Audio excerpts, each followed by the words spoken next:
Captain's log, stardate 57931.4. Crew is restless. We're spending too many months piecing our ship back together. Finally about to venture out on a new mission. And the crew isn't letting this unprecedented ion storm slow them down. They're ready for something different. I know I am. Perhaps more than any of them. Fortunately, nothing ever stays the same. It's entropy. The nature of the universe. Change is inevitable. And while entropy says order gives way to chaos, in this case, change is good.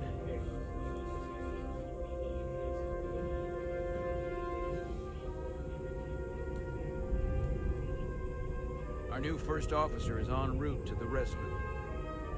Jara Rydek. I know she'll bring a welcome dose of new blood to the crew.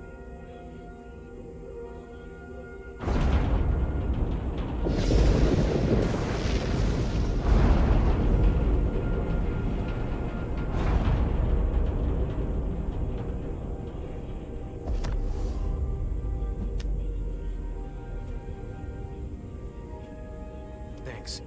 No problem. I'm not great with flying. But these little shuttles are the worst. You don't like flying. And yet, you joined Starfleet. There's a reason I'm not a pilot. You should try it sometime.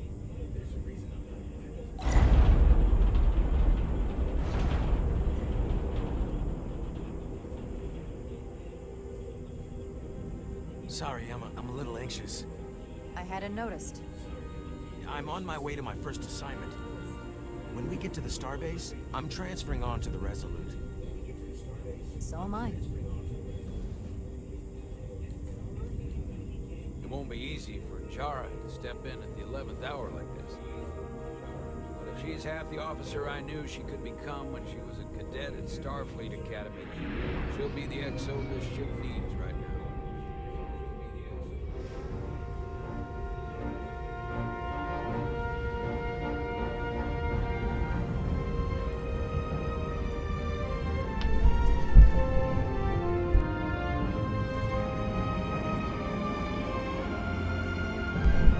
Welcome in, ship. Thanks for being here. I appreciate it.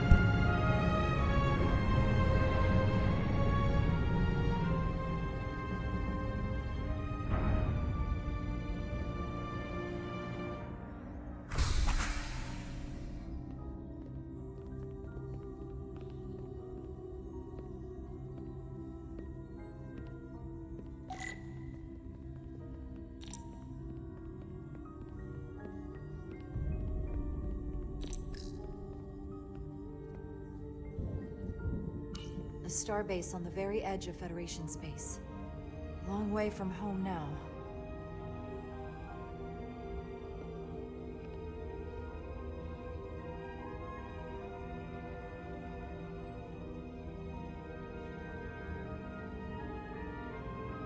Anytime, honey. I appreciate you.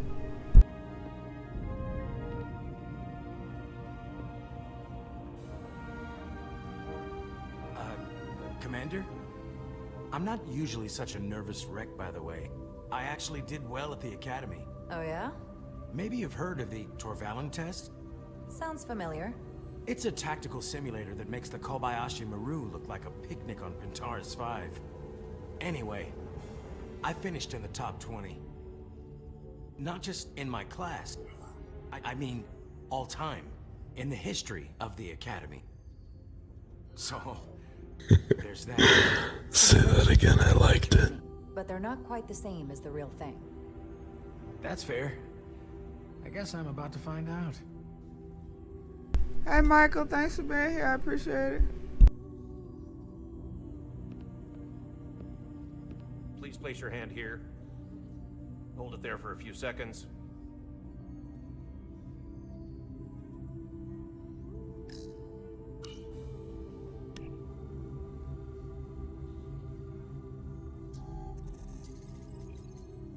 Welcome, Commander Rydek.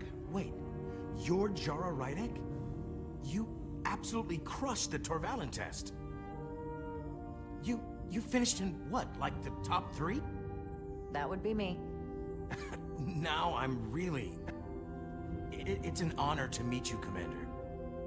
Sorry, I didn't realize before. I just came off the shuttle and was glad to be on solid ground, so to speak. The pleasure's mine, Ensign. Paul Calloway.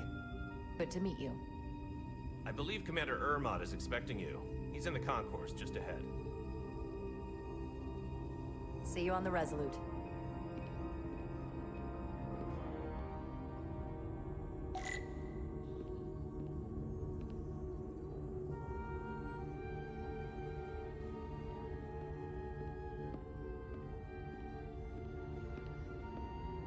Good day, Commander.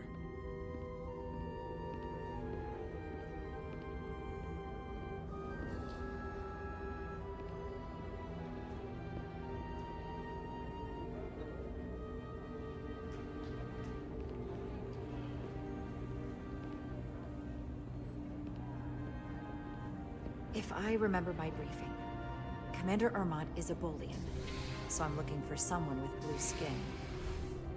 Welcome in, Cam.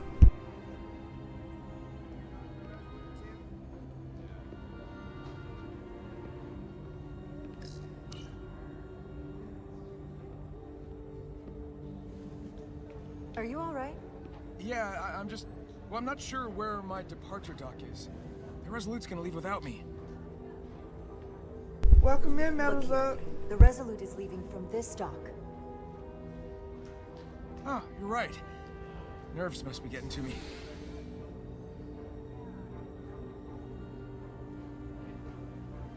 Thanks so much, Commander.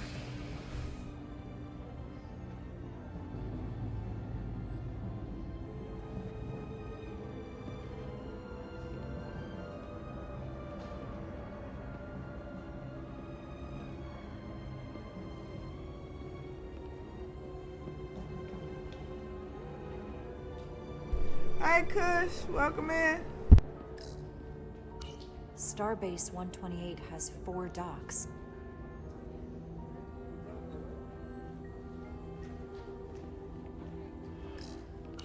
I'll replicate myself a meal once I'm on board.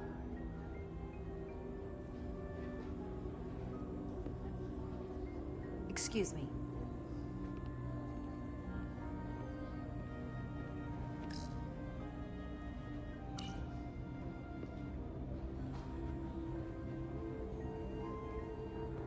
Welcome to the edge of the galaxy, Commander Rydek.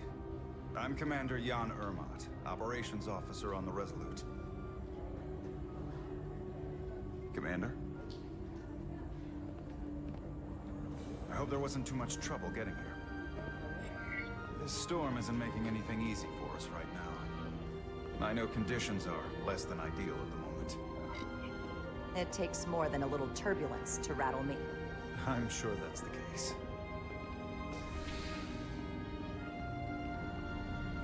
We're grateful you were able to come fill our first officer vacancy at such short notice. From everything I've read and everything I've heard, we're lucky you were available to us. Coming from a premier starship and all. To our little research vessel. What exactly have you heard about me? First in your class at the Academy. Received the Starfleet Award of Valor during the Dominion War. Most recently, Tactical Officer and Chief of Security on the USS Endeavor. You've done your homework? Like I said, we're very lucky.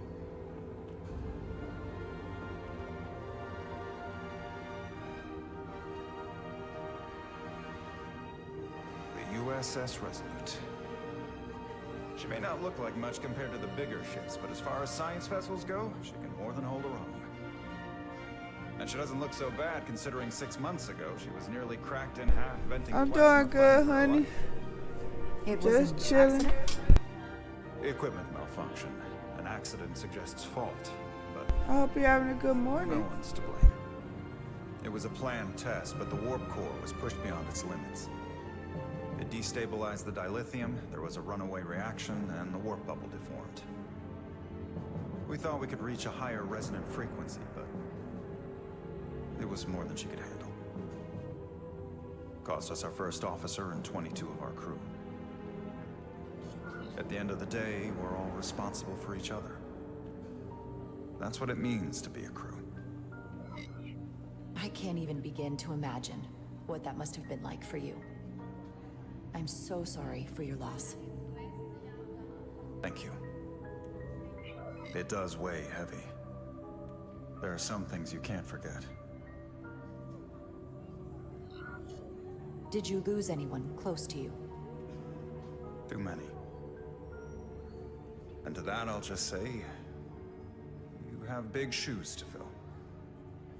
Listen, I realize you've known Captain Solano for quite some time, and I'm sure you're ready to bring your best. But I should warn you that when the captain announced you would be the new first officer, there were those who felt it was a mistake, that he should have promoted from within. So you might want to tread lightly at first. Until they come to value your contributions as much as he does. Thank you. Always good to have a sense for what you're walking into. I just thought you ought to know. I appreciate it. Starfleet has assigned us a high-priority mission to the Hotari region. I'll let the captain brief you on board. I know he's eager to see you. Will we be mission ready in time? We have every intention. The crew has been working around the clock to get the ship ready. There's still so much to do.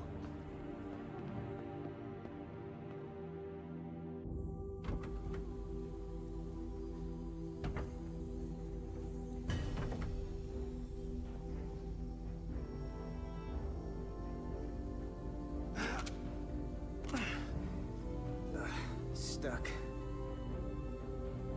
I got just the thing.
Is that?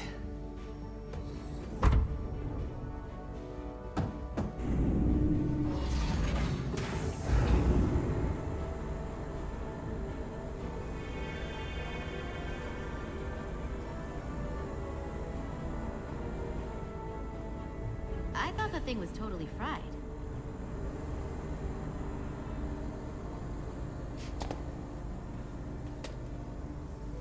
Nice work, Carter.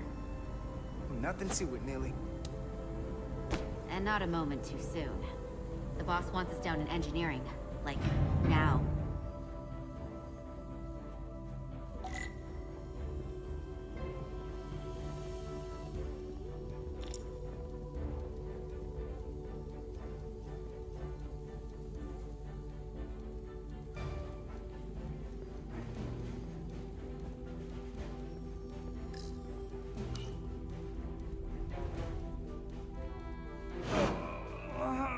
Come on!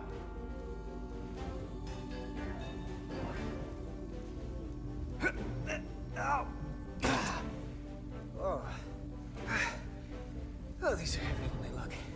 Makes more sense than zero G. You're welcome. Carter Diaz! So clean I can see myself. And you know what? Not half bad.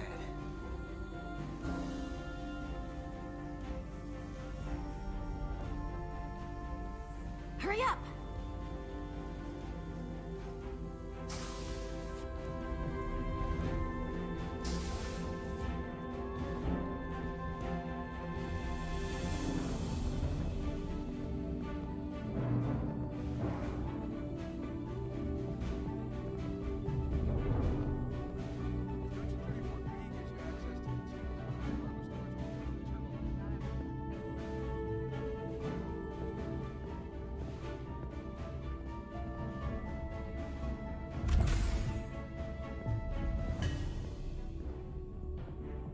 Engineering.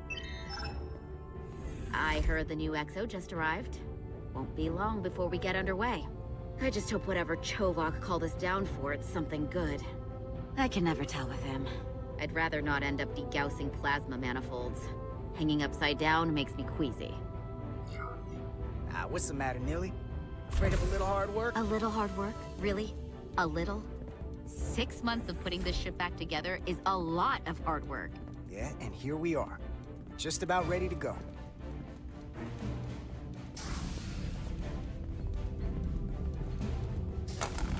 Looks like we got here before. Lieutenant Commander Chovak.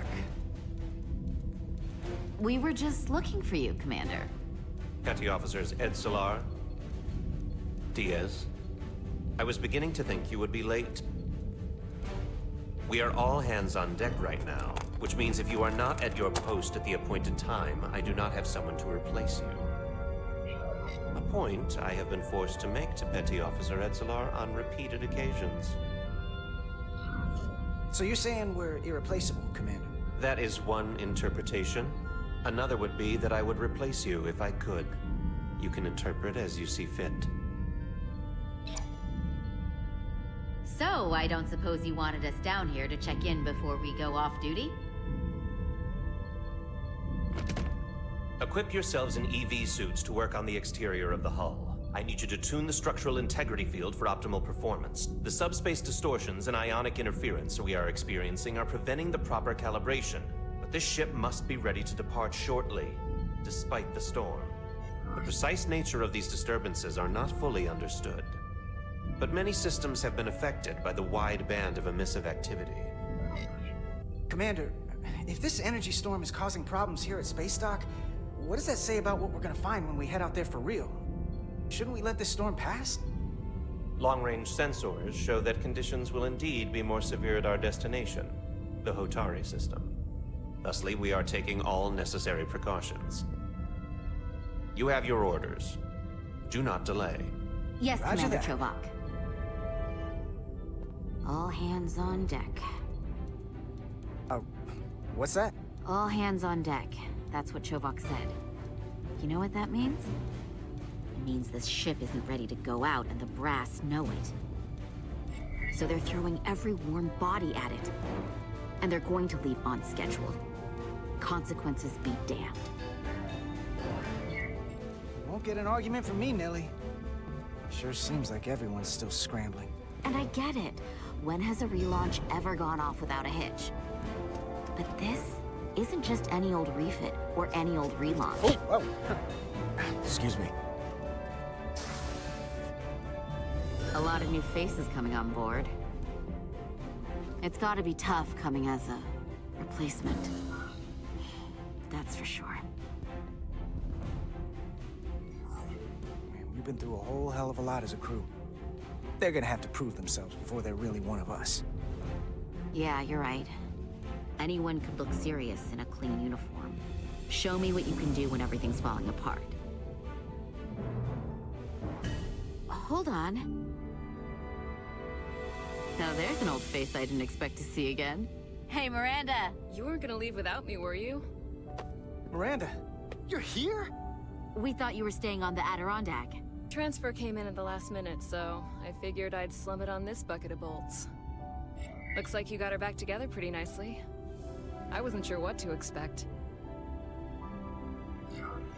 Don't talk badly about one of the best ships in all of Starfleet. We've rebuilt enough of her by now. She better be one of the best. We'll see about that. But I am glad to be here.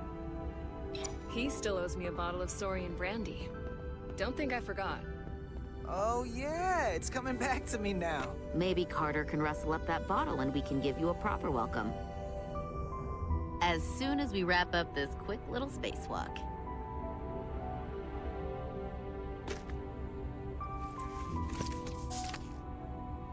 Here, let me help you. Thanks. So what's the word? Are you back in the security rotation? Yep. Still running with the usual suspects. Whoa. Good to go.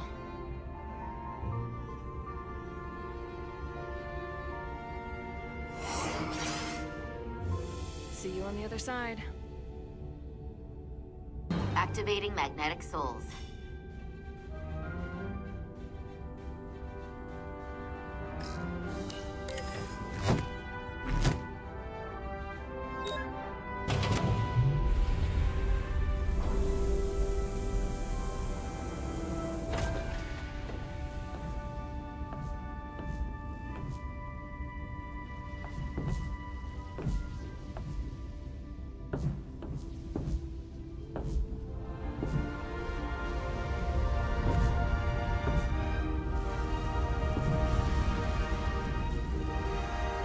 That view never gets old.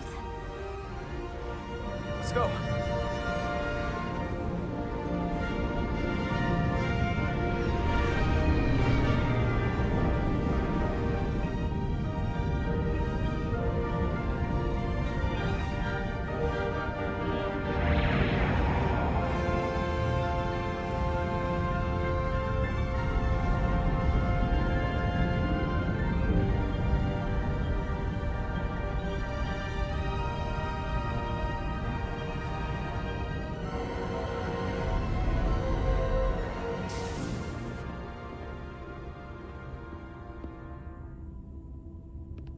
Captain Solano should be here momentarily.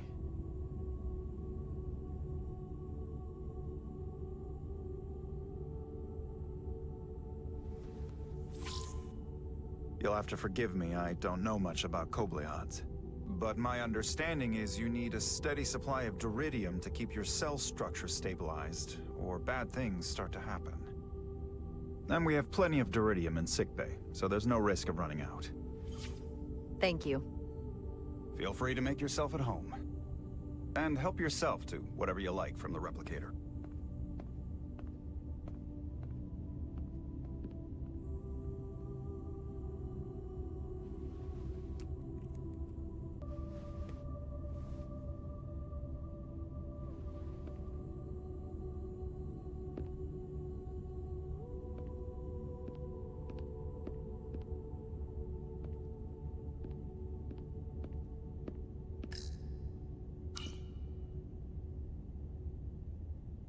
I can't believe he keeps this around. Don't even know where mine is.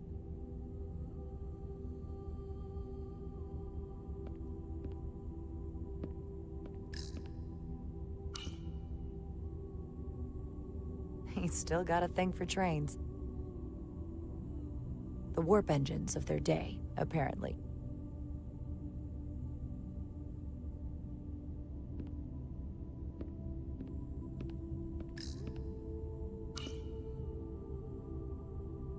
The first mineral Captain Solano ever discovered. Always was the nostalgic type.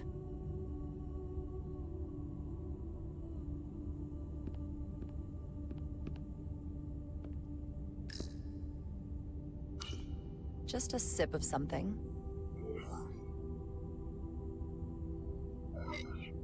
Rack the Geno.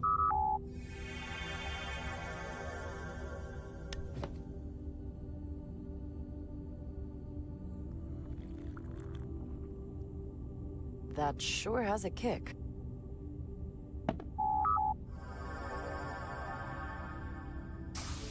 Jara Rydek. Last time I saw you, it was graduation from the Academy. You'd already secured one of the most prestigious assignments possible. And you were burning with enough ambition to fuel 7 trips around the Necrid Expanse. It's good to see you again, Captain. I could not be happier to have you on the Resolute. My only regret is that we couldn't provide you with a warmer welcome. The arrival of a first officer to her new ship deserves a bit of fanfare.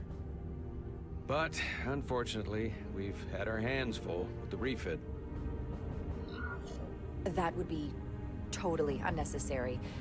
I don't need any pomp and circumstance. You've been here all of 5 minutes, and already you're trying to make us more efficient. I like it. As I'm sure you've heard, we've had a rough go of it these last 6 months. The ship suffered some damage, but not nearly as much as the crew. You'll have to forgive me. I don't really know the details. Starfleet has been kind enough to keep the story contained. Probably because they want to protect me. But I don't mind telling you. We were on the verge of a major scientific breakthrough. A quantum leap forward in warp core technology. 10,000 teradynes per second. The ability to travel at a sustained rate of speed longer and faster than we ever dreamed. What would have been the crowning achievement of my career. Right there. Within our grasp. Until it all went so horribly wrong. We pushed her too hard, and a warp core malfunction overloaded the system, creating a pressure gradient way beyond what the ship can handle. It was heartbreaking. We lost some of our best people. As captain, I have to take full responsibility. It was my decision to make, and I have to live with the consequences. We all know the risks when we sign up. There are no guarantees. As much as we tell ourselves otherwise. True. But as captain, my job is to mitigate and manage the risks as much as possible. And that's where I failed. In my defense, I will say, I might have avoided the whole ordeal if my senior staff had been willing to trust me. There was a lot of pushback from my former XO. And I think that cost me his confidence. I don't want you to pull any punches. Certainly not on my account. But once we decide on a course of action, I need everyone to fully commit to the mission. Anything short of that just won't work. And that's when things start to go sideways. And what happens if they don't? There's a chain of command for a reason. We all have our orders. That's true. Everyone on this ship should know that. Sometimes the occasional reminder doesn't hurt. Look, I'll be blunt. We can't afford another mistake. Or at least, I can't. I feel like my career is hanging in the balance here. We need a win. Something to restore the crew's confidence. I understand. On a more positive note, Starfleet has tasked us with what they're calling a mission of the highest priority. Escorting a senior diplomat to Hotari space. Two previously peaceful and otherwise non-aggressive civilizations now find themselves on the brink of all-out war. So it's a peacekeeping mission. I see it as a golden opportunity to not only prove what the Resolute and her crew are truly capable of, but also a mission for which we're uniquely qualified. This ionic storm. Our long-range sensors suggest it's several orders of magnitude stronger than anything on record. A total anomaly like nothing we've seen before. And you'll never guess where it leads. Hotari. Exactly. Very nearly in the precise location where we're headed. Where I imagine the interference will be exponentially greater. But the diplomat will brief us on the details of the rendezvous. Who is the senior diplomat we're escorting? That I don't know. Starfleet hasn't said. But I don't want to get ahead of myself. I expect we'll have some rough sledding when we arrive, so I need you to prepare the crew for the worst. Welcome in, There's y'all. just one more thing I want to clarify up front. The metric that for me will be the ultimate measure of your success. What is it? If after serving as my first officer, you don't one day find yourself with a ship of your own, then I will consider it my personal failure. When that might happen is entirely up to you. But it goes without saying, you have my full support. Hopefully that day comes sooner rather than later. Pace yourself. Like I said, when it happens is entirely up to you. But first, you have to be willing to put in the work. Of course. Come, let me introduce you to the crew.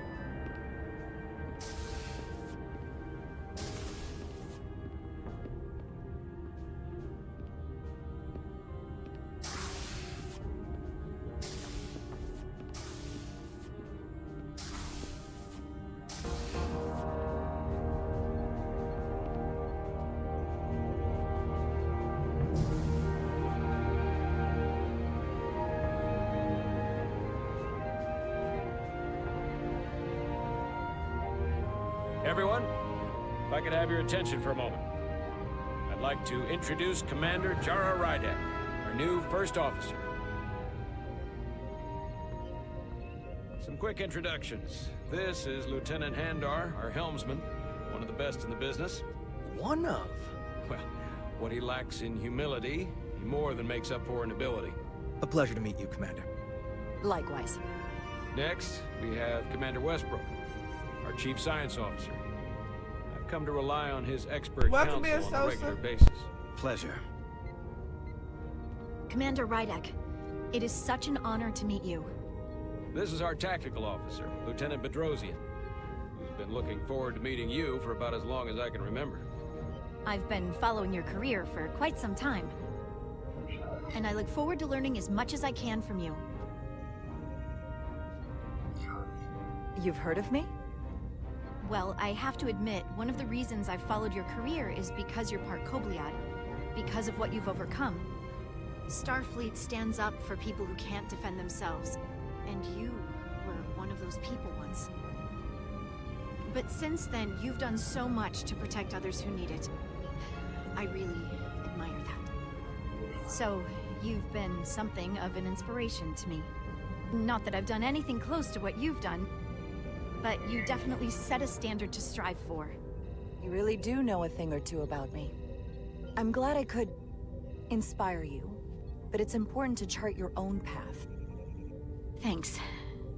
You can count on it. And then, of course, you've already met Commander Ermont.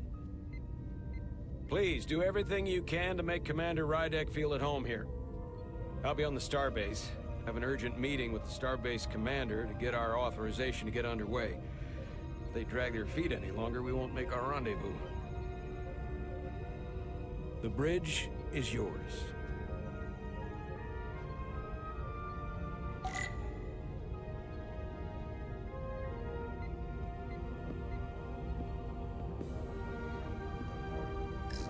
Operations.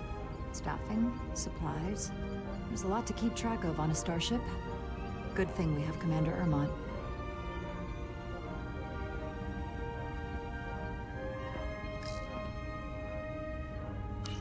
Tactical station. Hopefully a diplomatic mission won't require we use our weapons much. But if it comes to that, we'll be ready.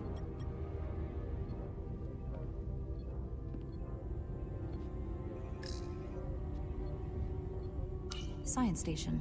The Resolute is a science vessel, primarily. Might explain Commander Westbrook's attitude. I'll have to speak with him later.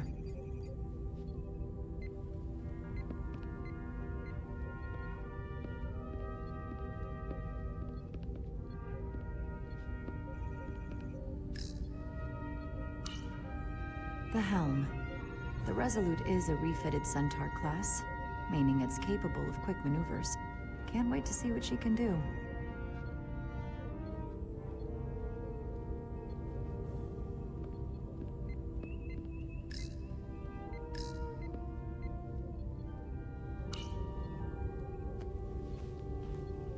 Commander, Chief Engineer Chovak needs to lower the structural integrity field.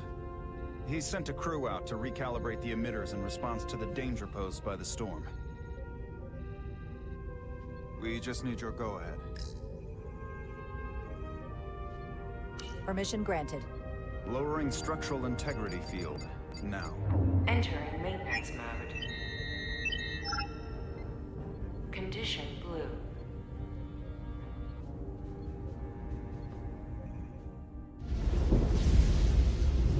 The storm is getting worse. Looks like they turned off the SIF. Great. Let's get to that emitter.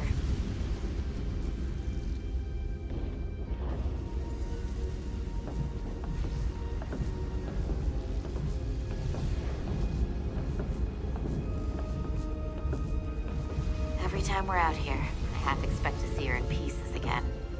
She's still got some scars on her. It adds character. When I joined Starfleet, all I wanted was a ride out of town. But this isn't exactly how I pictured it. On the outside of the ship? No. Sometimes it feels like we're just part of the machinery. want more than that? I mean, Starfleet is noble and all, but it's still a machine. A massive, massive machine. I am more than that. And so are you. You wanted to get away. I enlisted because I didn't want to wait years just to get out and see the galaxy. I wanted to go somewhere. See new worlds. Look up at a sky no one's ever seen before. Just because I'm cranking a hyperspanner up in a Jeffries tube today doesn't mean that's all I'll ever be.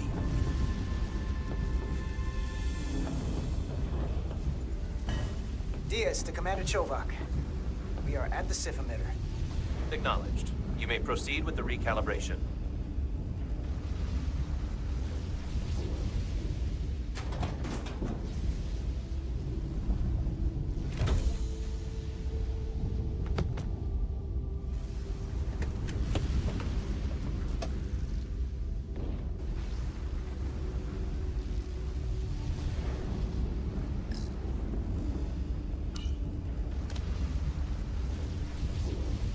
Beginning recalibration.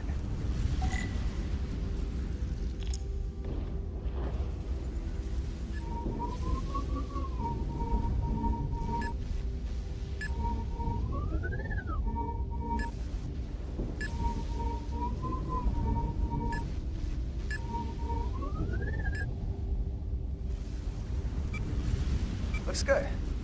That wasn't so hard.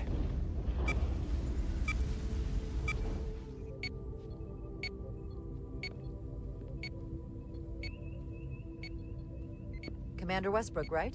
Chief Science Officer. You remembered my name and my rank.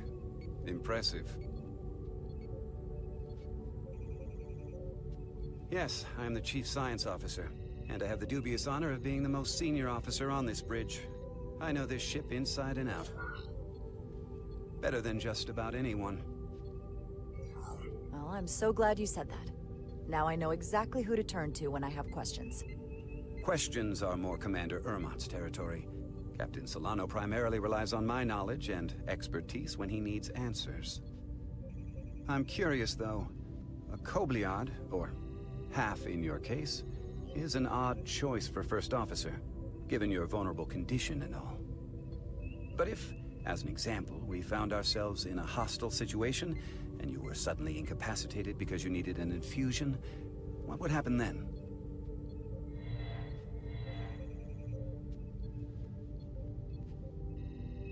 You'd leave Captain Solano without an XO. Granted, that would be a worst-case scenario, but not outside the realm of possibility. That's very kind of you to be concerned about my well-being. But you don't need to trouble yourself on my account. I'll be fine. Well, I wouldn't say I was concerned, just curious, that's all. Listen, can I be blunt, Commander? I see no reason to stop now. Commander Sutherland, your predecessor, was one of the best first officers in all of Starfleet. His record was impeccable and his reputation was without equal. I mean no disrespect, but the shoes you're stepping into are almost impossible to fill. He was loved by the crew. And he was one of my closest friends. I don't think I could ever replace Commander Sutherland. And it would be a mistake to even try.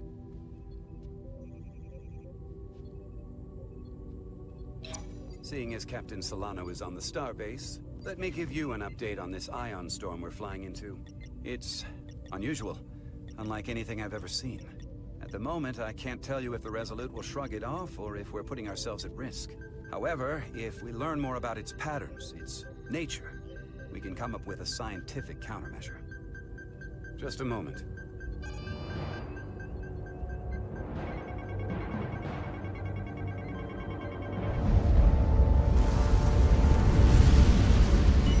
We've got a massive energy wave inbound. On screen.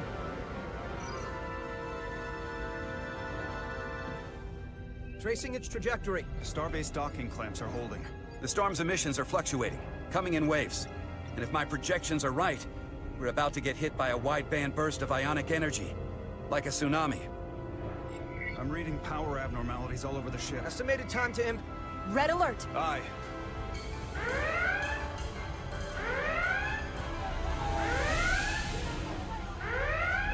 Evacuating main gangway and retracting. Putting sensor visualization on screen. With the structural integrity field shut down, we can't take a direct hit. Time to impact. 1 minute. Shield systems are severely impacted. We have limited protection. I need every available solution. What are our options? We can weaken the impact of the storm with a deflector pulse.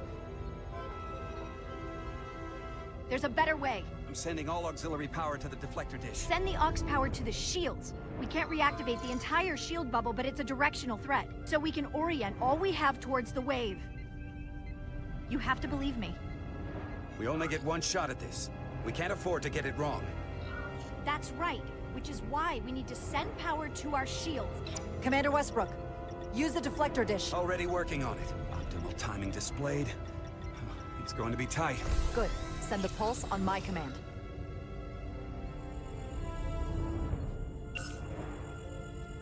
Now! We got it! This is it! All hands, brace for impact.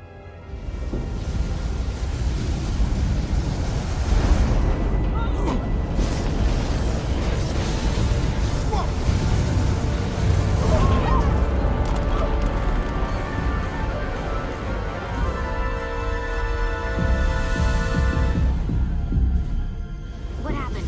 We have experienced a surge of radiation. Oh, you don't say.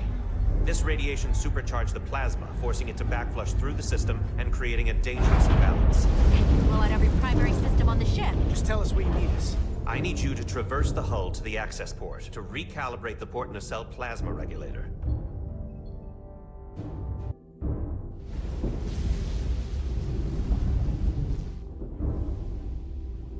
We've reached the first access point. Understood. Do you see the override for the level 1 failsafe circuits?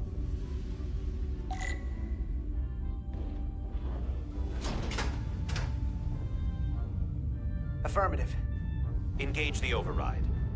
It should allow us to stop the EPS flow to the warp engine without triggering an automatic core shutdown.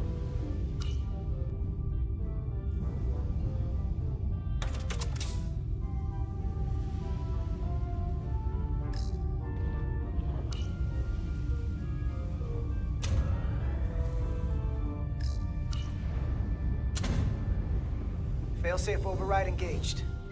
Are you sure? I am registering some crosstalk in the bypass circuit. We need to route the signals so they don't interfere with each other.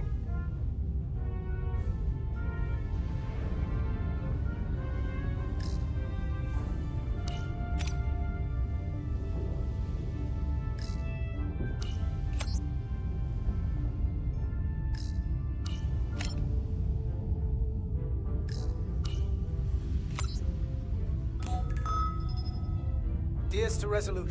The failsafes are temporarily disabled. Moving on to the EPS regulator. Heads up, Carter. What is that? One of the discharges coalesced. It's coming right toward us. I'm gonna try to disrupt it with my phaser.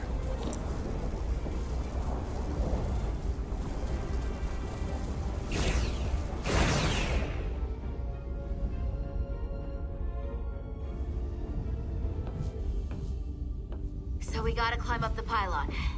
Not that there's really an up, but, you know.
most of it.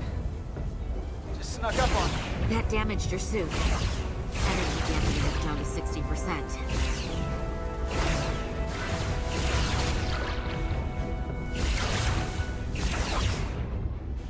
We're at the regulator. Opening the access panel.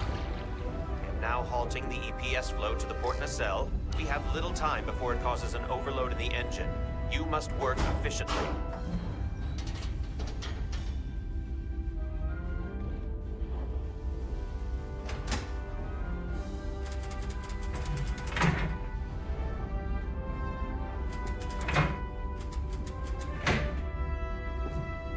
EPS manifold adjusters reset to neutral.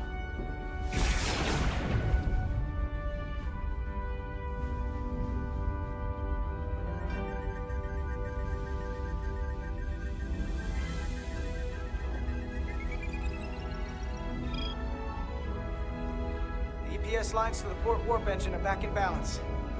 Almost done. Once I cycle the manifold nozzles, Chobot can...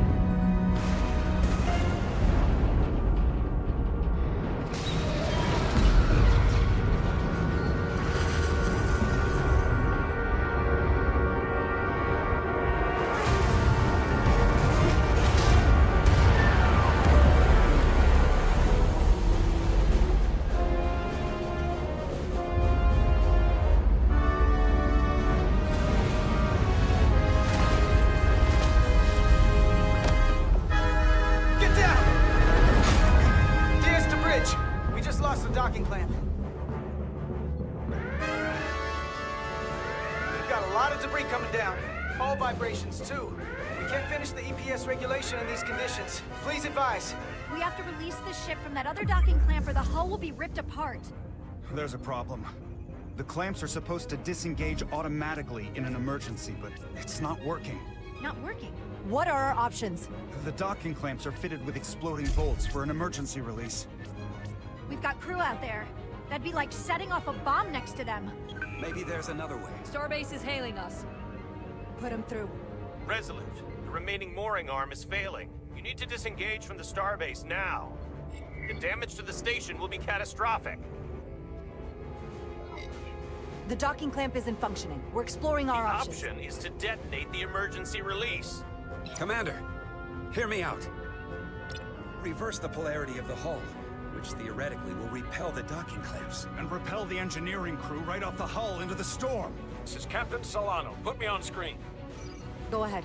Captain, we have a situation. Commander, what are you doing? Blow the bolts on the docking clamp. The captain doesn't know the whole story. I'm giving you an order. Jara? Captain, you brought me here because you trusted me. Can you trust me now? You better be sure you make the right decision. The captain made himself quite clear. They're gonna get hammered with debris out there. Reverse the polarity. There is protocol. And there are lives. What is the holdup? Starbase, stand by. We're gonna flip hull polarity to disengage the clamps. Yes, Commander.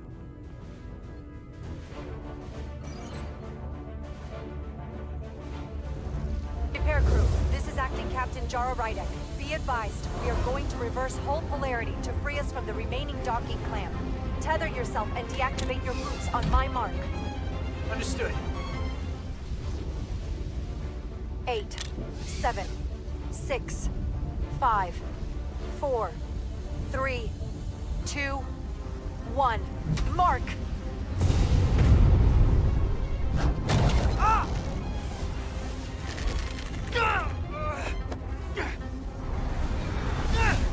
Grab my hand! I got you. Thank you. Plasma imbalance is reaching critical condition. We are moments from primary system failure. I got it.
unconscious. I'm gonna have to tow her back to the airlock. Mr. Diaz, the situation has changed. You are at risk of triggering a substantial electromagnetic arc if you approach the main hull the way you came. Commander, the way we came is the nearest airlock. There's an auxiliary hatch near you on the far end of the pylon. You must bring Miss Edsolar there to access the interior. Roger that. Going there now.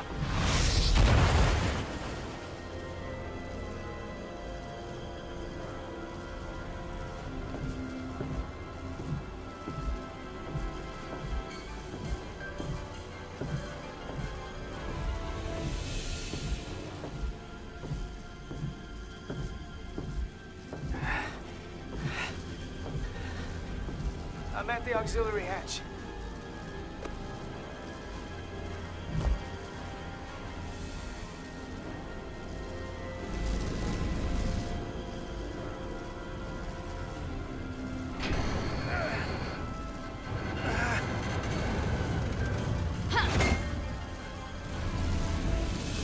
You go first. What? Let me save your neck this time. No time to fight me on this. Get in there! You better be right behind me.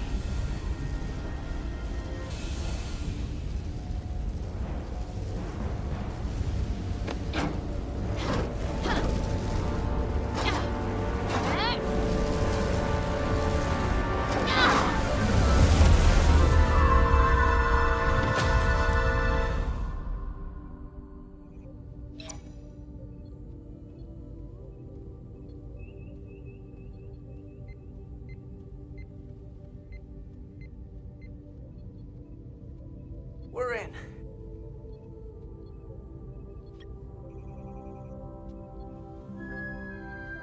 They're safe, bringing the SIF fully online. Do it.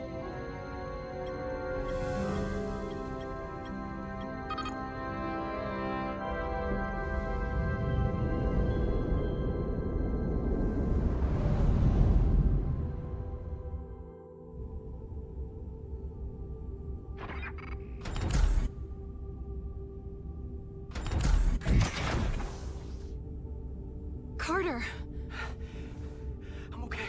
I'm okay. But Edsolar... Here, let me help you.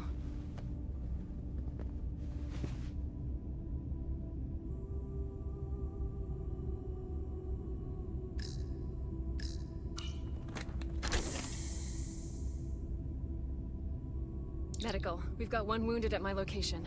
Millie. Oh, man.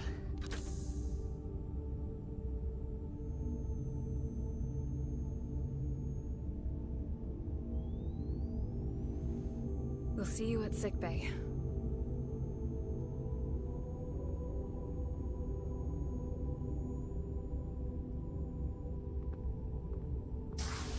Status report. The repair crew made it inside. EPS flow is back to nominal levels. The SIF is back up. How does this affect mission readiness, Mr. Ermot? Releasing the docking clamps using hull polarity minimized damage to the Resolute. We'll have some last-minute repairs to make, but if we reapportion some of the staff, we can make our departure on time. As of now, however, we are successfully moored to the station. Good to hear.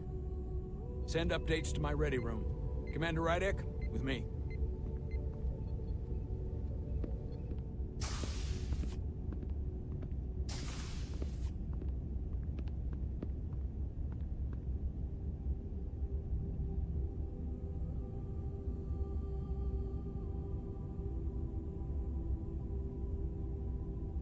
You disobeyed my orders. Well? I shouldn't have gone against your orders, sir. You can't unring that bell. Especially when you do it, not just in front of the bridge crew, but while I was in front of the Starbase staff. That's going to get around. My name's already tarnished around the fleet. But what is it going to do to my credibility on this ship? From the top to the bottom. Bridge to lower decks. Maybe I shouldn't have disobeyed a direct order, but you were wrong. You weren't on board, and you didn't have all the information. So I made the right decision for the ship. If you're worried about your credibility, put your ego aside and trust your crew. Trust me. You might have won some fans on the bridge with that stunt, but not everyone. Lieutenant Commander Chovak has already bent my ear. I'm sure he doesn't take it personally. He'll get over it in time. Mr. Chovak is more complicated than he would want to admit. I guess we all are. And, if I'm being honest, I'm not sure what I would have done in the moment either. You never really know if you weren't in those shoes. So, let's just boil it down to, you did what you had to. That'll have to be good enough for me. You placed a lot of trust in me, bringing me here. I feel like I've let you down. I brought you here for a reason. I'm still sure it was the right one. Despite it all, we got our final Starfleet clearance to depart. So if you'll fetch Mr. Ermot, we'll knock out the final details of any outstanding repairs, and we'll set out for Hotari. Yes, sir.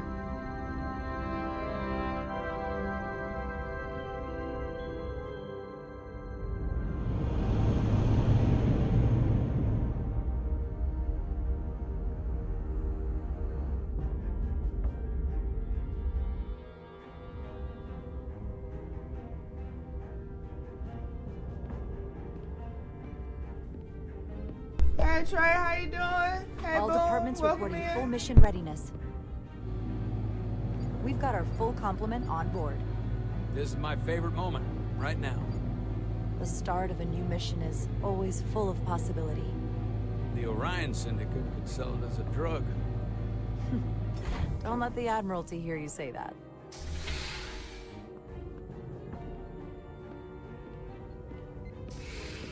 Captain on the bridge. Sit. Sit, everyone. I hope you're having a good You all day. know, I'm not big on speeches. We're embarking on the first mission since our refit. Let's make it a good one. Disengage docking clamps.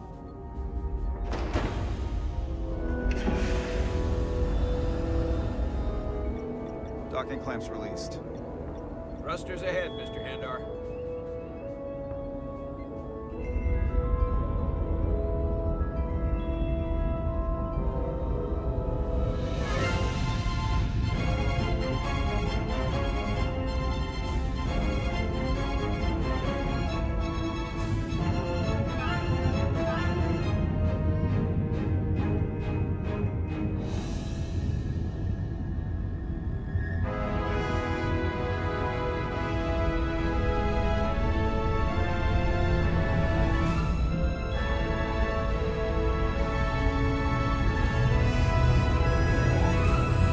That should do it.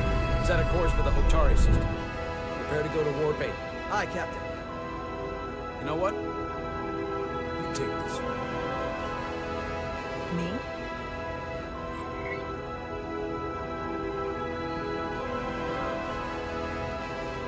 Engage.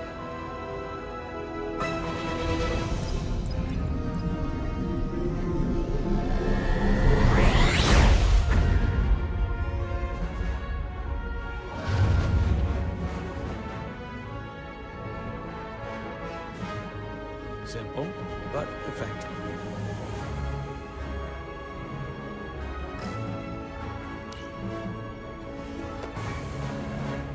Whoa. Careful. Thank you. I'm fine. Really, You don't look fine.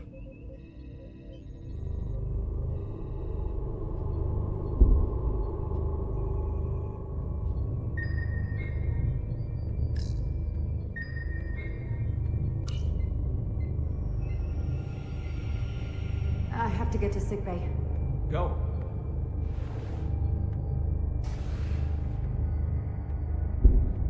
Commander, help me get her inside.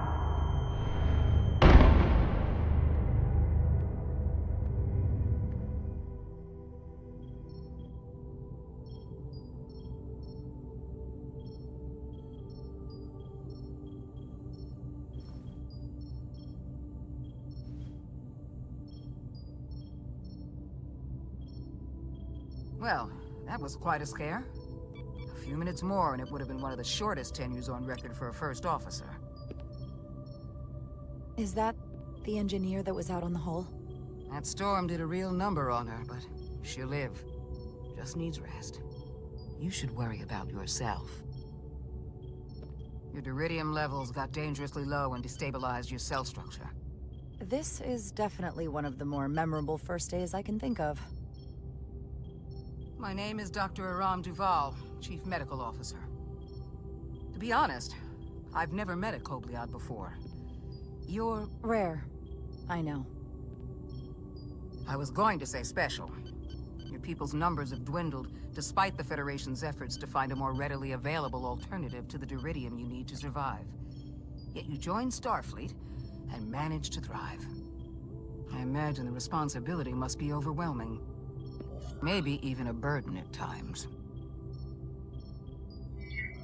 It does make me unique, but it's not a burden at all.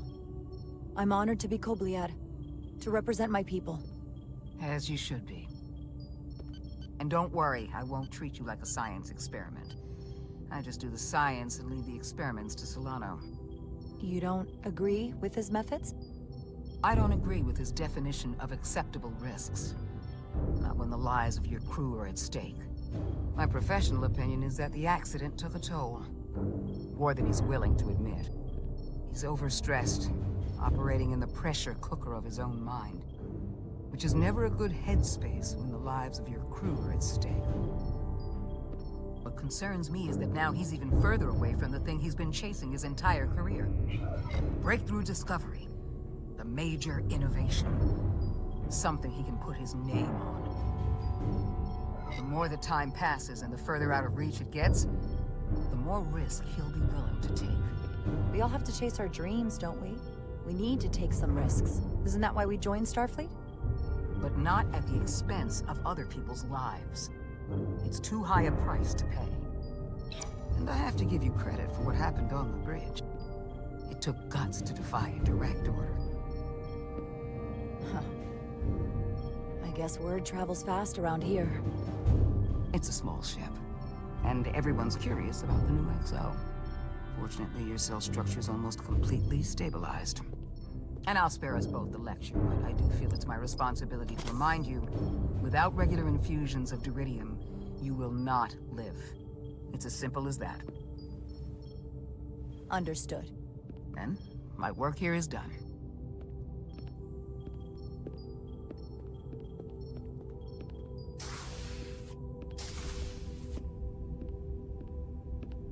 Sorry, I didn't mean to be lurking outside of sickbay. I didn't want to intrude, so it felt more appropriate to wait out here. We were all worried about you. Or I should say I was. I wasn't sure what was happening at first. But then I realized it was your condition. I don't want anyone to worry about me. I'm gonna be just fine. This is part of who I am, but I've never let it define me. I get that now. And I promise I'll try not to let being such a jerk define me either. You trusted my intuition earlier, with the deflector pulse. I felt I should thank you for that. Well, thank you for coming. Even though you didn't have to. I wanted to.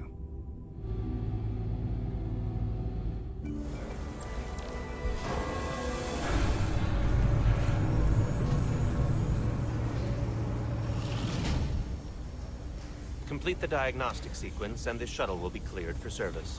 Yes, sir. The storm in the Hotari region will interfere with our transporters. So we need all available shuttlecraft in working order.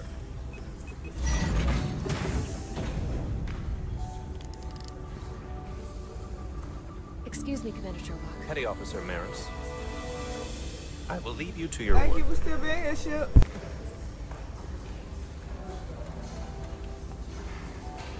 I stopped by sickbay and saw Millie. I figured you'd want to know. Did the doc get her fixed up? She's stable. But there's something about the storm's radiation that's making it hard to heal the energy wounds.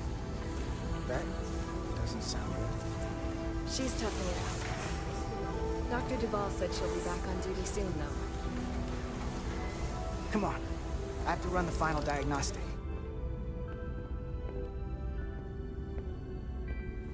I can't stay long. I've got a long to-do list before we get to Hotari, and things are piling on faster than I can check them off. We're making all our last-minute checks in security, too. Tactical and security are short-staffed. Now, we'll just have to take things as they come. Control what we can, and roll with the punches. Next thing you're gonna tell me you're listening to Andorian jazz. No. The point is, the right time might never come. So, I'm just gonna roll with it. I had a chance to think about this while I was away. Then you and Millie almost got killed out on the hull. And I thought it was important that I just come out and tell you. Instead of tiptoeing around it. Or worse. This is just a guess, but you like me. Is that what this is? How'd you know? Must have been pretty obvious. Which is funny, because it kinda came out of nowhere for me, at first. You didn't exactly hide it. I wasn't exactly trying to hide it. But since it's that obvious, we've been really good friends for a long time. I want to see if there's more between us than just being friends.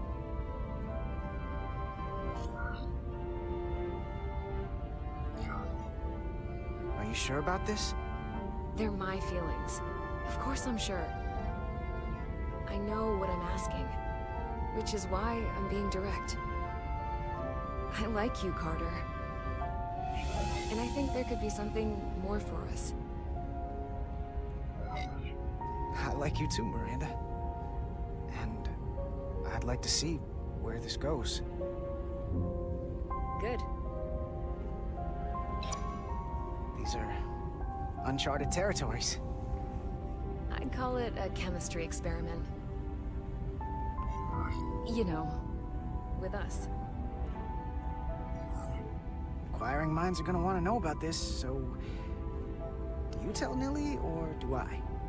I wouldn't worry about that. Level 1 diagnostic complete. I have to get back to that to-do list. They're probably looking for me. Can't blame them.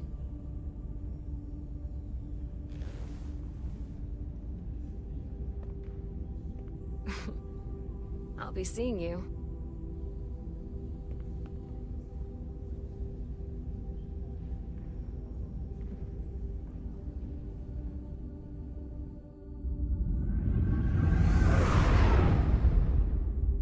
Approaching the rendezvous point outside Atari space. Helm, bring us out of warp. Dropping to impulse.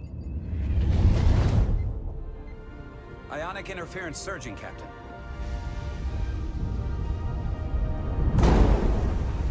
Shield integrity holding. We can take it. We are at the correct coordinates to meet the shuttle. Commander Rydek, find us our diplomat, if you will. Aye, Captain. Let's reduce the noise.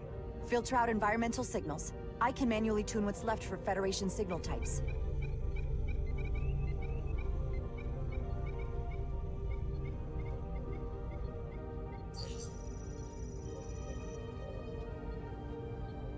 I've located the shuttle. Opening comms. On screen. Shuttle to Resolute. Shuttle to Resolute. Debris field. Lost maneuvering. Losing. I can't get it any clearer. We won't get a transporter lock. It's just not happening. Power up the tractor beam. We'll pull them directly into the docking bay.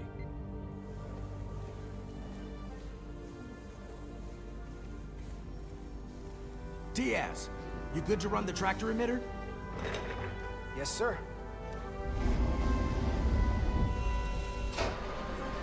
Come on, Diaz. First thing, lock onto the shuttle and stabilize the rotation.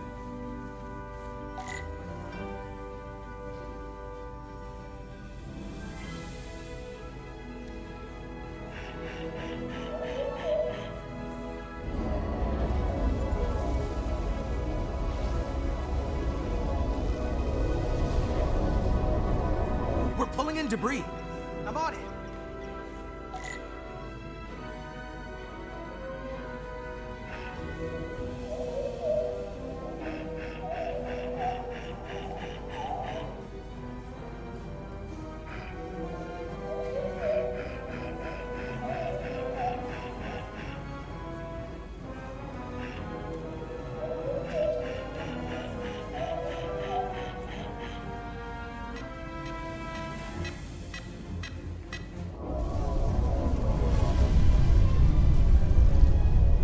That's gonna take out the shuttle. Thea's the bridge. There's a large piece of debris headed for the shuttle. The tractor beam can't handle it. Can our shields take it? I believe so. Commander Rydek, plot an intercept course. On it.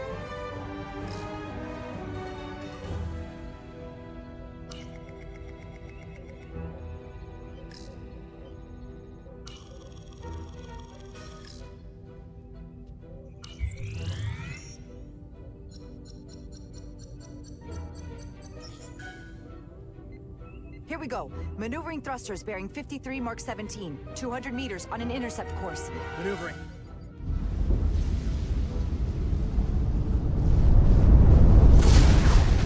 Got it. Whoa! Someone's working hard on the bridge.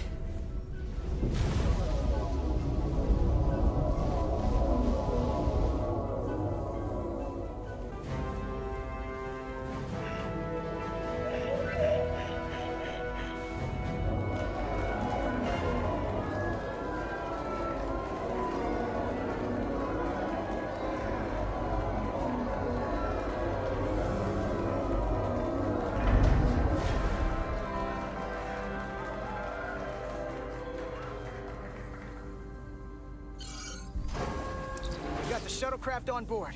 Good job. We're on our way down to meet them.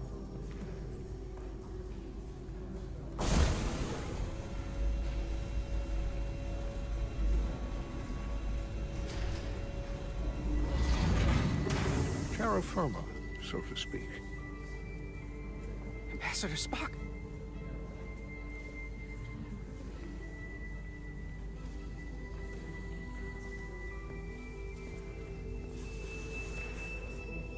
The captain will be right down to meet you, sir. In that case, I will wait for him here.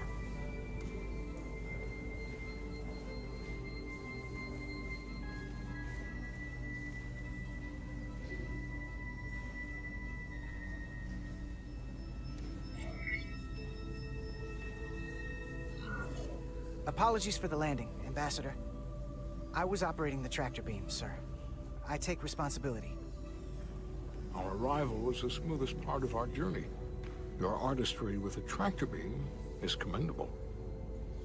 We thought we were prepared for our arrival in Hotari space, but it is evident my craft was not sufficiently robust for such intense ionic activity.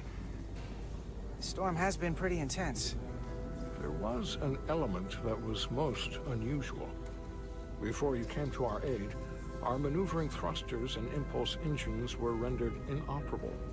So we attempted a short traversal at warp speed, only to find that we could not achieve warp at all, even though our diagnostics computer showed no faults or anomalies. What do you make of that? When all indications say that warp speed is possible, but in practice, we find it is not. Well, this storm is one of the strangest phenomena we've ever encountered. It's disrupted other systems. Who knows what it might do to a warp drive? Yes, it would seem further investigation is called for. Take readings, run some additional diagnostic checks, and we'll get to the bottom of this. Quite logical. Petty Officer... Carter Diaz. Sir. Thank you. Ambassador Spock. Excuse me. I'm honored to have you aboard. I'd like to get right to it. We're already behind.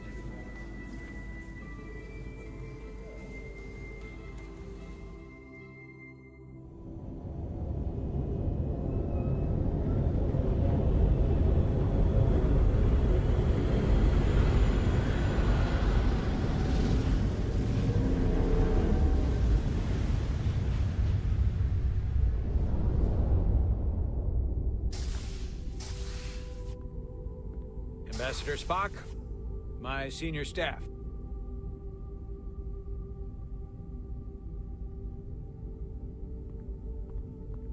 It's not every day that a captain gets to welcome a Starfleet legend aboard. You flatter me, Captain Solano. But legend implies the past tense, whereas I am very much focused on our present circumstances. I didn't mean to suggest you were stuck in the past. You're right, Ambassador. Not the most diplomatic choice of words. You are a legend, Ambassador. There's not an officer in Starfleet that doesn't know of your career. I would never assume that to be the case. We were hoping you could fill us in on the details. We got the basics from Starfleet. Two formerly peaceful neighbors are now on the brink of war. Indeed, and the tension between them grows fiercer by the hour.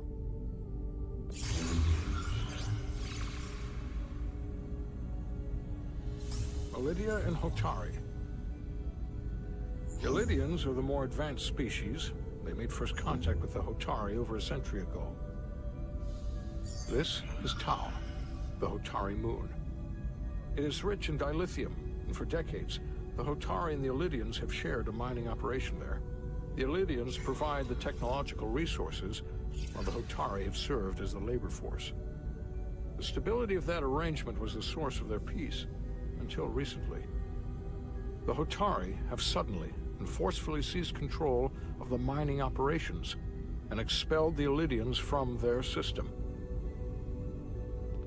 That is the official story, as told by the Hotari when they requested Federation mediation.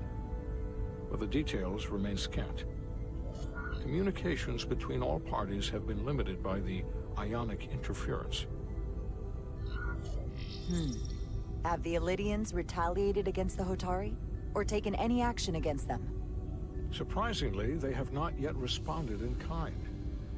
They were open to a Federation presence, but it is unlikely the relatively primitive Hotari forces would stand a chance against the Ilidian fleet in open war. Left unchecked, this conflict will result in more bloodshed, which is what we are here to prevent. And the dilithium trade hangs in the balance. Clearly, the Hotari have been exploited in this relationship. Maybe we can persuade them peace is the more profitable alternative for everyone. They both profited from the mines. And for the Hotari, something is better than nothing. Peace is our objective, after all. We can call it profitable or mutually beneficial, but at the end of the day, the Hotari are still being exploited for their own resources. True peace is not merely the absence of war. And as such, this conflict will surely come again. Neither the Ilidians or the Hotari are members of the Federation, so we can't make them do anything. There is an additional complicating factor I should mention. In the past, the Federation has relied on the Ilidians as a source of dilithium. That certainly changes things. Federation sources its dilithium from a lot of places. Yeah, and this is one of them. That means the Hotari have no reason to trust us. I wouldn't go that far, Commander. We are completely neutral in this matter, on neither one side nor the other. Any suggestion otherwise would compromise our position. Given the Federation's involvement in the Ilidium dilithium trade, Captain Solano and I must make every effort to appear neutral in these negotiations. What worries me is if this whole thing unravels, and we're at the mercy of the storm at less than full strength. We can't let it come to that. Considering what the Ion Storm has done to our ship, and the Ambassador's shuttle, we have to assume the Ilidian fleet has had problems with it as well. This recent surge in the energy disturbance temporarily levels the playing field. Commander Westbrook is correct. The energy anomalies around the Hotari systems have been noted in the past. But they have never been observed on the orders of magnitude we have seen in recent weeks. That may answer why the Hotari were able to strike back after so long. They finally had an opportunity, and they took it. That would also explain the Ilidians' restraint. And reason to learn as much about the energy anomaly as we can while we are here. We do not want to be caught at a disadvantage of our own. so I trust we understand our circumstances. We're operating on a strict timetable here, and we're going to be leaving for the negotiations shortly. Commander Westbrook, I want you to leverage our systems to investigate the anomaly from here while we're gone. Aye, Captain. Thank you all. Dismissed. I want to speak to both of you privately.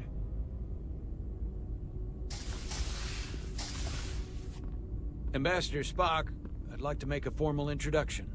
My first officer, Commander Jara Rydek. Commander, as you are aware, there are limits to what Captain Solano and I can do in our official capacity as representatives of the Federation. But someone in an unofficial capacity, your first officer, for example, would not be bound by those restrictions. Commander Rydek could ingratiate herself to certain parties behind the scenes, where they may be more candid in revealing information that could lead to a resolution. She certainly goes her own way. Maybe that helps in this case. I'm perfectly happy to work outside the lines. And by extension, you will be doing your duty, Commander. Just not too far outside the lines. Well, I hope Commander Rydek will have more luck finding out what really happened than we will through official diplomatic channels. The fate of the negotiations, the interests of the Federation, and the prospect for peace may very well depend on it.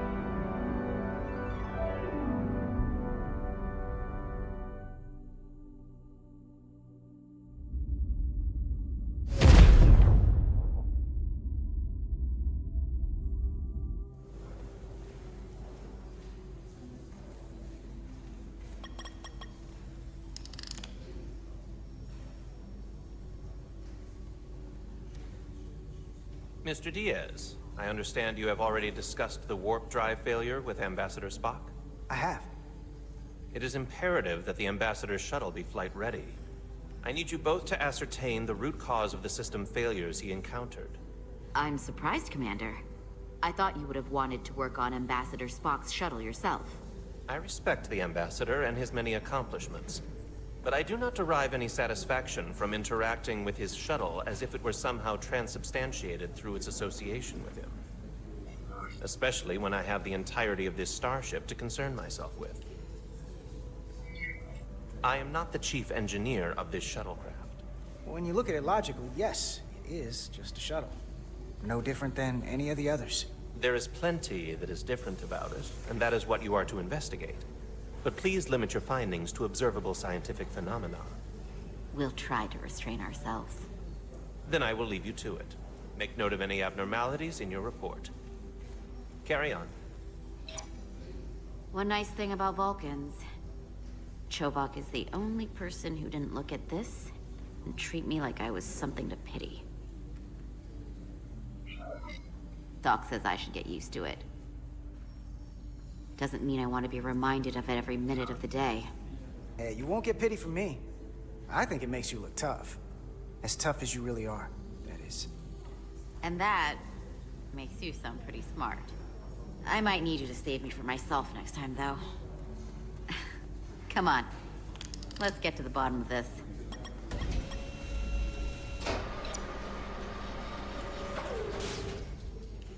Ready to go? All set. Let's run the diagnostic.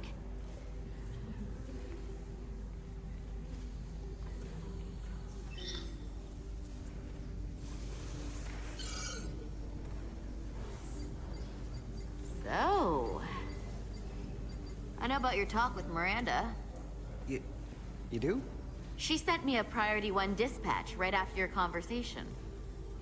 I'm happy for you. Both of you. Thanks. But I'm only going to tell you this once. Don't screw this up. Because I would be very unhappy if you tried this out and then, I don't know, 6 weeks or 6 days later, I have to start splitting holidays between the two of you. All because things went south and you're not on speaking terms. That just isn't gonna work for me. Are you upset? Not on your life, Diaz. But you need to be careful. I like my friends and I like our group. I don't want to lose that. Is that thing done yet? Yeah, it's wrapping up. Let's see. The relays along the primary EPS are blown. The backup relays are all intact. An EPS overload from the warp drive could cause that. But how did the shuttle end up dead in the water? Huh.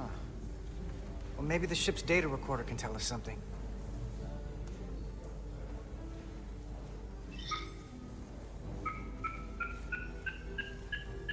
Here. They were only about 8 minutes from their plotted warp point. No faults, just those warnings. What are they?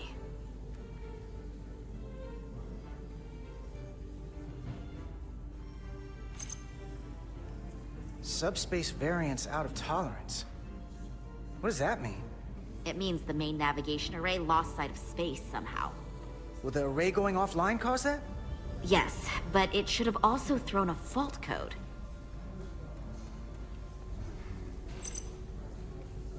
The warp field became inverted suddenly.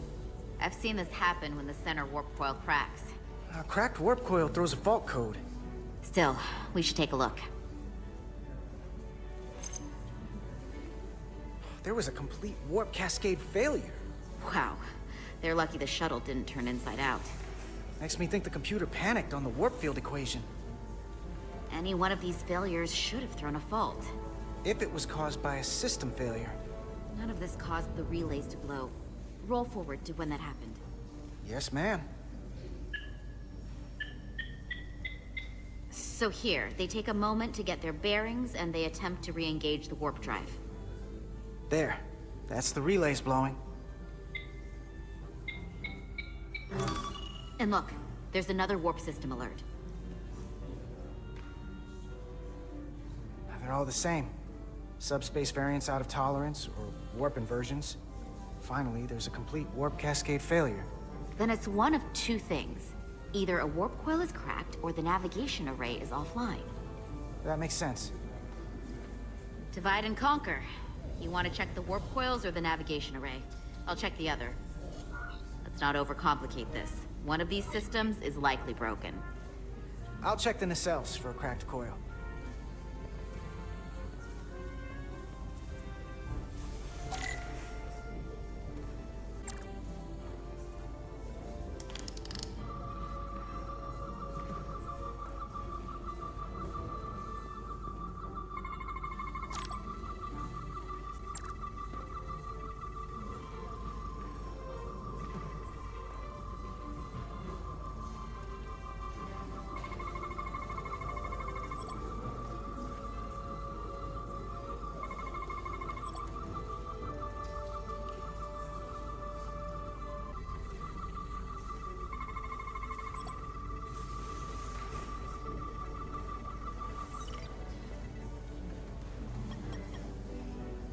I checked every coil on the port nacelle for imbalances. If any coil in either engine were cracked, I would have detected it. So, it must be the navigation array. Except it's not. Checked and double-checked. Well, the readings don't lie. Here comes the security detail for the way team.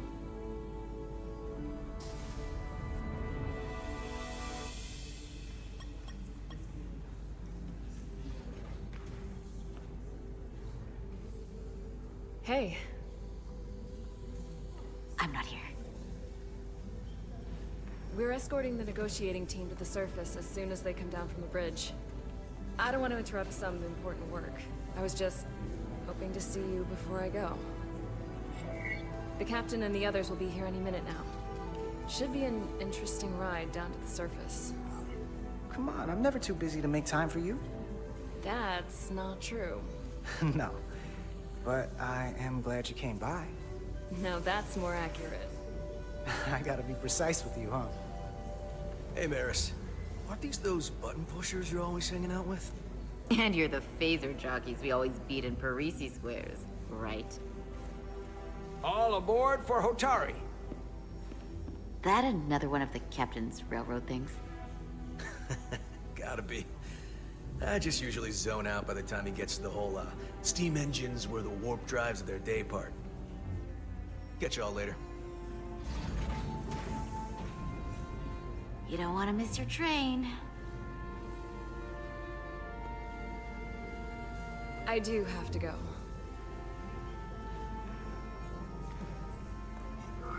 Not gonna lie, I'd rather not leave right now.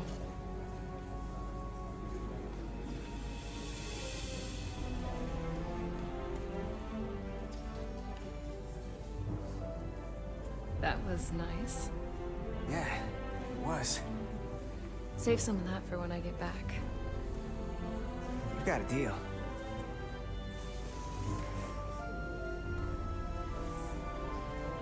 Be seeing you.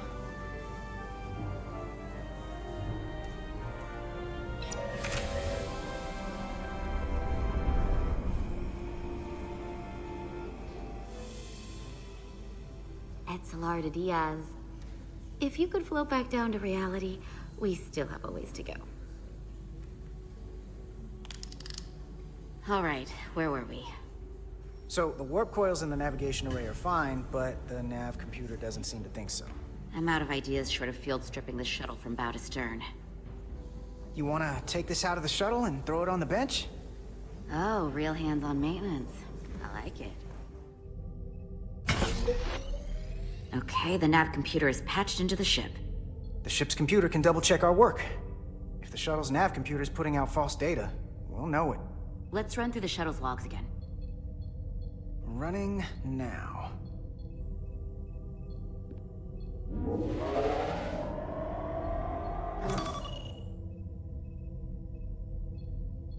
Same. Warp field inversion and a cascade failure. However, the Resolute computer doesn't show the same subspace variance. We're in the same conditions that the shuttle was in when it failed. Why wouldn't the ship's computer get a matching result? What if the subspace variance was a momentary occurrence? That's a possibility, and it would explain why the simulation under our current sensor readings failed to reproduce the issue. But a subspace anomaly strong enough to cause a warp field collapse would leave graviton ripples for days. Let's run with the momentary subspace variance theory for now. Roll forward to the shuttle's attempt to re-engage the warp drive. We need the conditions of space around the shuttle at the moment of warp failure. Resuming simulation.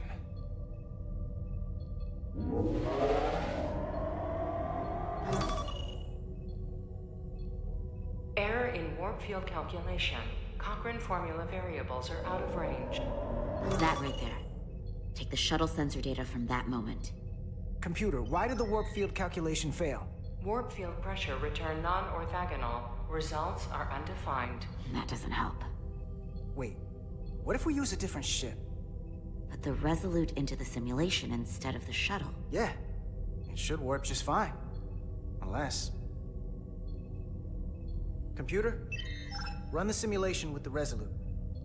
Resolute simulated. Computer, give me manual control on the warp power. Static field intensity, warp 1.1. 1.2. 3. Warp pressure is destabilizing. Error in warp field calculation. The warp drive has experienced a system-wide cascade failure. Warp field collapsed. Subspace variance is out of tolerance. Cochrane formula results are undefined. Bingo. What-o? The same moment when the shuttle failed to warp, so did the ship. Whatever happened to the shuttle just happened to us. The Resolute will not sustain warp. We can't leave Hotari space.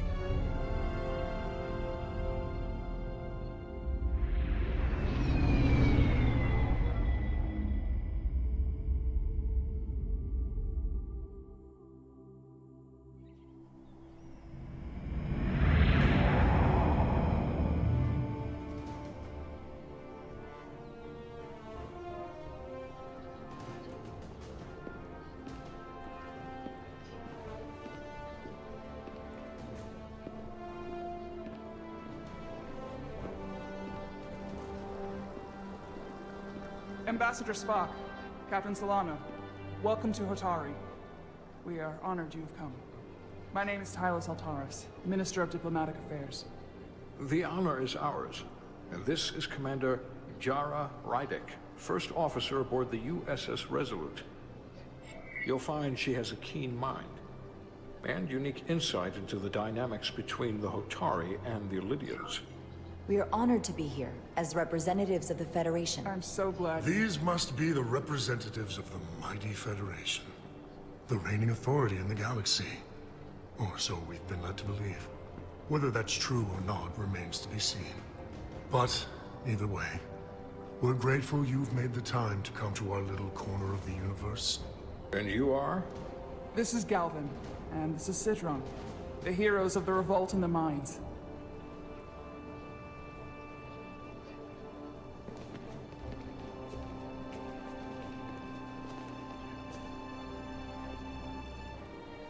Let's hope this is the last time we ever have to come here. If you'll excuse me.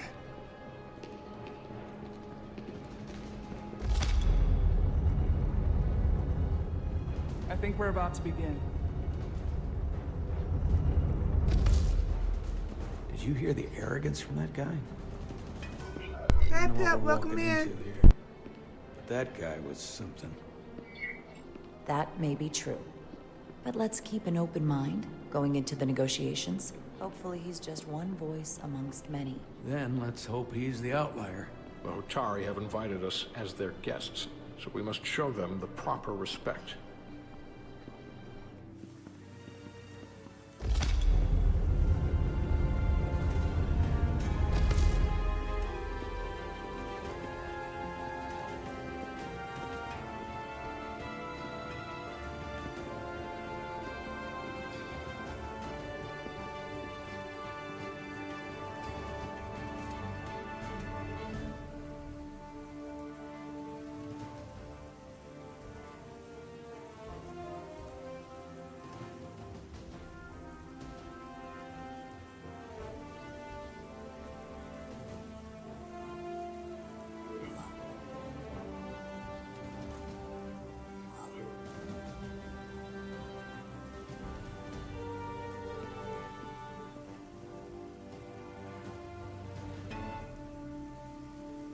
Ambassador Spock, welcome to Holtari Prime. The honor is mine, Your Majesty. That the Federation would send one of their most respected representatives is not only an honor to the Hotari people and their queen, but a recognition of our stature and importance. Let's get on with it, shall we? With all due respect to the Federation and their ambassador, they have no authority here. We are not members of their alliance. We are not subject to their rule, nor yours. We demand the immediate return of all mining operations to Elydian control, as it has been for centuries and will be for centuries more.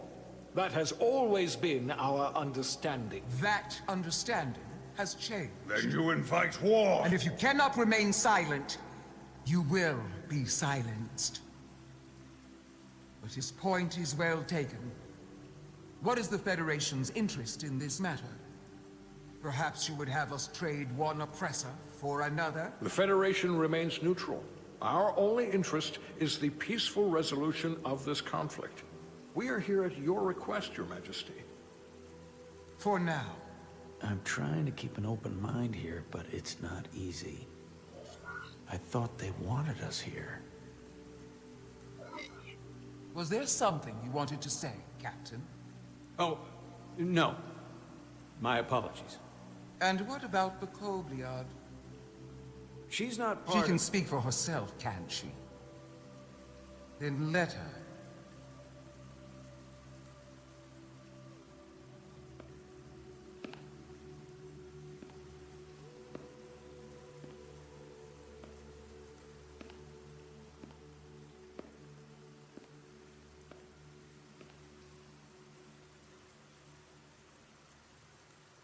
Now then, what is your name? Commander Jara Rydek, Your Majesty. Being a Kobliad, you would know better than anyone. Your people suffered brutal treatment at the hands of the Cardassians. Their injustice towards the Kobliad is as unimaginable as it is unforgivable. Not unlike how we have been treated by the Elydians. As much as they'd have you believe they are the victims here, remember it was the Hotari who attacked us. Hundreds of innocent Elydians were slaughtered without mercy in those mines. The blood is on their hands, not ours! Quiet! If after all the Kobliad suffered, You finally had the chance to right that wrong. To get out from under their control. Would you take it? Or would you negotiate a peace?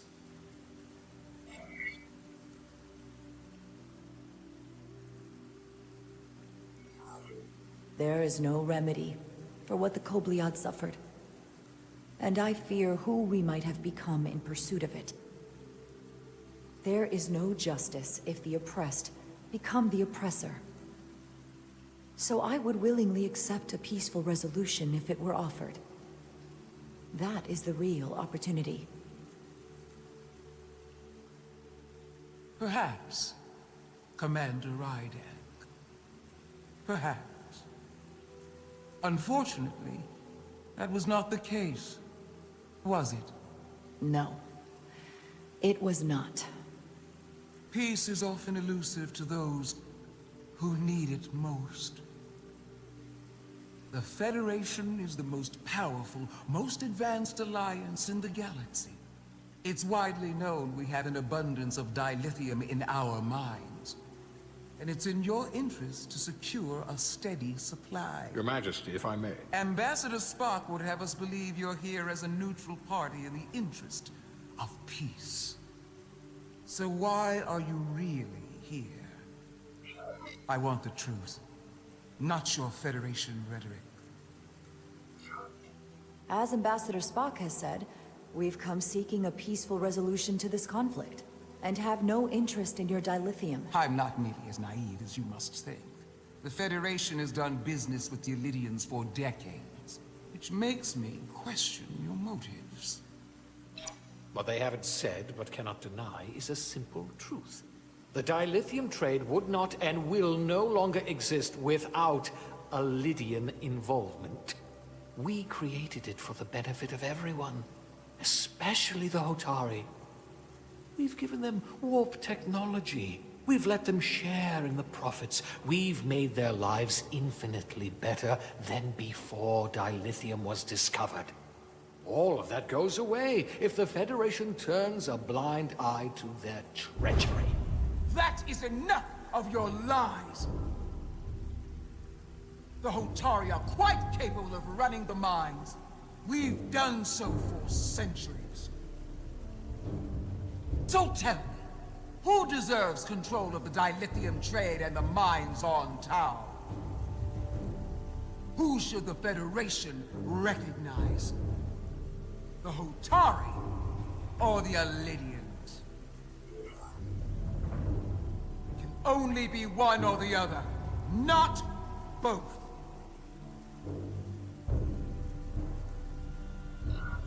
If there can only be one, then it would be in the best interest of all involved if the Illydians resumed operation of the mines. And that is why we should not trust our fate to the Federation. She speaks sense. You do well to listen to her. And you do well to hold your tongue. We will take back our minds by any means necessary. Then you will see more blood spilled. I am more than willing to address your concerns, Your Majesty. Yours as well, Representative. But I suggest we could have a more productive conversation with a smaller group. Perhaps only the most essential representatives.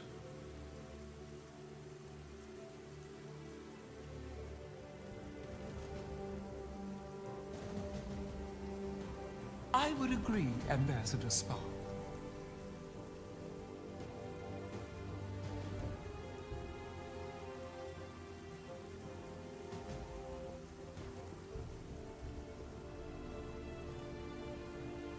I think this is best left to those of us with more experience in diplomatic matters.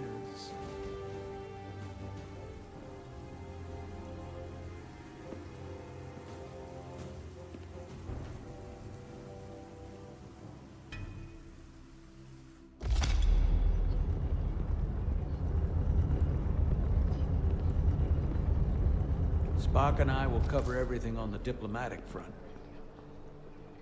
You make nice with the locals and see if you can get some answers. We need to find out why the Hotari are so willing to risk war. What happened in those mines?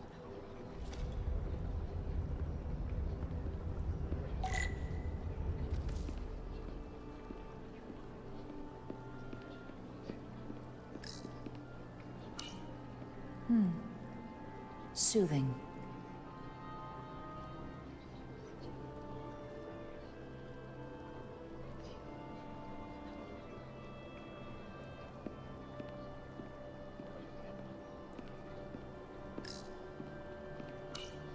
Commander, after hearing so much about the Federation's sense of fairness and justice, I was surprised that you sided with the Illidians.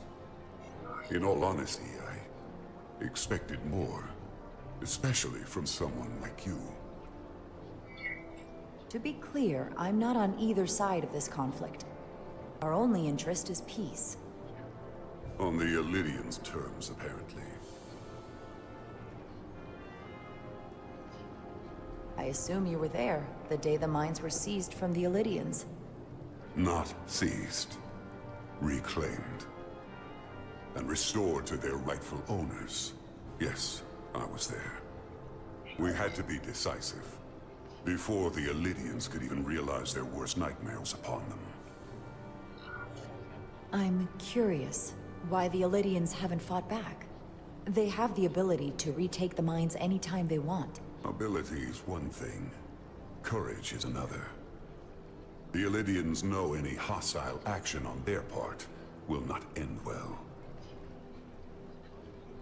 They respect one thing above all else, and that is force. The greater the force, the more certain the outcome. Any talk of making peace is just that, and worth little without the strength to secure it. Which makes me wonder about your ship, the Resolute. Undoubtedly the Federation's finest warship. Ready to contend with anything the Illidians might have in store. Or is that not true? Maybe I've misjudged it. I wouldn't say state-of-the-art, but the Resolute is plenty capable and can hold its own against just about anything. Let's hope so. Because at the moment, it's the only thing preventing them from wiping us off the map. Sidron. A pleasure meeting you, Commander. I'm sure we'll cross paths again.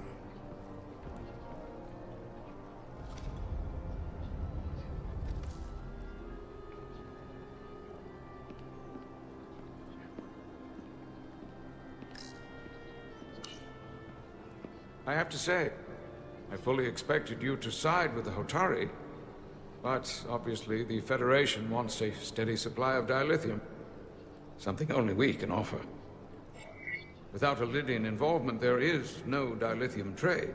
Left to the Hotari, it would be nothing short of a disaster. We're not on either side. Our only interest is the peaceful resolution to this conflict.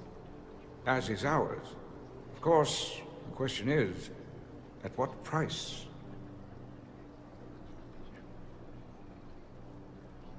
Major Solid Arminta, Special Attaché, Illidian Armed Forces.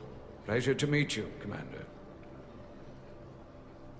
I have my issues with the Hotari, but I have to give them some credit.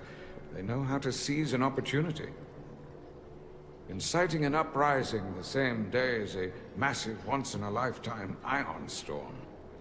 Our assumption was that this storm was just an anomaly. Yes, a very convenient anomaly. At least, that was what we were told. Of course, I wasn't there. But who am I to say otherwise? Something tells me there's more to the story. So what really happened? Well, the official story is that it was the storm that enabled the revolt. How else do a bunch of unarmed, unorganized miners seize control of an entire moon, much less thousands of mines? But I've talked to people who were there. They tell a different story. They say they're lucky to have escaped with their lives. That it was more than just the storm. That somehow the miners were able to harness the energy from the storm. I know it sounds crazy. I'm not even sure I believe it myself. But that's what they said. You said the Hotari were primitive. Well, they are. Except for the part about weaponizing ion storms.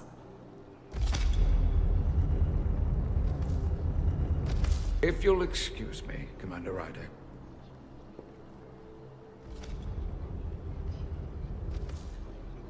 Commander, if I could have a quick word with you. Of course. Commander Rydek, I have to admit, I was surprised when you said the Illidians should control the dilithium trade. I was under the assumption the Federation was neutral. But maybe I was wrong. We came to help negotiate a peace, not for business. And I can assure you, we have no interest in dilithium. Everyone has an interest in dilithium. But I trust a peaceful resolution serves all our interests. I saw you speaking with the Illidian. I'm sure they're painting themselves as the victims.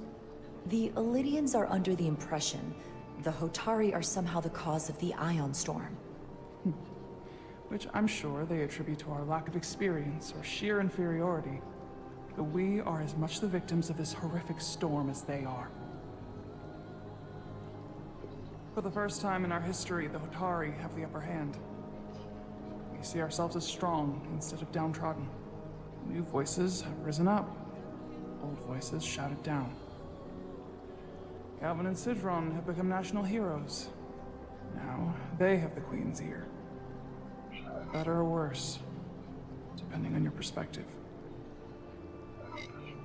I take it they're against a negotiated peace with the Illidians. Heroes tend to want more of what made them heroic. If it were up to them, they'd wage all-out war and bring ruin upon us all. My fear has been that the Illidians will launch an attack and crush us. You've seen their starship, no doubt. They could have retaken the mines whenever they wanted to, but it never happened. And as strange as this may sound, I'd almost say they're afraid. I just don't know what they're afraid of. It's still the same bluster and bravado you would expect from them. But it has no teeth. Like they're afraid of what might happen. Do you think it has something to do with the Ion Storm? Right now, it's stronger than ever, isn't it? It's entirely possible. I'm not a scientist, but I do know the storm has knocked out all kinds of systems. So maybe the Illidians weren't willing to risk their ships, given all the interference.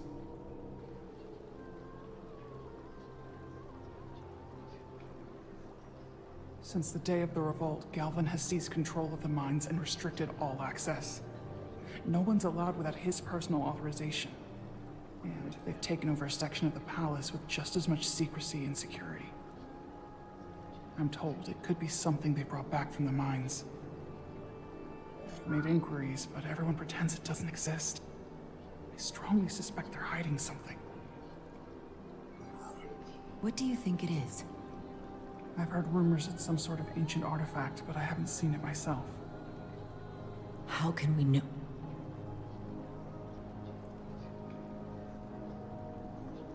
I'd better see what's happening. Do you think you can find out what they're hiding? I need to see proof of something before I can make my case to the Federation. I can try, but even if I found it, I might not know what to make of it. Take this.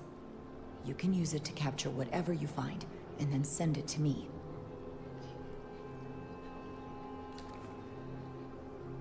Thank you. I will let you know what I find. And I look forward to our meeting again.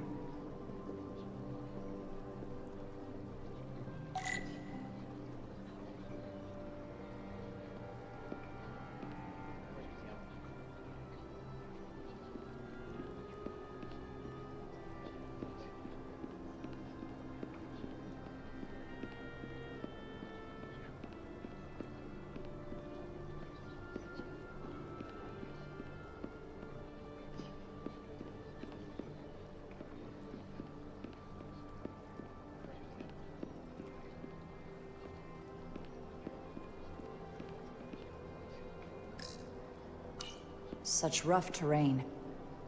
No wonder the Hotari are so tough.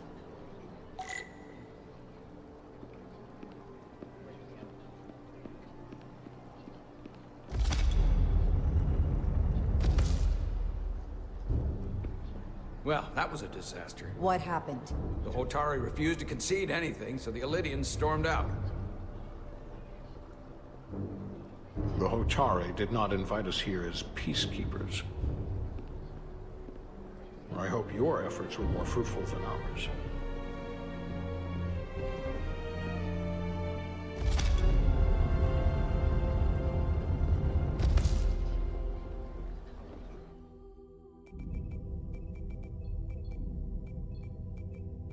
Gravitational harmonics failing to resolve. Warp bubble stability degrading. Increase output to maximum. Increasing warp output to maximum. It's happening again.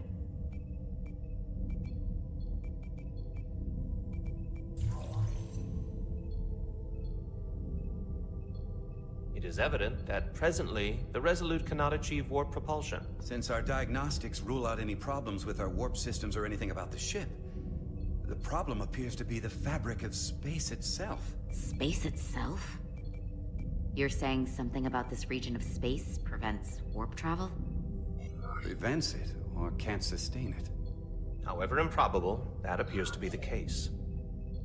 The storm didn't stop us from leaving space dock and traveling here. But could it still be causing this interference with warp travel? We must follow sound investigatory principles. Do not let an assumed conclusion drive your analysis. Sometimes we need a little inspired thinking, Mr. Chovak. Captain Solano is on his way back from the negotiations, and I want to have some answers for him when he gets here. Indeed. Given the facts at hand, we may be able to deploy subspace probes around the ship to construct a clear picture of the phenomenon. Around the ship. I'll prep a shuttle.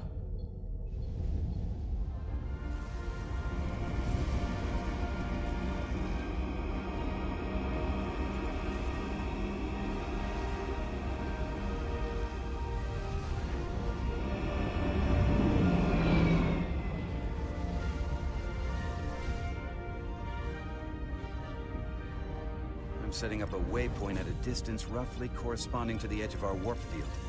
When we get there, I'll deploy the first probe.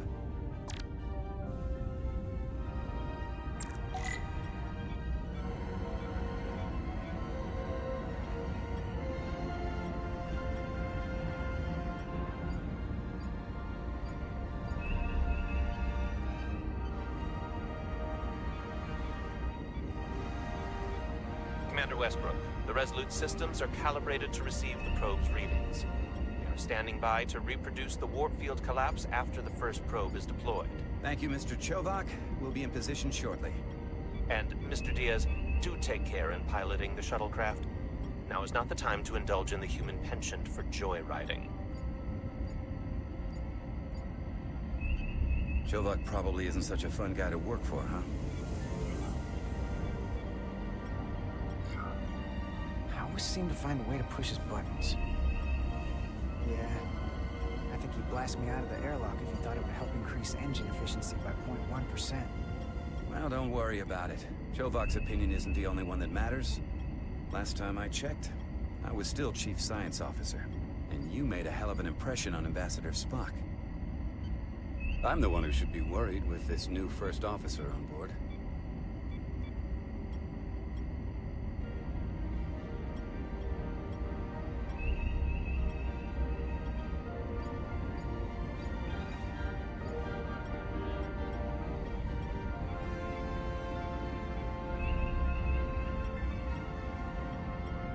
This is far enough.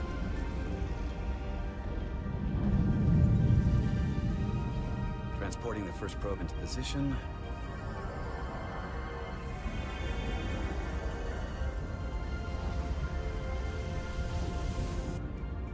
Westbrook here.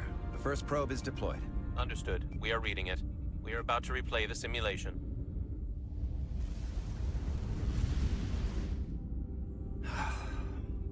Problem? Don't get me wrong. Things are definitely trending up with Commander Rydek. She's put my ideas into action. And she listened to me when your life was on the line out on the hull. That sounds like a good thing. It is. But I'm still trying to figure out if she's right for the job. She didn't go through what the rest of us did. Still got chosen to be #1. Can't tell if she was actually siding with me, or if we just fell on the same side. From what I know, Rydek's a real leader. Yeah, that is what we need, isn't it? From a first officer? Sure. Fair enough. Test is running. Warp field collapse in 3, 2, 1, mark.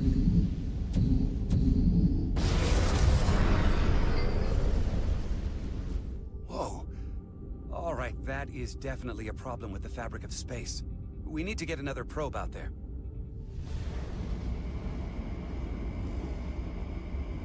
With 2 points of data, the Resolute and the probe, we've managed to get an interference pattern. I'm setting a waypoint to a particularly strong area of interference. We'll deploy the second probe there.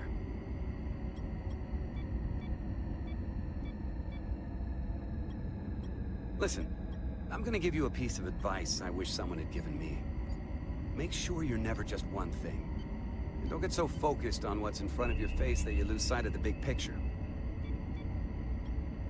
Before Rydek showed up, the captain pulled me into his ready room and told me he didn't think I had the people skills to be first officer. What a load of crap.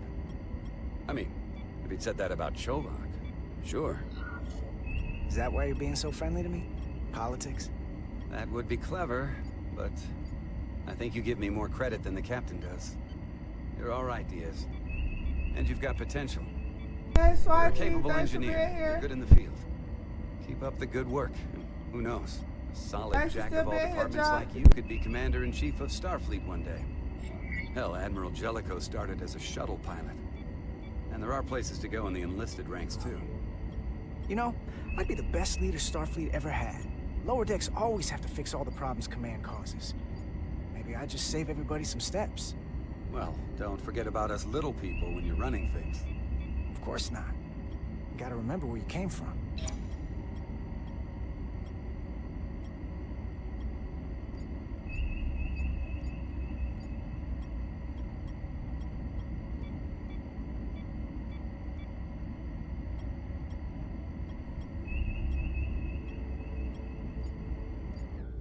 Here. This is close enough. Stop the engines. Deploying the probe. Westbrook to Commander Chovak. We're ready for another sampling of data. Very good. Running the simulation again. Warp field collapse in 3, 2, 1, mark. There it is again. I saw it. It seems to be directional. Well, what about the scans? Anything?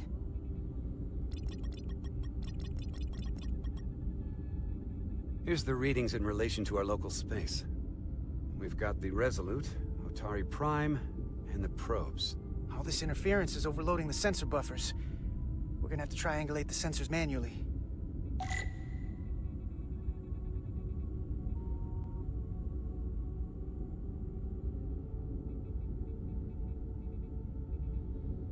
We got something. These markers indicate peaks in the gravimetric interference patterns. Let's see if I can find some more.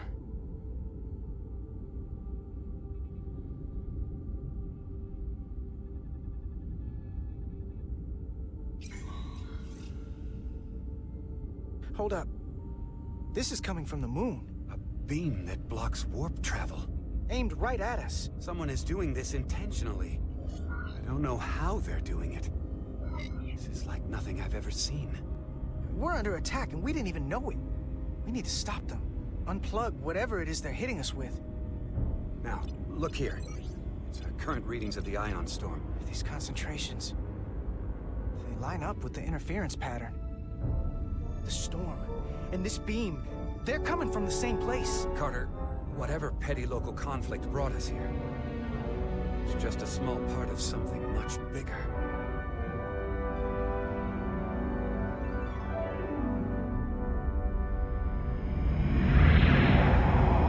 Presently, we don't have an explanation for how they're doing this. One thing is clear. This is no fluke. Thank you, Mr. Westbrook. I want a full briefing when I'm back on board. Solano out. A targeted weapon that inhibits warp travel. Coming from the moon Tau. That would explain the difficulties my shuttle encountered. More importantly, the tenor of the Hotari during the negotiations. And here I thought the Elydians would be the problem. Coming to peace talks in a warship. This wasn't supposed to be so complicated. We're right to be worried. If they're targeting the Resolute and we can't go to warp, that effectively leaves us at their mercy. Which puts us in a rather difficult position. Especially if they have more tricks up their sleeve. Tylus, the Hotari representative, said she thought they found something in the mines. Galvin and Sidron brought it back to the palace, but they're keeping it under tight security. She's going to investigate it. I gave her my tricorder. I expect she'll contact us soon. You found an ally. Why would Tylus help us? Go behind her people's back? It's a fair question, considering. She doesn't like the way Galvin and Sidron have been manipulating the situation. And the Queen. Working with us to go around them isn't the same as betraying her people. That may be true. She's certainly more likely to help than the other Hotari we've met. That raises another question. Specifically, what do the other Hotari have to gain in bringing us here, only to make this hostile maneuver against us? There must be some motivation. Unless they changed their minds between when they asked and when we got here. Given their indifference to the negotiations, and what we now know about this warp-disrupting weapon, it's almost as if they want to start a war. And Sidron was convinced the only thing the Illidians respect is force. I would say he's right about that. But at least they know when to hold back. But that does not explain why they would turn their aggressions against us. I don't think the Illidians know what's really down on that moon either. Major Armintus said the revolt defied explanation. That the Hotari miners somehow harnessed the energy of the storm. Harness the energy of the storm? Doing that is beyond even our capabilities. So is a weapon that disrupts warp travel. There have been civilizations and entities, both past and present, far more technologically advanced than the Federation. The Illidians and Hotari don't fall into that category. But that is all the more reason to investigate further. Commander Rydek, sorry to interrupt. We've received an urgent call from Hotari. The Queen's advisor, Tylus, has asked to speak with you. Put her through.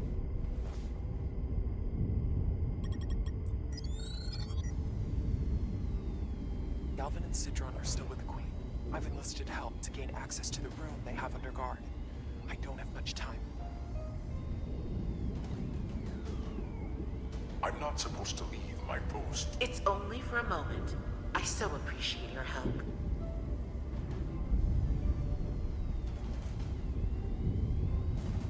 I found something. I'm sending you a scan.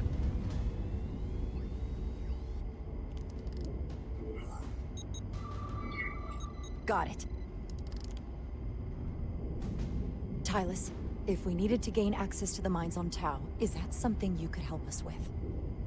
I suppose it wouldn't be easy, but I have to go. Tylus. Can we reconnect? Sorry, Captain.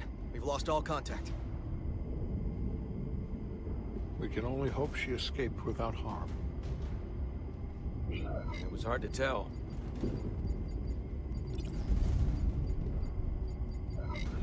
We have to help her. Send another shuttle. We're not doing anything yet. Not until we know more. Let's see the scan of whatever the hell that was.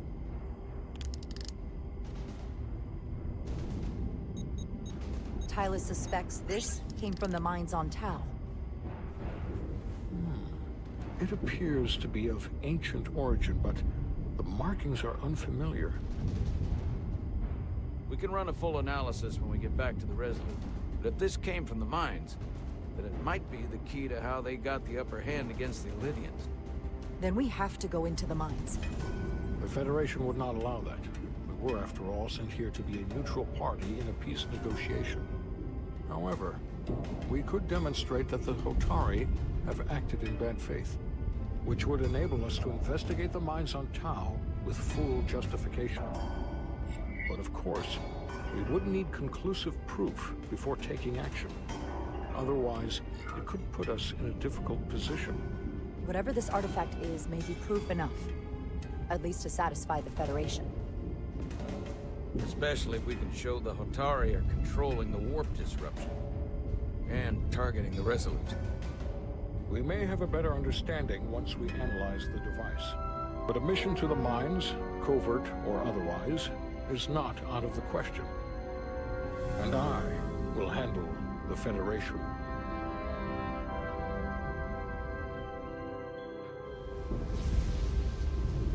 As I was telling Carter, I want all the data I can get on this warp problem. And the negotiating team's shuttle has been recording data all the way back from Hotari. Even better than our probes. So pull the sensor and engine ISOs from the Melville when it sets down. Will do. I'll join you and Chovak down in engineering to run another analysis after the briefing.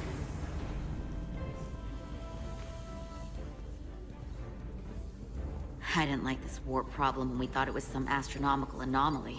And I like it a hell of a lot less now that we know someone is doing it to us. How does it work? What do we even do about it? What do you say we pull these chips and find out? Took some damage on the way.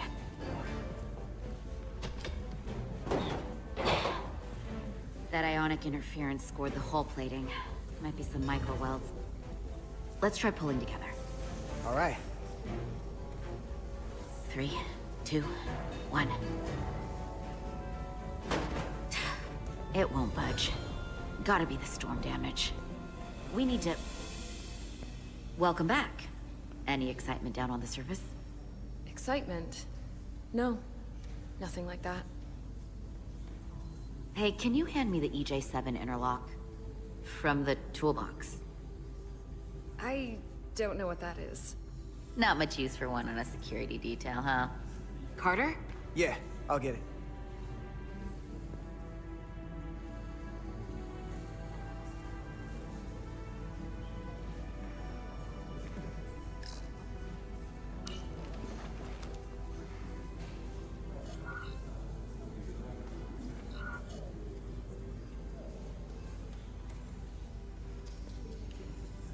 Okay, I'll apply pressure while you decouple the panel.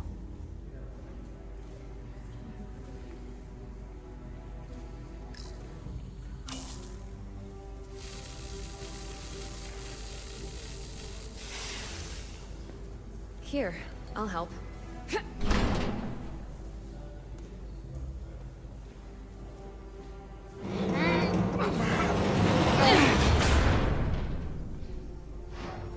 We've got this.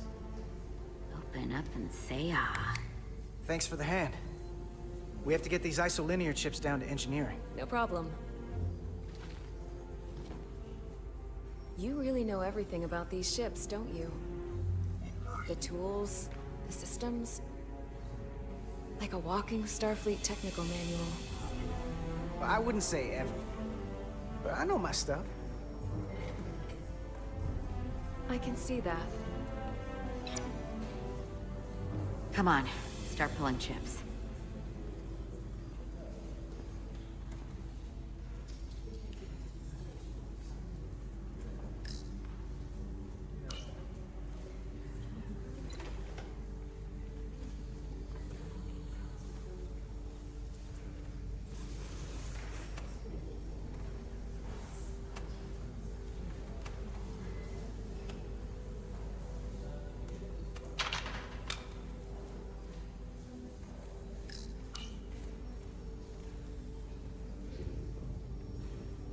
What's this? Some kind of crystal formation?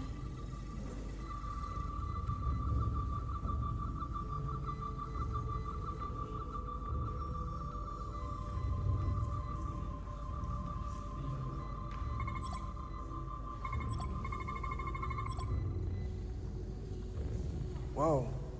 This substance is a quantized spin crystallization of hydrogen, carbon, and lithium. It's emitting tetrametric pulses at an interval of 3.8422 seconds. Quantized crystallization isn't natural. I mean, it's only theoretical as a means to engineer matter on a subatomic level. What's it doing in there?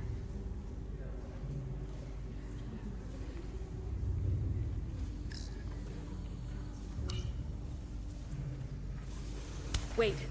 Regulation 364, subsection 9. What?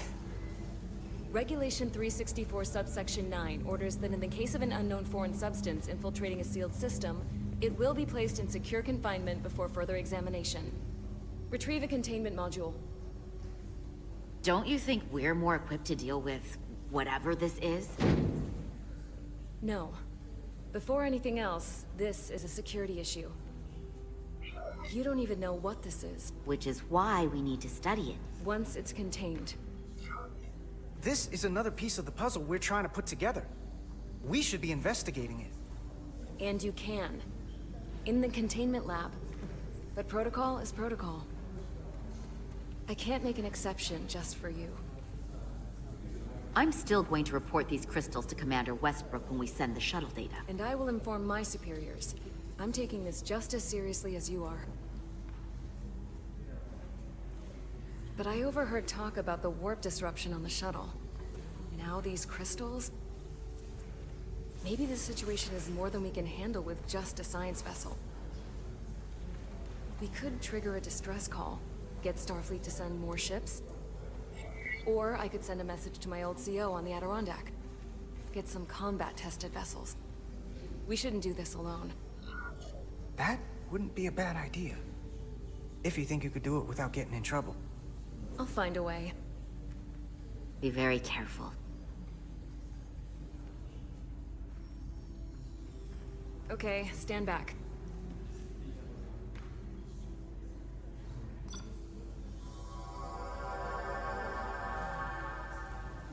Get this to the containment lab. We'll get it set up for you. I'll let you know when it's safely confined. Oh, we'll be there. Last thing you want is to study this down in main engineering and have it explode next to the warp core.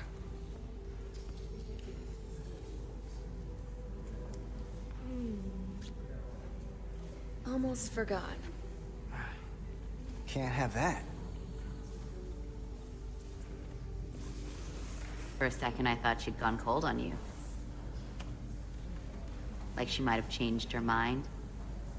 But I guess this whole situation has her spooked. Maybe she knows more than us? Or it's because this is all happening so fast? But she usually doesn't scare easy.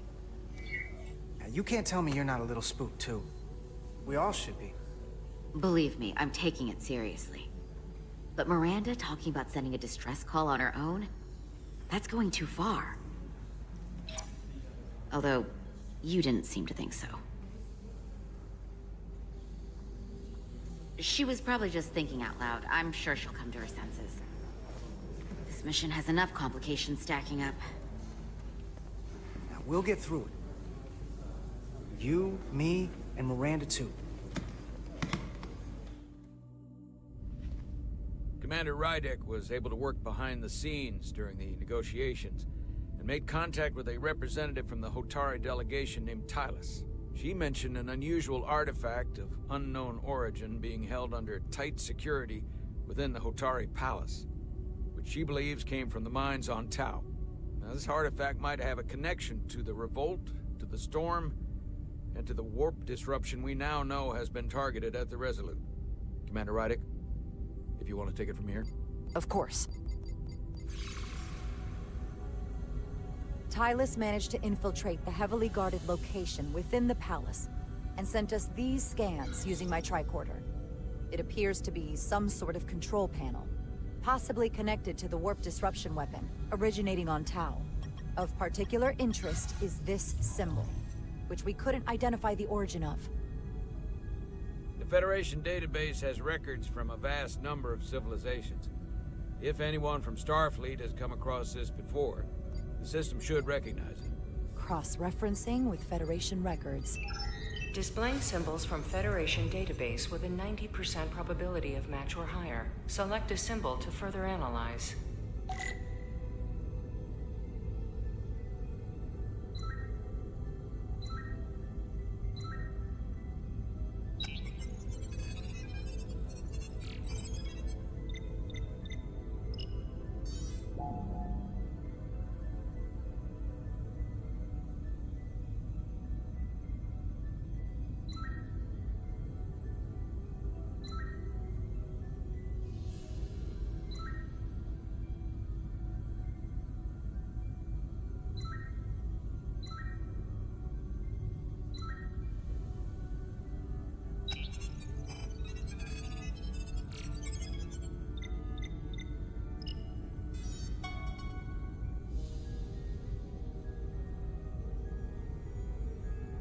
99.2% match. Got it.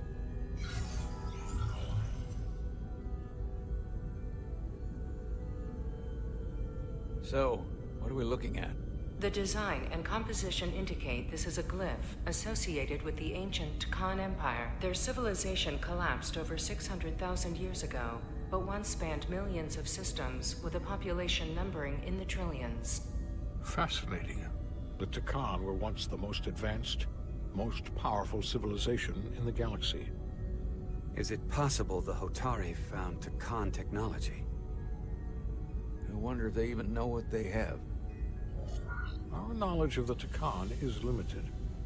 I have only encountered passing references to them. Actually, I've heard of the Takan. You have? Quite impressive, Commander. Computer, summarize the Enterprise D's discovery of a Takan outpost. On stardate 41386.4, the USS Enterprise D, under the command of Captain Jean-Luc Picard, discovered a Takan outpost in the Delphi Ardu system. According to the mission summary, an unbreakable energy-draining field was deployed against the Enterprise and a Ferengi ship. The Enterprise was only able to escape after negotiating their release with an entity known as Portal 63, Guardian of the Takan Empire. Unbreakable energy draining field. It starts to make sense. What else is there? There's a lot here. Let's take it piece by piece. Select the aspect you wish to learn more about.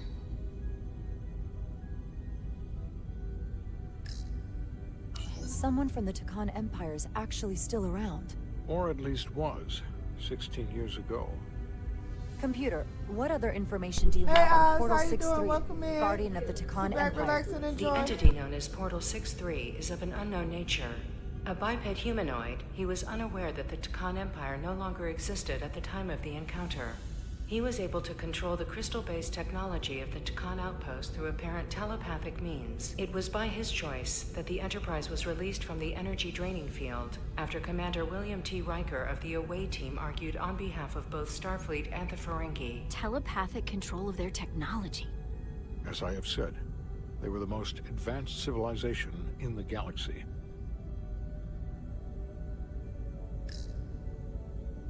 What sort of planet is Delphi Ardu 4? Delphi Ardu 4 is an M-class planet, a barren rocky world with little to no vegetation and frequent ion storms. The giant crystals that grow there absorb energy, but it is not understood how they do so. The entire Delphi Ardu system, consisting of 11 planets, was considered completely uninhabited until the encounter with Portal 63. Frequent ion storms. That can't just be a coincidence. The technology to capture and hold the Federation flagship would have to be unbelievably powerful. Computer, what else can you tell us about the energy-draining field the Takan used? The Enterprise D was unable to break free on its own. The precise nature of the technology was never fully understood. Only that the crystalline technology used was beyond the comprehension of then-current Starfleet science. The engineering team found a quantized spin crystal formation in the shuttle you took to Hotari. They registered tetrametric radiation coming from it. We have Takan technology on board right now? We might. I'll run a full analysis in the containment lab.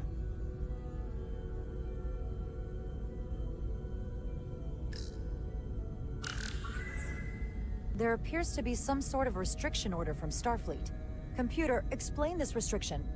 A Starfleet directive similar to General Order 7 forbids entering the Delphi Ardu system or attempting to make contact with Portal 63.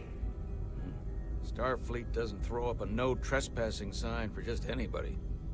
I suppose it makes sense considering what happened to the Enterprise D.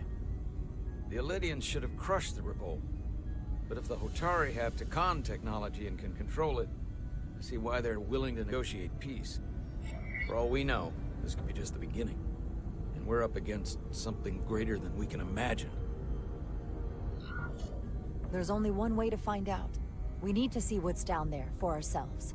I might be able to help with that. We've been able to triangulate the source of the ionic interference and warp disruption to a specific mine on Tau. Engineering used the latest data from your shuttle to pinpoint its origin. There. So we know where to look. Commander Rydek's right. We need to know what's down there, what the Hotari are hiding, to better understand what we're up against, and to neutralize it if we can. Captain, embarking on a mission to the Hotari moon would not be viewed favorably by either side. However, given the circumstances, we are entirely within our rights to defend ourselves. I just want to make sure this doesn't blow up in our faces. Which is why I'm thinking of sending Commander Rydek on a covert mission to Tau. Assuming you're up to the task.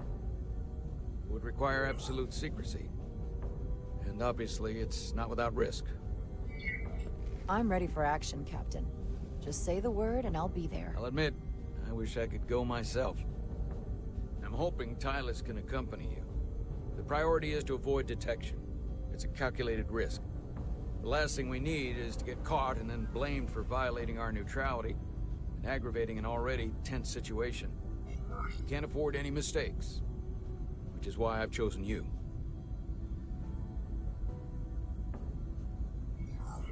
It's a risk we have to take. We need to know what we're up against. Agreed.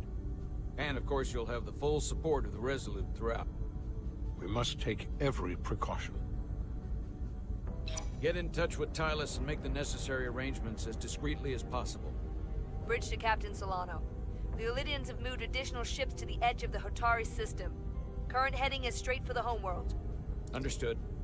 It would seem we no longer have the luxury of waiting. In that case, may I suggest you and I return to Hotari Prime? Doing so will provide Commander Rydek as much time as possible to complete her mission. Agreed. We'll hail the Queen's delegation from my ready room. We all know what we need to do. Dismissed.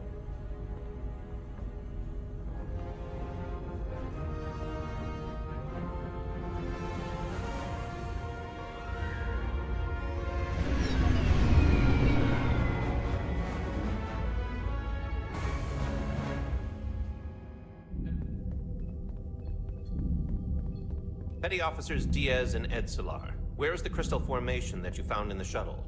I have tasked Ensign Calloway with performing a full analysis of the tetrametric pulses. Security brought it to the containment lab. I was just there. They don't know anything about it. Security never checked it in. Miranda never got there? She's the one that had the crystal formation? Yeah, her and the rest of the security detail from the negotiations. Diaz, Tamaris. Try her again. Carter Diaz to Miranda Maris. Commander Westbrook to Petty Officer Miranda Maris. Respond. Something's not right. She's still on the ship. She has to be. Computer, locate Petty Officer Miranda Maris. Petty Officer Miranda Maris is in the isolinear storage array on Deck 5. I'll go find her. Good. I am sure Mr. Diaz can attend to this on his own.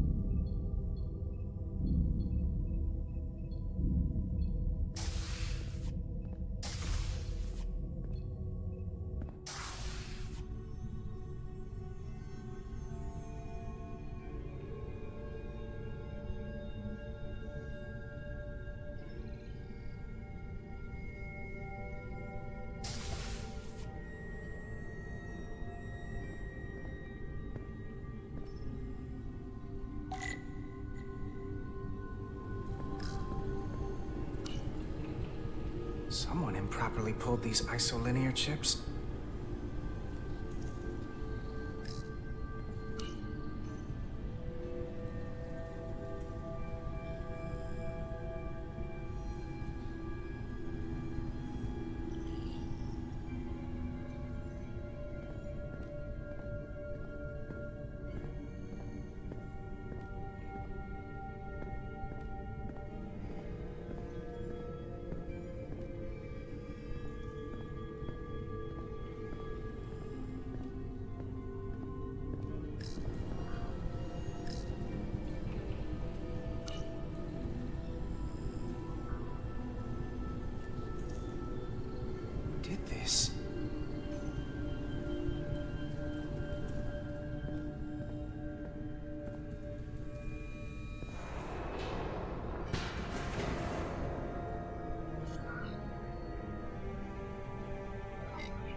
Thank you for the like, ship.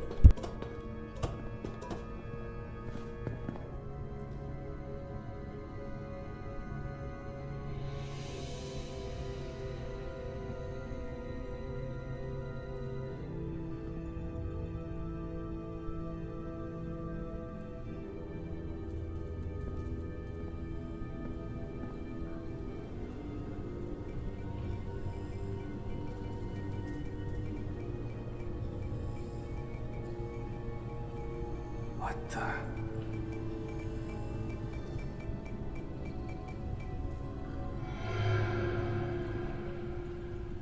Oh, it's just you. I'm busy right now. Why don't you come back later? I called you on the comm badge. Twice. Commander Westbrook, too. Why didn't you answer?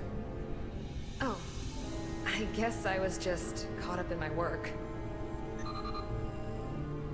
But I'm through here, so I can't stay and chat. I have other things to do. Sorry you came all this way for nothing. What exactly were you doing in here? I saw you accessing files, copying them onto that. This is secure data. It's really not my place to talk about it. Look, I appreciate that you came to check on me, but I'm fine. You worry too much. We're on a starship. Nothing's gonna happen to me here. I'm worried because you're acting strange.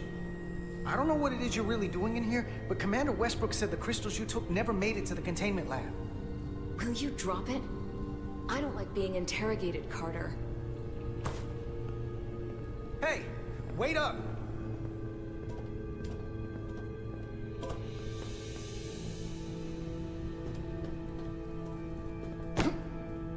I'm getting some very mixed signals from you right now. I'm sorry. I'm under a lot of stress right now. Just tell Chovak or whoever I don't know where the crystals are, and let me go about my business. I know we have some things to figure out. I don't have time to stand around and debate with you. Not right now. I don't know what it is, but you're hiding something. What's in that storage drive? I told you, it's secure data. So drop it. Miranda, hold on! No. Get out of my way.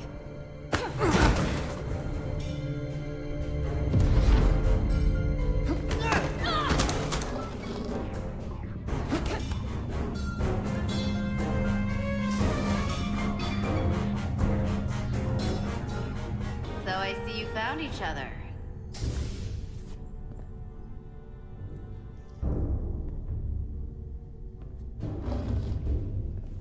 You were taking so long, the commander sent us to see what the problem was. Diaz, you were sent here with specific orders, and fighting your crewmate wasn't one of them. What the hell is going on here? Let's just let them explain. I'd like to hear that, because I know what it looks like. Ask her! She was doing something with this. Copying all kinds of data. This drive is unauthorized. There are ISOs all over the floor. And that's why I was in here, investigating this situation. And when Carter came looking for me, we got our wires crossed. It wasn't anything more than that. Even if that was true, it still doesn't answer what happened to the crystal formation that she took. And she isn't helping. I can't tell you what I don't know. I brought them where they belonged, and that's where I left them. I don't know what's going on here, but I think we need to call it into security. She can explain herself in the brig. Hold on a minute. We don't need to put this on anyone's permanent record. Miranda, maybe you're feeling out of sorts, and we should head to sickbay so the doc can check you out? Yeah, I haven't felt right since I came back from Hotari. I think I should see the doctor. You two know her? If you really think she's not well, we can take her to sickbay first. But what I know is this is a security breach, and we should treat it as such. Please, just let me go see the doctor. She did have a bumpy ride back on the shuttle. Let's take her to sickbay. It's better than the brig, isn't it? Yeah. Yeah, it is. Fine. Get checked out by medical. You two go with her. I'll put this back together.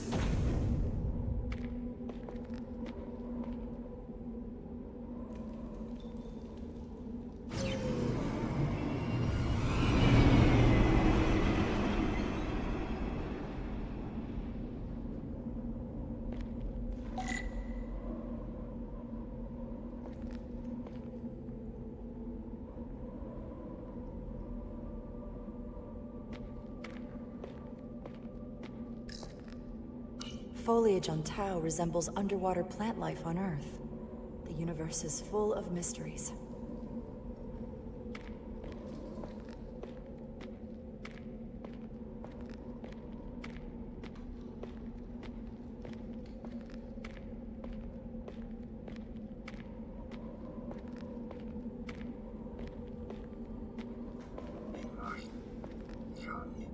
Rydek here. This is Zermatt. Any trouble getting to the surface? I'm really starting to miss transporters. As long as this storm is around, you'd better learn to like shuttles. But if you can find the cause of the interference, we might be able to get back to transporting. As if I needed another incentive. We both know there's a lot more than that riding on this. Fair enough.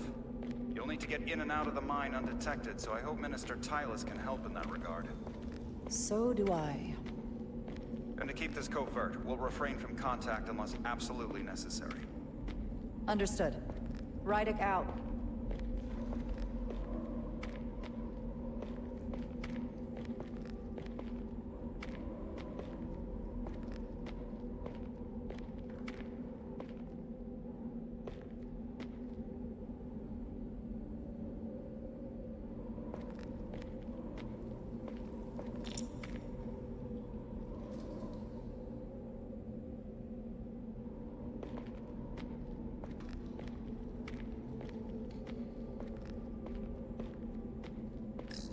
The ionic interference is coming from underground.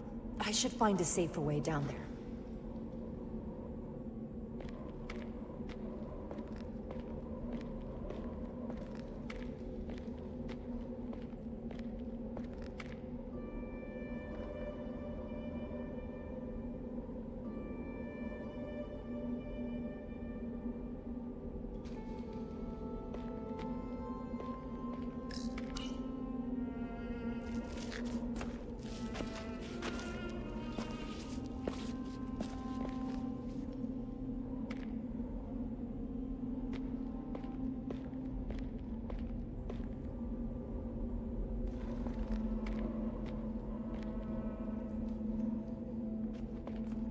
I saw your shuttle take off.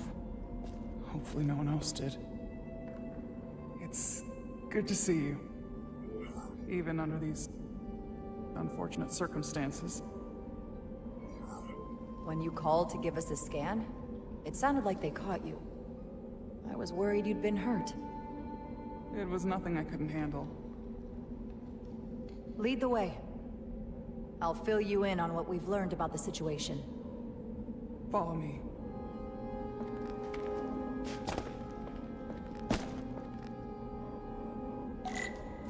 The device Galvin and Sidron brought back from the mines is being used to control some sort of warp disruption weapon that has the Resolute trapped in Hotari space. According to our readings, the power source for that device is on this moon, at the specific coordinates I sent you. That sounds impossible. That explains the rumors of the Hotari controlling the ionic storm. We strongly suspect the device was created by an ancient empire known as the Takan. The Takan? Once the most powerful civilization in the galaxy. but they've been gone for over 600,000 years. It's hard to believe there's something like that on Tau. Which is why I need proof. If we find hard evidence that Galvin and his allies are hiding dangerous Takan technology, I can convince the Federation to let us intervene. Understood. We're almost there.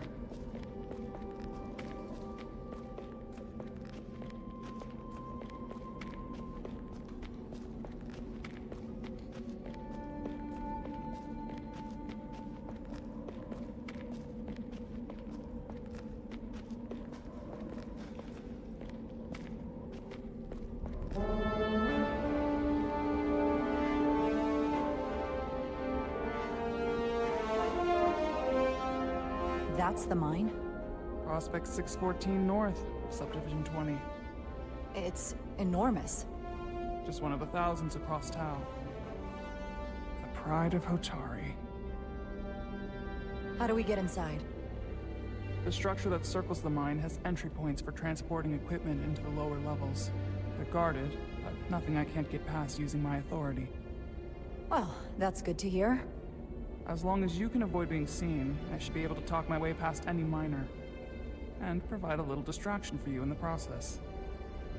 How do I avoid being seen? You don't use the door.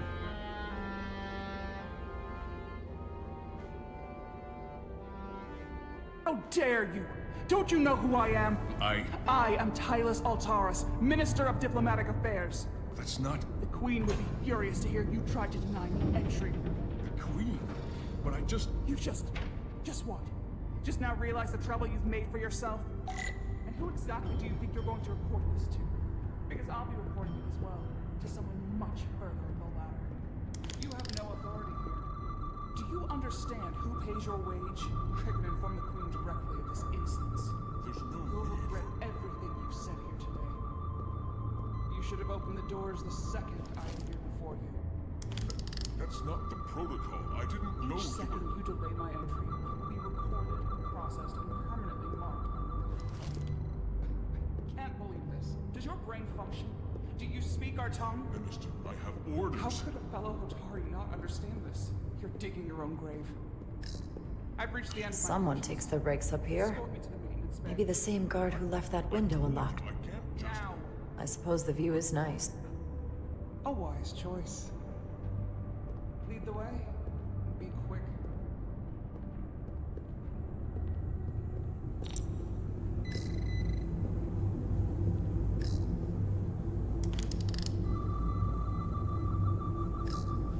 Force field. Looks like it was installed recently. No safe way around it.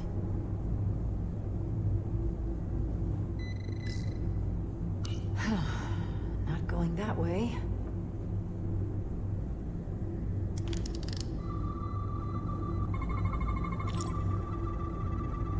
Okay. Let's get a look inside you.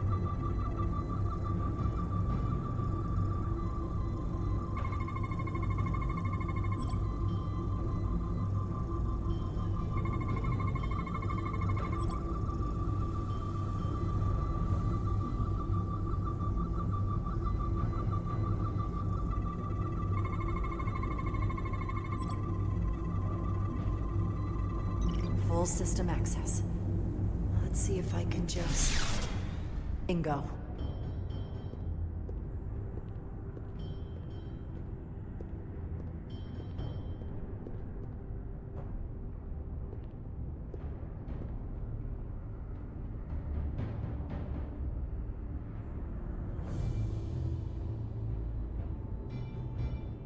Better hurry. Hey Johnny, welcome in. Not sure how long she can keep him busy.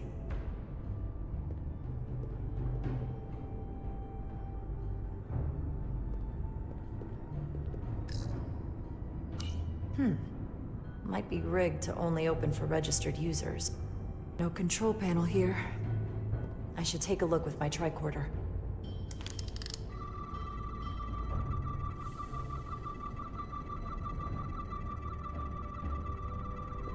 Hey Vegas, welcome in, honey.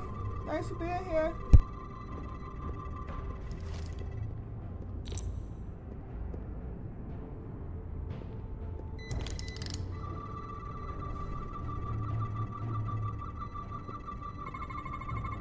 Something in here is keeping that door closed.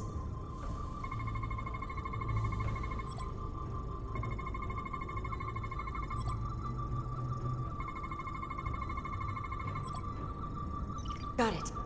Should remove the security check on the door.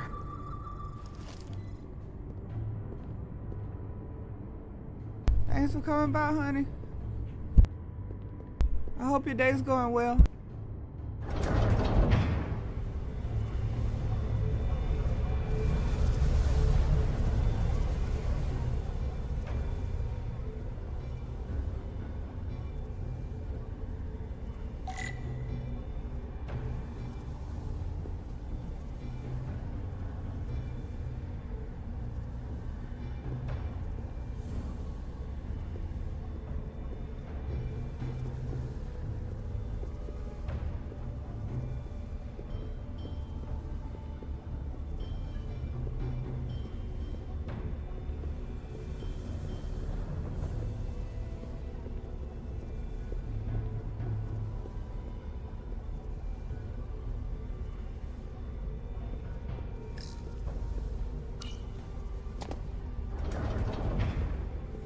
I didn't come here to educate an imbecile on royal protocol. Of course not, Minister.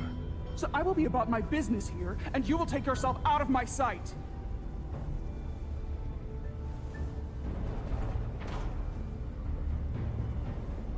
There you are. You really let that guy have it. It worked, didn't it? I'm used to having to throw my weight around. Hard to get anyone to listen to you otherwise. I'm impressed. I didn't know you had it in you. There's a lot you don't know about me. Underestimate me at your peril. The catwalks were booby-trapped. Galvin and Sidron have gone to great lengths to keep out the uninvited. Well, we're inside. Where do you want to start? The ionic interference is coming from below us. We need to go deeper. That lift goes down, at least to the changeover station.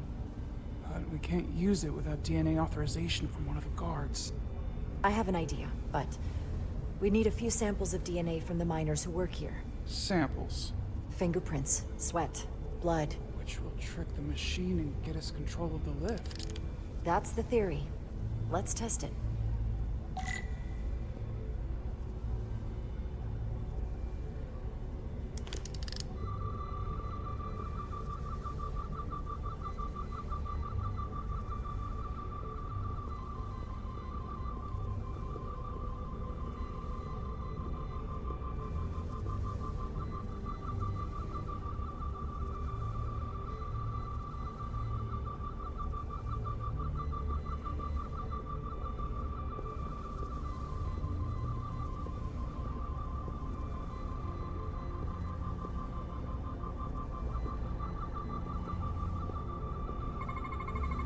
There's DNA on this console, but it's only partial.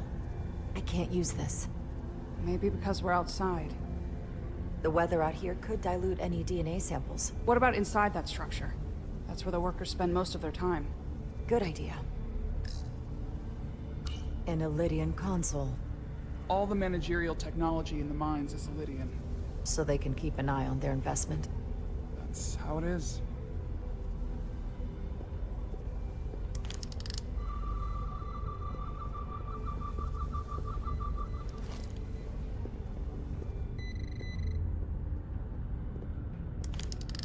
Wow, that is a lot of DNA. I should look for the most concentrated spots. Welcome in, Demi. Welcome in, Sunlight. I hope y'all having a great day.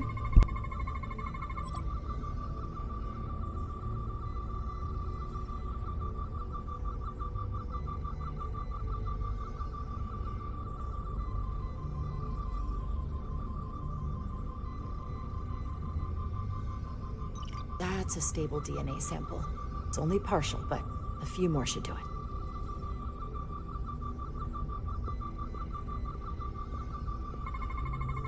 Not concentrated enough. I should try somewhere else.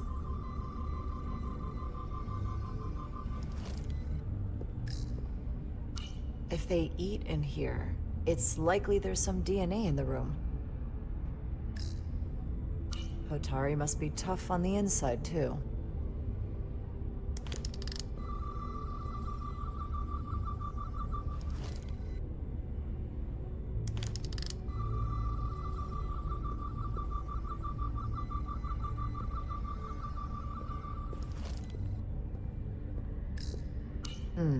Leftovers. I should give this a scan. There's gotta be stable DNA here.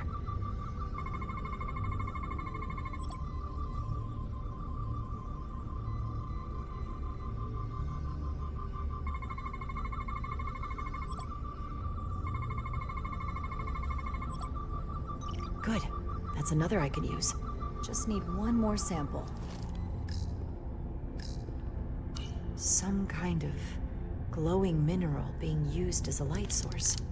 Might want one of these for my cabin, actually.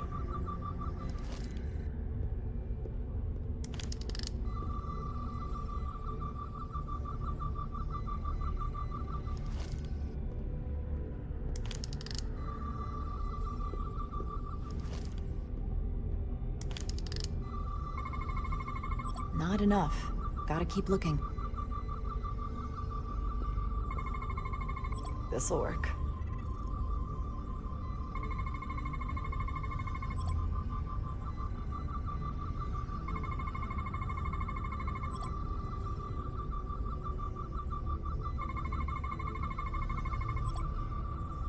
Perfect.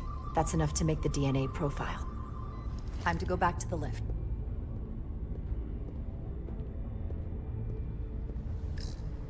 You're not coming inside? There are some things I'd rather not smell. Ah.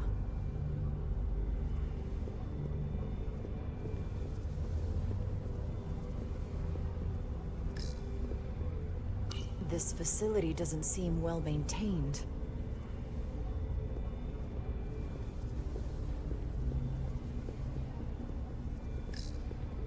Do you think we could just find a way to climb over this? Possibly. But the console on the lift itself is locked by the same system that locks this ramp. No shortcuts, then. I'm sure you can figure something out. That's an enormous tractor beam. One of our strongest. The miners dump everything they find into the center, and the tractor beam moves it all up into the collector ship. You sound a little proud of it. The Illydians may have given us new tools, but the methods of excavation are all Hotari designed.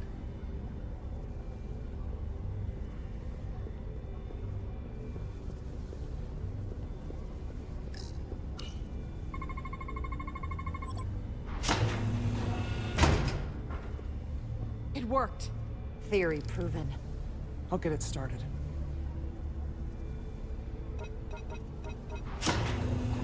Ready?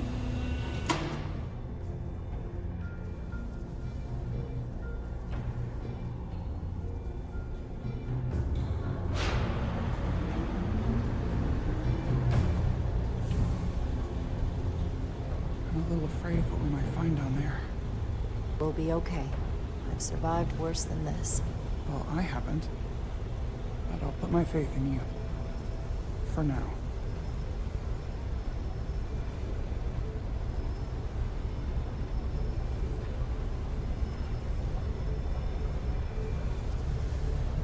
Jara. Stay back. There's a guard at the station. You'll have to hide.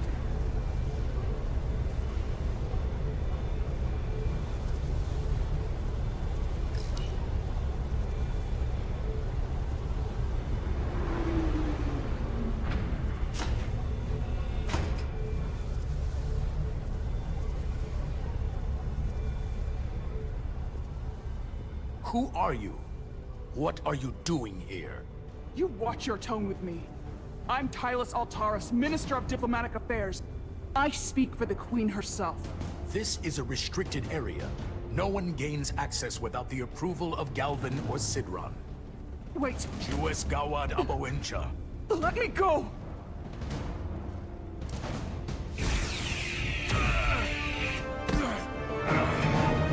Are you all right?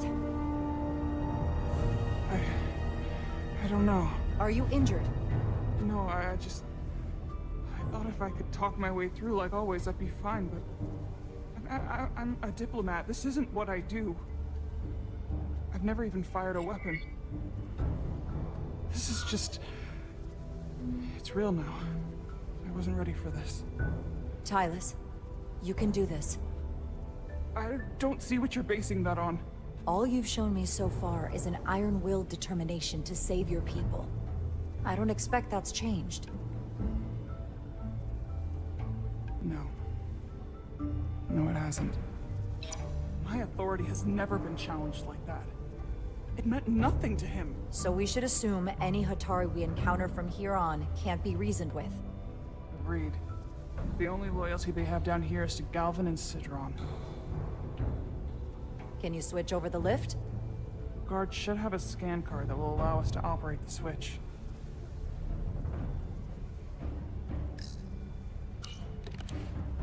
Got it.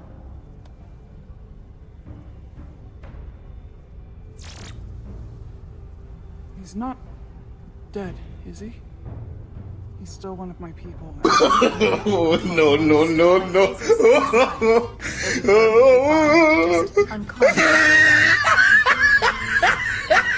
have that sort of technology on our weapons.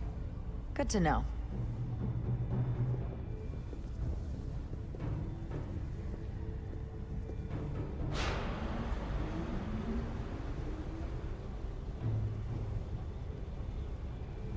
I guess that Karen got put in her place.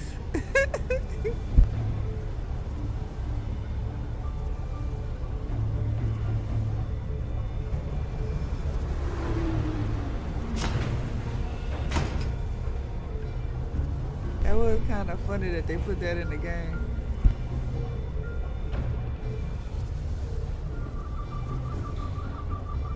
The energy readings are emanating from this tunnel.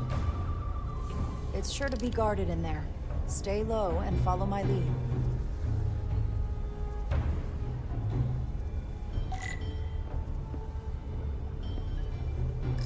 Is that all dilithium? Sad Not to all. say she on my side. We excavate but large hey, chunks you know, of rock that Karen's a contain Karen. varying amounts of dilithium ore.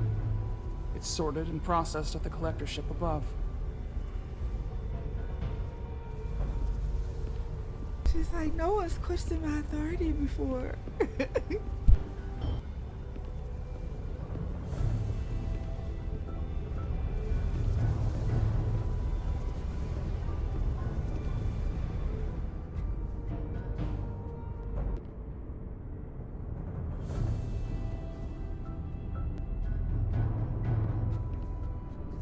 More guards.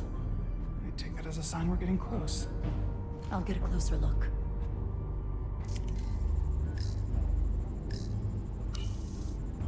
Looks like they've improvised a barrier. Yes, we must be getting closer.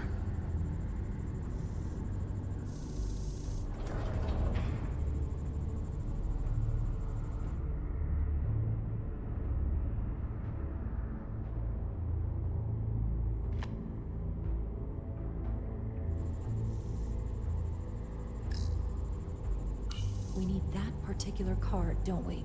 I'm afraid so.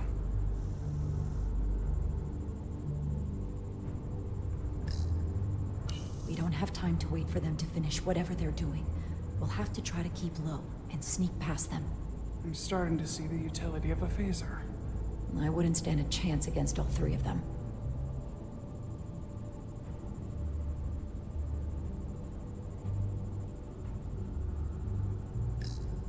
Can you open that door? Not without that scan card. I don't like our options here.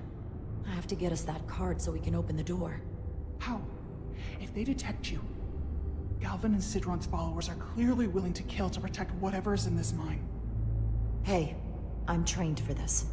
I'll be fine. What should I do? Avoid being seen.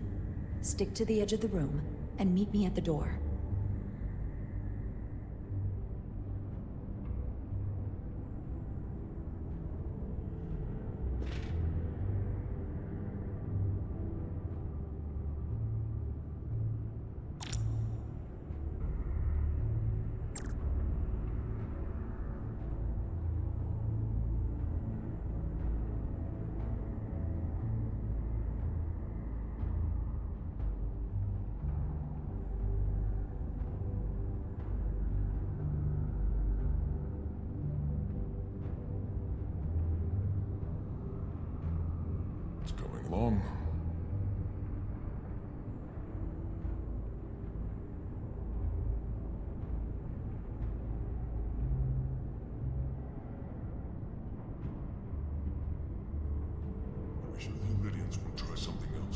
saw a power, a resolve.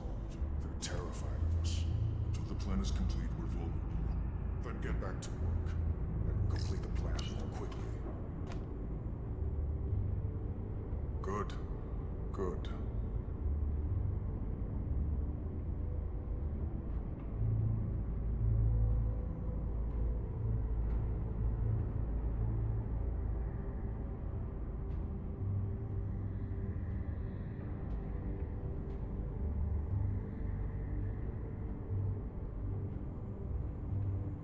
I saw something.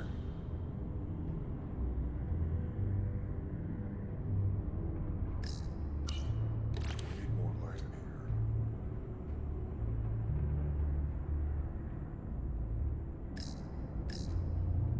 What's that? Huh. Now, how long is Galvin going to make us wait? I'm not worried. He's let us well so I'd far. melt if I went through there. It's a miracle. Keep moving. We've been waiting for so long. Patience, brother. We'll get our chance. It's inevitable after all. That it is.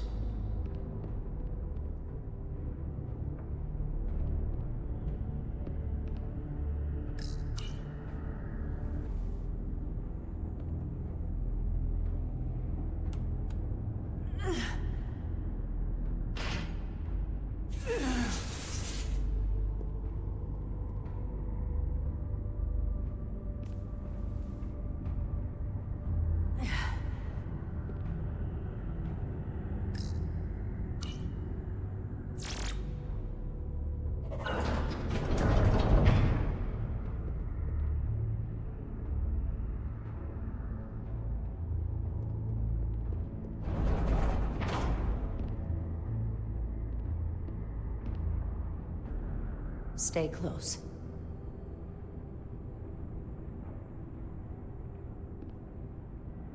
Stop! What? Motion sensors.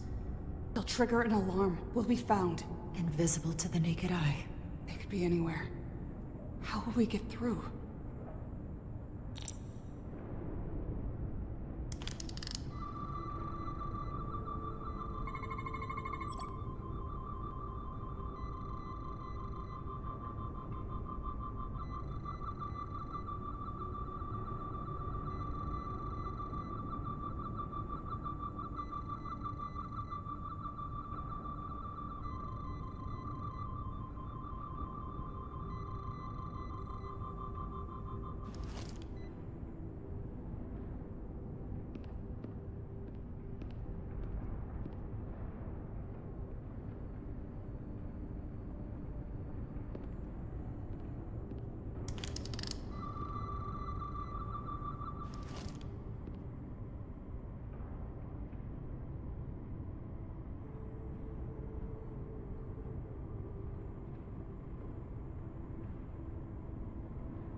This? It's where the uprising started.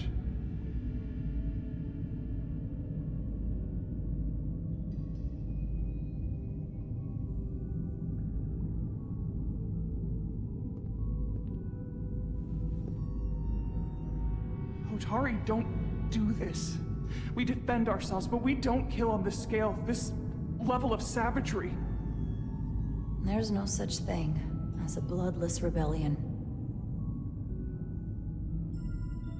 I don't know if we should keep going. So much death. I don't want to end up like them. We'll make sure they didn't die for nothing. What we learn here could save the rest of your people. Okay. Okay. Whatever happened here, it made the Illidians abandon the mines. Let's find out what they're so scared of. Hotari. And Illidian. Both sides took a beating.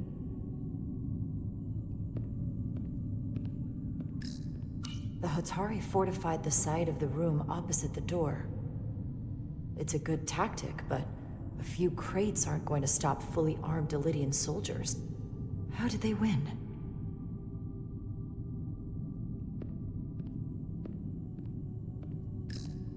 Is this the effects of an Illidian disruptor?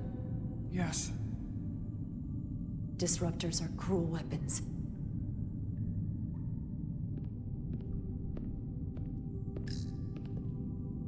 These crystalline particles, they're not dilithium.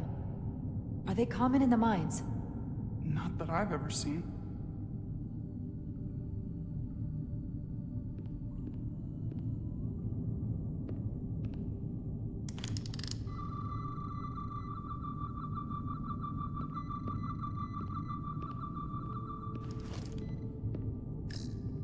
From the blast marks, it looks like the Illidians had far greater firepower.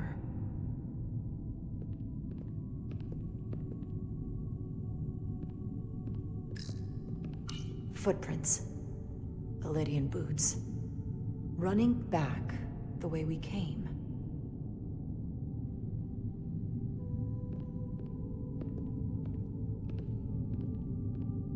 Tylus. What? What kind of weapon did this? This is like nothing I've ever seen or heard of. My people don't have a weapon that does this. What else can you tell me?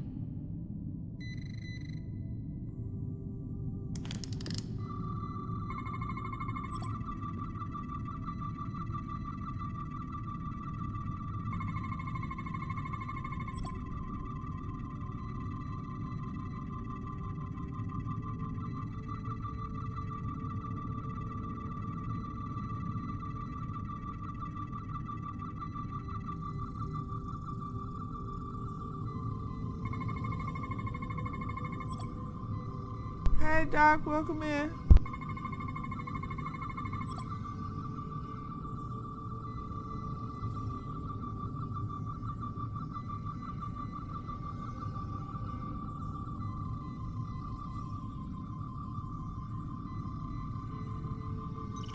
What an awful way to die. This must be why the Illidians are so afraid. Technology that surpasses their own, in the hands of the Hotari that they've lorded over for centuries. Where did this weapon come from? Well, the crystals are giving off tetrametric pulses. If I set my tricorder to search for that frequency, it'll lead us right to the source.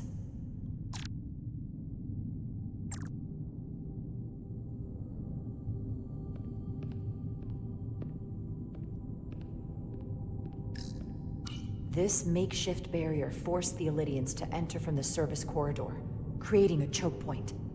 Quite the advanced tactic for a species that's never waged war.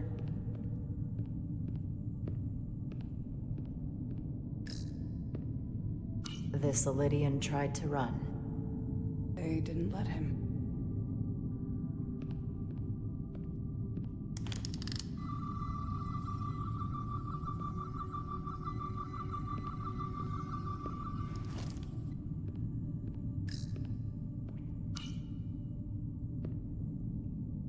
The Illidians shot to kill. But if they killed him, why was he shot in the back? Huh, you're right. The shot came from the side the Hotari were defending. We don't kill our own. And he wasn't just caught in the middle.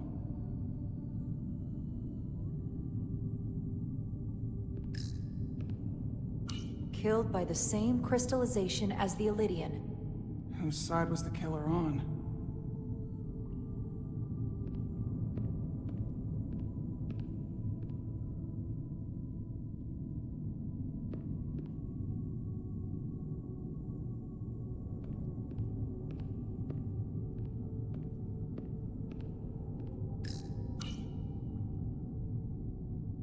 Tylus, you may not want to look down there. I've come too far to... What is this? They've been dumping bodies down here.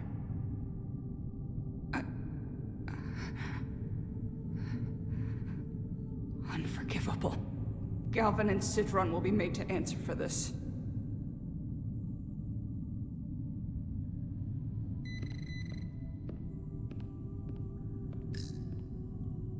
More of these crystals. Another of my people dead.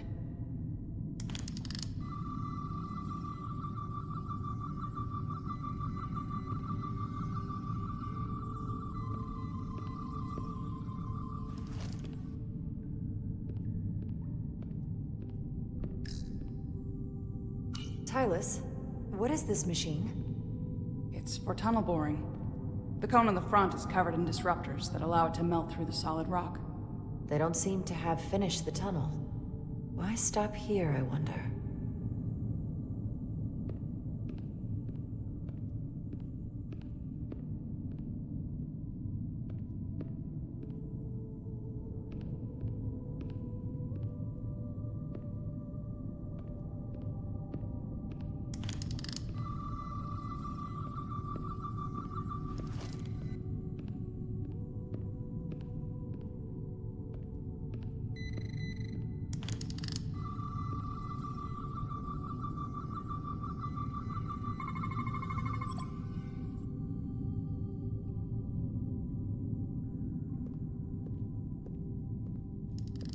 Think they parked this here on purpose?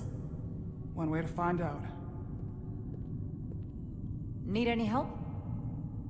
I've got it.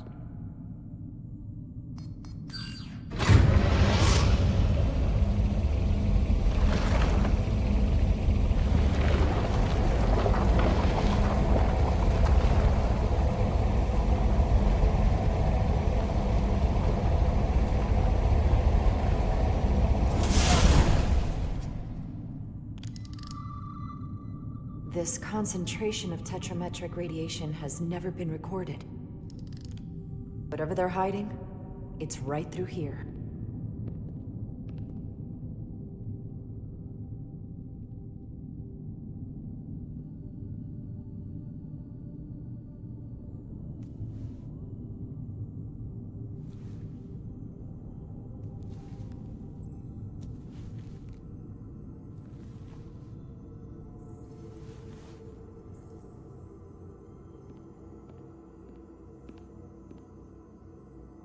This feels strange. The crystals are increasing, growing outward, replacing the soil. It's like an infection. A parasite. Growing inside Tau.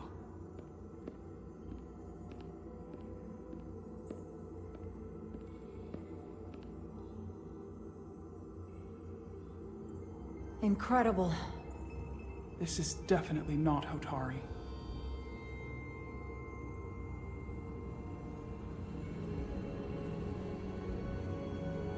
It's the remnants of the Takan Empire.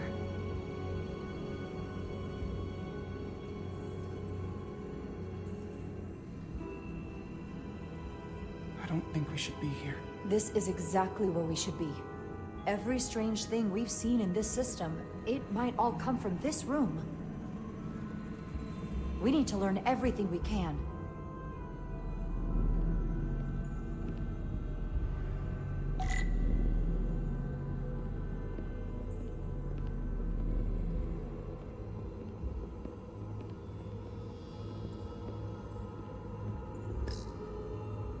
Somewhat resembles a transporter pad.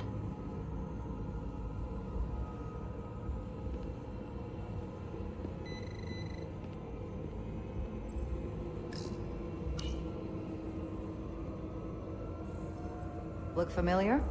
It's almost identical to the console Galvin has hidden in the palace. It looks like a control surface.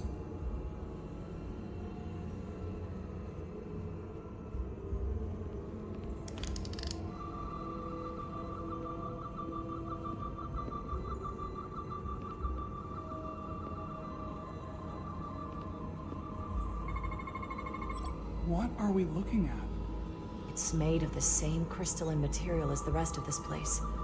But I can't tell much else. Might be some kind of sleep mode. I can't analyze this further unless it starts working normally. Maybe we can turn it on from somewhere else. Hopefully. Let's keep looking around.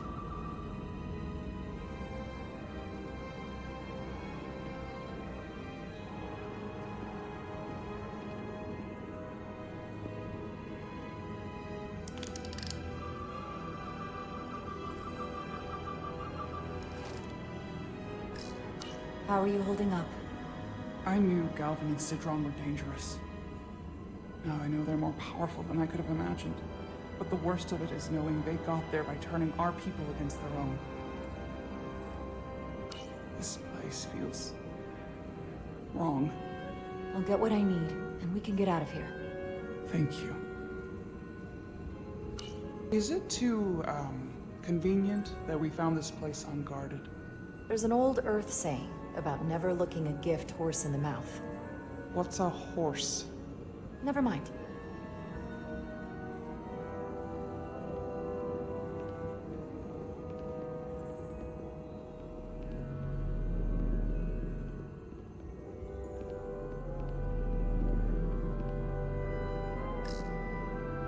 Can your device read this? It can roughly translate the words, but we don't have enough Taconian language on record to understand how it's structured. Oh well.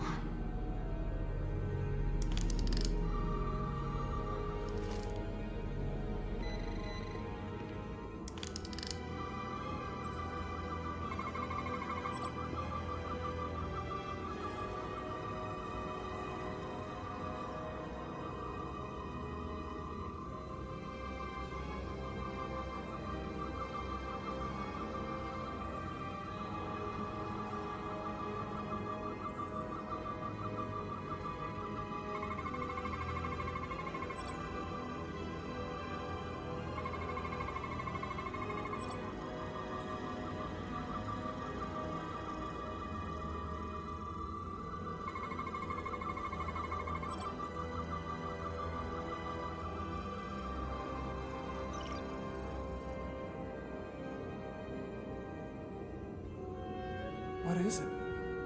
The device's primary function is to transmute lithium into this quantized crystalline compound. Possibly for the creation of weapons. Do you think one of these was used on that Elydian in the tunnels? Such a cruel weapon.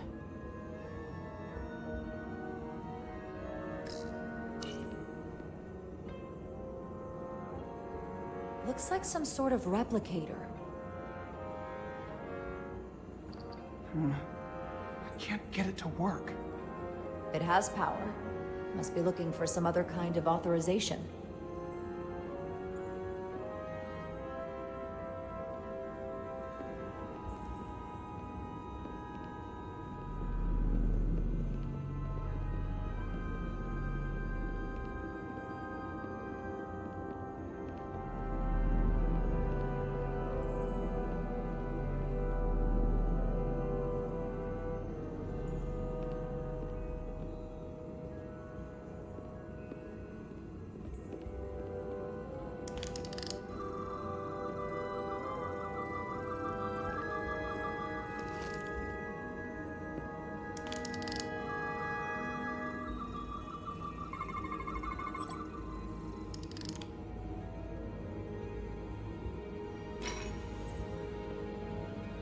Crystallized lithium compound.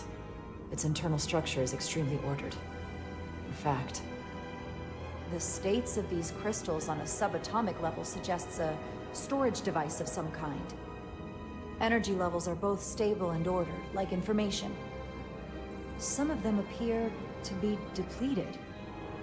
What kind of information would you deplete?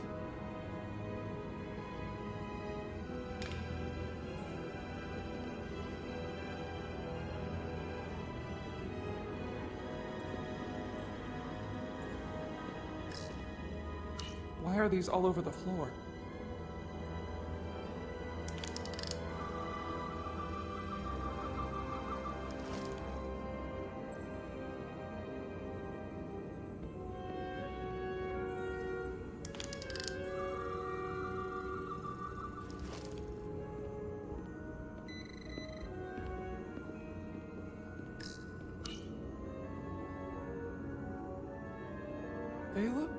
different than the others? These haven't been depleted yet.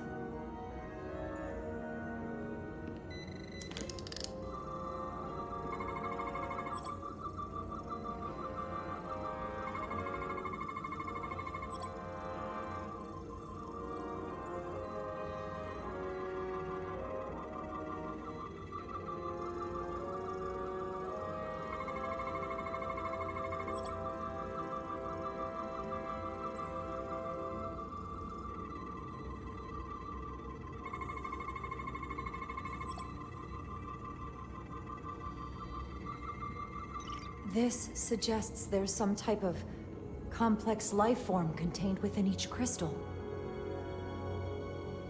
Life form? There's something alive in these tiny crystals? That's what it says, but hard to imagine how that's possible.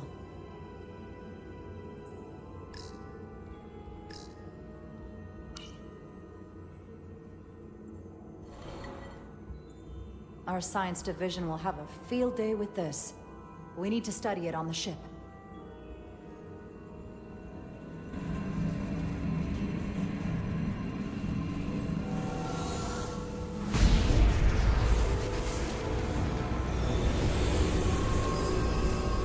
Jara? I see it. What's happening? Someone turned it on. There's no one here. But maybe the device I saw in the palace can send a signal? If that's the case, we may not be alone for long. Let's hurry.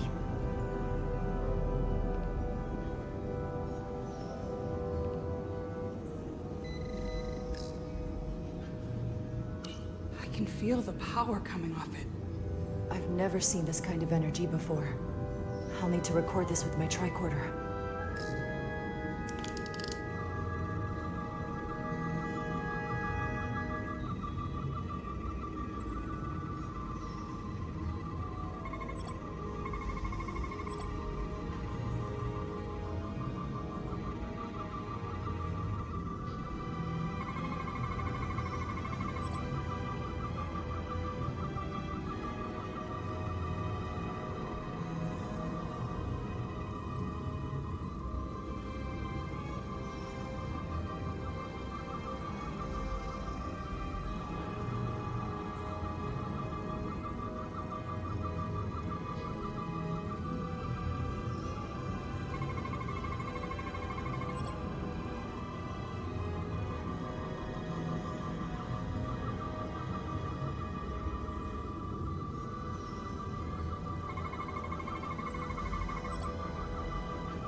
This can't be right.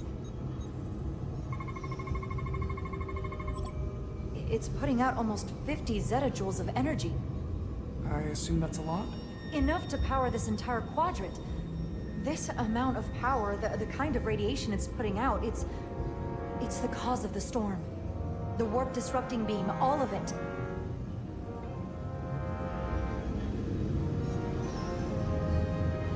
What do we do now? We get back to the Resolute. They have to know about this. Come on, let's...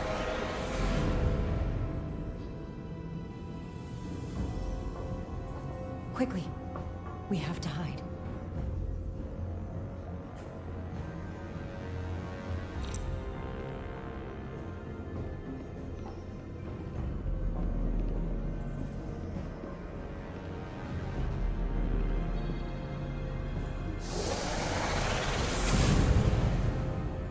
This is outrageous! I demand you let me go! No need to complain.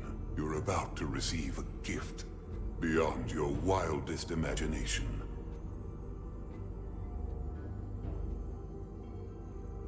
If anything, I consider it an honor.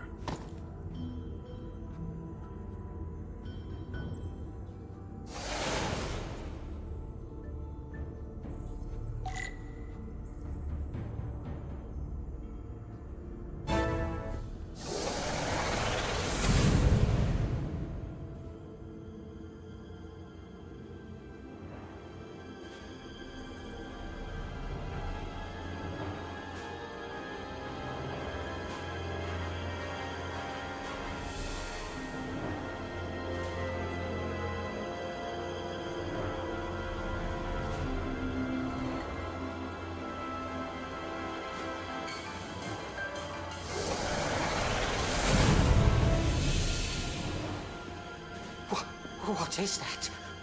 What are you doing? You'll see soon enough. I can influence the course of the negotiations. I can make sure the Hotari get the better end of the bargain. So can I.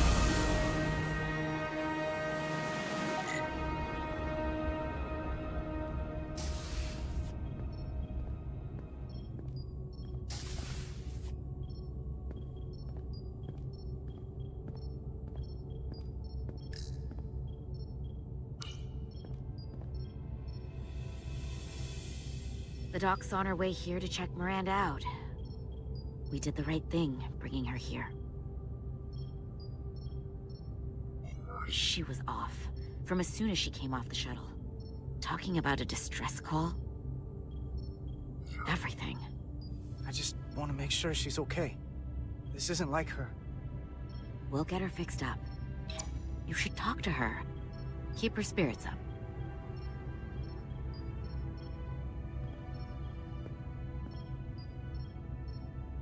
And to think, yesterday I couldn't wait to get back on the Resolute. To get back to see you. You can't imagine how stupid I feel right now. I can't even believe it myself. You're not stupid. Not by a long shot. We'll figure out what's happening. And we'll get you fixed up. I'd like to believe that. I'm scared, Carter. I don't want to find out that there's something really wrong with me. Something they can't fix. Or even explain. Are you sure it's that? And not that you don't want the rest of us to find out what's going on with you? Sounds like you've already made up your mind about me.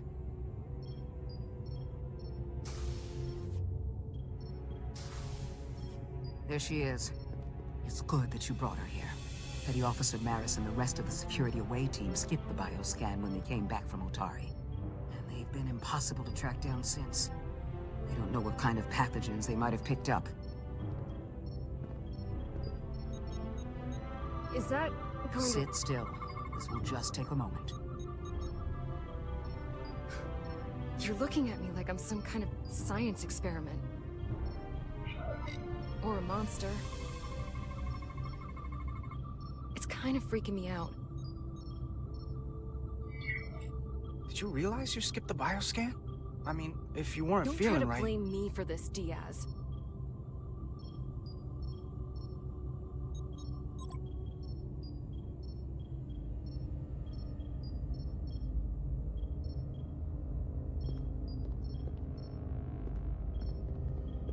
What is it, a pathogen?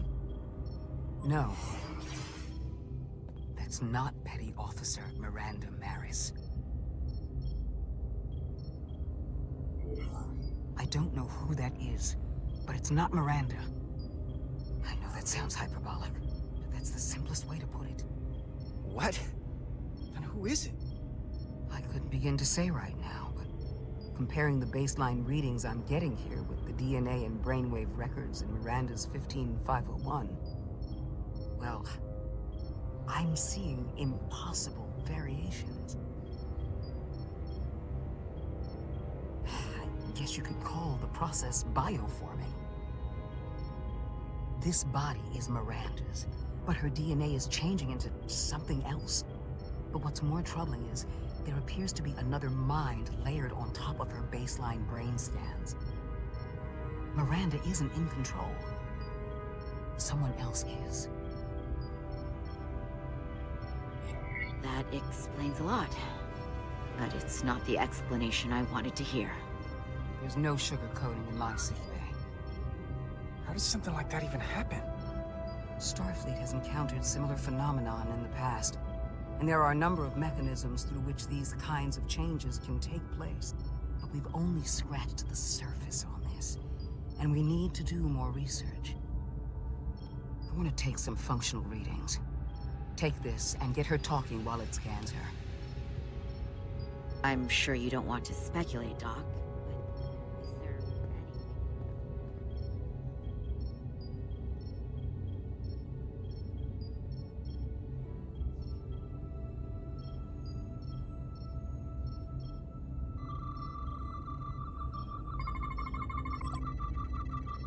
I don't want to be incinerated as biohazard.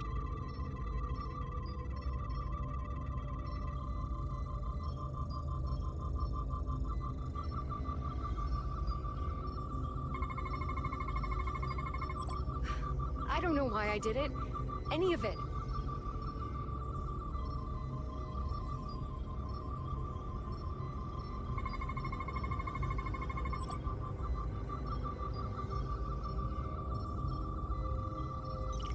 But it's like there's a voice in my head. It was telling me to go download the data. It told me not to let you stop me. And there was nothing I could do to say no. But I didn't want to. I swear. So this voice in your head, what else does it tell you? It's not like a conversation. It's hard to explain.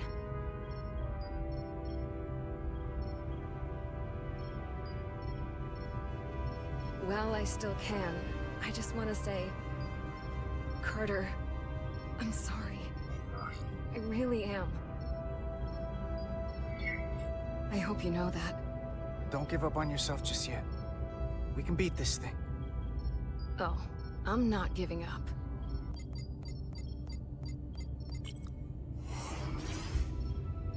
What the? Back off! Computer, erect a force field between biobeds 2 and 3. Computer, lower force field! You do not have authorization. I just want to live. I have a right to exist. Miranda! We can help you! 1 sec. Go! I'm right behind you.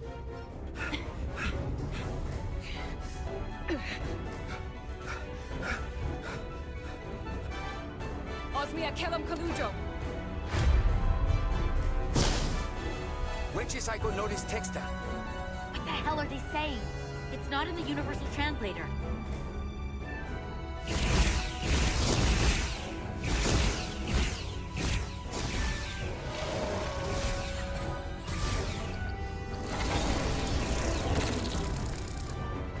Is that some kind of transporter pad?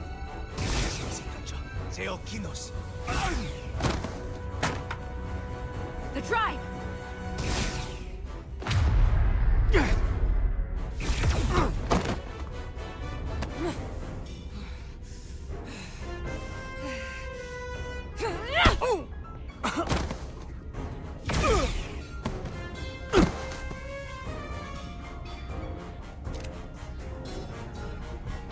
Who the hell are you?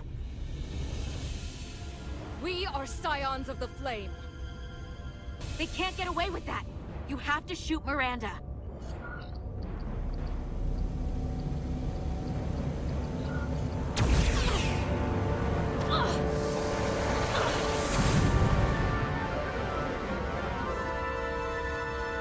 Scions of the Flame? I don't like the sound of that.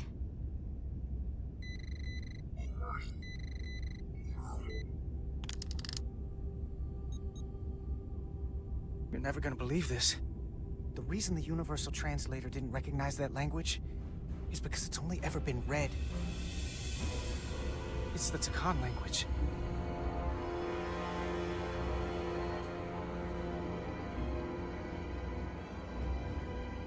Get your filthy Hotari hands off me! We'll burn your planet to the ground. Animals. Wait. No.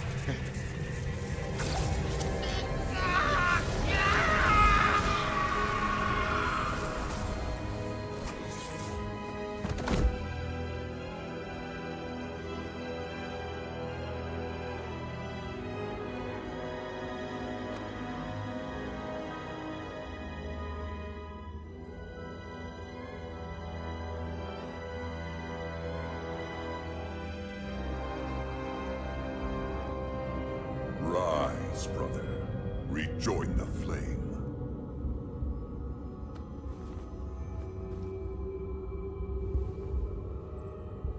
This can only mean our time has come. I'm only sorry I couldn't find a more suitable host for you. All in good time. This is only the beginning. They're working together? An Elidian and a Hotari?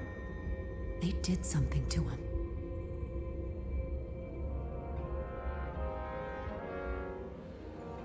Secure the Cartabula. Cartabula? It's the energy source.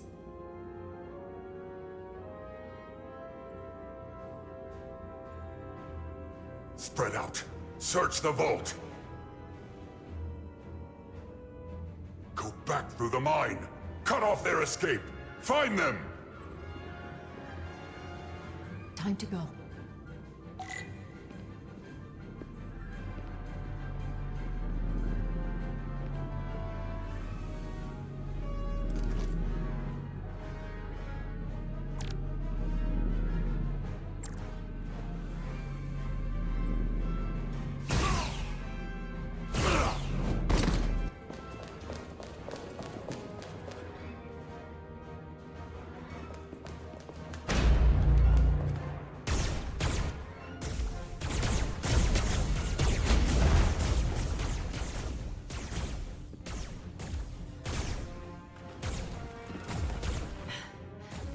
We're trapped.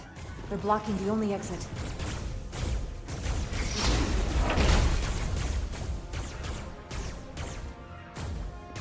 Maybe not. Can you buy me some time? For what? This vehicle looks a lot tougher than that barrier.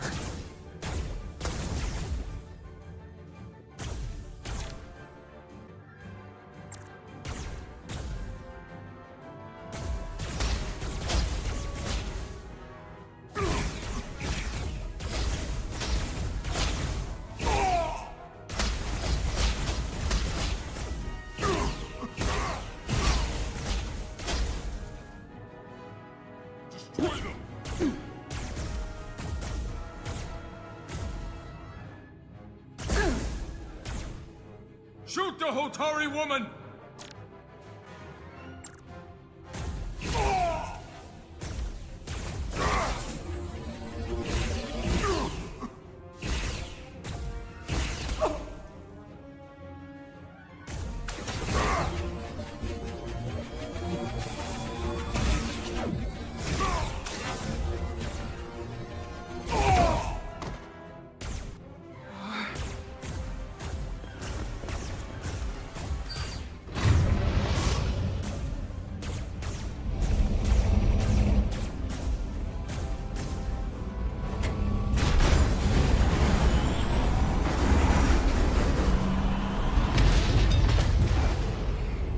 Jara!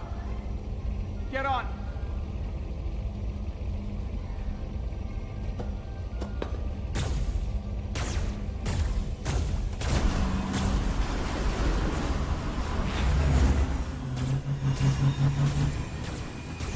Hold on to something.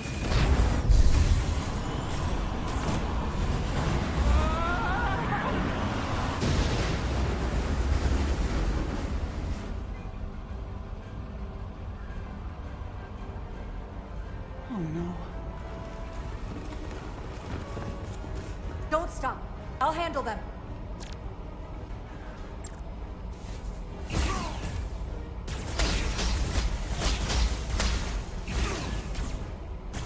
Shoot the one driving the machine! Yeah.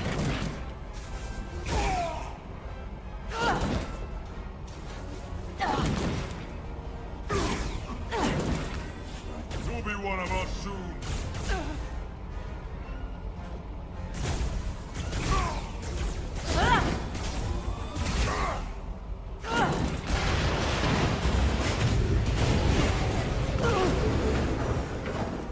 Tylus!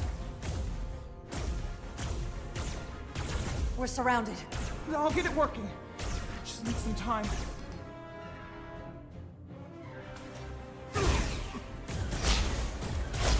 Yeah.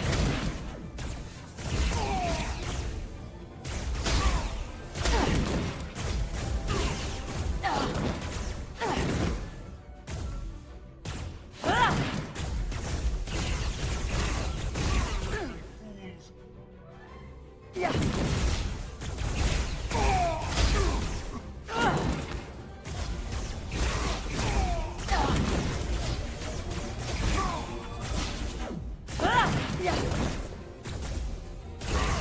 Here we go.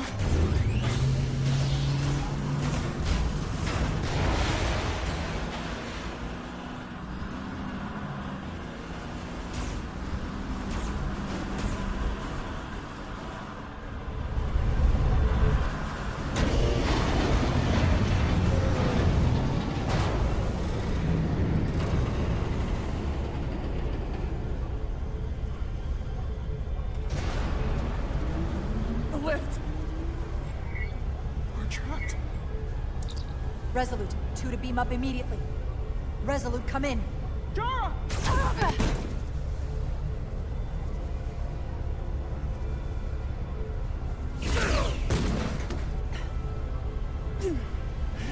Are you all right? I think so. It hurts.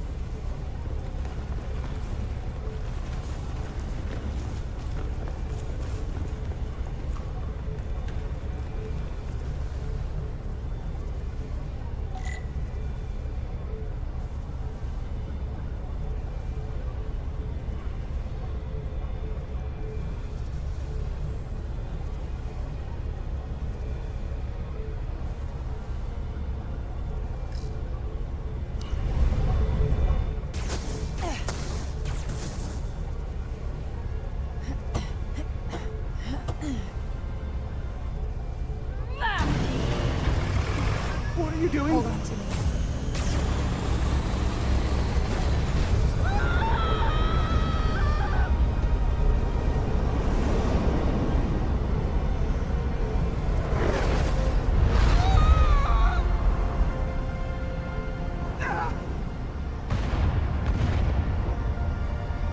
Commander, we read you, but there's too much interference. Transporters still can't get a lock.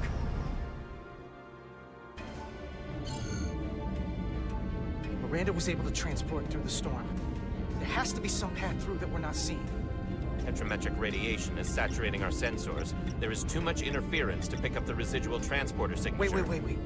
Tetrametric radiation. Of course. I can align the transporter with the tetrametric signature. The crystals emit tetrametric pulses every 3.8422 seconds, roughly 26 centihertz. All of this is connected. The storm, the warp-killing field, the crystals, Miranda's alien transporter tech.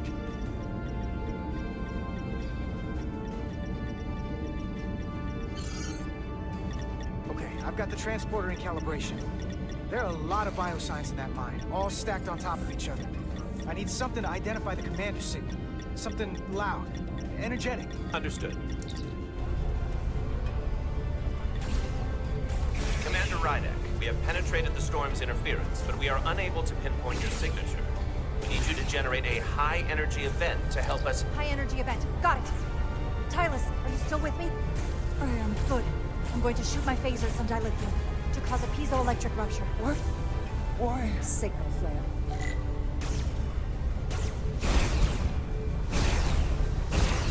These crystals have to be pure enough. Bigger still. Come on.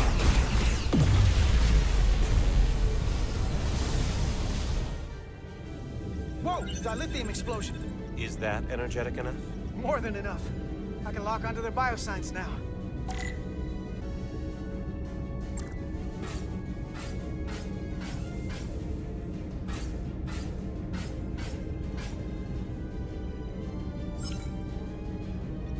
I've got their biosigns isolated.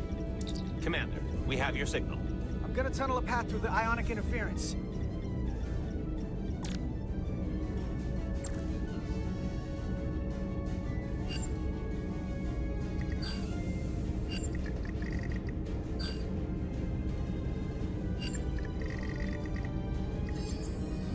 I've got a path. Just gotta calibrate the signal.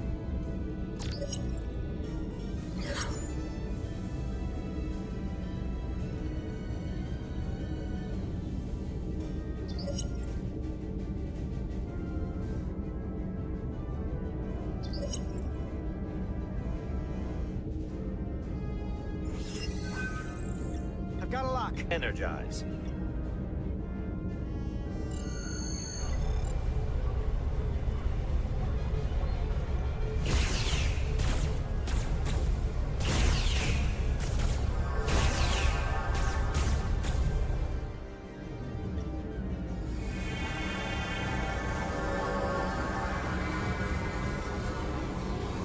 Officer Diaz. We're losing her. The pattern is degrading. Can you hold the signal? I'm trying.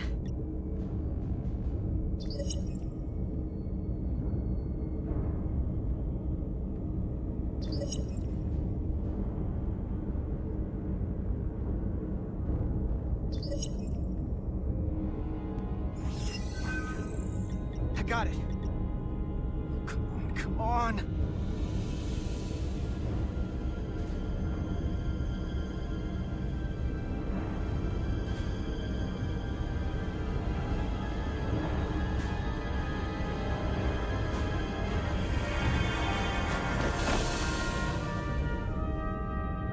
Yes! Get her to sickbay. Captain Solano and Ambassador Spock have just returned from Hotari. Take a look at that. Rydick, I need you on the bridge, now.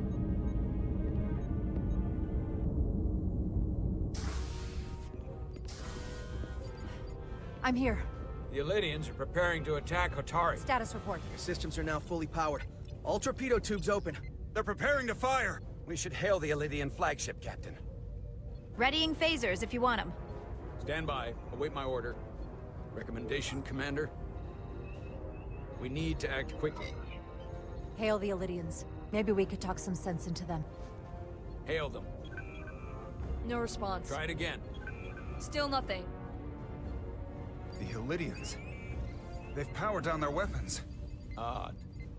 You sure about that, Mr. Amant? They're venting some kind of gas from their ship. Hold on. Now all of their systems have shut down. That's unexpected. Maintain our position. No telling what they're up to. Yes, sir.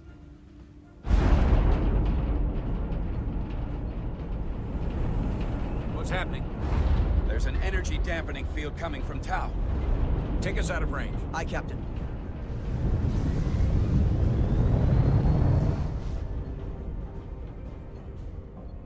Captain, the flagship is hailing us. On screen. Zeldi to the Starship Resolute. Our main power cores are completely disabled. The more power we give, the more it takes. Running off batteries.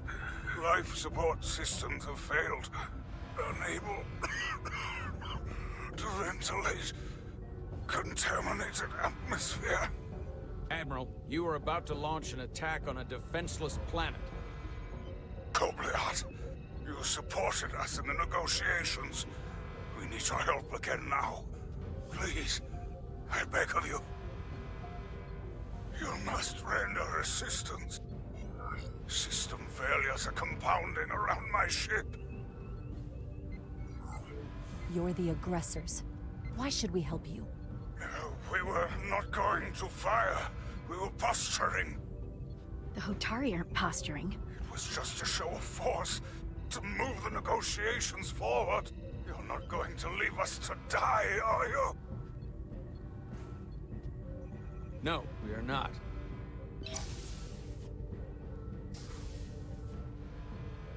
Admiral, excuse us while we devise a rescue plan.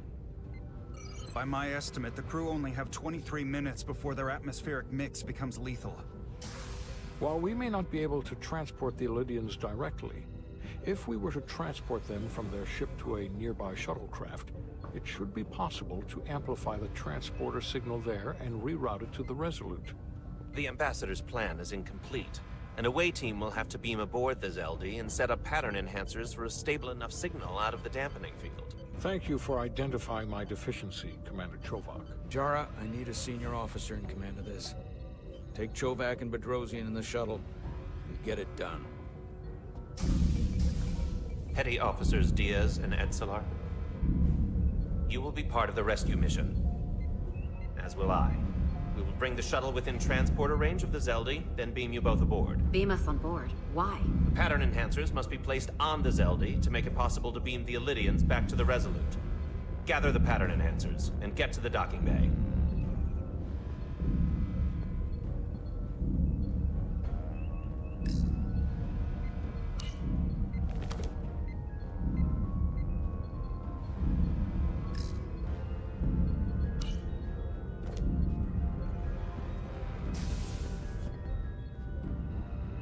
going on the wrong mission. Oh, what's that? We're going to rescue the Elydians, the people that oppress the Hotari, when we should be going to rescue Miranda. This thing that's happened to Miranda is like the Trill symbiosis joining, only worse. And I've seen too many people I care about wiped away by some greater entity to stand by while the same thing happens to her. I wanted no part of it then, and I won't stand for it now. Her body's stolen and used like puppets. I'm not giving up on her either. We'll get her back. Whatever it takes. Right now, we've got other lives to save. Yeah.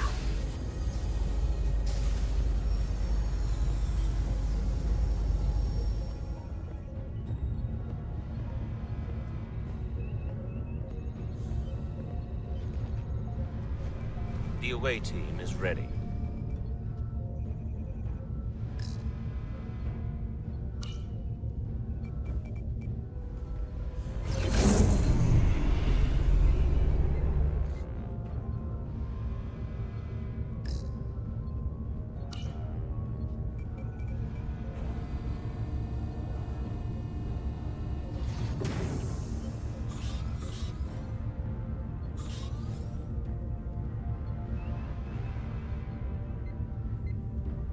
Resolute to Shuttlecraft Melville.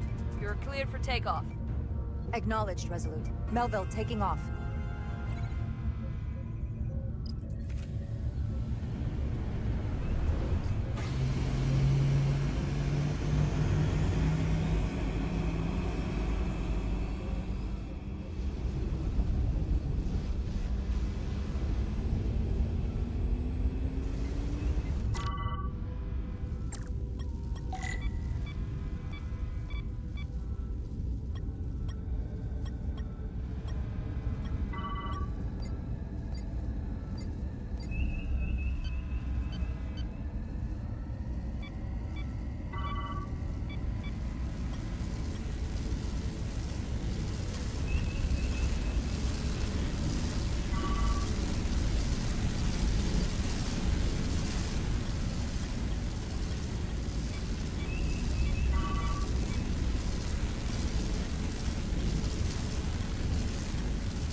Away from the light.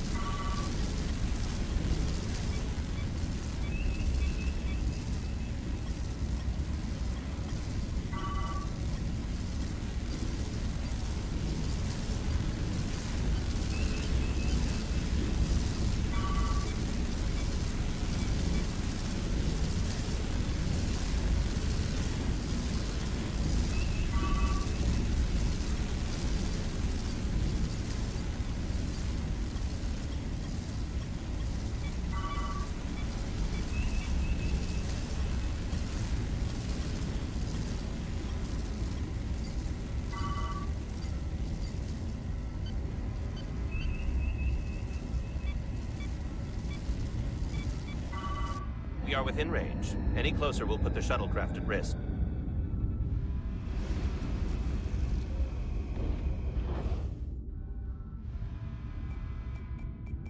Preparing to transport the away team. Energizing.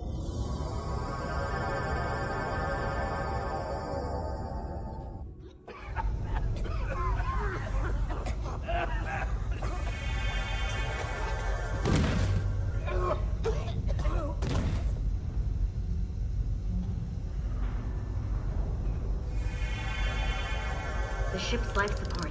It's almost completely drained. And the other systems, too. Oh no. We gotta get to their transporter room.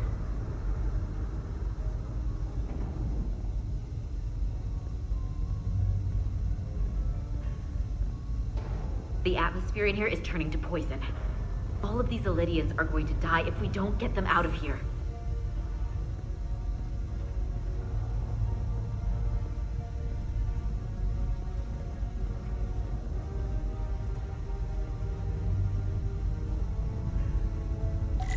must close in case of emergency. They don't have enough power left to function. Carter, give them a charge with your phaser. Should make them open.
It's not working. No power's running through any of this. We gotta get him open manually.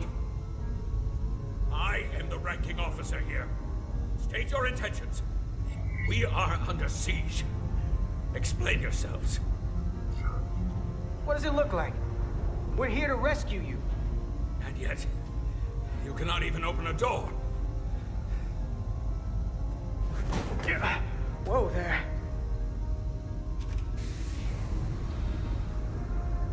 I am still able to stand. What are you trying to do? We gotta get into your transporter room. Then we can get your people off the ship.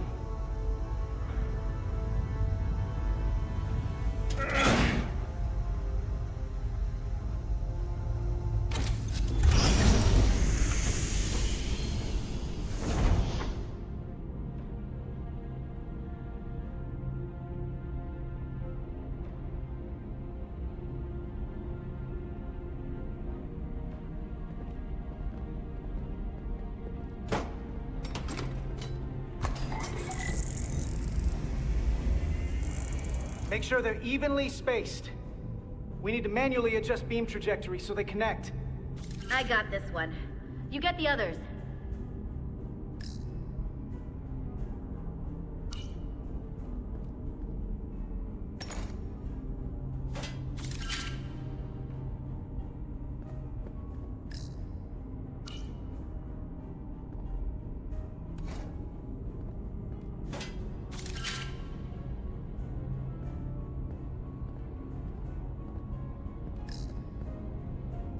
I can handle this one. Make sure the others are lined up.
Pattern enhancers are aligned and ready to go. Let's round them up. These will boost the signal so we can transport through the storm. We have a shuttle outside this ship that will route the signal to the Resolute. All crew to Transporter Room 2. We are evacuating.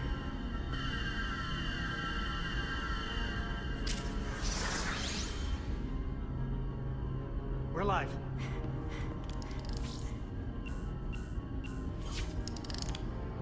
Here they come.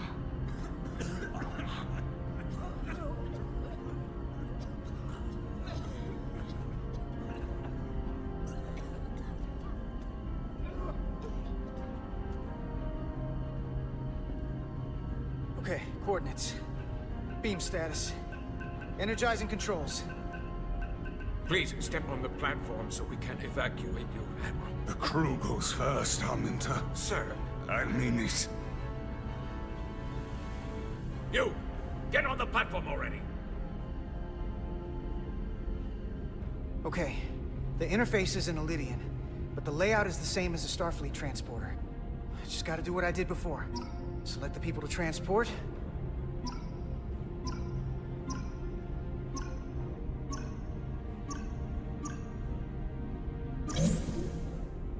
Plot a path through the ionic interference.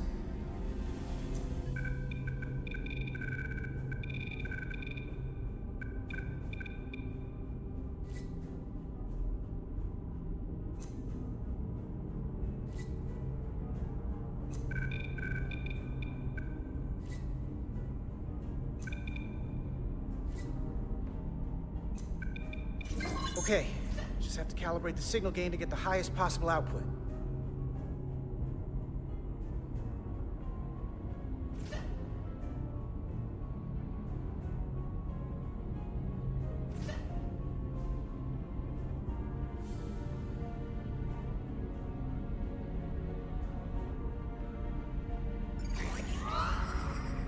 Even at this range, the interference is too much. The system is suggesting better transport coordinates. D, it's the shuttle. You're sitting right in the thick of it. I'm sending you specific coordinates for a clear signal path.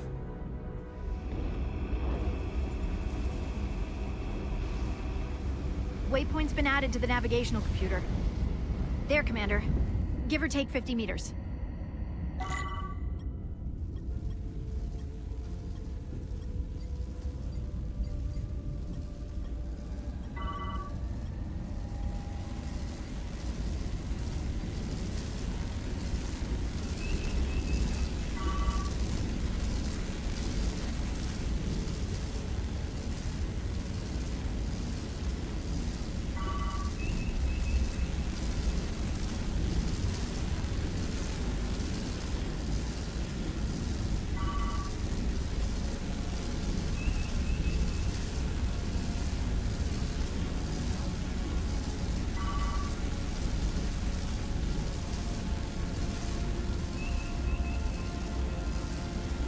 Almost there.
Melville to away team. Energize.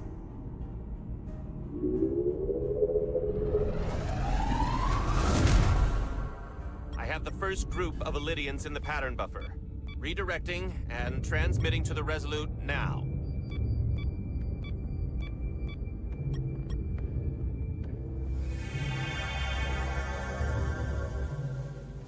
This is Resolute. We have the Elydians safely aboard.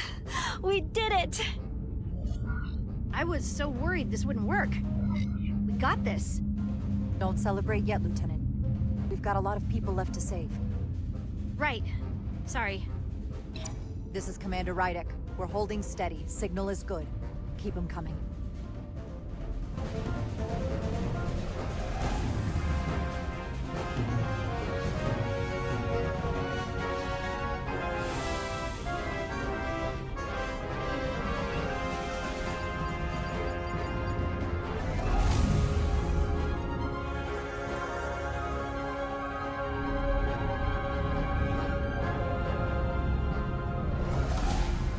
Admiral, you're next. I've made it clear. I only leave after those in my charge. Sir, I must insist you go so you can lead our people. I will see to any stragglers. Yes, that may be for the best. But first, let me thank our human saviors. I'll pin medals on your uniforms when this is over. For all your brave work. We're not out of the woods yet, sir. So if you don't mind... Ah, yes. Forgive me. We're ready for transport. Get the Admiral to safety. Energize.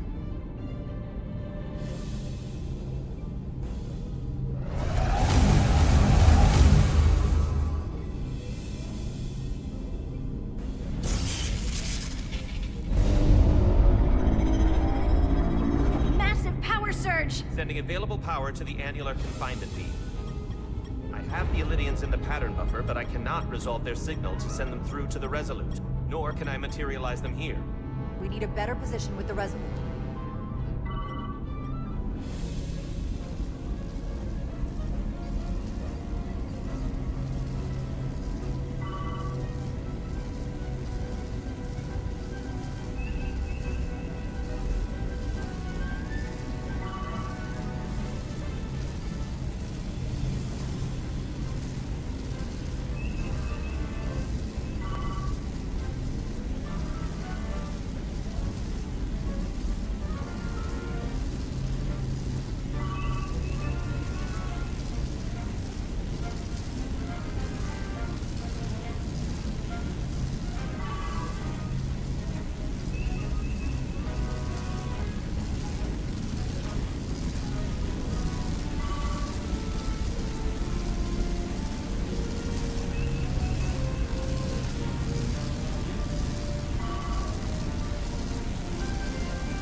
I am losing their patterns.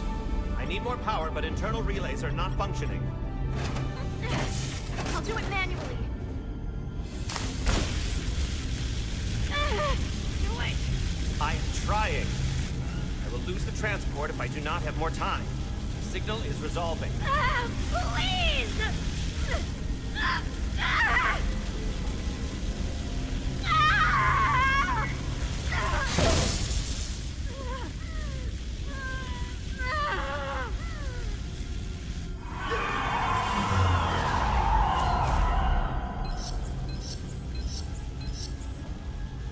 We have lost the 15 Illidians in the last transport.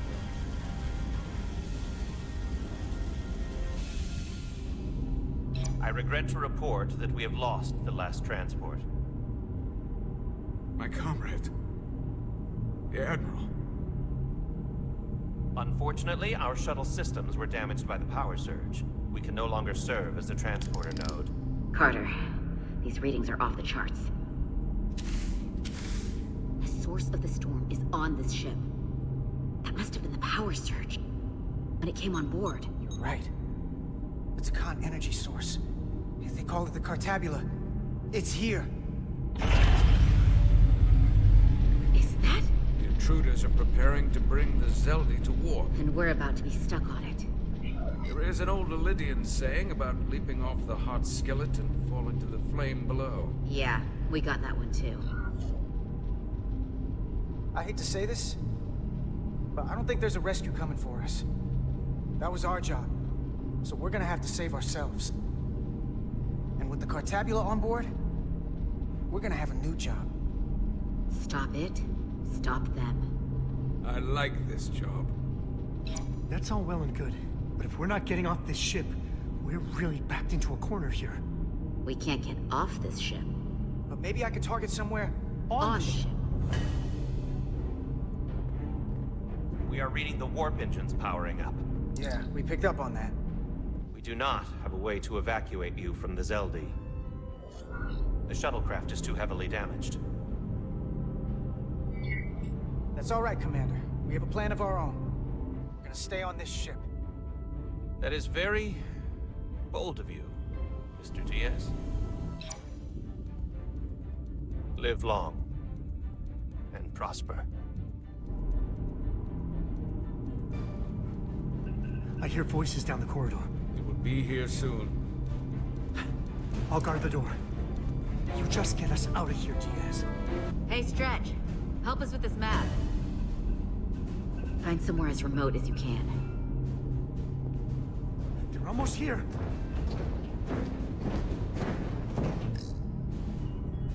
Mess hall. Too exposed. There. The aft cargo bay. That is acceptable. Sounds good to me. Whatever you're doing, do it now!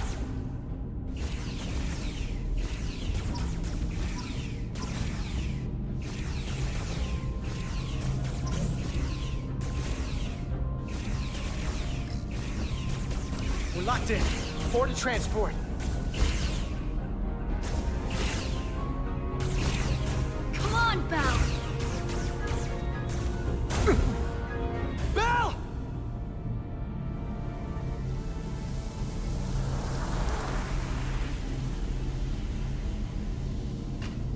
It's too late for him.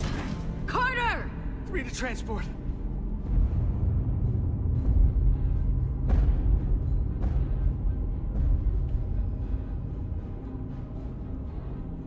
Energize.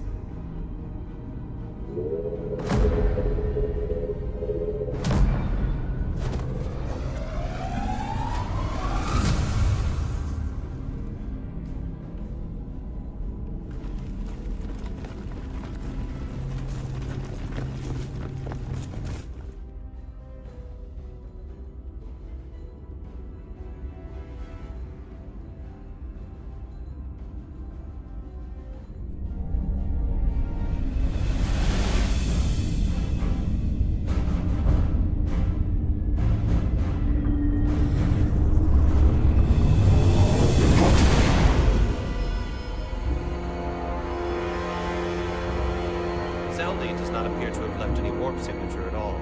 I cannot track its trajectory. I held on as long as I could. We saved many lives. And our people on the Zeldi knew the risks their duties entailed. Contact the Resolute, Mr. Chovak. Have them bring us back. Yes, Commander.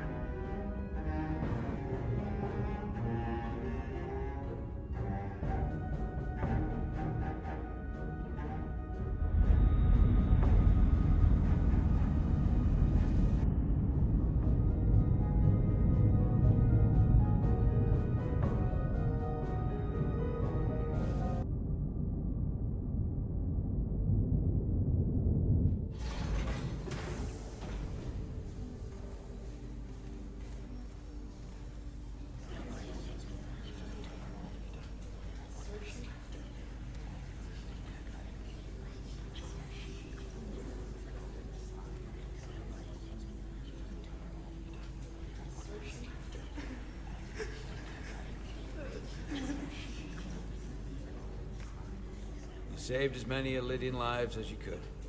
And more importantly, you looked after your crew. That's what counts. You have to look out for your own, first and foremost. That doesn't change the fact 15 lives were lost out there. True. But 5 times more than that were saved. It's all a matter of perspective. Unfortunately, the Admiral was among those who didn't make it. I'm sure it's a huge blow to the Illydians. I hope they don't blame us. We suffered our own losses as well.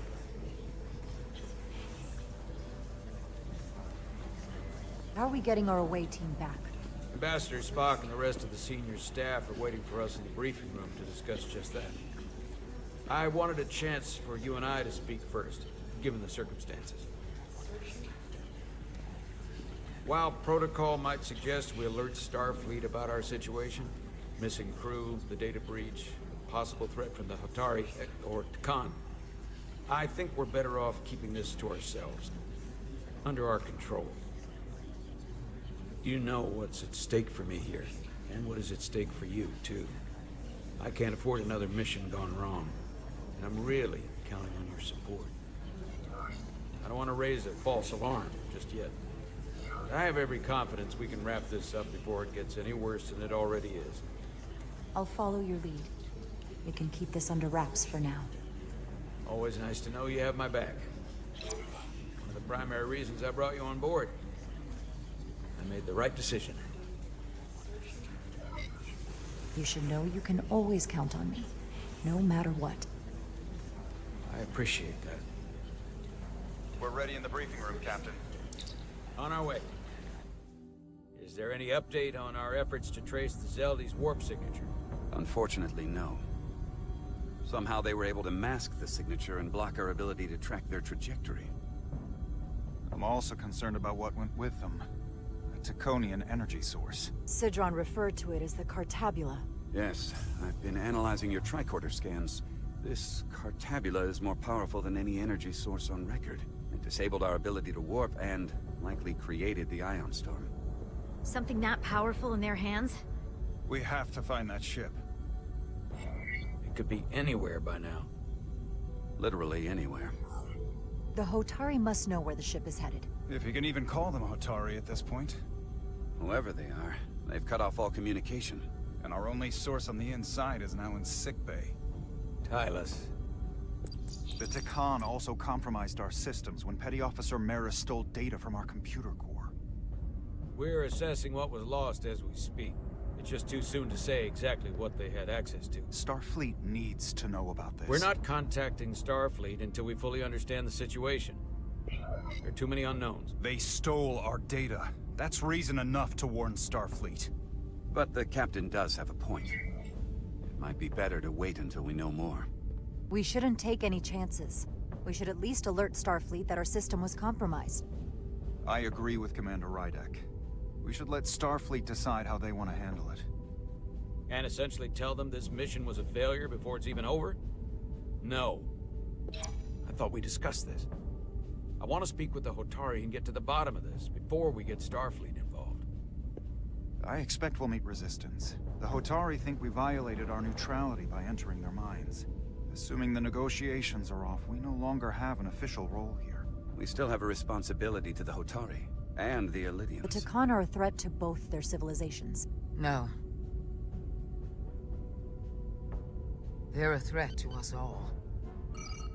The device Commander Rydek found in the Taconian Vault is an advanced delivery mechanism for a complex biogenetic transformation process. Meaning what, exactly? Not only are they bioforming innocent hosts, transforming them into Takan, they're taking the DNA and engrammatic data of a specific Taconian and displacing that of its host. It's a hostile takeover on a cellular level, bringing individual Takan back to life, one by one. And what happens to the host? It's hard to say exactly. Some of their memories remain intact, but the implanted Taconian identity appears to have full control. In time, all that remains of the host may be lost entirely. Like a parasite. Exactly.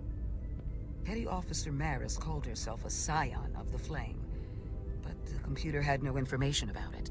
She also shot the hell out of my ship as she escaped and nearly killed a few of our crew. So we know this about those scions. They're dangerous. The Takan have crossed a line. That much is certain. However, meeting with the Hotari could offer insight into their true intentions. Under the pretense of an apology for betraying their trust and trespassing on their territory. Given the options, This might be our best chance to find out more about what they have planned. I couldn't agree more. With the Cartabula gone, I can confirm we have regained warp capability, and the use of our transporters. Excellent. Commander Ermot, see if we can arrange a meeting on Hotari as soon as possible.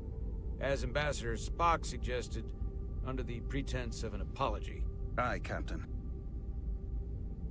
Nice work, everyone.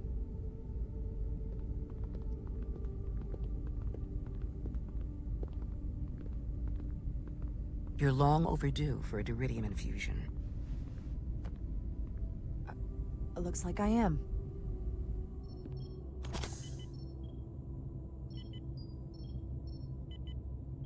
Aside from almost running out of Duridium, you're in good health. Nice to get some positive news for a change. You I don't worry about. The captain, however... Go on. You see it, don't you? He's desperate. Withholding intel from Starfleet just to save his reputation. That's not normal behavior for a captain. I was relieved you called him out on it. You've spent enough time with him now. Seen enough of how he runs the ship. If there's something wrong, as the ship's doctor, I need to know. Don't sugarcoat it. You know I wouldn't. To be honest, I'm worried about him. Seems like the stress of this mission is getting to him. He has so much riding on its success, and I am concerned he'll do something rash to ensure it. To know we see eye to eye on this. And I want to be clear, I care about Solano, I really do. I've been his doctor for years. There are more important things at stake than offending an old friend. If it gets any worse, you know where to find me. Jara. Monitor your Duridium levels. I'll be right back. How's your wound? Like it was never there. I feel lucky you were there with me. Without you, I'd be, well... Thank you for saving my life. Even with the wonders of your technology, it wouldn't have mattered if you'd left me for dead. I should be thanking you. You took that disruptor shot for me. Without you, I might be the one in sickbay, or worse. Well, I couldn't just let you die. Not after all you did to help. I won't forget it.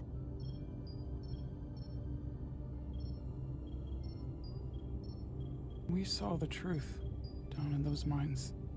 What Sidron and Galvin really are. Who they've become. The lengths they're willing to go to. What they did to that Lydian. It's hard to accept that everything I thought I knew, so much was a lie. It's always better to know. No matter how awful, the truth is better than living with a lie. I am coming around to that thinking as well. Commander Rydick, you're needed on the bridge at once. What is it? The Hotari have agreed to meet.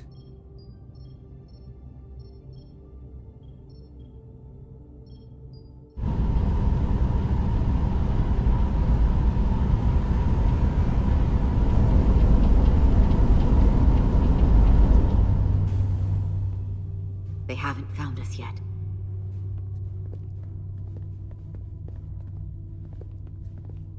Can't just wait to be rescued. We have no idea when or if the Resolute is gonna catch up. But if we can get access to the Zeldi systems, we might be able to figure out what the Takan are up to. You got somewhere we could do that?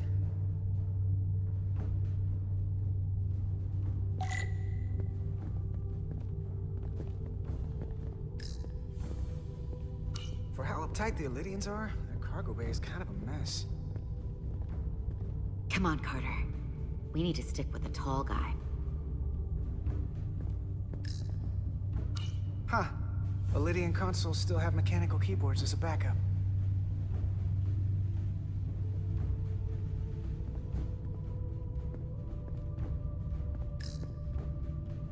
Looks airtight and climate controlled. Must be where they put the precious cargo.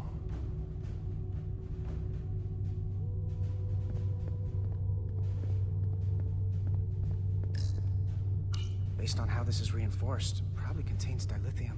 Stray phaser blast could cause a piezoelectric rupture and blow a hole in the ship. Better be careful.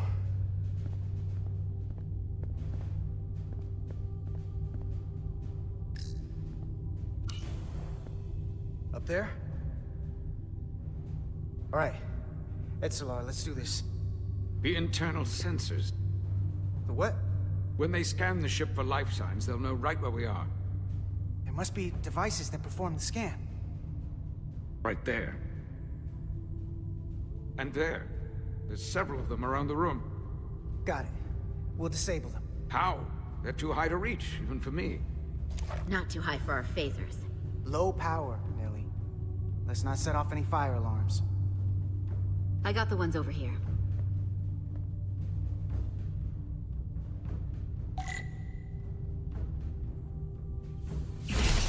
Got one. Another down. Hurry, Carter! I am! Only one left.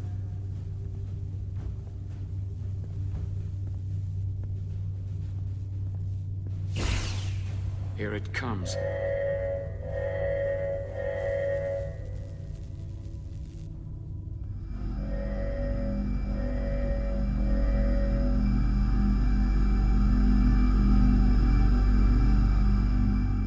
It worked. They won't be able to detect us. That buys us some time. Now that the Zeldi has its power again, I might be able to access some of the ship's systems from here. I'll take care not to give away our position. The Takan might not even know we're still on board this ship. Miranda only saw us transport away.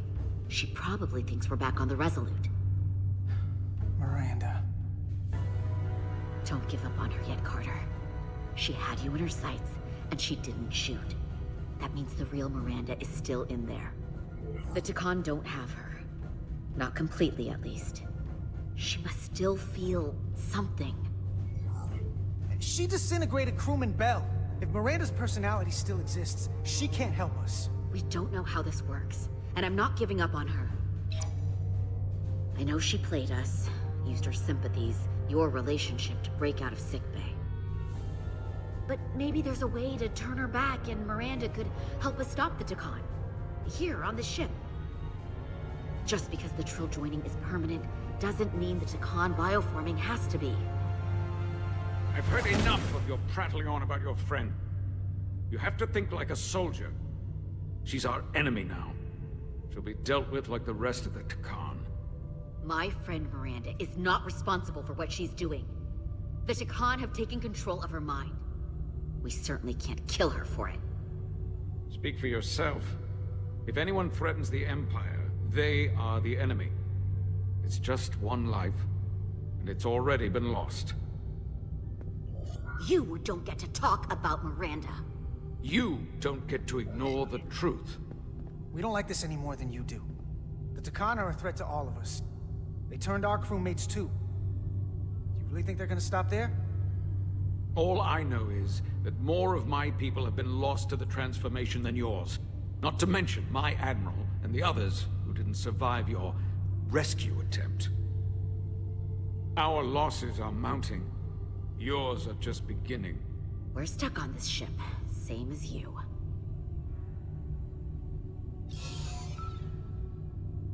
I'm blocked out of helm control. Propulsion? And they're closing down systems faster than I can check them. They're always changing these interfaces. I can hardly keep up.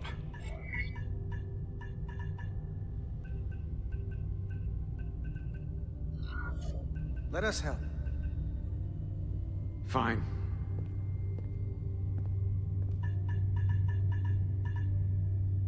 They're using a senior officer's access code to lock down our systems from the bridge. The Takan must have turned someone in command. Here's something. I can see the course they have plotted in. The Lydian fleet has explored a lot of systems, but it's all in the opposite direction of where we're going. The Zeldi. That's where we are. That's not exactly news. Long way from Hotari space. I hope the Resolute is all right back there. We're headed to the edge of the galaxy. Nothing but uninhabited systems along the way. And if we keep going, we'll leave charted space. A lot sooner than I like to think about, too. That can't happen. We need to take control and turn this ship around. Get back to the front lines of the battle for Elydia. We are on the front lines. They're going to do this all over the Quadrant. The whole Federation is at risk. That is a possibility, but it's already a reality for my people. I'm sure it's pretty damn real for the people who are trapped in their own bodies controlled by the Takan. You can't just turn your back on them. I'll take this ship without you if I have to. And I'll bring it back to Elydia, or I'll destroy it. I won't let it stay in the hands of the enemy. Think strategically. We stand a better chance by working together. You're right to be angry. But it doesn't do any good to turn it on us. Fair enough. The most important thing is that we get control of this ship, so that we don't end up so far away that the Resolute can't ever catch up to us. And if we control the Zeldi, that also means they can't use that Cartabula thing. I'm not sure we can do much more from here. What's this? It's a data stream. It looks to be a two-way communication. Let me see if I could put it through a demultiplexing processor. Can you get that clearer? I'm trying.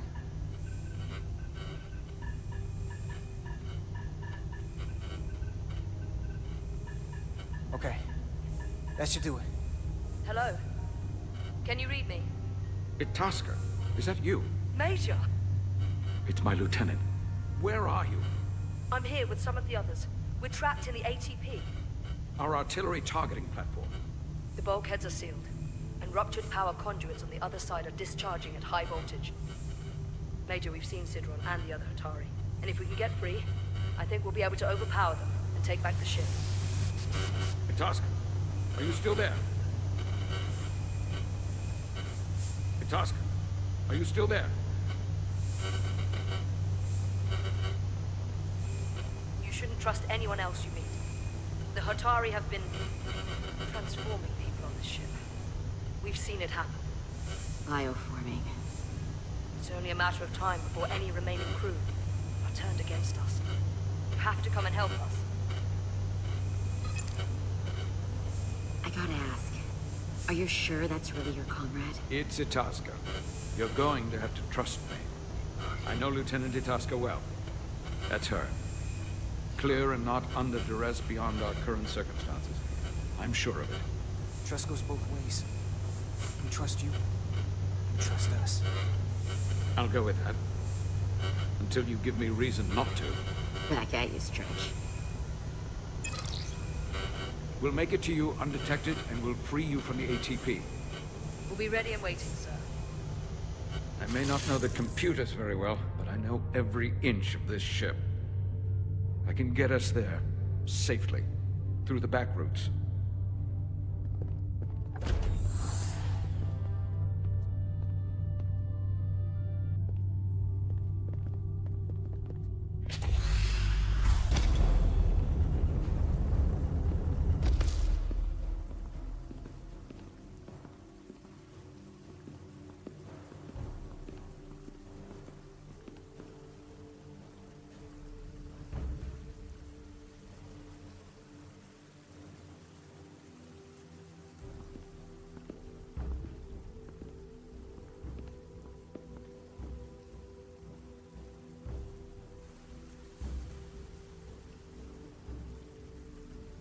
You may approach.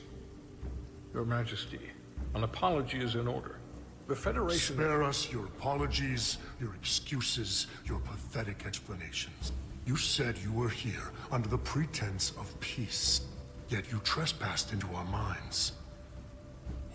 I should have known you were lying when you said the Hotari should have control of the mines. Just a ruse to conceal your true intentions. We knew you were hiding something. We had to find the truth. I hope you were satisfied with what you found. Your Majesty, if I may. Her actions nearly caused a war. I was addressing the Queen. Galvin speaks for the Hotari now. Fortunately, we were able to resolve this ourselves despite your interference. The Illidians have agreed the mines will remain under Hotari control. We now recognize the Hotari as the sole authority in this region. Your presence here is no longer necessary. So you can consider the matter resolved. They never wanted the Federation involved. This was all just a ploy from the start. We never needed the Federation involved. But we're so thankful that you've come. That being said, the sooner you leave, the better. The hell we will. What about my crew trapped aboard that ship? Or what you did to my security team? The data you stole? I want to make one thing clear. No one is to leave Hotari space without Federation approval. No one. You think you have that power, when in fact you have none. You came here under the presumption you would be the ultimate authority. That you would show up and render judgment in this petty dispute over precious resources between lesser people. But instead, your arrogance and self-interest was your undoing. Blinding you to the real power at work here. Something far beyond your feeble imagination. The Federation's only interest was the peaceful resolution of this conflict. We believe everyone has the fundamental right to live their lives as they choose. Spare me your primitive altruism. The Federation involves itself because it has the power to do so. Without power, the Federation would have nothing. Let's not kid ourselves. Peace is the last thing they want. Commander Rydak saw what you did in those mines. How you bioformed innocent people against their will and turned them into Takan.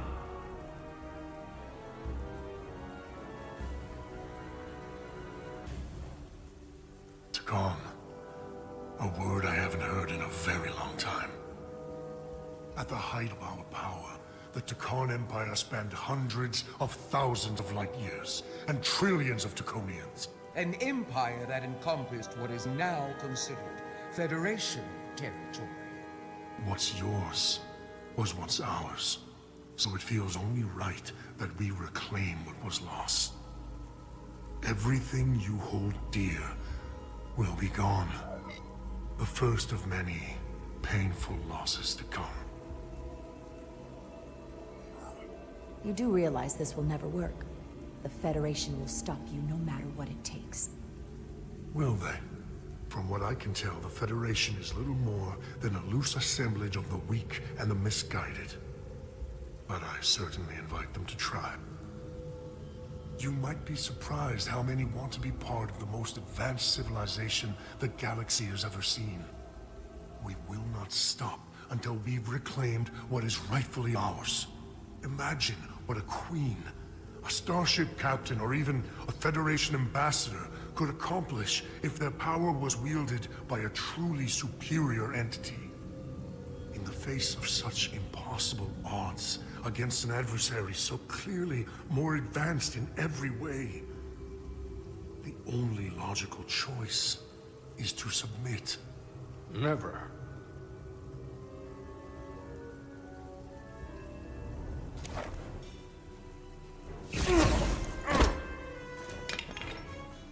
Seize them. Get us out of here, now! Rydak to Resolute. Beam us out.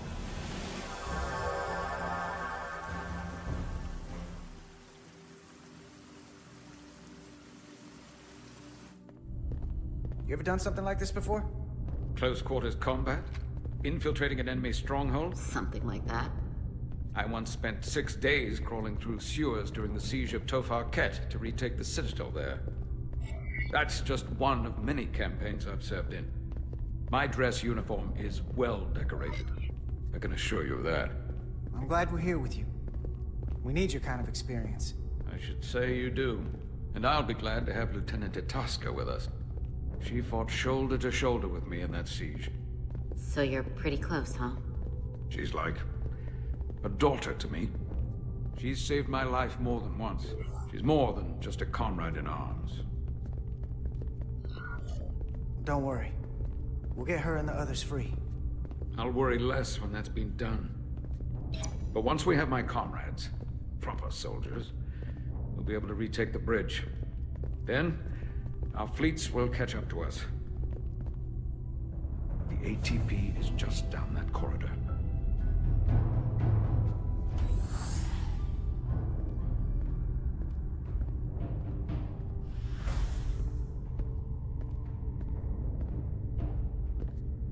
Is this the artillery platform?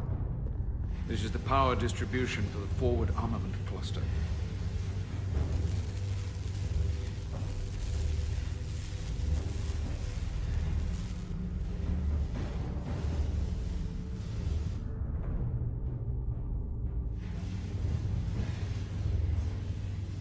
There was combat here. Disruptor burns on the walls. Signs of a grenade detonation. If there was a fight, the Takan might still be nearby. Maybe my people killed them. Or they could be waiting for us. And that's a problem for when we meet them. The distribution conduits have been knocked loose. The currents in those lines could be lethal. Is there any way to power those down? Each circuit has a control panel that regulates power to the magnetobanks. I can track connections between the power lines and the control panels. I should be able to clear a safe path to your crew. We'll get the door open here.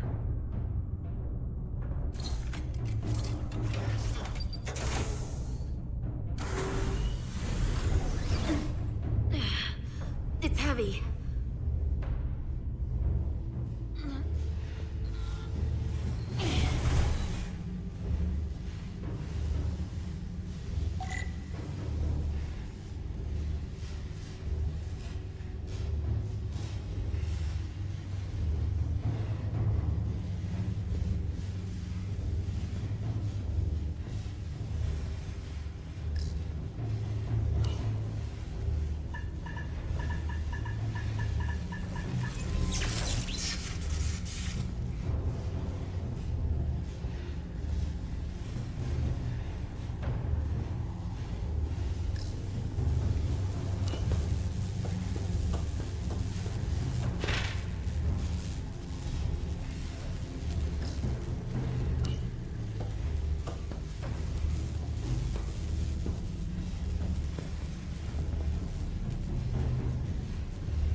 Federation, you made it. Barely. There's a lot of collateral damage out here. They'd backed us into a corner. We did that to drive them out. Put some space between us and the enemy. They're here. Get down! I think they've given up on capture. We'll never make it if we go back that way. You, give me a hand with this!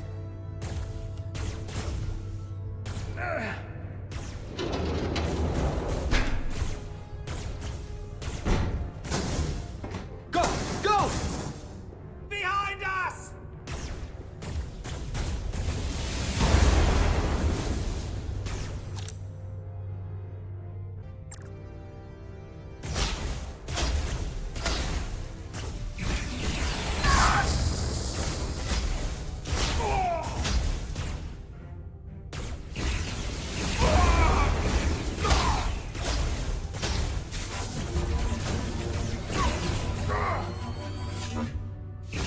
Conquest is ours! Go, Federation! You take the lead. We'll keep them busy.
can't just run in there. Must live to fight.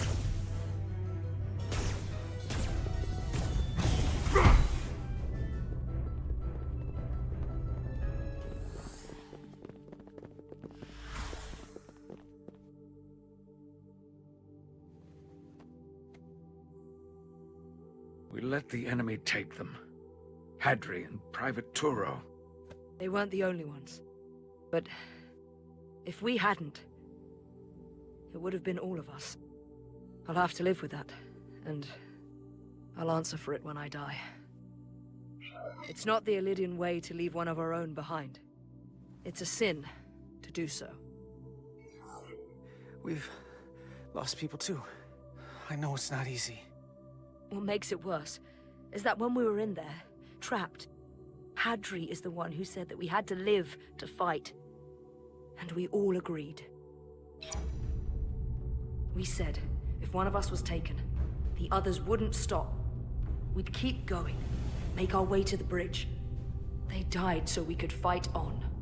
The Takan don't want them dead. They want to steal their bodies.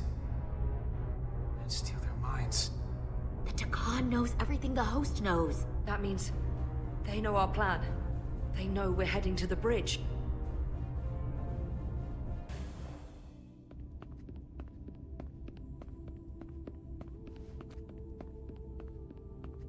Tylus, you should be in sickbay. I'll finish this. I couldn't just lie there knowing the entire fate of Hotari hangs in the balance. How did it go? You look exhausted. I'm not gonna lie. It was pretty rough. Oh no. That's what I was afraid of. I heard a rumor that they'd made a deal, that the Illidians agreed to peace.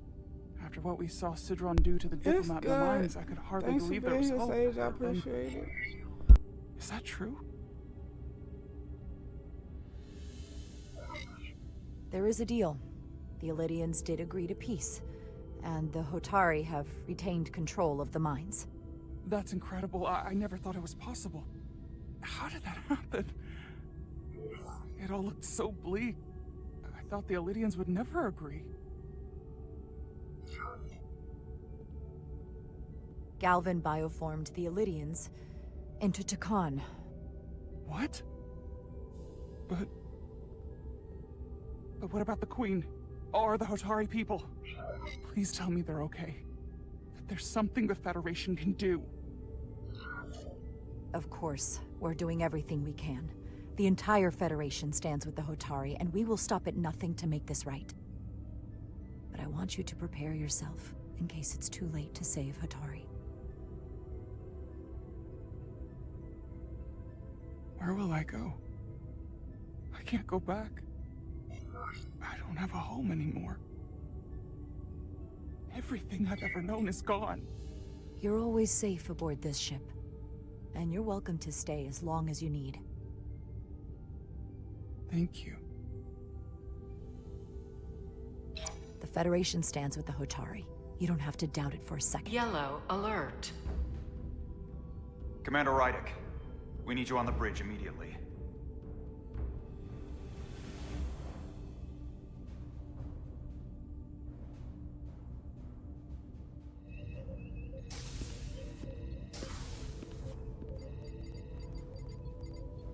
We've got an Illidian ship, the Veskar, rapidly bearing down on our position.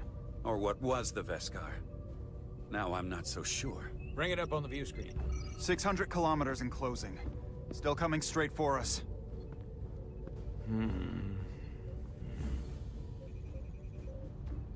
Commander?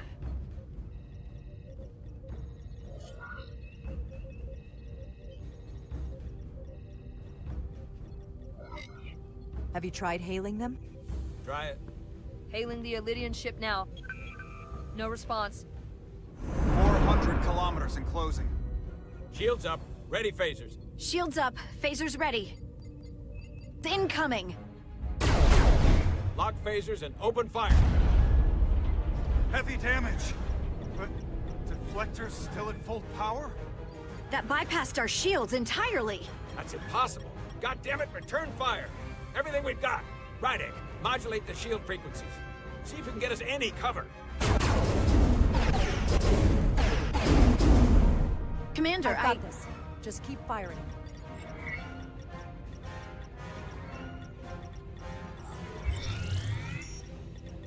Shields still have no effect. That doesn't make sense. I'll try another.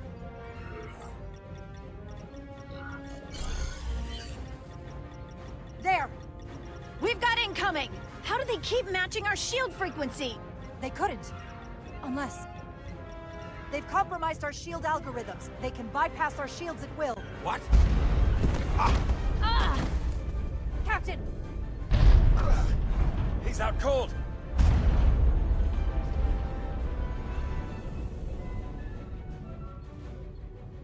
Why'd they stop? Damage report.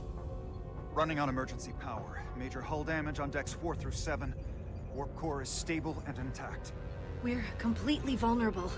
Commander, we're being held by the Beskar. It's Galvin.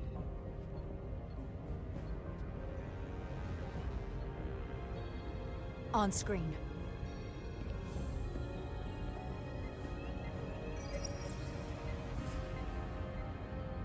Commander Rydek, where's your captain? Not dead, I hope.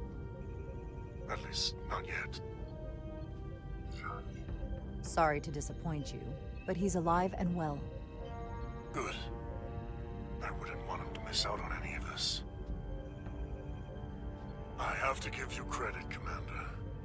You survived longer than I thought you would.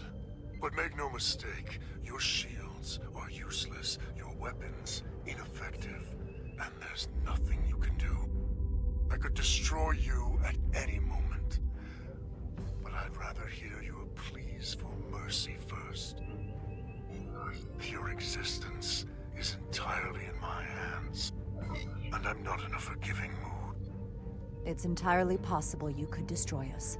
But the truth is, we're worth more to you alive than dead. Better if we report back to Starfleet about the power of Taconian technology, and the futility of fighting it. There might be value in that. I've been thinking about what you said, Commander. That the Federation would stop me no matter what. Your performance in this encounter has not supported that claim. The Veskar's weapons are powering up.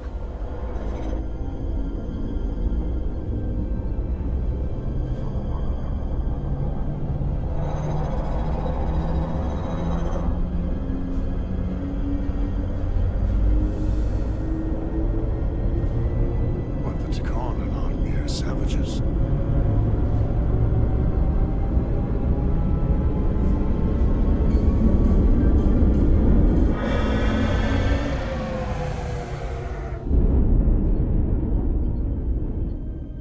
So I've decided to let you live.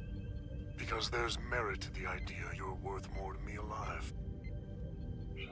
Tell your Federation the Takan are as merciful as they are powerful. That you were fortunate to escape with your lives. We appreciate your mercy. And you rely on it.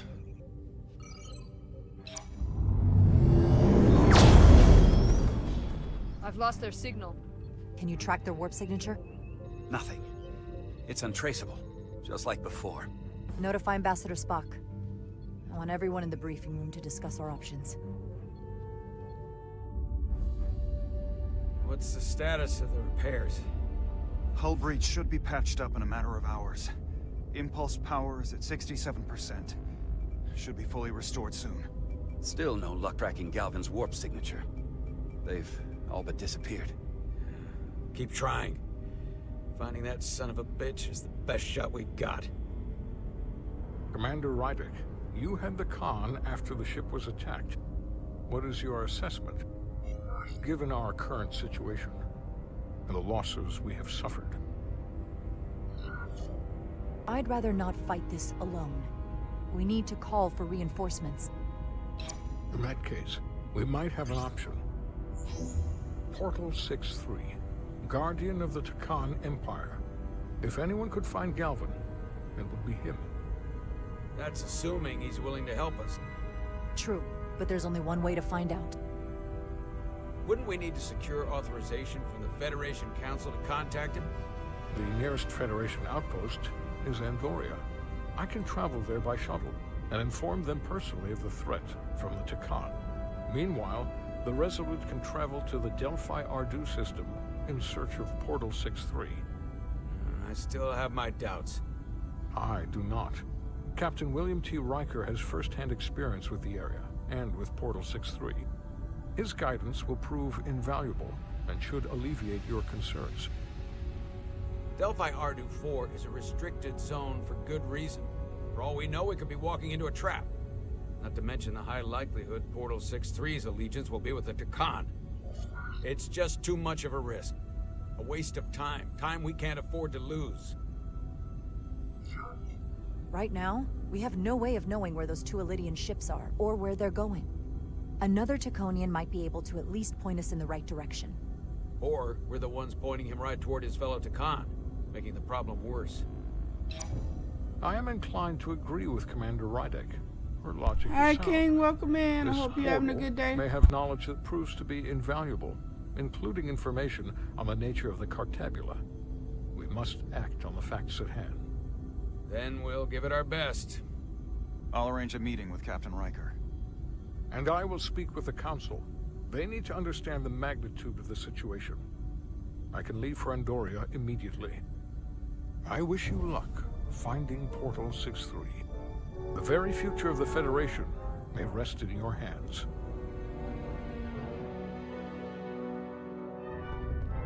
It takes a minimum of 8 crew on the bridge to run the ship. So we can expect at least that many hostiles.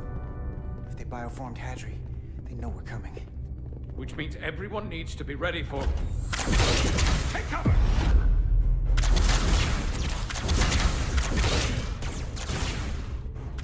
Now what? We need that door sealed.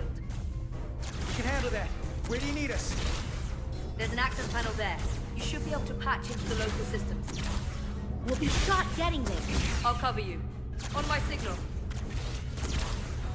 Now!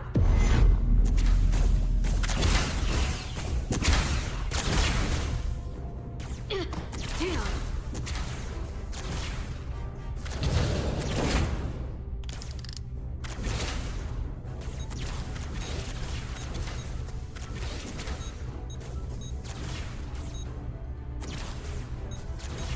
Looking for the bridge doors. Wait, what's this? Got something?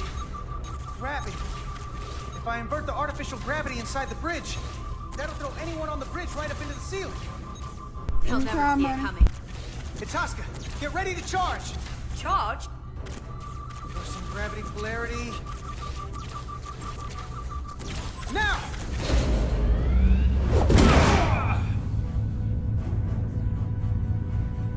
Amazing. Close it! I'm happy to hear it. How do we get them down?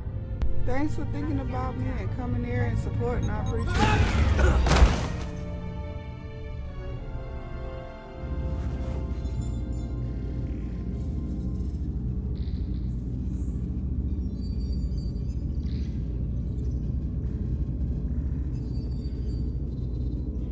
What are we gonna do with them? We don't have time to take prisoners.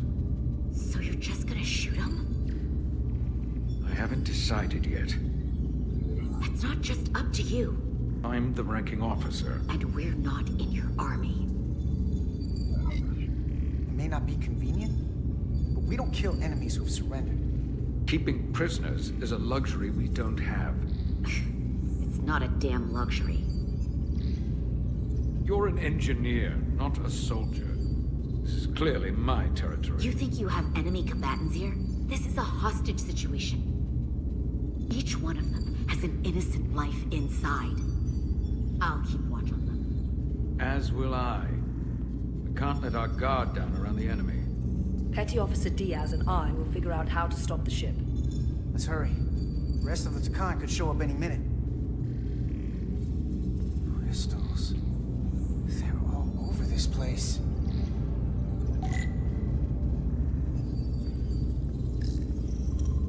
Look here. It's navigational data. We saw that already. Headed to the edge of the galaxy. It's only a display.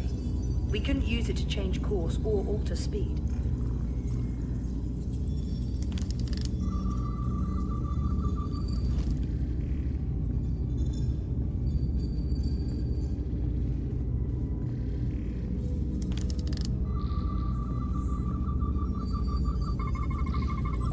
We're gonna be there in less than an hour. We can't let that happen. Hold on, it would take days to go this distance with our fastest ship. We're traveling at a warp factor many times greater than this ship should even be capable of.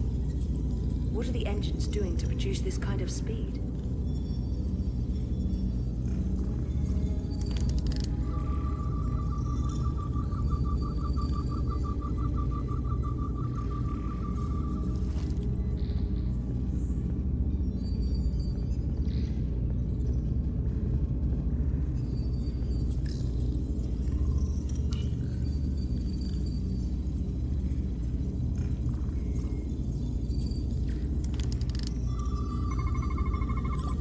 Crystals are Takan technology.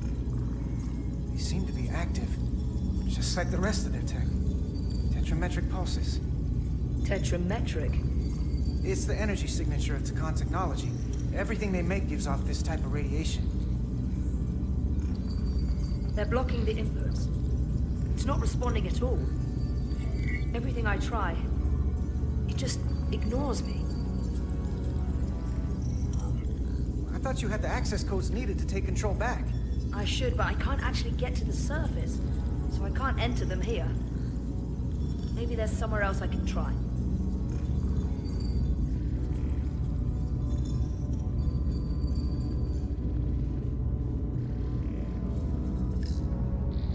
Gotta figure this out before we get wherever we're going.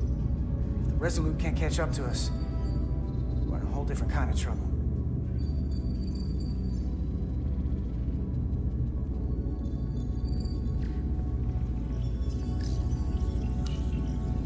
Interfaces on top of each other. This is not Lydian programming.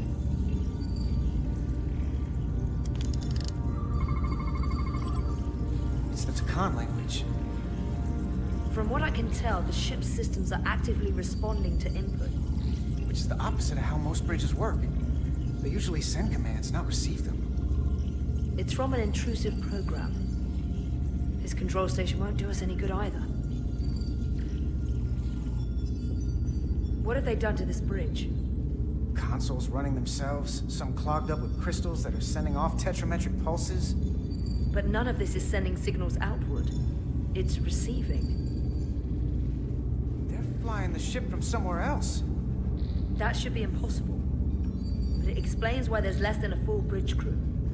If they aren't flying the ship from the bridge, where are they controlling it from?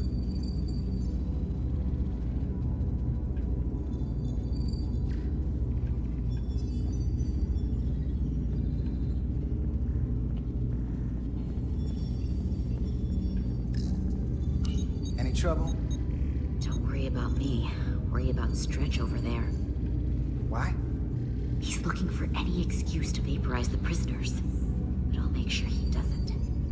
Even if they're the enemy, it's not right. I'm here if you need a hand. Just hurry up and figure out this bridge. That's the best way to help.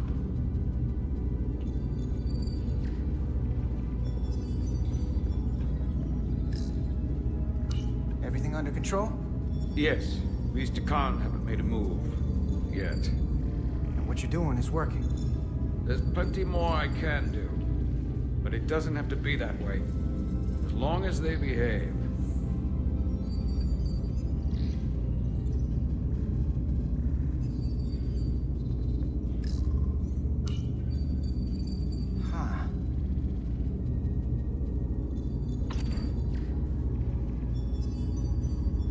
Careful where you point that thing. It's not active. I can't see any way this would work as a weapon. It's dead. Out of ammo? Not sure.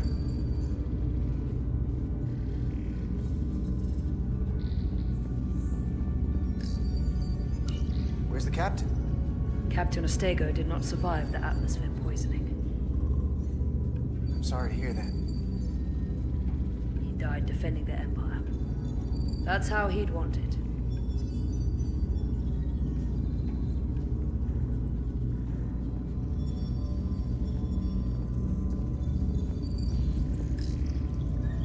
This console looks unaffected.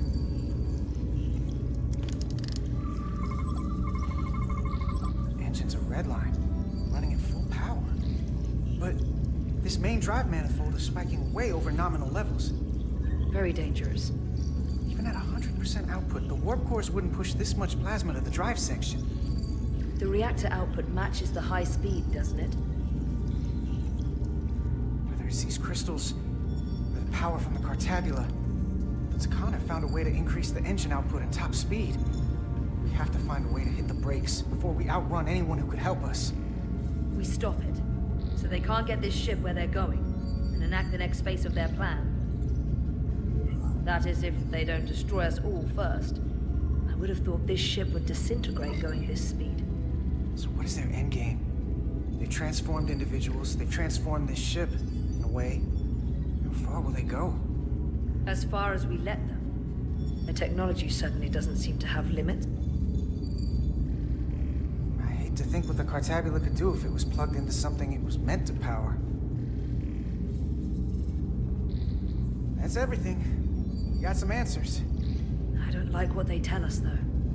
If we can learn nothing else, then what's left is to make these Takan talk. And if they don't, we'll dispose of them. Hey, that's not how we do this. That is enough from you.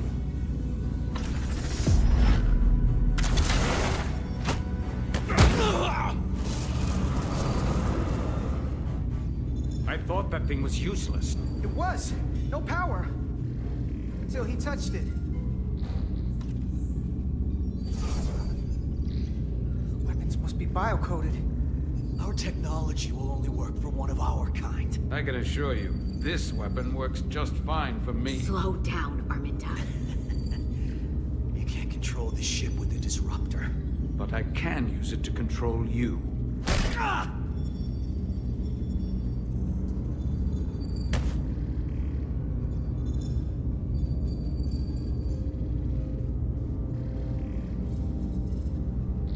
Let's talk.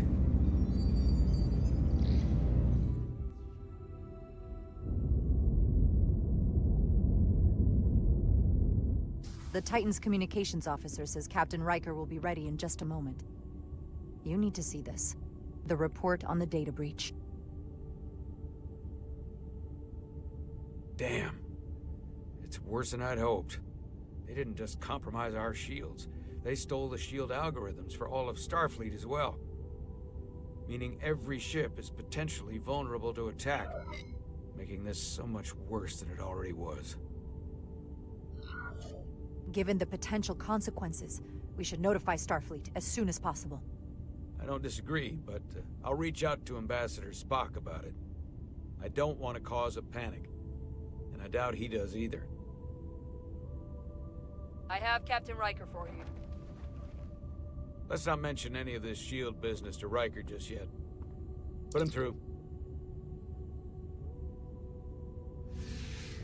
Captain Riker, this is my first officer, Commander Jara Rydek. My pleasure. Sir. I wish we were all meeting under better circumstances. So do I, although you and I have actually met before. We have? I was a young lieutenant on the Potemkin. You were first officer on the Tuckerman. I piloted you and our science officer in a shuttle to survey quantum resonance in the planetary rings of Residia 6. Ah, yes. Now I remember. You know, he gave me some good advice that day about a very difficult job. Yours. Well, I'm not one to turn down some words of wisdom, sir. And let me ask, as first officer on a starship, where does your responsibility lie, first and foremost? To the captain, the crew, or the ship itself? Oh, this old chestnut. I am curious to hear what she says, though. Well, without the ship, we'd be in a lot of trouble. So... Anybody ever choose the ship when you asked? I can't say that they have. The truth is, it's a trick question. Every situation is different, and there are no easy answers. And in some cases, It might not be any of those three. It could be the Prime Directive. Or the mission. Yes, so perhaps we should get to the matter at hand. When you were with the Enterprise, you encountered a Takan entity known as Portal 6-3. The Enterprise was held captive in orbit until you were able to convince him to let the ship go. All of which is detailed in the mission report. What we want from you is what we can't get from the report. What can we use to get Portal 6-3 to help us? I've often thought about that over the years. How a small difference in the encounter could have led to disaster. The most important thing is, don't let him push you around. He can appear as a man, or as a godlike projection. He'll test you. But don't be overwhelmed by the pageantry and theatrics. I'll stand up to him. You can trust in that. Good, but that's just the first step. Portal is full of bluster and bravado, but he can be reasoned with. And that's my other piece of advice. You want to appeal to him rationally. You don't want him thinking you're acting out of fear. But we are afraid of the Takan, and with good reason. He's not the sort to suffer fools. And he'll lose interest if he feels his time is being wasted. I suppose that's one thing we have in common. Do you think he knows that the Takan have returned? He didn't even know they were gone when we went there. But the moment the Enterprise dropped into orbit around Delphi Ardu 4, he downloaded the entirety of the ship's computer. So I'd expect the same when you get there.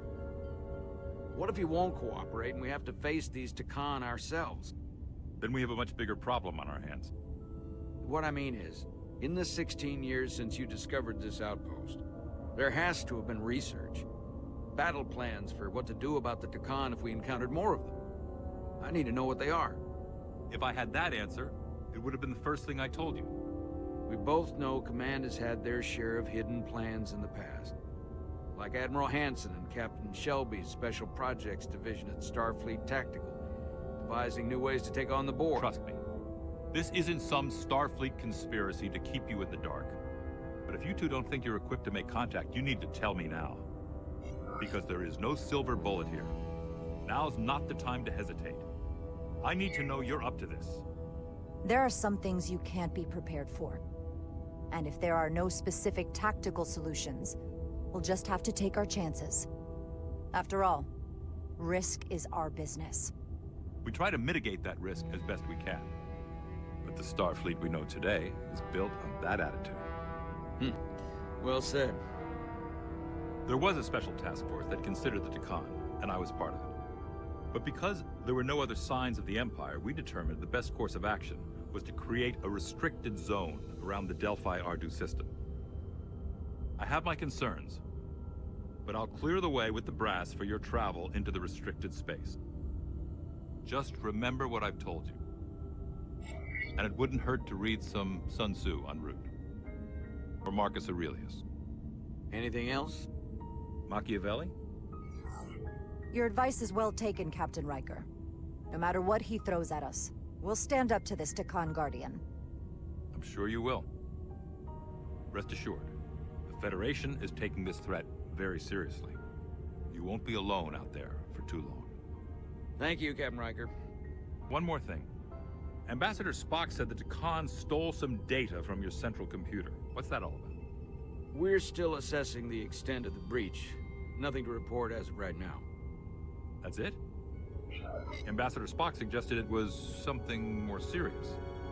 Which is why I'm asking. One thing we know is that they stole Starfleet SHIELD algorithms. The SHIELD algorithms? That could jeopardize every ship in the fleet. We're still making sure our assessment is accurate. We don't want to raise alarms unnecessarily. This is as real as it gets, Solano. I have to talk to Starfleet Command now, so I think this conversation has come to an end. I really do hope you get Portal 6-3 and find those Takan before this gets out of control. Riker out. I specifically said I wanted to keep this under wraps. I thought we had an understanding. Now all of Starfleet will hear about this. Riker's ship is at risk. They all are. I can't believe you would want to keep that from him. That's one more thing I'll have to answer for. Now I have to think about the damage control of it all. You're dismissed.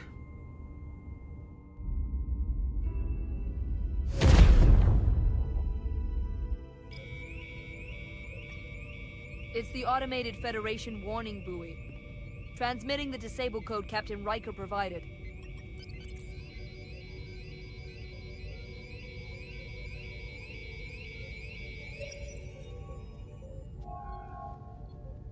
That was unpleasant. Commander Ermont, what are the conditions of our systems? All internal systems operational. Commander Westbrook, what are your scans of the planet? Nothing out of the ordinary. No sign of this outrageously powerful Takan being? I'm running a magneton scan now, but so far, nothing.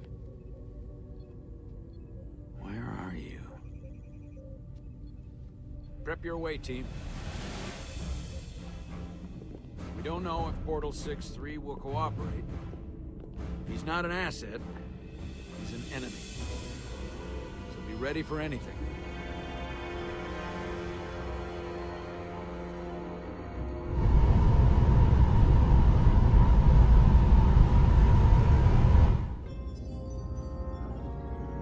Prove you're worth keeping alive for a little while longer. I cannot stop this ship any more than you could stop the tides. Not good enough. The impotent threats of a lower life form do not sway me. I will not bend to you. I was born 600,000 years ago. But a new age dawns today. Are you the scion of the flame? My name is Zan Utlosa. I was born in the final days of the Age of Makto. And we are all scions of the flame. Every one of us who have traveled across the bridge of time to be here for the Great Awakening. We have all sworn ourselves to the cause. Eventually, one of you will break. You don't understand how overmatched you truly are. This craft was nothing before we imbued it with the speed required by our mission. And the Cartabula produces enough energy to drive an entire fleet of ships like this one. But when we wake the Aphelion, we won't need a fleet. The Aphelion? Only then will you understand the might of the Takan Empire. Reborn in this time. And when you wake the Aphelion, what are you going to do with it? Anything we want. Come on! This goes from bad to worse unless you do what they say.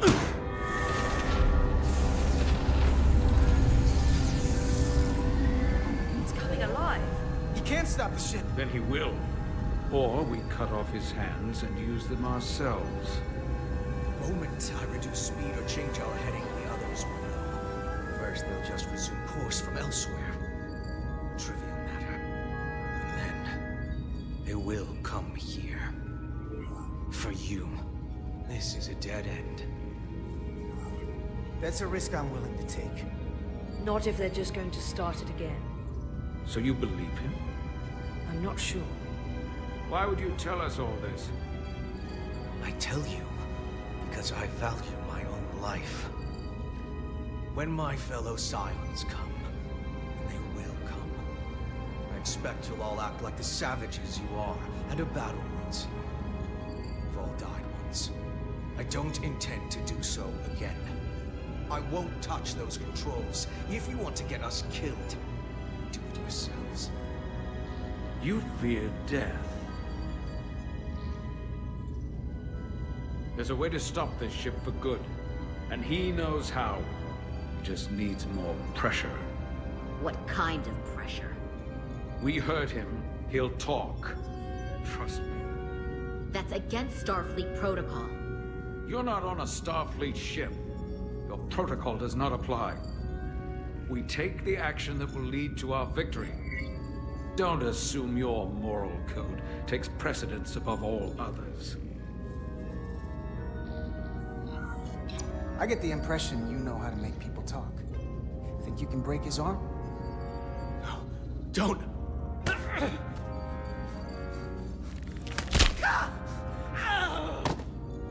What the hell, Carter? We don't torture people. Did you forget what uniform you're wearing? What it stands for? This isn't like you. I just hope Kapoor didn't feel that. That doesn't make it better.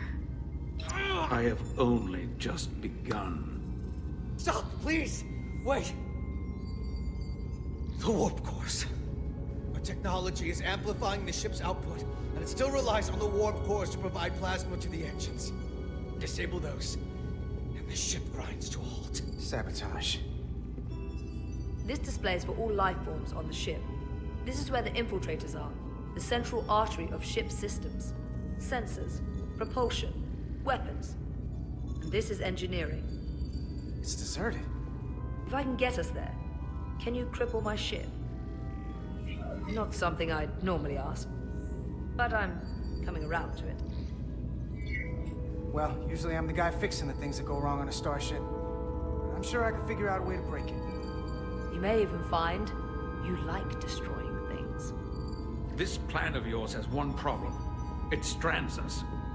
Left out of the fight when there is a war going on. Our fight is here, now. This is how we do the most good. For the Empire. For the Empire. So, Carter, you didn't beam out after all. I thought you'd escaped when we boarded. I'd almost hoped you'd made it off. And Millie's there with you too, right? It's good you two are together. Believe me, I don't want to be here either. Looks like neither of us get our way. But Carter, I am going to get my way. You're not a fighter. I know it. You know it. That's why you're hiding. Somewhere on this ship. But the Takan Empire has so much to offer you. Think of all the knowledge lost for 500,000 years that you'd have access to. I know you want more from life, and I want to show you what you could be a part of. Not just the wonders you've already seen from us. In our time, we had the power to move stars. Carter, you have a thirst for discovery. In case you forgot, we were a part of something. I still am. The Federation may not be perfect, but it stands for ideals that your people clearly do not believe in. We have our own ideals. And we have our own strength. Every one of us on this crusade has fought wars more brutal and consuming than you could fathom. But I want to reach a peaceful resolution to this. Carter, we have a plan for you. And for the others, too. We don't want to have to destroy you. You think there's some sort of compromise to be had here? After all you've done? The only end of this is when you surrender. After all we've done? You can't think we give up now. We can continue this conversation in person. I'll see you on the bridge very soon. Her comm badges. She's tracking our location with them. If we have to use force to free our fellow Scions, there will be casualties. We can't stay here. And we need to disable the transmitters. Where'd you go? You don't want to talk to me? She's trying to keep you talking. I mean, I get it. But I'm trying to help you.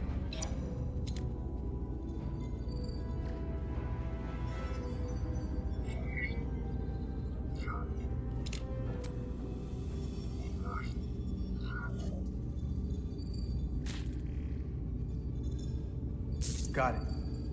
Mine's done too. Time to hit the road. You've forgotten something. They know where we're going.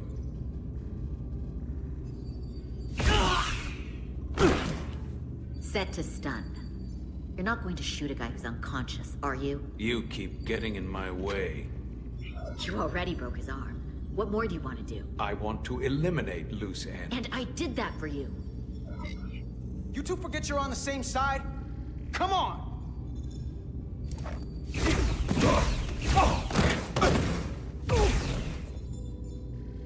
Now let's move it.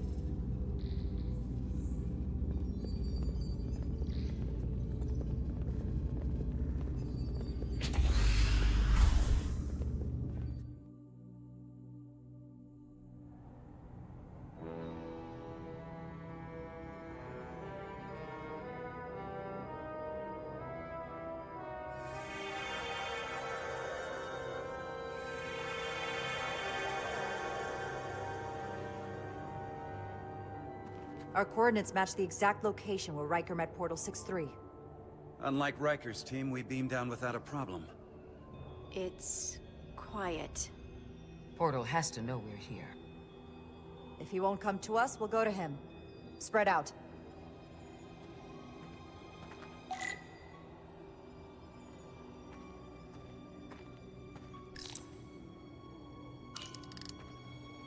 Already gave it a scan. Dead. Whole planet feels like it's been turned to stone.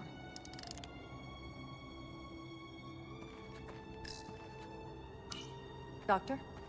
Commander, keeping an eye on those iridium levels? Good. Last thing we need are your cells destabilizing on a hostile alien planet.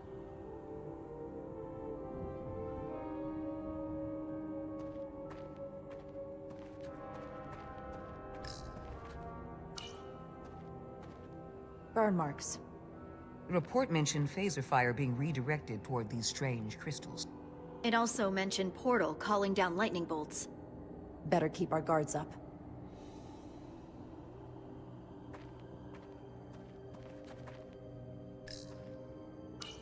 Anything unusual, Commander? It's all unusual, to be honest. We've precious little data on this planet, so brief was Captain Riker's visit. Anything he didn't see himself is a total unknown.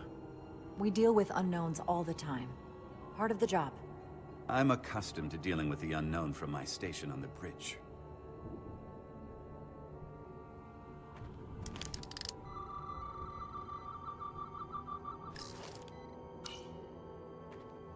If I recall right, Geordi LaForge transported in here, hanging upside down. I guess we're lucky we were spared the indignity.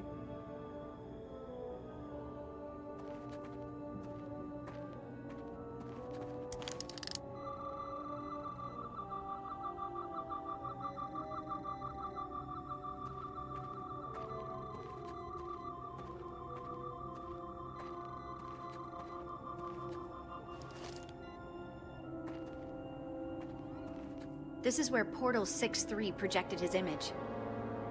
He was guarding this bridge. That has to mean something. We'll move forward when you're ready, Commander.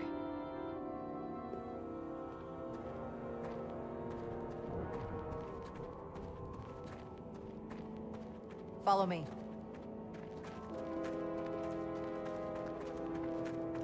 Ends here.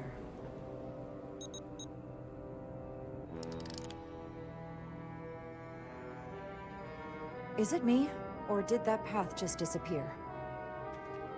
There was a path there a moment ago. There must be an explanation.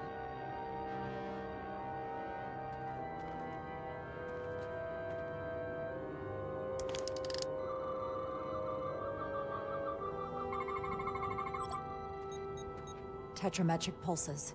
Same energy as the other Takan technology. Most of the crystals appear dormant. What's different about this one?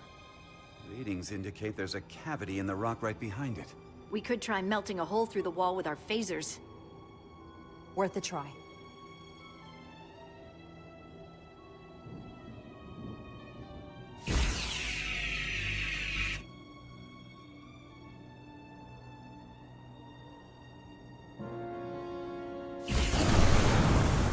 Whoa!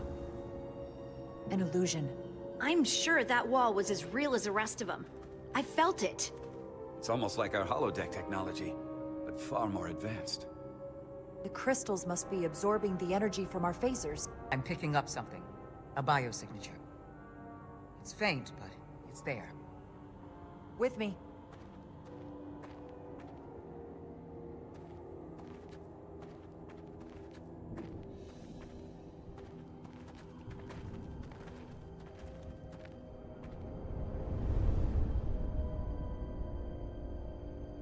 Another dead end. Or another illusion. Crewman LaRue, if you would.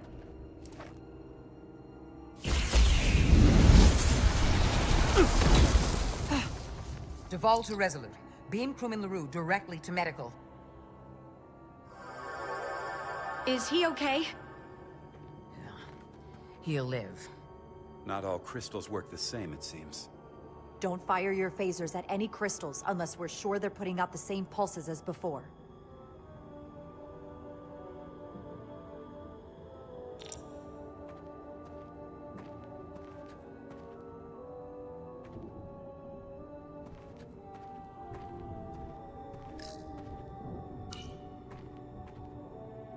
Looks like there used to be a bridge here.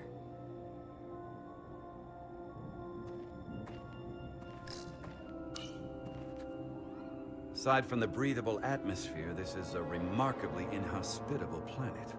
Traces indicate there was once living flora, but it's been dead so long it's practically turned to stone.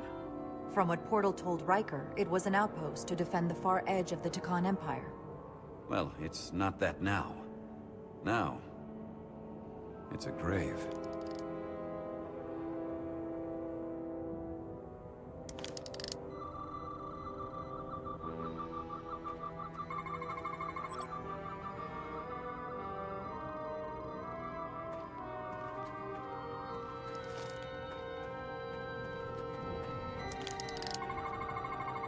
Tetrametric. Good sign. Commander! Look at that. Trust, but verify. Indeed.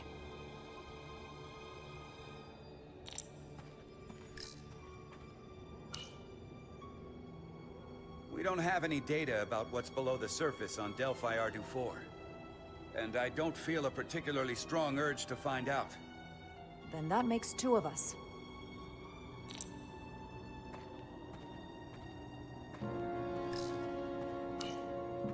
I wonder if this place was always so lifeless.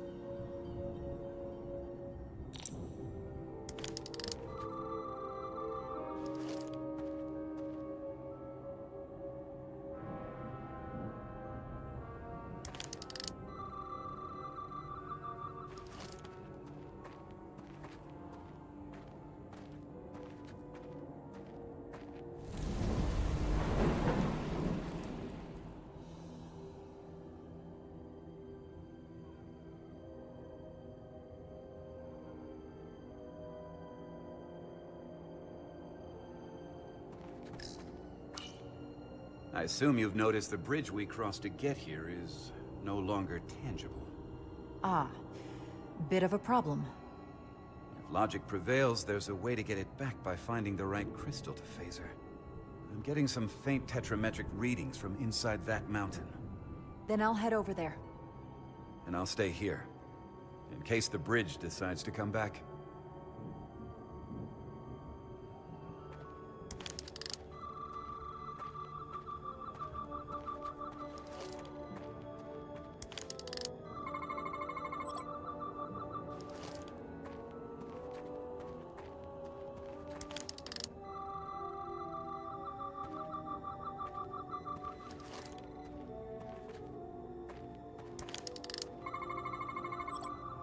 Good.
Tetrametric.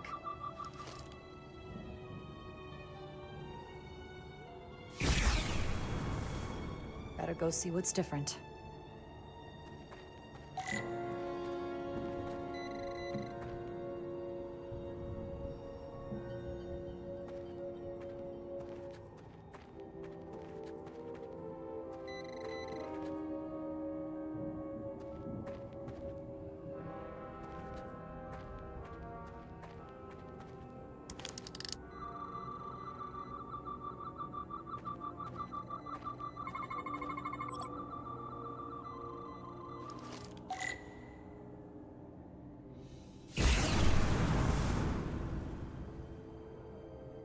way's clear. Good work, Commander. We'll make sure it's safe.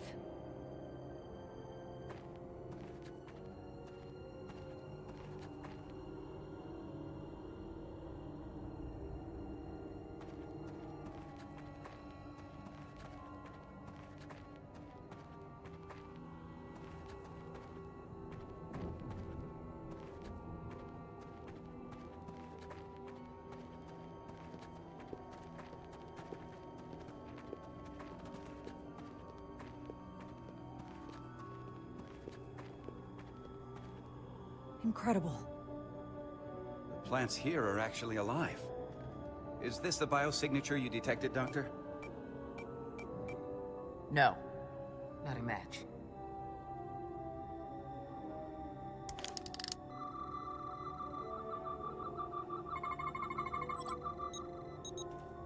Tetrametric.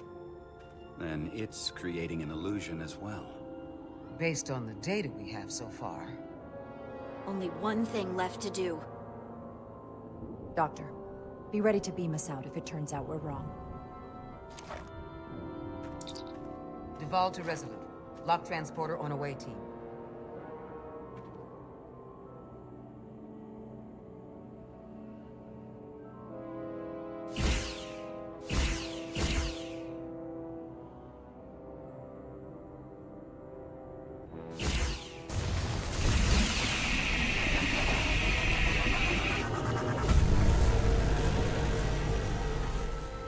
Amazing.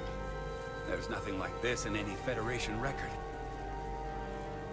The plans.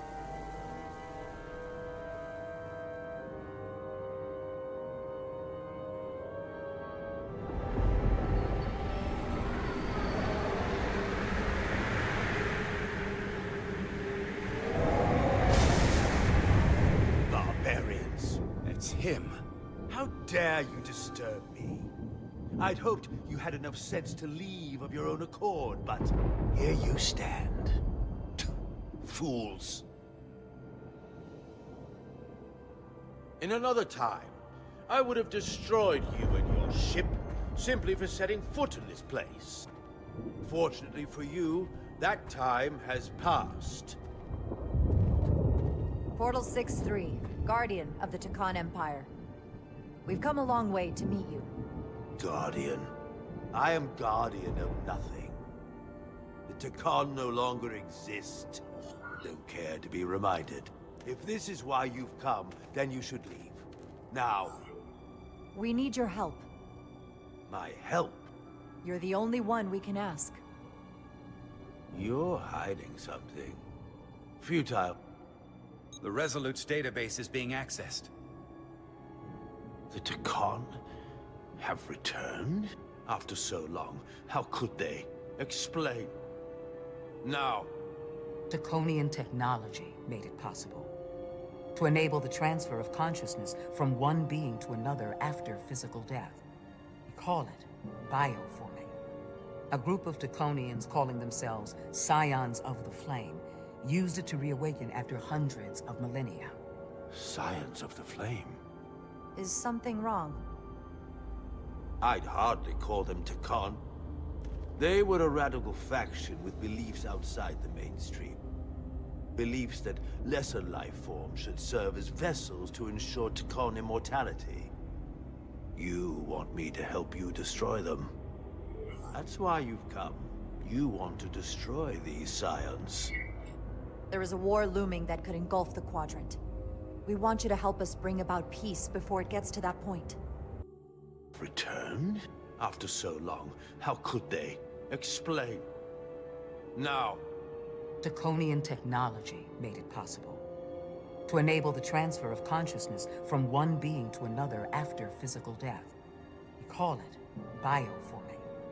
A group of Draconians calling themselves Scions of the Flame used it to reawaken after hundreds of millennia. Scions of the Flame? Is something wrong? I'd hardly call them Takan. They were a radical faction with beliefs outside the mainstream. Beliefs that lesser life forms should serve as vessels to ensure Takan immortality. You want me to help you destroy them. That's why you've come. You want to destroy these scions. There is a war looming that could engulf the Quadrant. We want you to help us bring about peace before it gets to that point. Peace always comes at a cost. They have an incredibly powerful energy source they call the Cartabula. These scions have the Cartabula. And they've used it as a weapon against us. I will speak with you alone. What are you...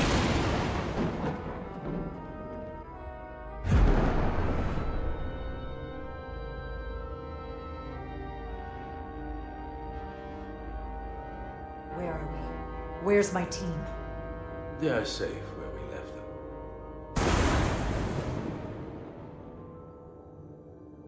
That the scions have stolen the Cartabula is deeply concerning. And to be honest, I'd rather speak with you alone, John and Rydick.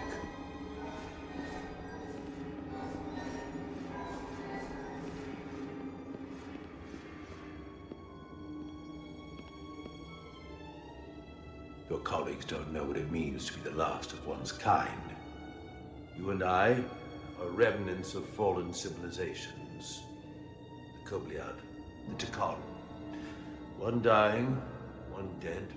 Our species could not be more different, but we both know the meaning of loss. The others wouldn't understand. It's beyond their ability to comprehend. We're more alike than you might realize, in that we accept the inevitability of loss. If only you understood the glory of the Takon Empire's past.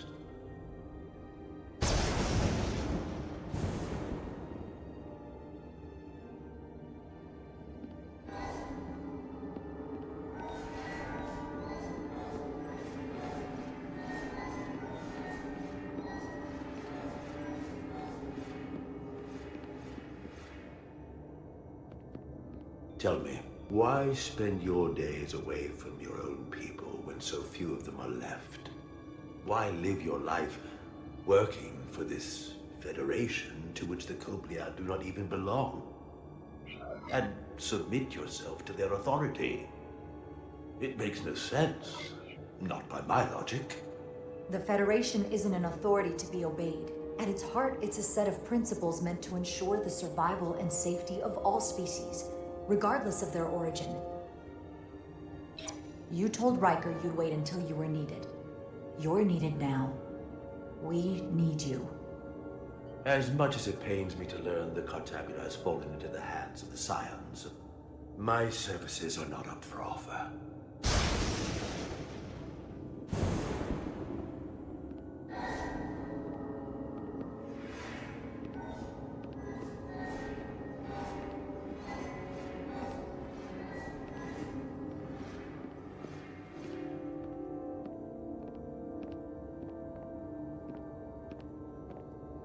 To be chosen as a portal was to give one's entire self to the cause of protecting the Takon Empire. I left behind everything I know, and now you want me to turn against my own people. Betrayal of my oath, and everything I vowed to protect. The Takon had their time. The Empire rose and fell like so many others. What you call bioforming, we thought of as a marginal science. But if these reborn Takon plan to restore the Empire, is that a disaster to be avoided? Takonian technology is so advanced, it could save millions of species currently on the brink of extinction, including your own. And at the price of a small few, think of how the many could benefit. Instead, it sounds as if you are reacting out of fear before you have a full understanding of what's at stake. I don't think you've given this full consideration. You may have more to gain than to lose. The Takon Empire is gone. It had its opportunity and proved unable to survive. There must have been a reason the Takon have faded to a distant memory. It ran its course. And those of us who are here now deserve to choose our own fate. You said the Decon vanished for a reason. I cannot claim our empire was without sin. I'm curious to see these scions masquerading as true Decon. So I will go with you, and we shall find them. But when we do, I will judge them myself as a guardian of the Decon, to understand their true intentions, for better or worse. It's certainly your right to make your own decisions. I won't tell you otherwise. Very well. I'll return.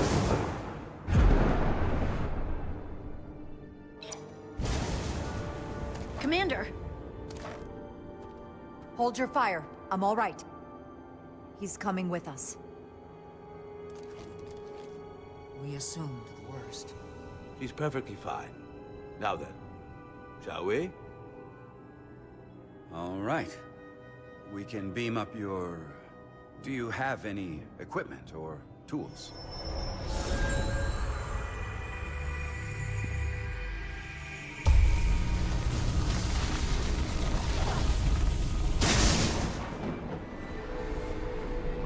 Whoa.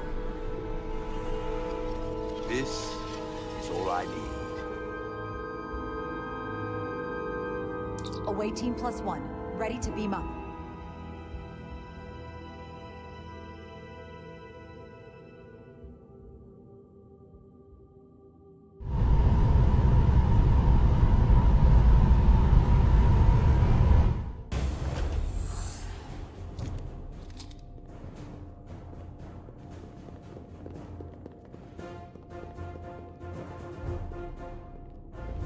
For a warp course. That's interesting. Redundancy. If one goes down in battle, we can still operate. Makes this more difficult, though. This ship can maintain warp with half the cores offline. We'll need to disable 3 of them. Where are the engine schematics? Power flow routing charts. We're soldiers, not engineers. I thought you would know what to do. All that talk about being soldiers, and look what it comes down to. You need a couple of engineers. Yes, we do. Lucky for you, that's our specialty. You at least know where we should start? This way.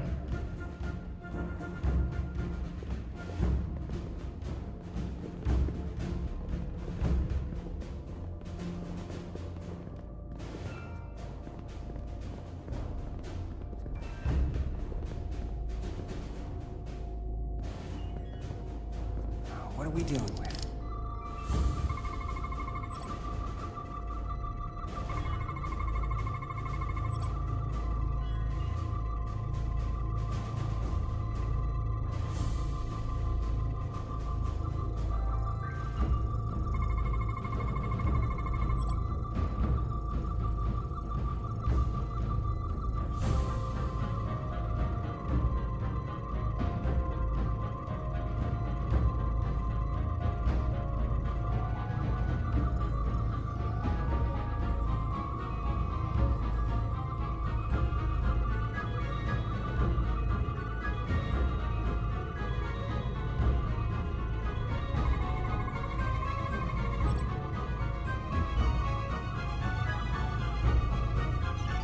Cores are running really hot.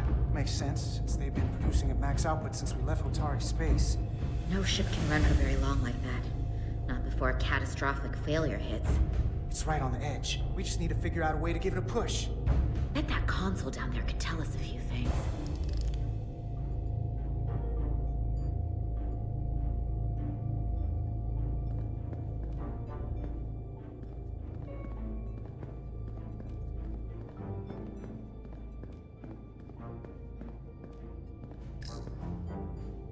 Whatever we do, we need to make sure the Decon can't undo it. So we need a way to permanently disable the reactors that won't destroy the ship and kill us all in the process. You thinking what I'm thinking? Warp core ejection. So the question is, how do we make it happen? The reactor coolant system is operating at emergency containment levels. It's just barely keeping the temperature in check. Maybe we can use that. If it gets this high, their system considers a reactor breach imminent.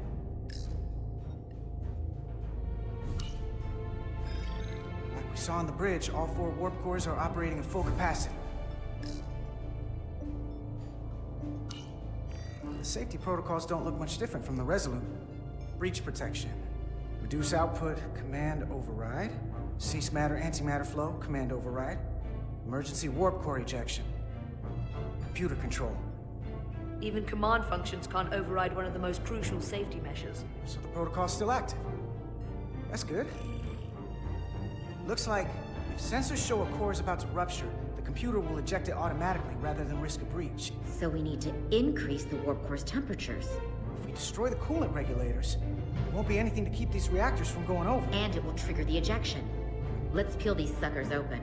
I'll take that one. I'll take the one next to it.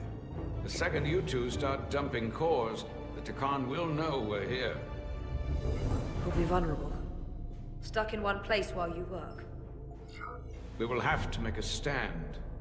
Start thinking about an escape plan. I have a feeling we're gonna need one. We'll barricade the door. Work quickly.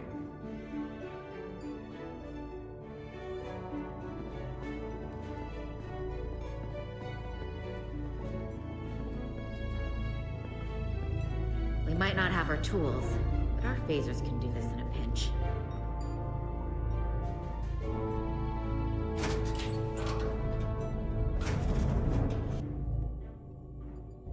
We better get this right. If we foul it up and this whole thing goes boom... We don't know how much damage that Cartabula will do if we accidentally crack it open. Look on the bright side. If it all goes to hell, we won't be around to see the fallout. That certainly inspires confidence. It's not a Starfleet warp core, but the coolant regulator has to be in here somewhere.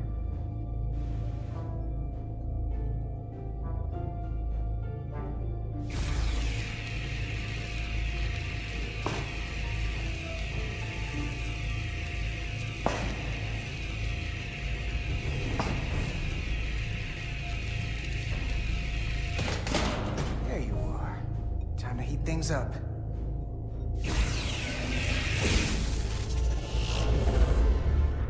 Warning. Warning. Warp core output at critical level. Ejecting core. Okay, now they're definitely gonna know we're down here. Warp core output at critical level. Ejecting core. Just one more to go. They're here. They're cutting through the door. We don't have much time.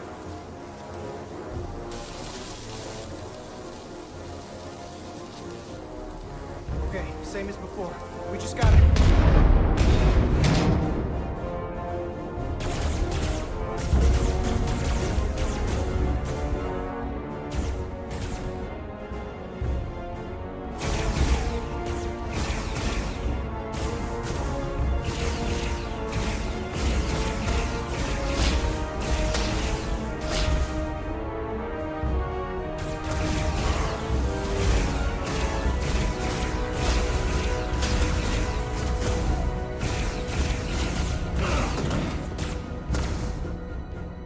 Go!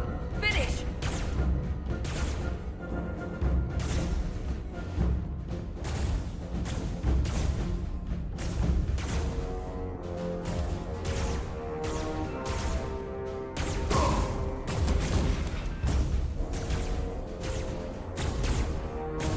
Hey! Would you mind not shooting at the matter-antimatter reactor? I'll cover you. What? No! Get the warp core done. We're all dead.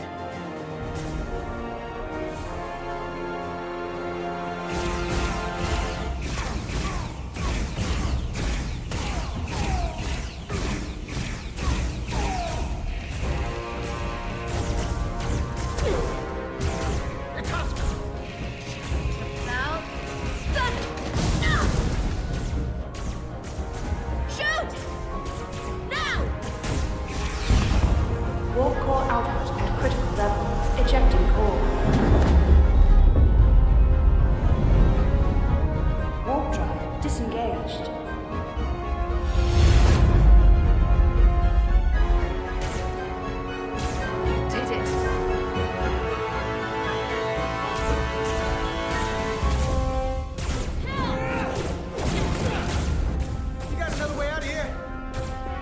think so.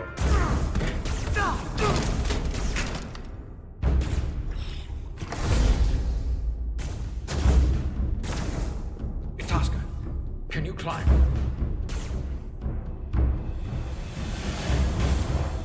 I'll see you on the parade grounds of Cirella, my friend.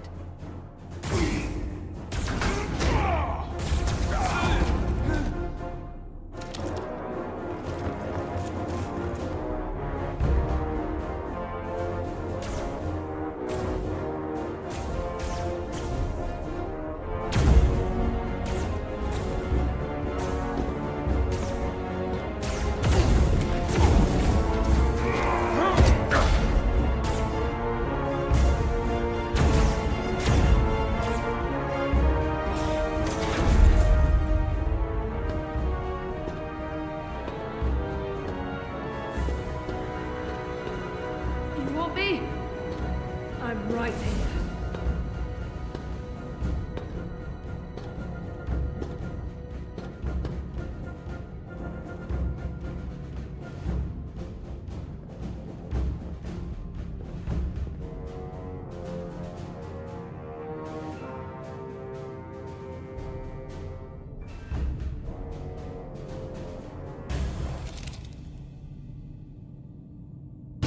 Not you too.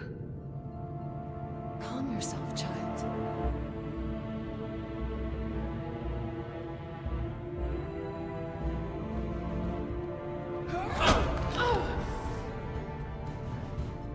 It will all be better soon.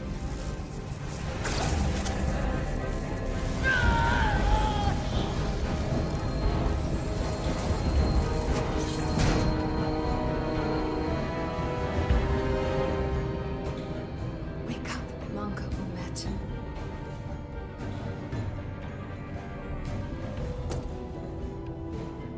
Return to us.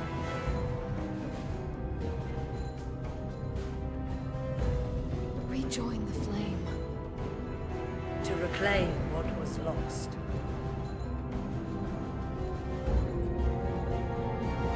You don't need to watch this. I do. I want to remember every moment when I make them pay. But this isn't the end. I will avenge Itasca. Swear to me, you will join me in this. How about we try to save her? That's a dream. As long as she's alive and her memories are still in there, there's still hope. Hope is what you turn to when you have nothing left you can do. And there's still something I can do for Itasca. And I shall.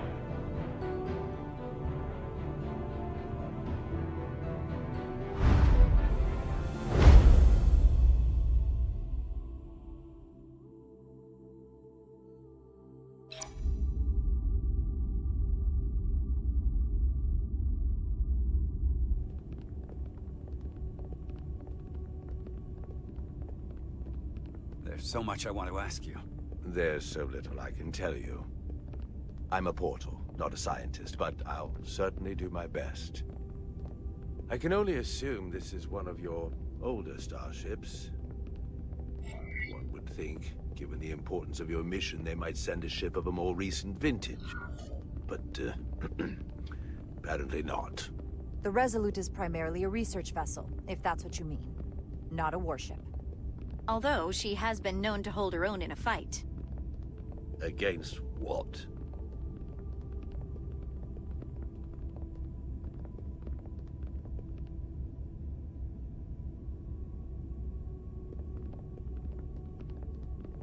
Something wrong? Not at all. The galaxy has grown more diverse since the days of the Tekon Empire. Because you conquered everyone who didn't look like you. To the contrary. Most lesser civilizations willingly join the Empire to enjoy the benefits of an advanced way of life. But that expansion came with its own set of problems, so I admire your ability to diversify without creating conflict. That was always our challenge. And perhaps, ultimately, our downfall. The Federation prides itself on its inclusiveness. I'd say it's one of our greatest strengths. As the Vulcans say, infinite diversity in infinite combinations. Interesting. I'd be curious to meet one of these Vulcans. If this is the best you have, then so be it. To locate this scion, Galvin, I'll need full access to your ship's systems. Full access? Huh. You must be out of your mind. No, I'm right here, completely in my mind. Given this is merely a research ship, I won't be able to find him without it. Perhaps I should have made that clear up front. I'll need to make certain modifications. I can't promise anything, but let me see what I can do. Just know, without it, I won't be able to help you. This isn't gonna fly. I'll see you on the bridge. Captain Solano, I'd like to introduce you to Portal 6-3, Guardian of the Takan Empire. Pleasure to meet you, Captain. Likewise. I can't say I've ever met a portal before. There is no modern equivalent. Not within the Federation, at least. We are incredibly lucky that Portal has agreed to join us. Your first officer makes a very persuasive argument. So I've noticed. You spent 600,000 years at your post. That certainly takes an uncommon level of dedication. We all have our duty. Of course. But I'm curious. You were stationed there in preparation for what, exactly? Any and all threats to the Empire. An empire that no longer exists. Which suggests you weren't very successful. You said you needed my help. I didn't come here to be insulted. Perhaps that was a mistake. I'd be happy to return to Delphi Ardu at any time. And we do need your help. Absolutely. And we are grateful that you decided to come. And your captain has an odd way of expressing his gratitude. I'm merely curious where your allegiances might lie. And clearly it's with the Takan. Yes, Captain. You have found me out and exposed my true loyalties. To the Takan, not to the Scions of the Flame, who do nothing more than tarnish us in name and reputation and don't deserve to be called Takan. That's why I'm here. And if you'd be so kind as to give me access to your ship's systems, we can get on with it. And you can stop wasting my time. Access to our systems? That's completely out of the question. Tell me that's not what you promised. We're vulnerable enough as it is. And now we're supposed to give him access to everything? Ridiculous. Captain, I understand your concern, and I don't necessarily disagree. Ah, now I understand your reluctance. I never imagined offering to help would be met with such ignorance. If you're not enjoying your visit to our ship, we'd be more than happy to let you wither away back on your pathetic little rock. Captain? You clearly do not appreciate the magnitude of the threat the Scions pose. So myopic is your focus on your own ego. I will not be leaving until they have been found. Commander Rydek, a word.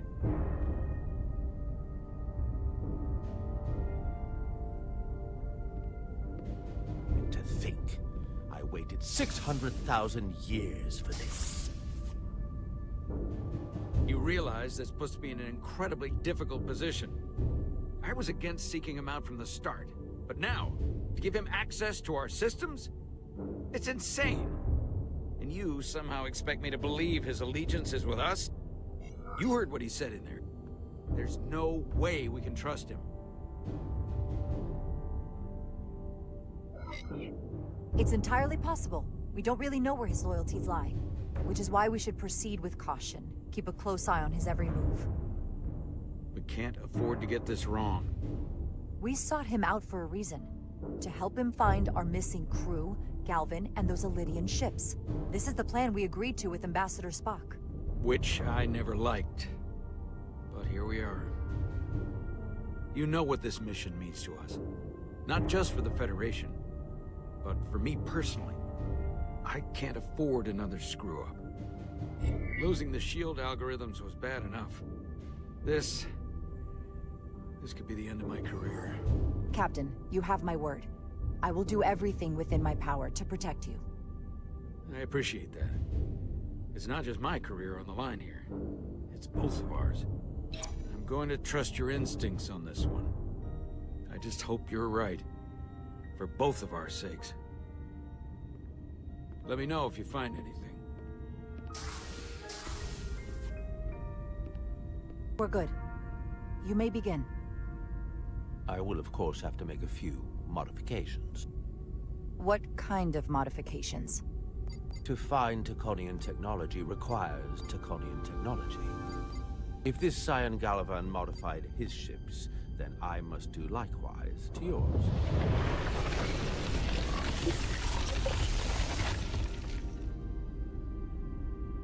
The galaxy is nearly infinite in size and complexity.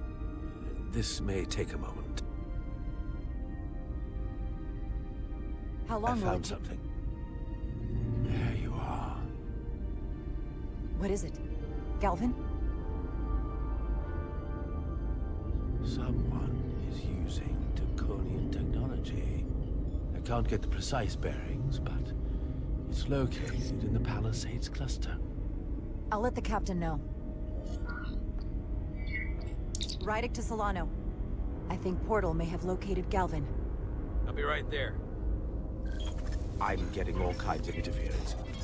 Almost impossible to lock on the energy signature. Where's he hiding? In the Palisades cluster. Interesting. Can you lock in on the location? Not until you get me closer.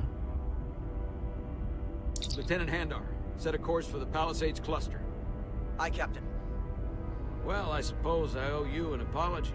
You were right after all. That's what I get for questioning the advice of my first officer. You always have my back. No apology necessary. Your concerns were valid. Nonetheless, I should learn to trust your instincts, which were absolutely right. Nice work. Let me know if you find anything more. Will do. What's wrong? I didn't want to say anything until I was certain. But the reason for the interference is simple. There's a Taconian device on this ship being used to block the signal. Whoever planted it was exceptionally clever. They knew how and where to hide it. But they have underestimated my abilities. Engineering. Take care of the Taconian device, and I can find Galvan for you. It's designed to interfere with all transmissions, or at least delay and confuse the effort to find Galvan's ship. Hold on. My understanding is that Takan technology requires a Takan to operate. Is there another Takan on this ship? The Scions could have someone on the ship, doing everything they can to stop us from finding Galvan. Don't worry, I'll get this fixed. We're going to find that ship.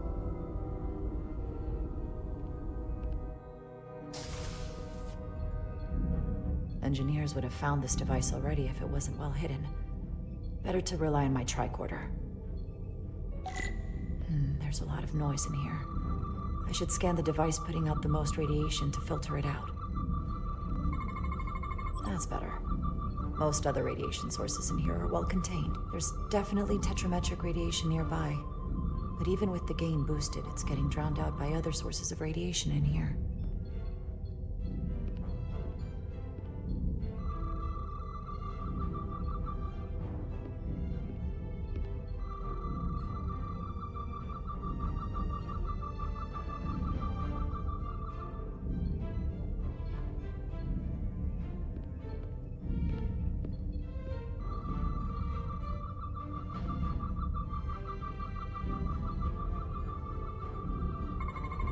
A little bit of harmless radiation leakage here, but enough to mask the tetrametric pulses. Easy enough to cancel out. There's still something drowning out the tetrametric radiation. I need to find it so I could filter it out as well.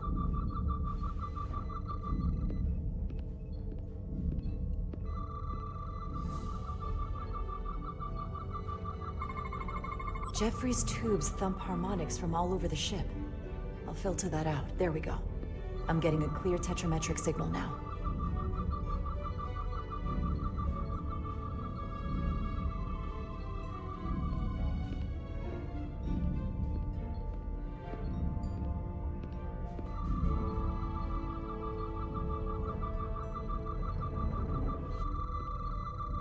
Found it.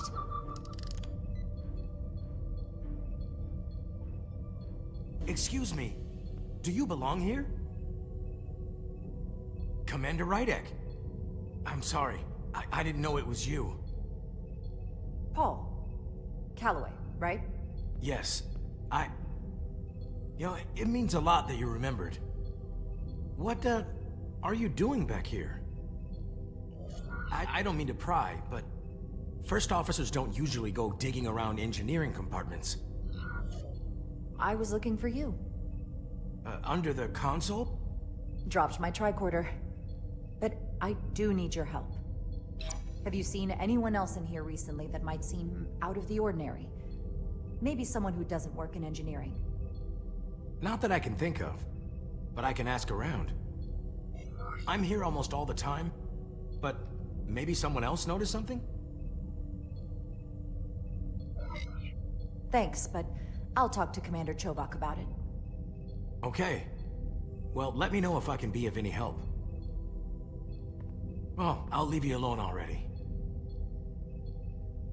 Oh, come to think of it, that Hotari woman was down here earlier with Dr. Duvall finishing the last of the bioscans. Tylus? That would be out of the ordinary, right? Thank you.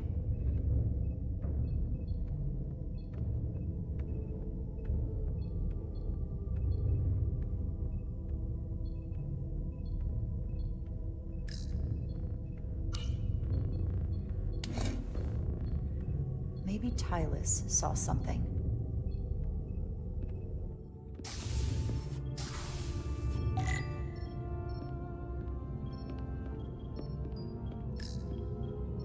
Tylus, can I speak to you for a moment? Of course. Is something wrong? There's something happening. I may need your help. This is important. How can I help? When you were in engineering with Dr. Duvall, did you notice anything out of the ordinary? Or anyone? Not particularly. Why? I found this, hidden in a compartment down there. That's Taconian technology. Does that mean there's a scion on board? But Dr. Duvall bioscanned everyone. Every deck, every crew member, I've seen the logs. She couldn't have been more thorough. Someone evaded detection and planted that device. Which would mean they've been with us this whole time. Watching, listening. All the more reason why we have to find them. It could be anyone. That includes both of us. You want me to get scanned? Better to know for sure, right? I'll admit, I was around the Scions as much as anybody. I would feel more comfortable if you did. I understand.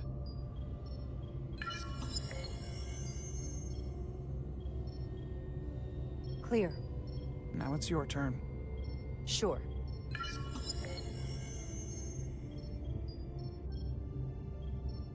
Clear. Don't sound so surprised. You spend plenty of time with the Scions as well. You never know.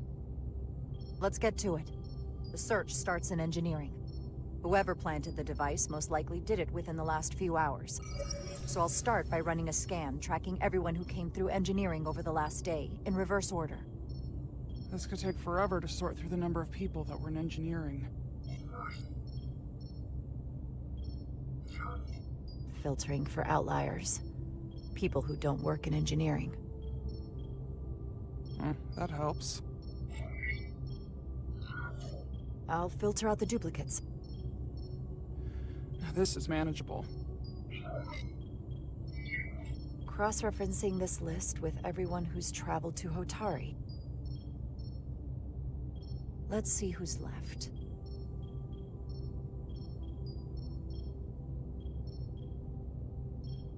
No, this can't be right.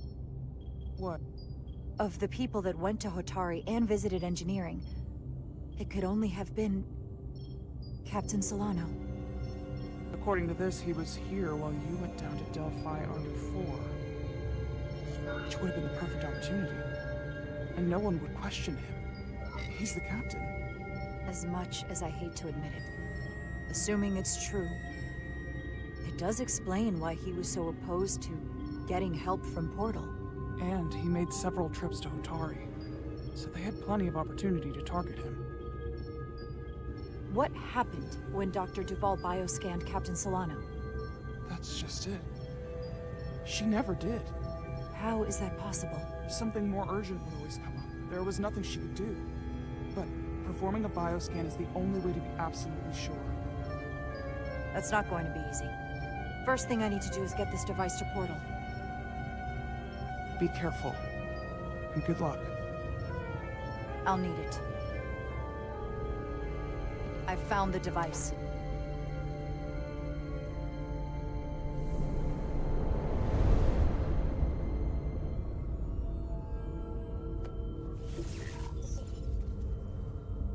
Interference is gone. I have located Galvin's ship more precisely. He's in the Usonia system. So then it worked. This whole region was one of the most sacred for the ancient Takan. What many consider the birthplace of our civilization. See these comets and planetoids in the outer orbits? Based on their current trajectory, that's Galvin's destination. And legend tells us it's the location of what was once our largest arsenal. Not that we needed it in the late stages of the Empire, but it was there. Welcome in, 420. Nonetheless. Can you stop him? Cripple their ship somehow. I'm afraid they are too far away for my powers to reach them. We need to be much closer. And even then, they may have defenses against what I am able to do. If Galvin and the other Scions secure the arsenal, they will become extremely dangerous. My people had such power at the height of the Empire. The Takan were as gods, keeping absolute control over countless worlds.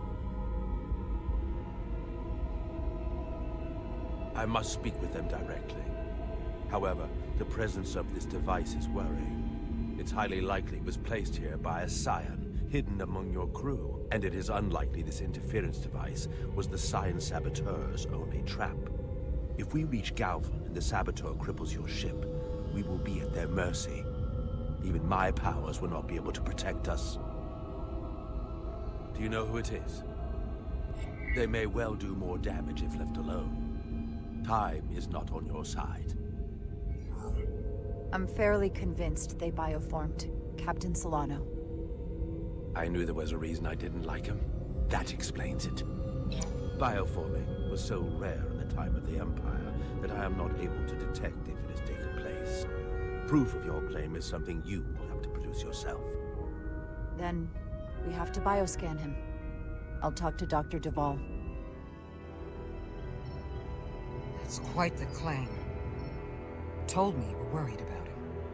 But I never imagined this was what was wrong. I wouldn't be asking you if there was any other possibility. It would explain why Solano has been too busy for a bioscan lately. As the ship's doctor, you have the authority to declare him unfit to serve. If you're right, this is the worst-case scenario. Challenging your own captain is a tall order. Are you sure you're prepared for this? If you fail, that's it. The end of your career. Maybe your life. I don't know if I would be on my own. But with your support, I'm sure we can do it. That smooth talking may come in handy. I'm in. We can't pull this off with just the two of us.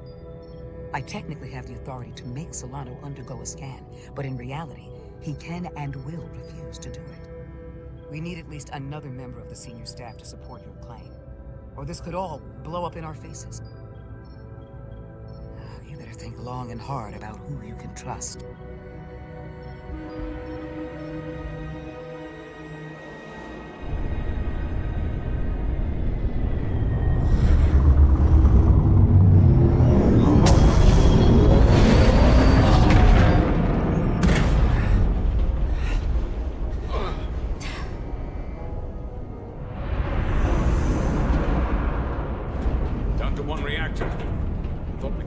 dead. At least stuck at impulse power. The Takan enhancements must be able to brute force limited bursts of warp output. Yeah. They won't get to wherever they were headed at this rate. They're just limping along now. So where does that put us? Maybe I can answer that.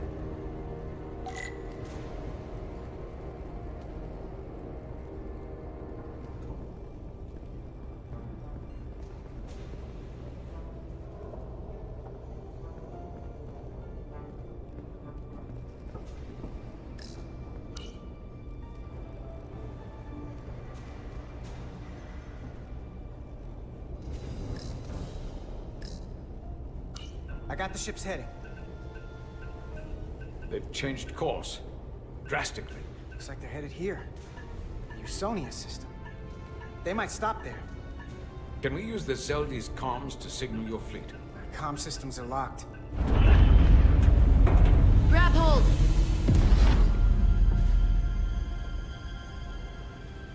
Oh!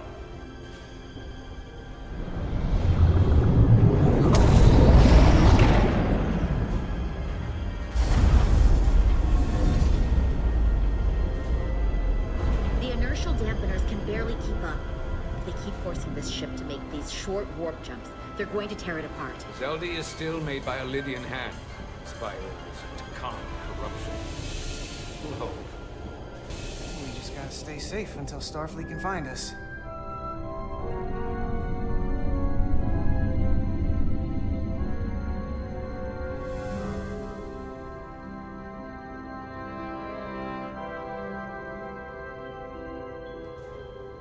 Your people. Is there somewhere you go when you die? Life after death? No. On my homeworld, some people think they can cheat death in a way by joining with the Trill symbiont. But that's not a life to me. What about you? Is there another plane of existence for you? With every passing battle, as I get older. We only get one life to live. I'm not counting on anything coming after I close my eyes for the last time. Then you may never understand this, but please try. My people have a special journey. When Lydians die, we rejoin our comrades, family, and ancestors. On the parade grounds of Cirella? That is just one part of it, but yes. Death is not the end for us.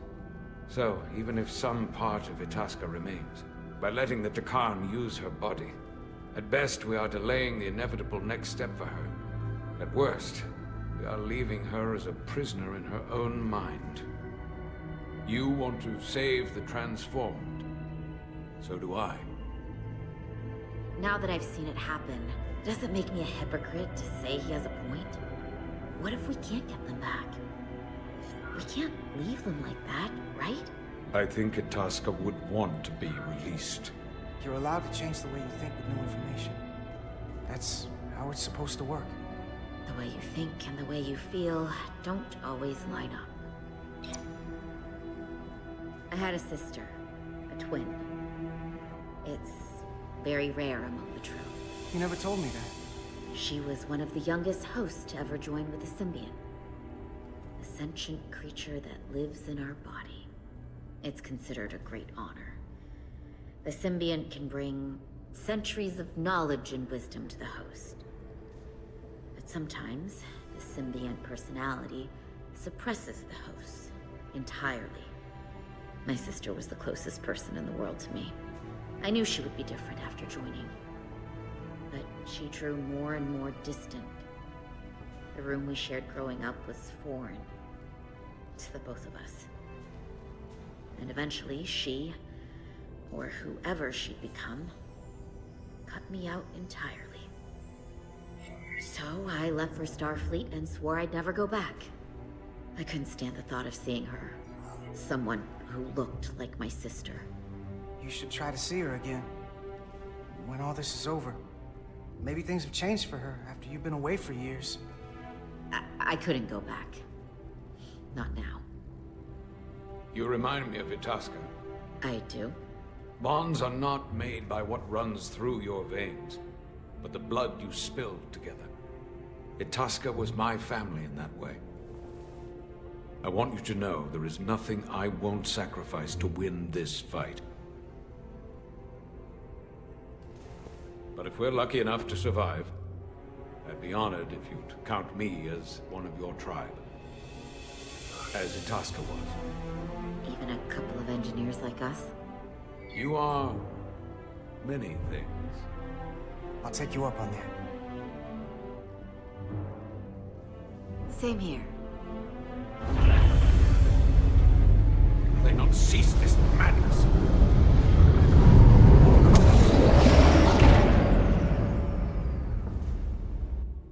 What is this place?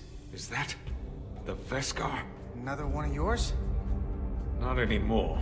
They've corrupted it, just like the Zeldi. Now there are 2 ships. Did this just get better? Or worse? It certainly doesn't bode well for the crew of the Veskar. So many lives stolen. We're really at the heart of this fight now. We just gotta figure out what we're gonna do about it. This doesn't look like the Ophelia. What are they doing here? You don't think they're just meeting their buddies? Maybe, but then why are their buddies here? Prepare for transfer. The storm! It's back!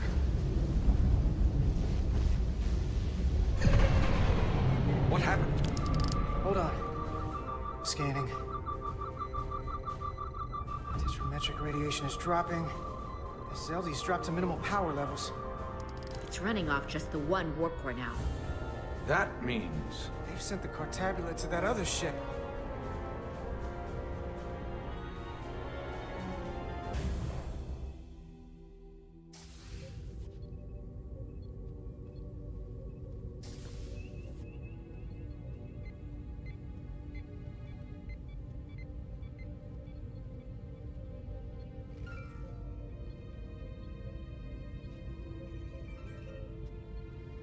Something wrong, Captain? No, nothing's wrong. In fact, I was just going to call for you. I'm needed down in engineering. The bridge is yours.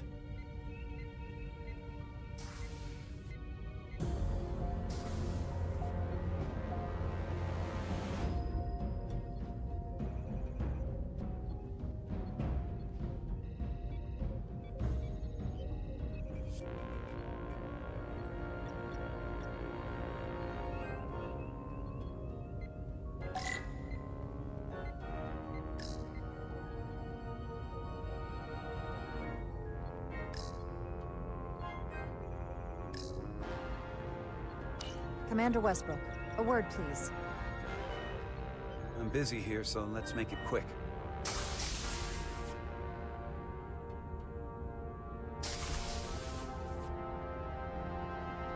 What's this about? The captain may have been compromised. I have reason to believe he's been bioformed, and is now actively working against us. Come on. You can't be serious. Someone is sabotaging the mission. They planted a Taconian device in engineering. Captain Solano was in engineering while we were on Delphi Ardu 4, and he purposely evaded Dr. Duval's bioscan.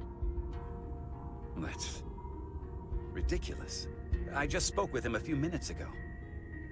He was as normal as ever. Now, if you'll excuse me, I have work to do.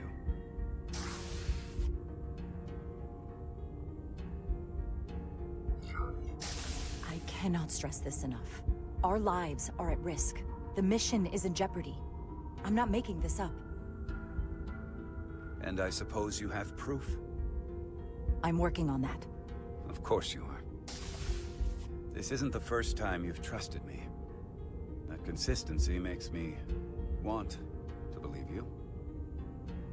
If you go through with this, and you're right about Solano, you'll be the new captain of the Resolute.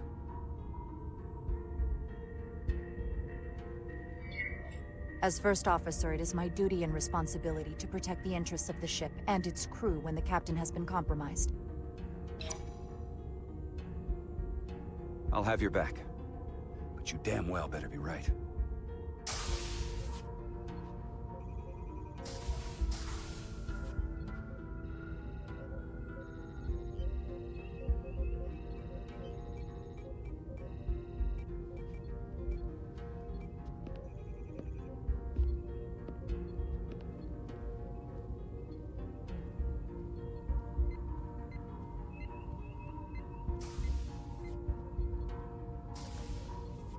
It's now or never. Captain Solano. Commander Rydek, we need to talk about... Doctor? What brings you to the bridge? Just a bit of housekeeping. You owe me a bioscan, Captain. I don't have time for that right now. It will only take a moment. I can't put this off any longer. You can, and you will. All you'll find is that I'm quite reasonably under stress given the circumstances, and you aren't making it better. I'll find you in sickbay when I'm good and ready. Or, if you're gonna stand in the way of the mission, I can find you in the brig instead. It's merely protocol, Captain. All officers that touch alien soil have to be bioscanned. I know the protocol. It's not more important than chasing down these Draconian marauders. The crew looks to you for guidance, Captain. It may seem like a nuisance, but it would set the right example. What is this? We need you to comply with the scan, Captain. That's enough. Drop this. All of you. I'm giving you a direct order, Commander Rydek. Stand down and go back to your post. Now. Do not make me tell you again. I've been a starship captain since before you were in the Academy. I won't stand for this. I'd follow that order, if you were actually Captain Solano.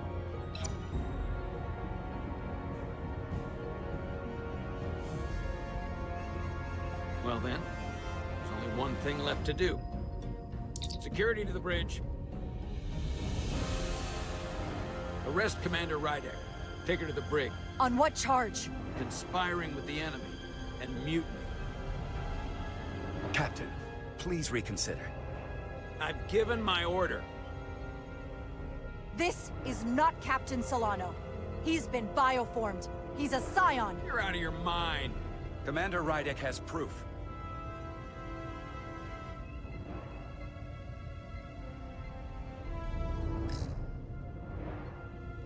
He sabotaged our efforts to track Galvin with this.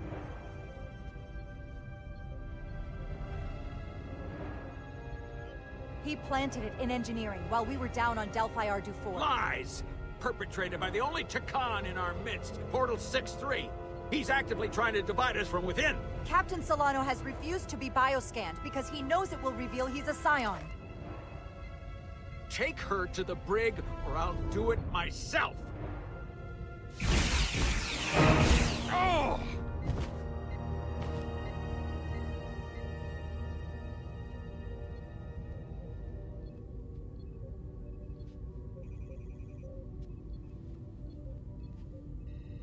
Wait! Stand down! That's an order!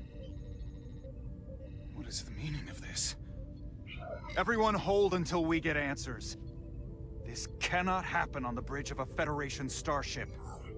I can prove I'm right if you just give me a chance. If I'm wrong, then I will face the consequences. If you're wrong, there's no coming back from this. I'm going to settle this once and for all.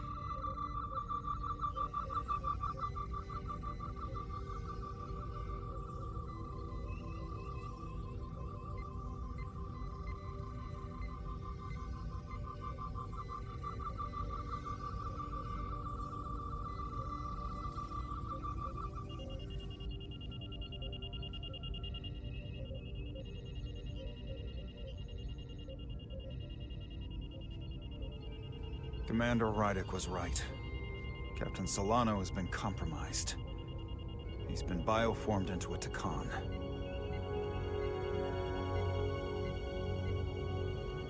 As the Chief Medical Officer of the USS Resolute, I'm relieving Captain Zachary Solano of command. Take him to the brig.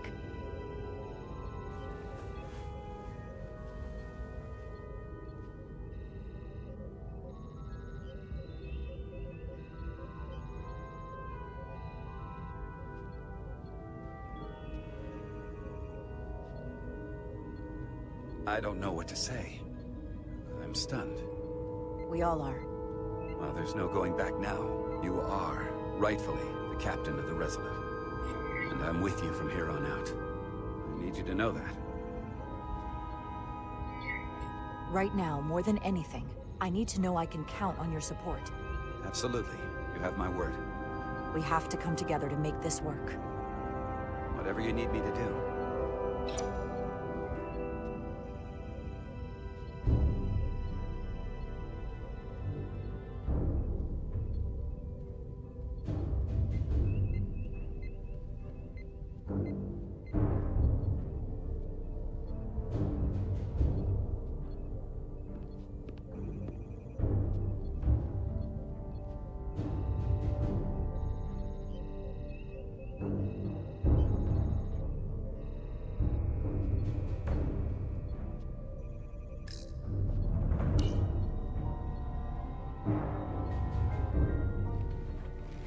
Set course for the Usonia system. Maximum warp. It's time to face Galvin. Yes, Commander. Sorry. Captain. On your command. Engage.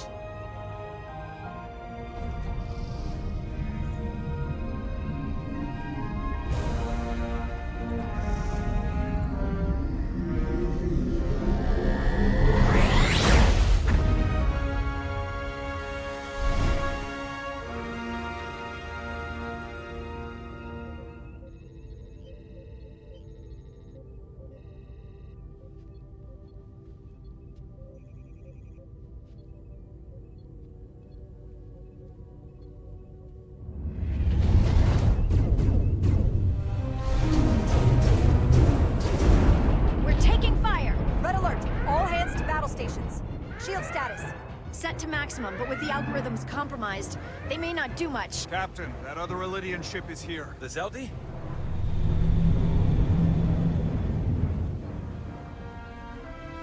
We're outnumbered. Captain, your orders. Evasive maneuvers. Aye, Captain.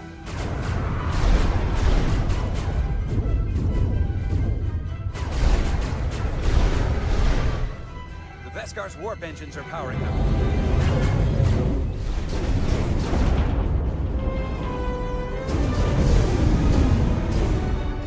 Our warp engines are offline.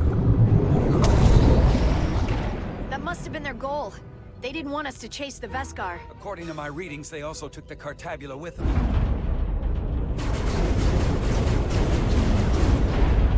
They're not breaking off. We have to destroy the Zeldi before it destroys us. Diaz and Edsalar still over there? They'll need to evacuate.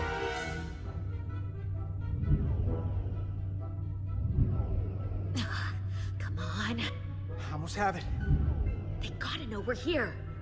Hurry! You got it? Got it! Diaz to Resolute! We read you, Diaz. This is Ermot. It's good to hear your voice. Is Edsalar... is she with you? Everyone wants to know. Are you kidding me? I couldn't get rid of her. I don't doubt that, Petty Officer. Get us out of here? We can't transport you out while the Zeldi's shields are up. Our phaser fire won't even get through. Is there another way off that ship? We'll find a way. Whatever you do, you'll have to be quick about it. Because we can't give you much more time. We can't evade the Zeldi forever. Understood. Diaz out. We're gonna have to get out of here the old-fashioned way. Lydian ships have no escape pods. We can leave out that cargo bay we transported to before. But then there's the vacuum of space to contend with. Those freight containers. Maybe we could use those to make an escape pod? Is that even possible? We're gonna make it possible. Unless you have a better idea. Let's go. I've polarized the hull plating. That should allow us to take a few more hits. Enemy phaser impact dissipated. Heading, Captain? Attack pattern Delta. Target ventral power couplings. Aye, Captain.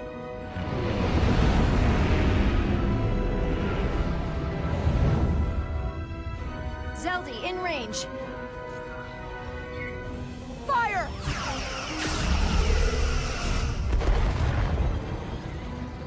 Tell these shields down to 82%.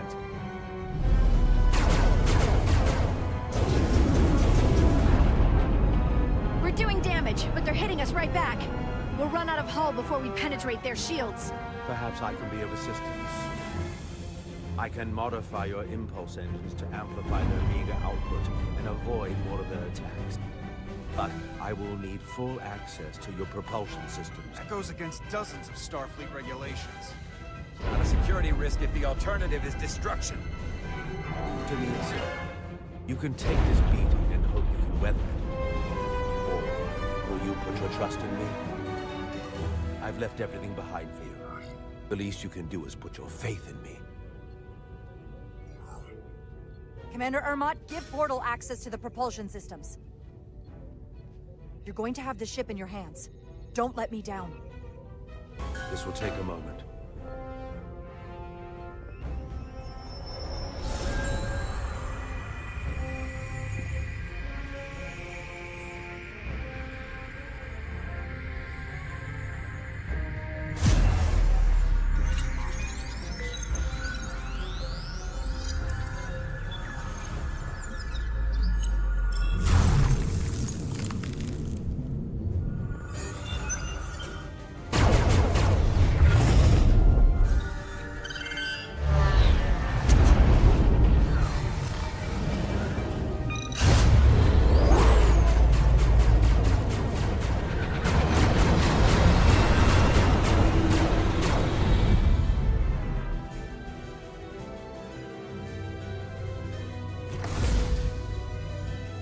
Your ship has let up its fire. That gives us some time. All right. One of these freight containers should do the trick. Be quick. We need one big enough for all of us to fit inside. Something we can make airtight. Damn it, not this one.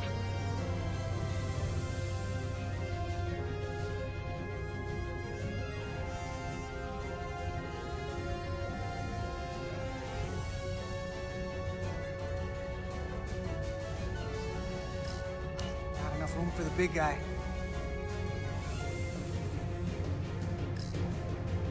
No way this will hold up in a vacuum. Oh, here we go. This'll work.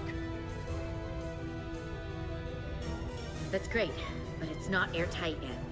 No problem. We'll just seal it up. This container is extremely heavy. Even with the containment field open, it won't leave the bay quickly. I'll find something to accelerate our exit.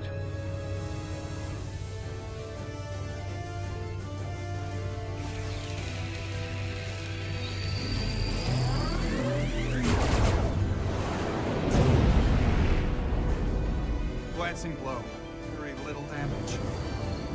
I cannot keep this up for long. Their phaser banks are recharging. Now's our window. We have to strike back. I agree. Their next barrage could be our last. Better make this count. Target their weapon systems. Take the teeth out of their bite. That could make them run. Just like the Veskar, we'd lose Diaz and Etzelar again. Hit their engines. We've already lost the Veskar. We need to protect ourselves first. Target their propulsion systems. I don't want them going anywhere. Targeting their engines. Hey, I shot you. Welcome in, honey. Whoa. We gotta move it now. These will give us the push Thank we you, need. I appreciate it. Those are explosives. We'll ride the blast right out of here. All set. I'll set the containment field to deactivate, and then run back. We can detonate by remote. We'll need to seal the doors from inside the container once we do. Before all the air sucks out of the cargo bay.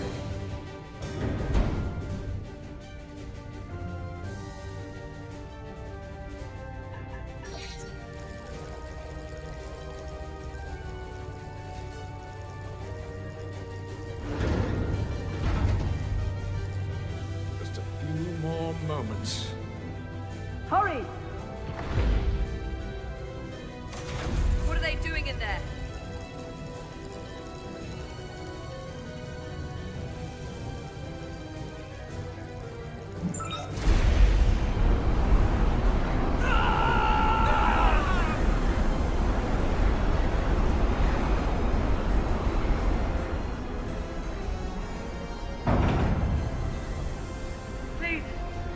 help me! No. The Takan get what they deserve. Don't leave me to die. I don't know. Can we really leave her? Look at her, she's not a threat! It's now or never! This ship can't fly! Sidron set it to self-destruct! Please! Amenta! Oh, It's not her. no. I know it's not. Carter, we have to seal the doors. Don't leave me! Get this lifeboat off the ship before Sidron blows it all to hell! Come on! Hurry!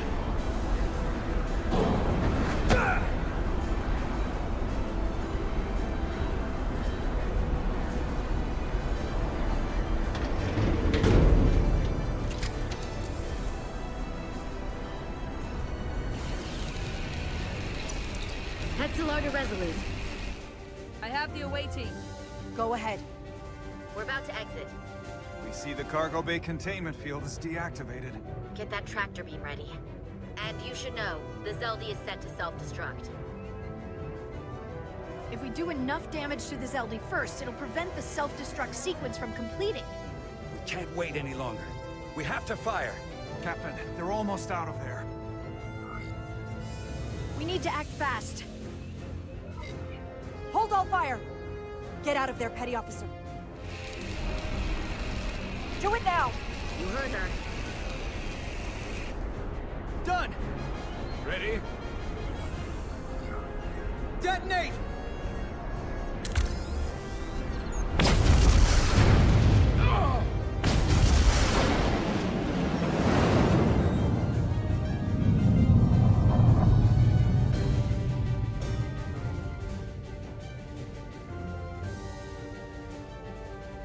We're out! I have them on sensors. Tractor beam activated. Locked on and ready to fire. Fire!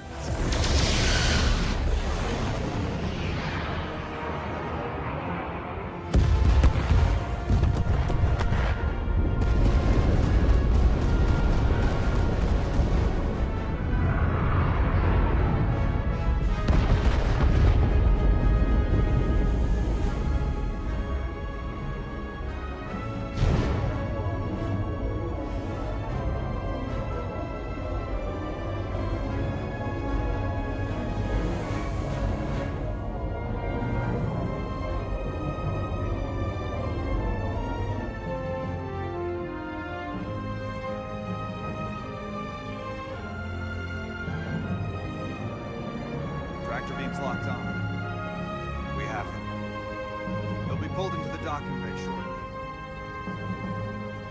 There's something else. I tracked a transporter signal to the planetoid moments before the Zeldy detonated. Sidron.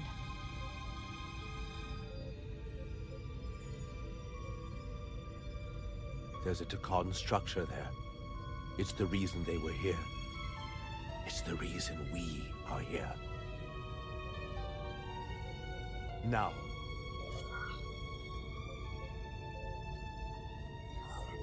I have to see it for myself. We'll go there together. I had assumed as much. Is this the Takan arsenal Galvin was after? Legend says this region once held the sacred mysteries of the Takan Empire.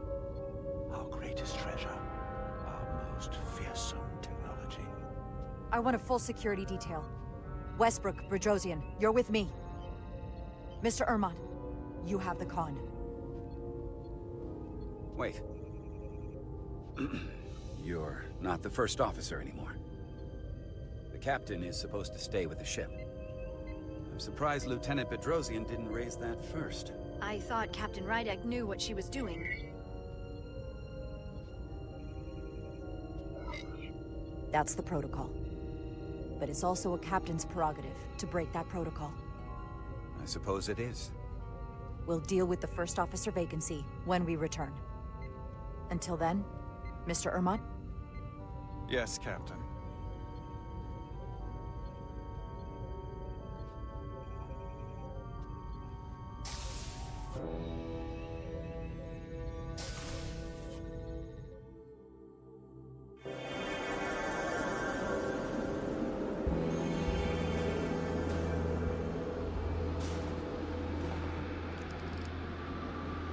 Any sign of Sidron?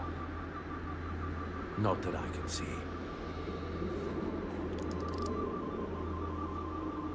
High alert, everyone. The enemy could be anywhere. Follow my lead. Let's make this a short mission, all right? That's the plan. Well, it's your call to come down here. I'm still not sure I agree. But I respect the chain of command.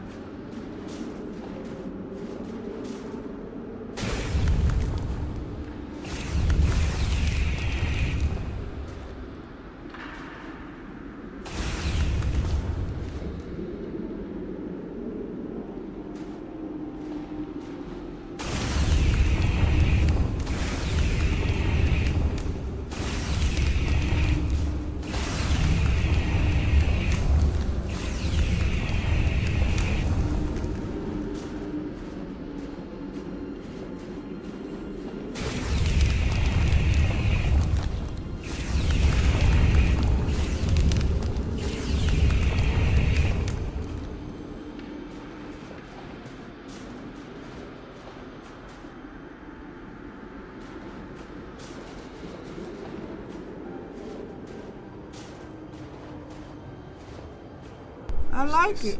It's fun. Another Takan vault.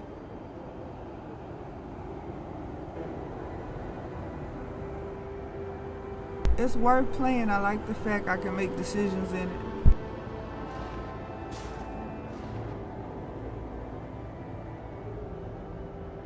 I don't see a way in.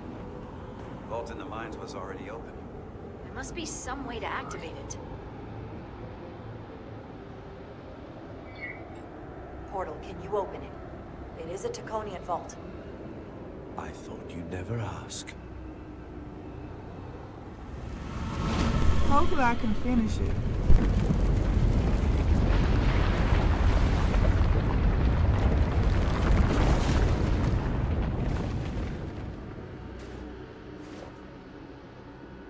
You're welcome. Aftermath is being about an Better hour. to keep it simple. Sometimes the answer is staring you right in the face. Nicely done.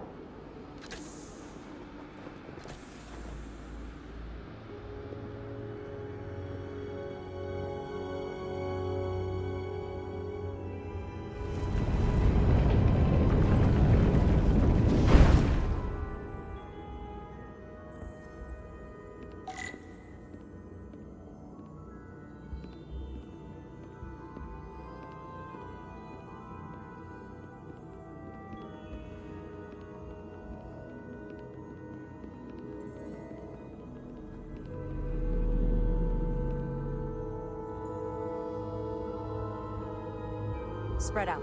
Let's see what we can find. And stay on high alert. We don't know where the Takan that beamed down here could be.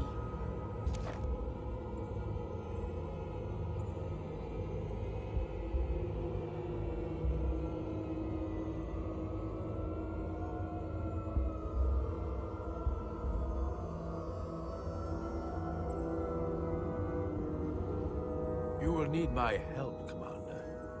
How so? Traversal here is trivial for a Takan, but only a Takan. When you come across a device you cannot use, merely call. I like how it ties Will into do. Star Trek the Thank you. series.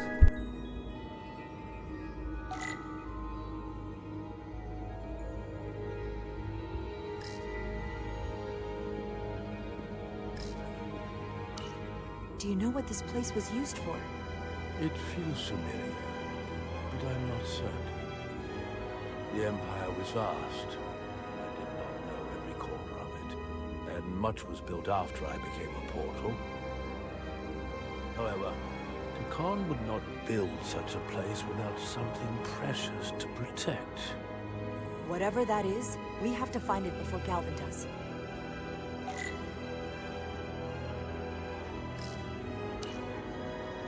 Portal? What is that void down there? Space, folded upon itself. A fairly simple concept. For a Takan, perhaps? I advise against falling in.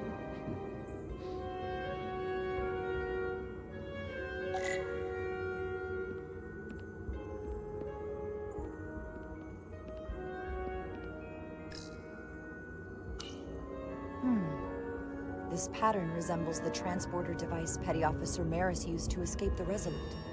Portal 6-3? You wish to make use of this device? It's a transporter of some kind?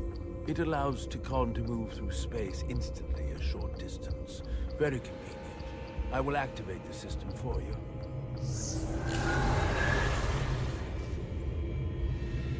Where does it go? I'm not sure. The markings here must be from after my time. Well, only one way to find out.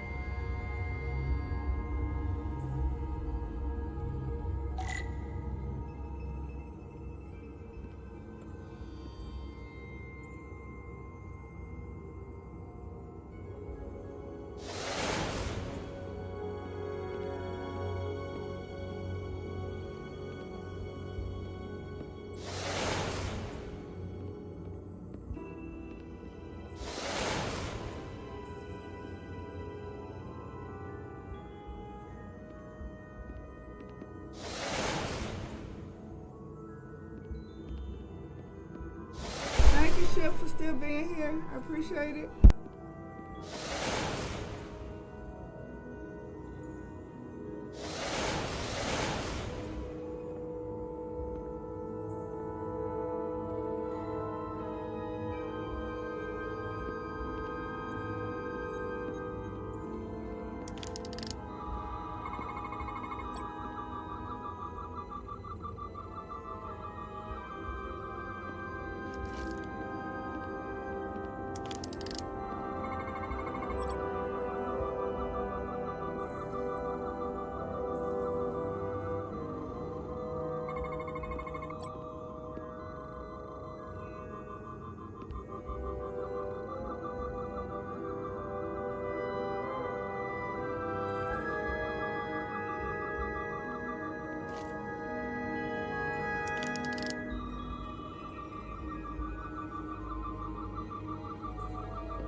Soil.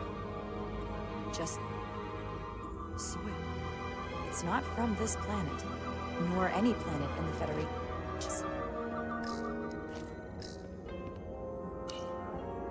Why is this here? This is soil from the homeworld. Our capital system. This isn't an arsenal. It's a temple of the ancients. Sacred ground to the Takon. I took my oath as a guardian of the Empire in a place just like this.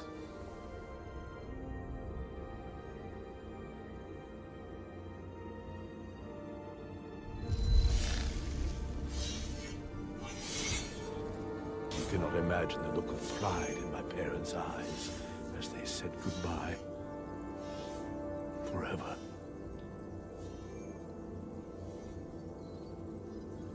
Sorry. This is the first I've seen of anything new from the Takon Empire in a very long time. I'm sure you're familiar with the feeling. That sense of loss. I thought I was ready for it. But it cuts to the core of your being. I totally understand that feeling. It's unavoidable and inescapable no matter what you do. Yes, it's that distant but familiar feeling that's forever, just out of reach. Can you use this to find out more about what Galvin is after?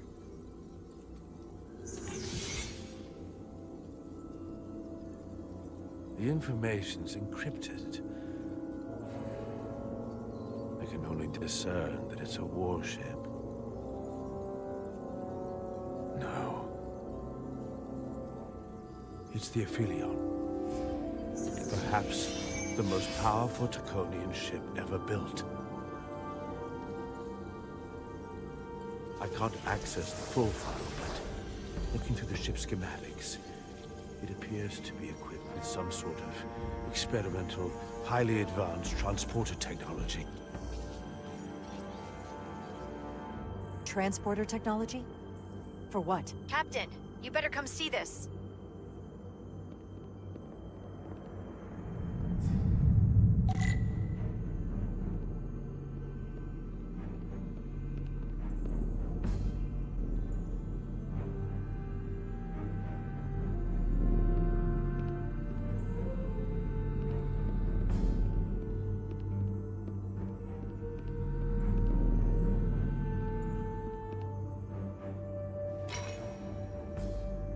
There are more up ahead. From the looks of it, I'd say someone left in a hurry. Probably right around the time we showed up.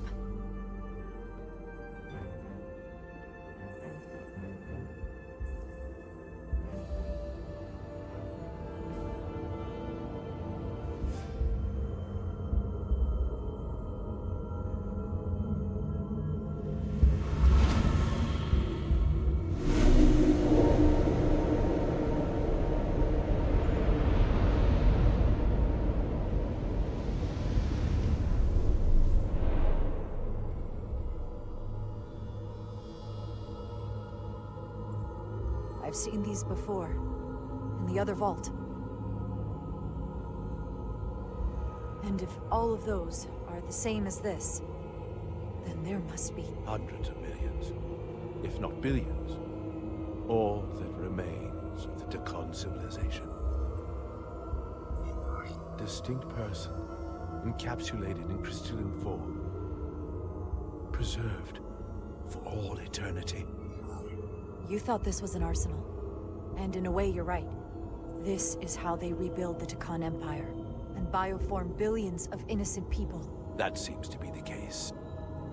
What you have to understand is, these life forms were preserved for the benefit of the Dakan civilization, as a means of safeguarding the health and well-being of any Dakan, should they fall prey to illness or injury.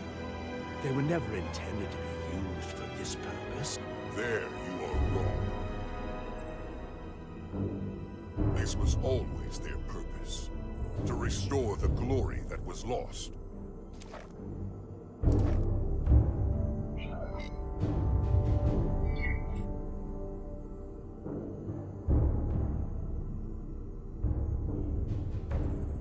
Congratulations on your first victory in battle, Captain Rydek. You killed a great many of my compatriots, some that I've known for millennia.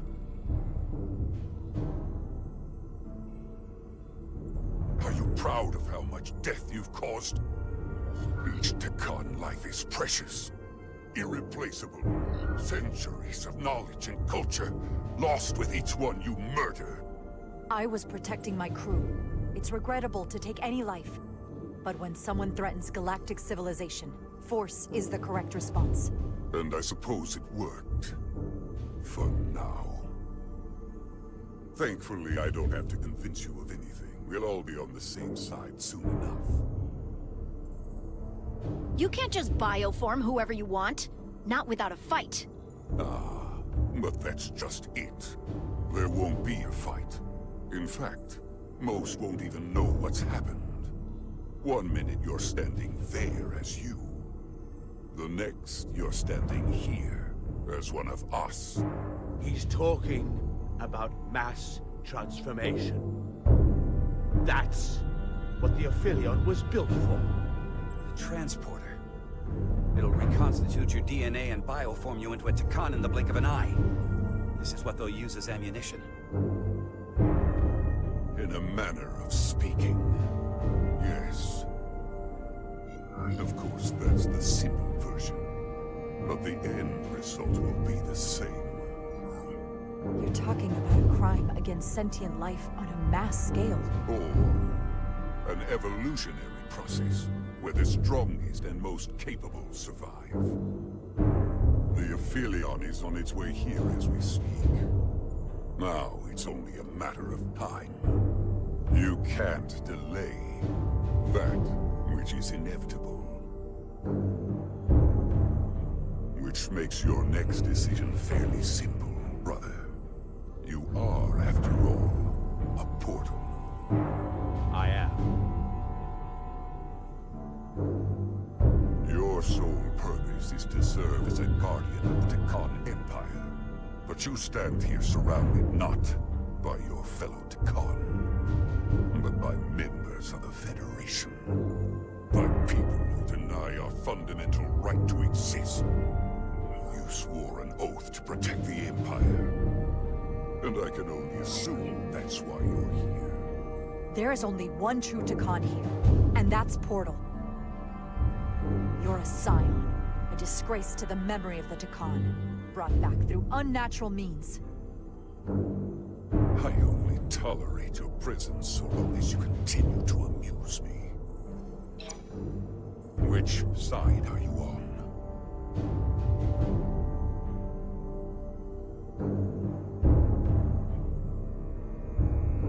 Captain Rydek, long-range sensors suggest a massive spacecraft approaching in the distance. The time has come. I hope we speak again, brother.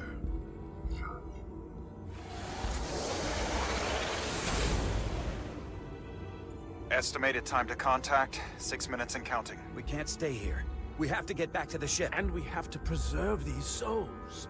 We must take them back to your ship. Those crystals are ammunition to be used against us. We have to destroy them. Bombard the site from orbit. I'll decide, once we're safely aboard the Resolute. Forward to transport.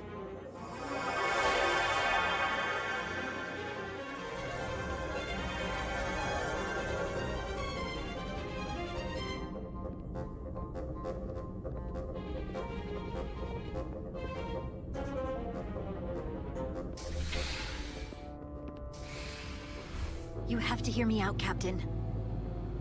I've always stood by you. But if you bring those things on board, I'll have no choice but to resign. If they're taken to the Amphibian, they will be forced into new bodies, brought back to life in a way they never asked for. They're not living beings, but they're still dangerous. And if you don't make decisions to protect us, we're gonna end up like Solano. You, me, the entire crew. We're all next.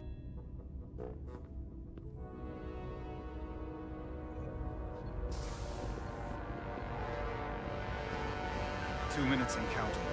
It's headed straight toward the vault. The Aphelion is coming into view now, Captain. On screen.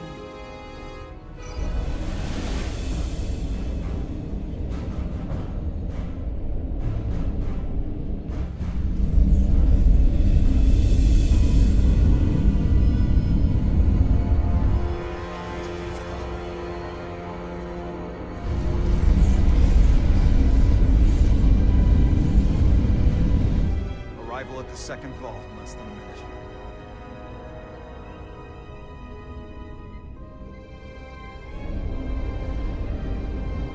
I would remind you, those life forms are Takan, not science. Takan. They're not your enemy. Right or wrong, history will judge you for this moment.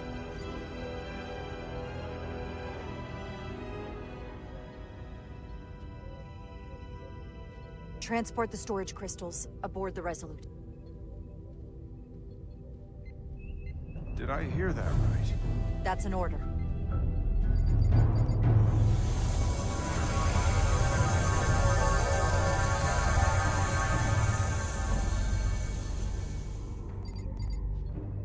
The storage crystals are on board in our cargo bay. Thank you. I won't forget this. I hope you realize what you've done. We don't need another captain who's gonna risk our lives just to feed their ego. This ship and this crew come first. Lieutenant. She has to hear it. We need Portal on our side. I'm not going to jeopardize that when I don't have to. So you jeopardize the rest of us. And to think, I used to look up to you. The Aphelion is targeting us, approaching rapidly. They hit us with that bioforming ray, and it's over. Maximum warp. Get us out of here. Where, Captain? Anywhere but here. Now!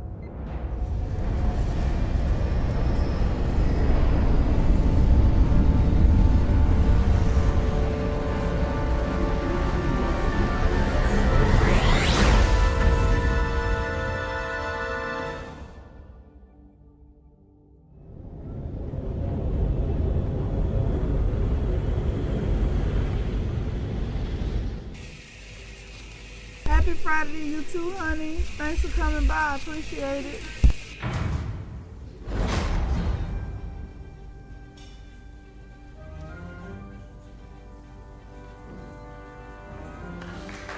There they are!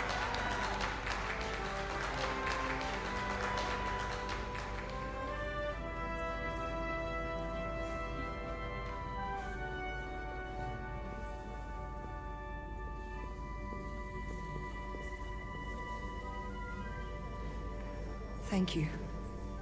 I'm not sure one of my kind would have done for you what you did for me. I did not expect a show of mercy. I hoped, but you could have just as easily left me to my fate. I didn't do it for you. I did it because it was the right thing to do.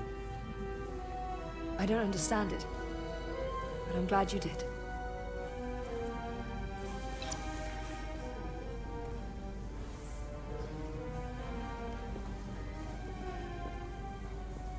Now that we're safe on your ship, I think you were right to bring her. Things seem a little different now than they did in the heat of battle. There's more than one way to deal with messy situations. Just because we're back on the Resolute doesn't mean we're safe yet. Look, this is good. Don't lose sight of that.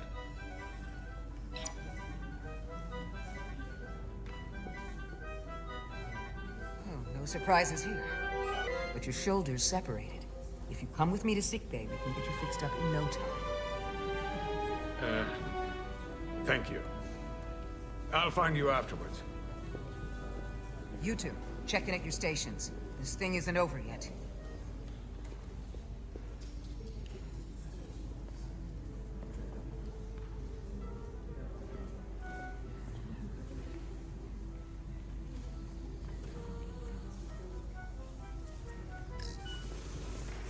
She was a good little escape pod.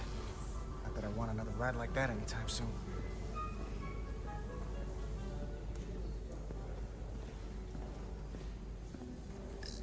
You're really making us proud out there, Diaz. The lower decks don't get a lot of glory. Well, I'm just getting started.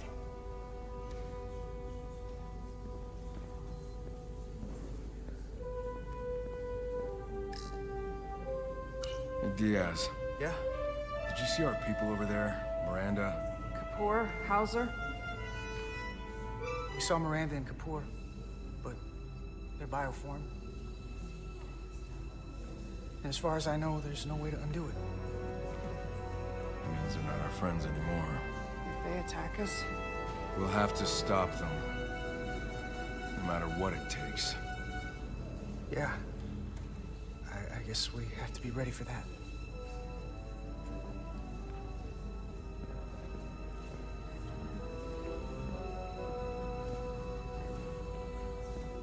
I can't believe it, but I'm actually looking forward to seeing Chovak.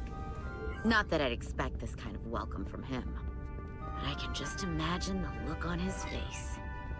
Come on, he's got to give us some credit for all we've done. We'll see. Then again, if he doesn't, that's just Chovak being Chovak.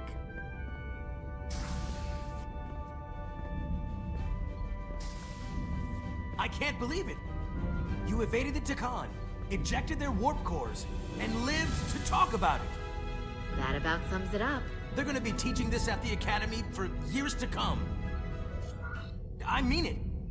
Everybody's gonna learn how you pulled it off. Well, what we did, you can't just teach that. Maybe not, but I'm sure they'll try. I heard about Belle. Is Miranda? As far as we know, she's still out there. Well, I know Captain Rydek will do her best to get her back. Hold on. Rydek? What about Captain Solano? He was turned into a Takan. Rydek had to take over. She's a hell of an officer, but none of us have been up against anything like this. No one has. Not in 500,000 years. We'll just have to step up and work that much harder to help Captain Rydek. It's gonna take all of us. Talk to you later. It is agreeable to see you again. Is that so? It was by no means a certainty that you would return to duty here. No, it was not. But it was my sincere hope you would. Just agreeable? That's all you got after we were lost, going who knows where, and almost didn't make it back? And yet, here you are, back with us once again. You should know your absence has left engineering terribly short-handed. During your sojourn, this department has fallen unacceptably behind schedule, on both regular and irregular duties. There's been a whole lot of irregularity going around. I gotta admit, it's a little flattering that this place went to hell so fast without me. So, I'll take that as a compliment. I believe factors other than your absence were also to blame.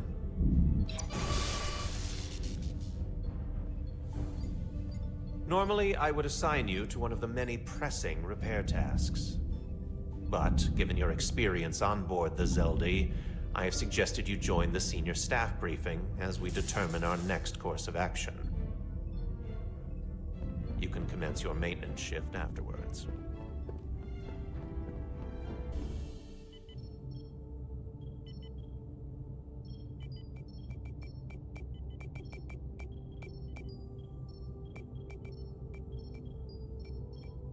I tended to an Illidian earlier. Major Sarlet Arminta. Ah, yes. I met him at the negotiations. I never would have imagined I'd be here, on the same ship, working together with our oppressors. But now that I am, I can imagine a future where the Hotari and Illidians are no longer enemies.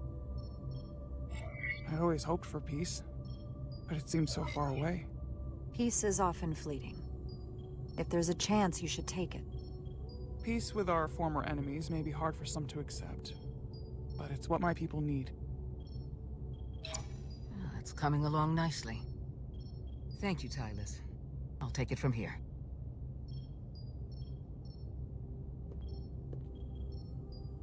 We're almost done. I have to brief Ambassador Spock in a few minutes. Ambassador Spock can wait. You have some fences to mend. Personally, I'm against the needless destruction of innocent life forms, so I'm glad you transported the Draconian crystals onto the ship. But Lieutenant Bedrosian obviously feels otherwise. And right now, you need the full support of your bridge crew. Being an effective leader requires trust, but an issue as divisive as this can create discord. I still need and value contrary opinions. I don't want everyone agreeing with me when they feel otherwise. Oh, you'll know when Lieutenant Bedrosian doesn't agree with something. She's not shy about making her opinion known. It's been a chaotic last few days for everyone. You need to name a new first officer in preparation for what's coming. You'll have to work to regain Lieutenant Bedrosian's trust, but if she's removed from consideration, it comes down to Westbrook or Ermot. Obviously, there are pros and cons with each, but ultimately, the decision is yours.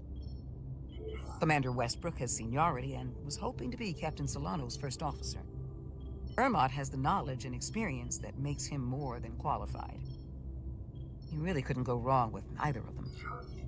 At the moment, I'm leaning toward selecting Commander Westbrook as the new first officer. That would be an excellent choice, considering your history. The crew would respect the fact you chose someone likely to challenge your opinions and present a different point of view. You're as good as new. Thank you, Dr. Duvall. Always nice to have a captive audience. You really shouldn't keep Ambassador Spock waiting.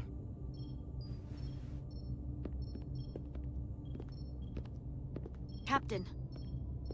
I'll meet you inside.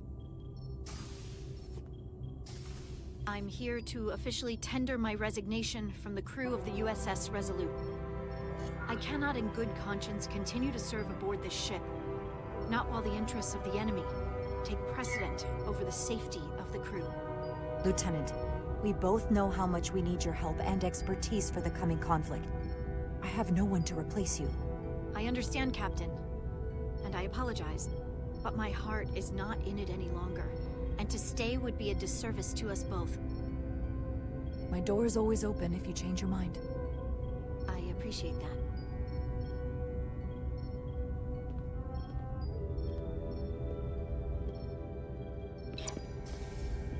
We'll have Ambassador Spock via subspace shortly. Thank you, Mr. Ermont. I'll notify Lieutenant Bedrosian we're about to begin. That won't be necessary. Petty Officers Diaz and Edsalar have first-hand experience with our adversaries. I thought it advantageous for them to join this briefing. I understand this is unusual, but I trust you have no objections? Talk about moving up in the world. Not that I'm surprised in the least. These are unusual times, Mr. Chovak. In all seriousness, what Diaz and Edsalar accomplished aboard the Zeldi is nothing short of remarkable. They're both to be commended, not only for surviving against incredible odds, but for helping our efforts against these scions. You know, Carter deserves most of the credit. None of us would have made it without his help. We'd all be bioformed by this point.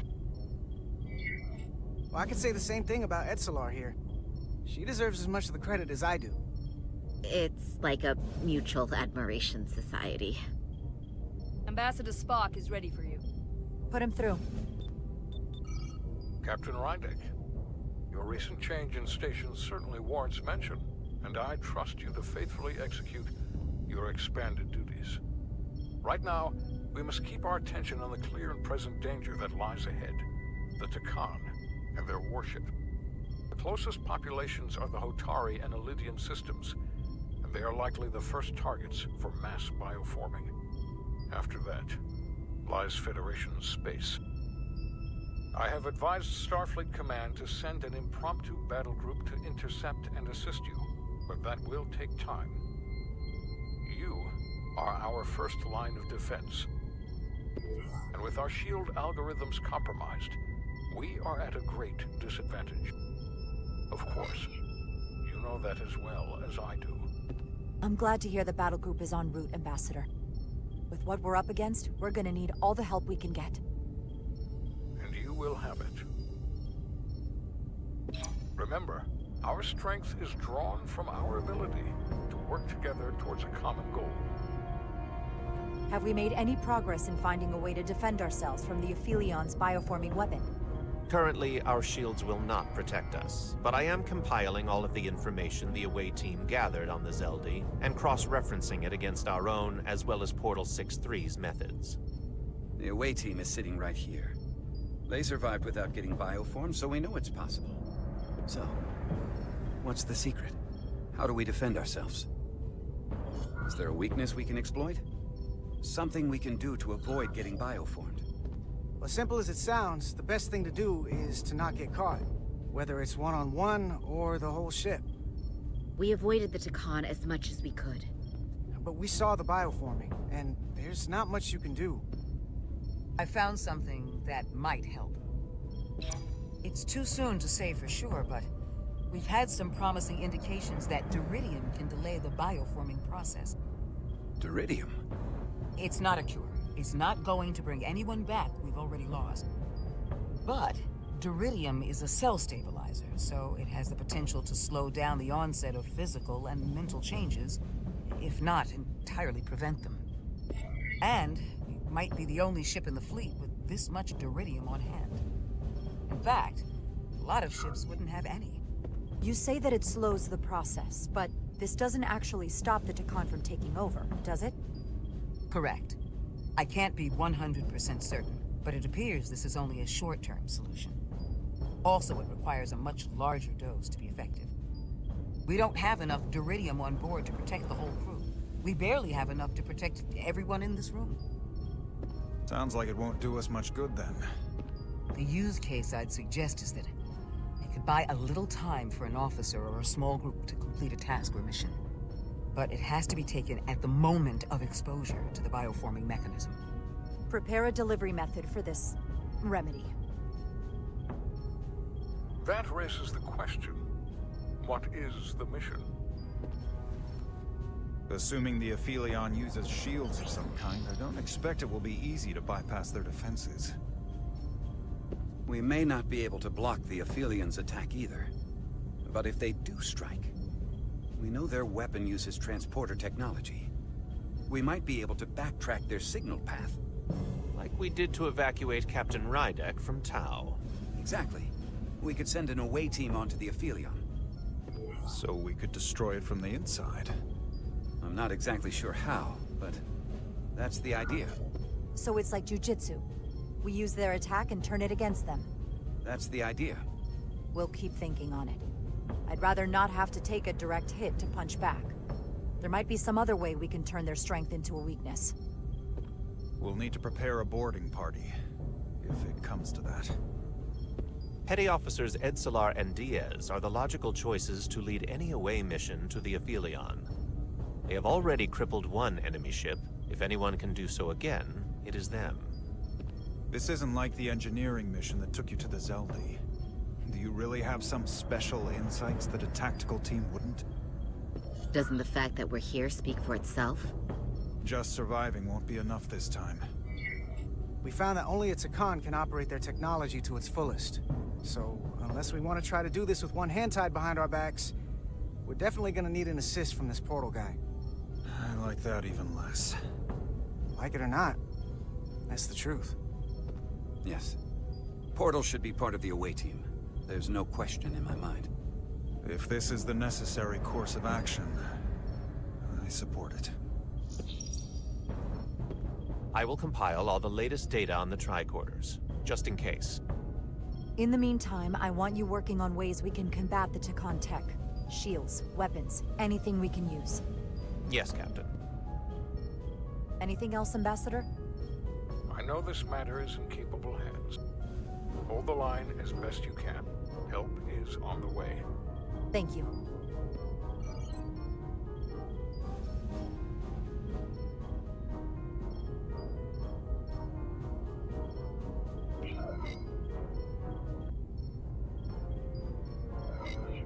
We're at our best when our backs are against the wall. Now's our time to show what we're made of.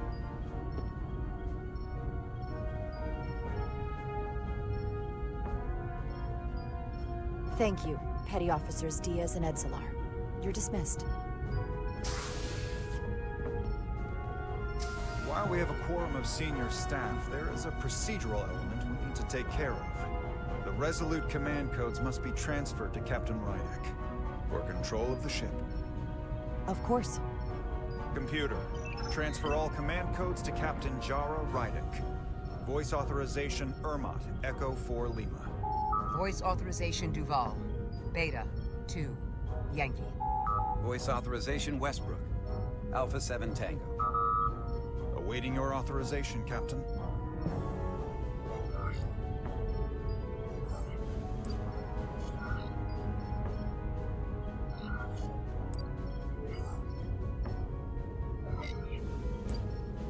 Voice authorization, Rydek. Charlie. 3. Whiskey. Captain's codes transferred. The updated command structure is incomplete. Please designate a new First Officer. Who is the new First Officer? Please designate a new First Officer.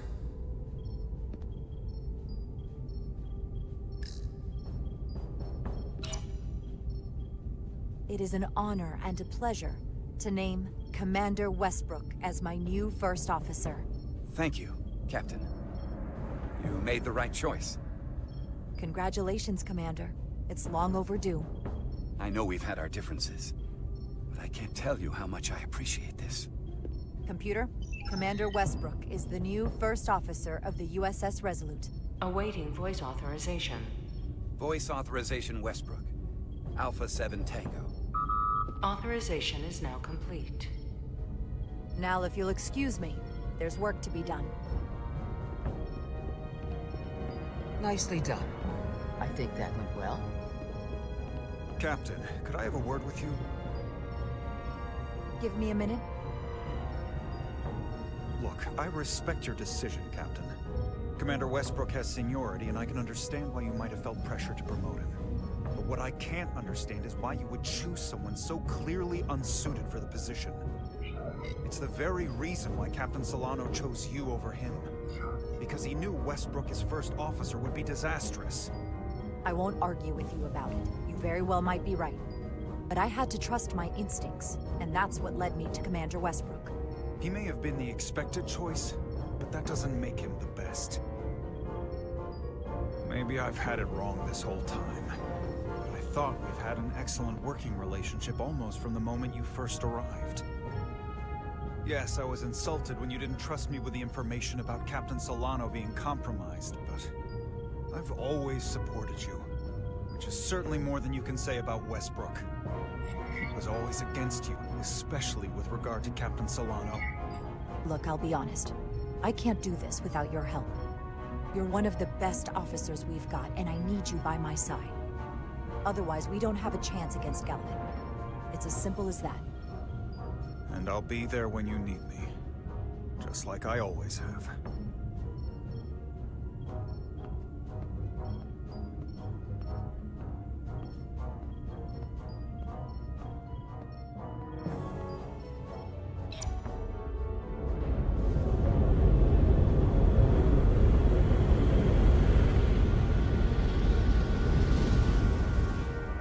I don't understand. Giving it everything she's got, it doesn't make a difference. Something is actively slowing us down. Keep trying. What's the situation in engineering? I can't raise them. Internal comms are down. It's the ionic interference. It's spiking again. If we reinitialize the central communications trunk, it should compensate. If I may, Captain. Communications are critical to ship operations. I should go take care of this. Go.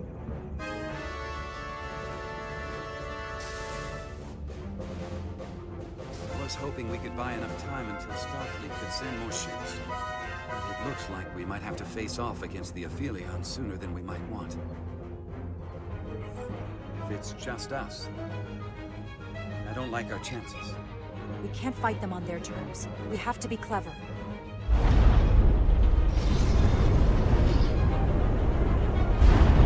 We're being pulled out of warp!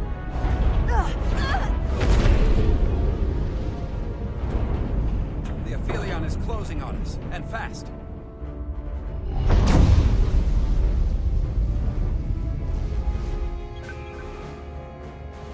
We're being hailed by the Aphelion. Galvin demands to be heard. On screen.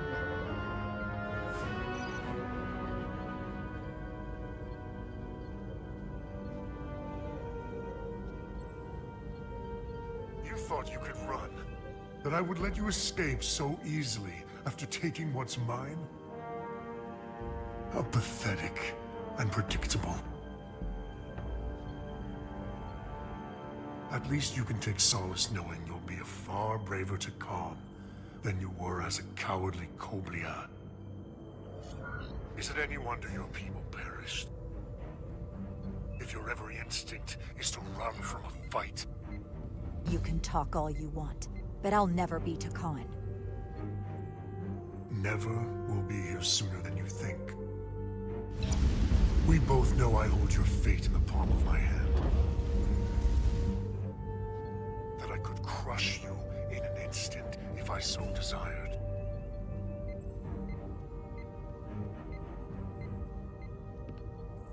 And as much as I'd like to, you have another purpose to serve. As one of us.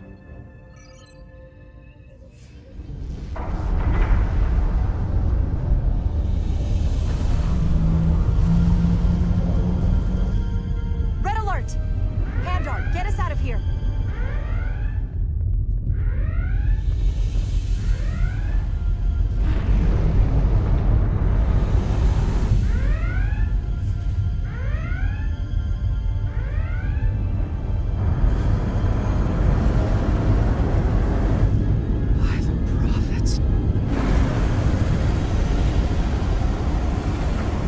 Evasive maneuvers!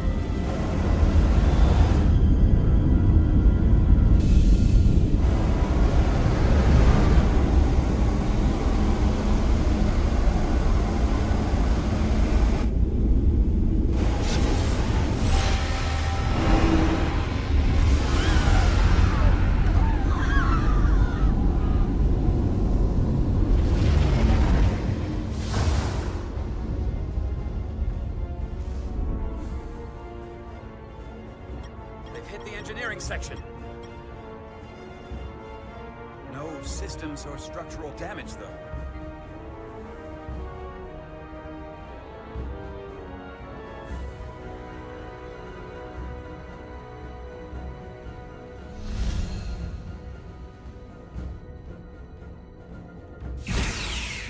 They were targeting the crew, not the ship.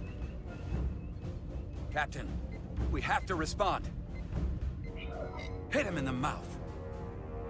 What are your orders? Fire photon torpedoes! Target the source of the beam!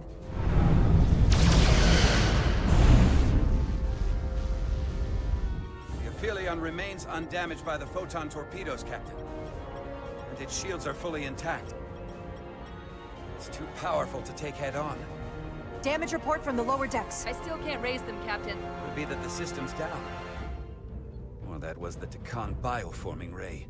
And there's no one left down there to respond. Takan may already be on this ship. No way of knowing how bad it is yet. Where's Ermont with the internal comms? Comms appear to be coming back online. System reboot in progress.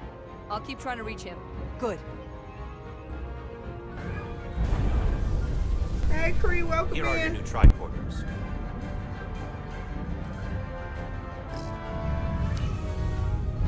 Now go. Get to the transporter room.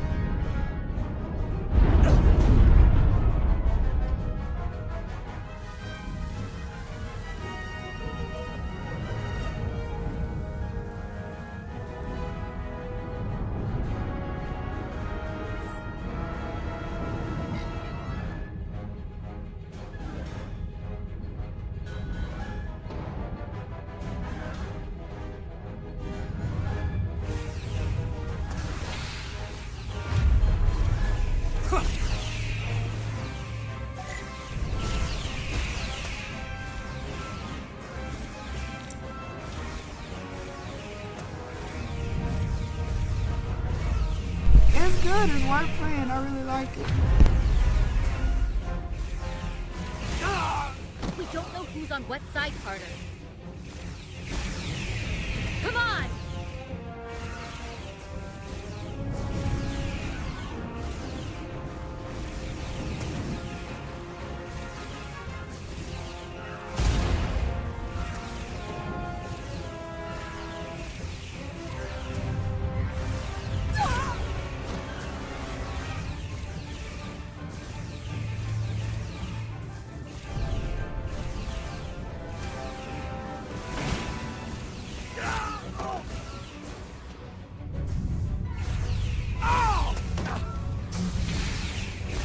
Transporter room 1.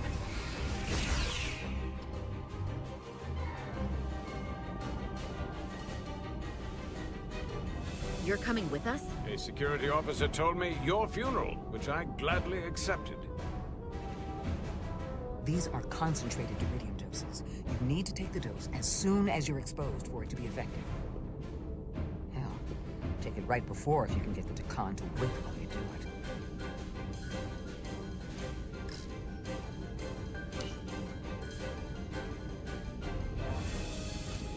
I'm having trouble locking onto the transporter path through the interference.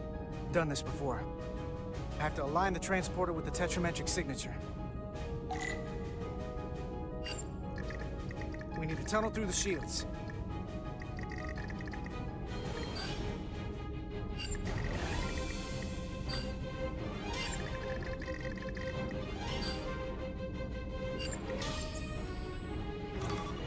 There's a problem.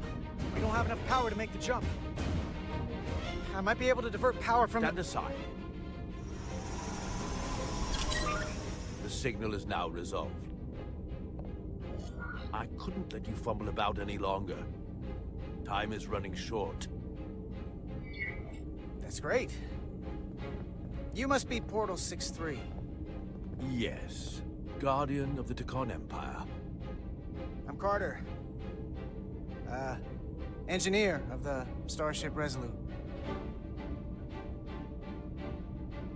We're right behind you. Do us proud over there. Ready to transport. On your order. Energize.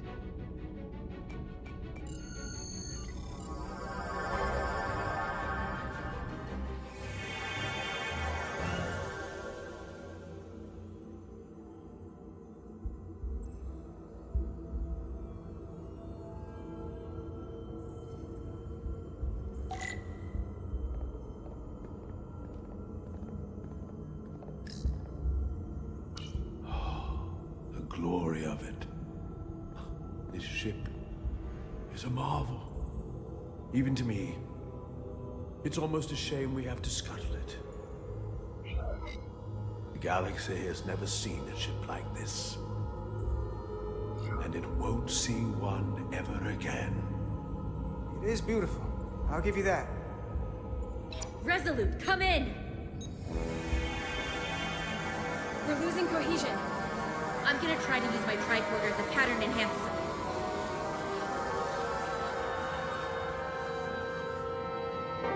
The signal's gone. Are they there? Did you get them? They didn't make it. We don't have time to mourn.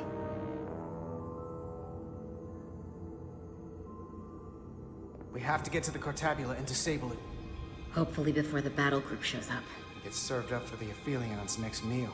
I am saturated in Draconian power readings. I can't feel the source just yet. Yeah, they nice. I like it too.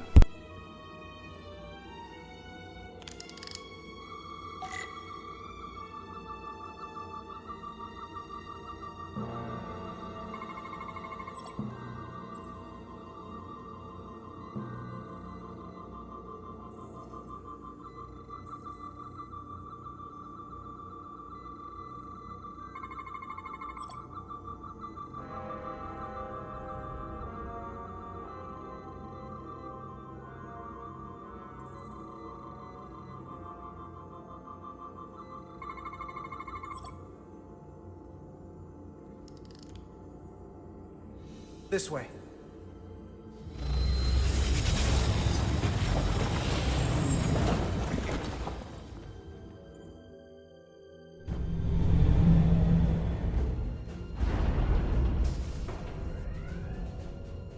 I can't reach anyone. At least not on the lower decks. It's like they're all gone. The comm systems seem to be operational again. That bioforming ray may have transformed dozens of crew members on the lower decks. This ship could be swarming with resurrected Tikan. It's only a matter of time before they come to their senses and take action. Which means we have a narrow window of time to cut them off before.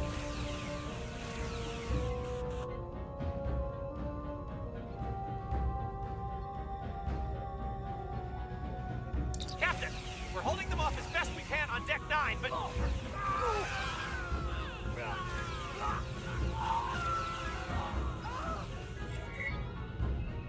If they spread throughout the decks, we'll never know who to trust. I need actionable information. How many have been affected? Can this be contained? Send a team to investigate and assess the situation, and have them report back immediately. I'm sending a team to investigate right now.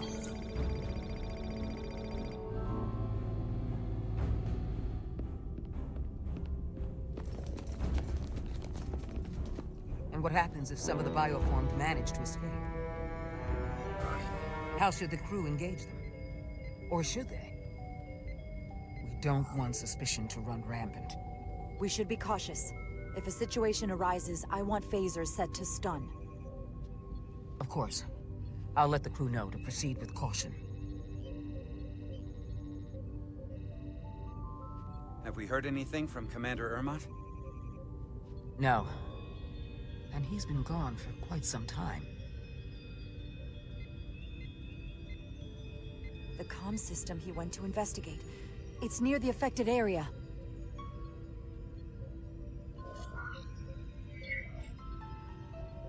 Commander Ermot.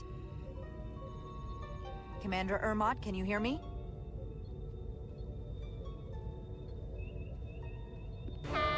Computer shutdown initiated.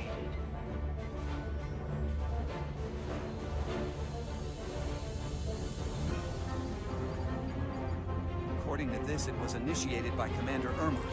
What? The central computer core will shut down in 10 minutes. We'll lose all critical ship functions. It can only be overridden by the captain at the core itself. With me.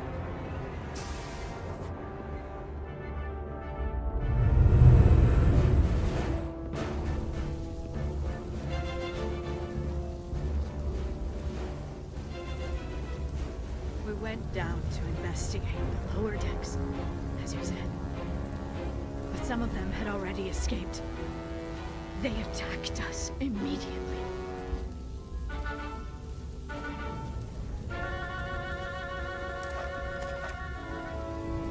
Just, making sure everyone's okay.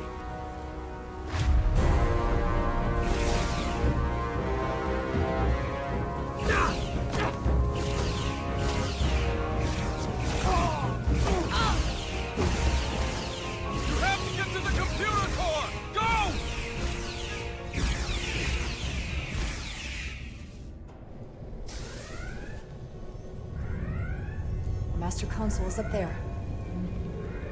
I don't have much time.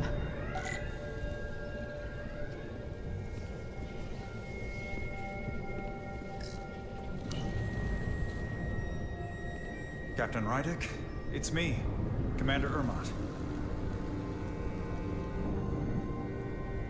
First Officer Westbrook insisted I find you immediately. Let me get this door open. I think I remember the code. I hope you haven't been hurt, Captain. It's not safe here. I'll get you somewhere more secure. Captain, don't do anything rash. Computer termination sequence in progress. Damn it!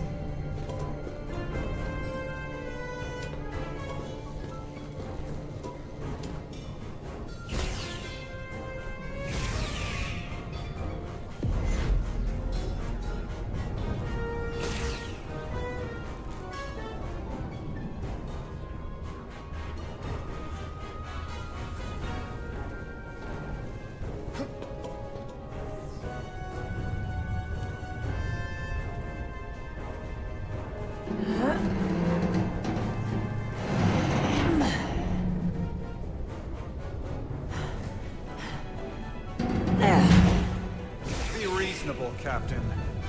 There's a time to fight and a time to admit defeat. Yeah, it's a good game. Thanks for being here, Lizzie.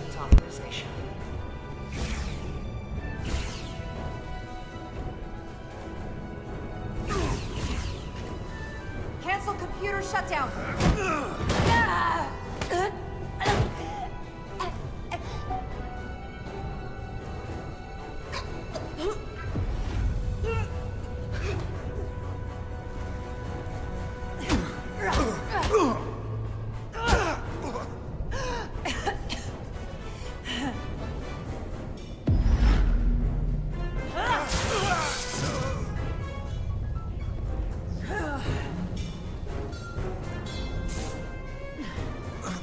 Okay, wait. Just hear me out. Listen to reason. There's no need to do anything impulsive. You just tried to kill me. I was only acting on orders. I didn't mean any harm. You know we'd rather have you with us. We can make a deal, right? Come to terms.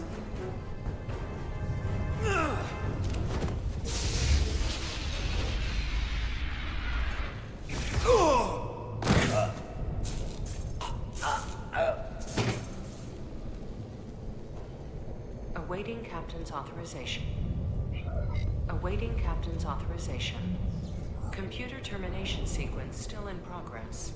Cancel computer shutdown. Voice authorization, Rydick. Charlie. 3. Whiskey. Termination sequence cancelled.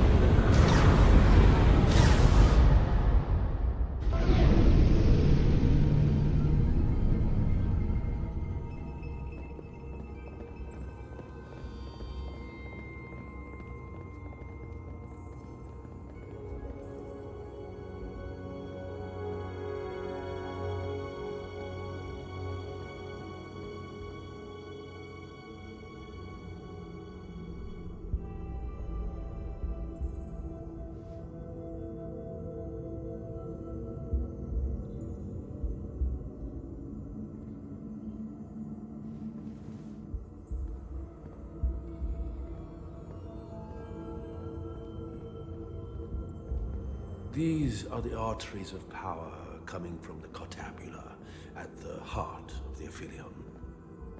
I can feel it coursing through my own body.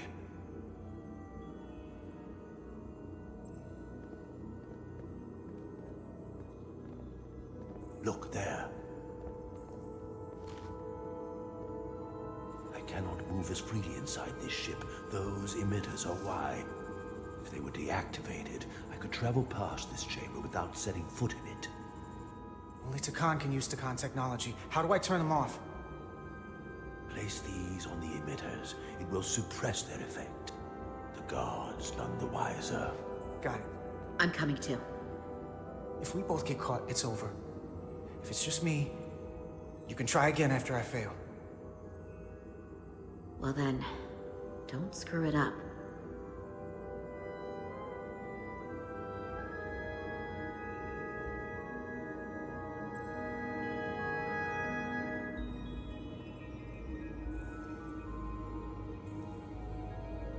I can't face or any of the guards. It'll alert every Takan in here. Almost got it.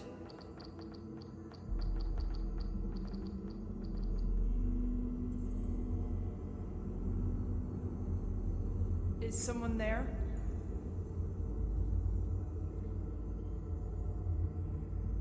Nothing. Back to work.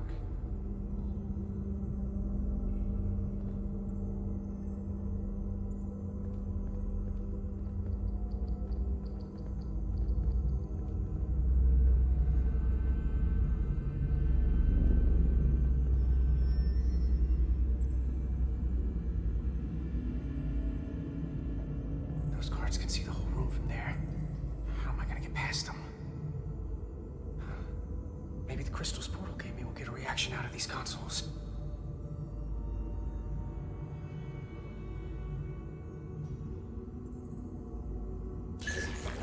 Worked! Better move.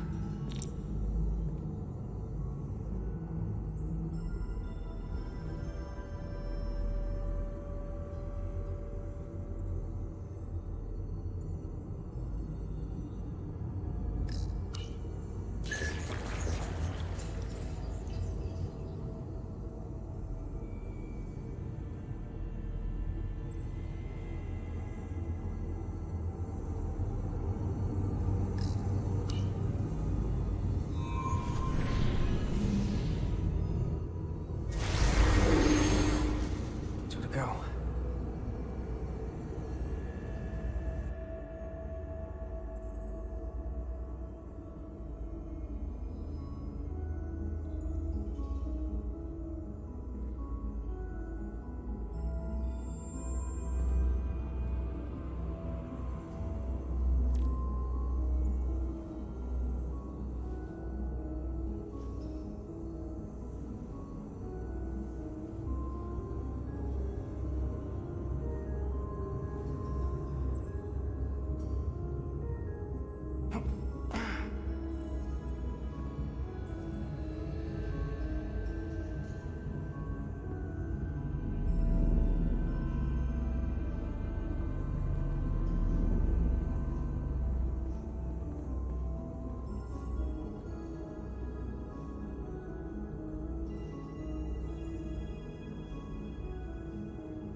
They've been surprising us so far.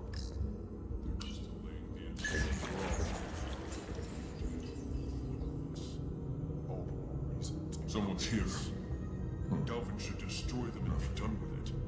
There are many more worlds to bioform. We do not need this prevent.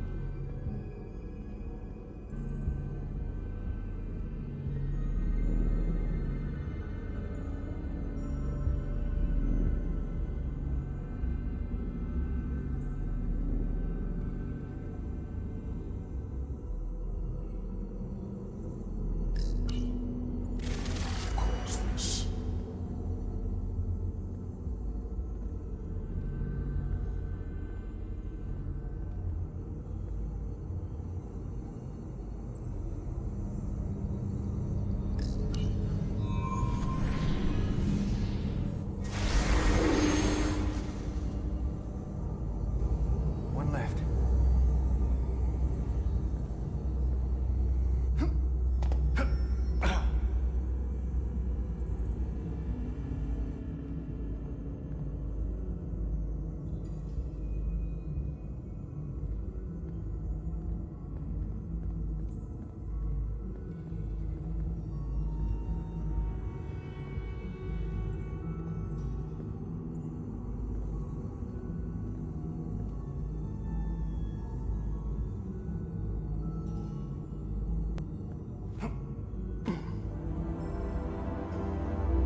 get out of here.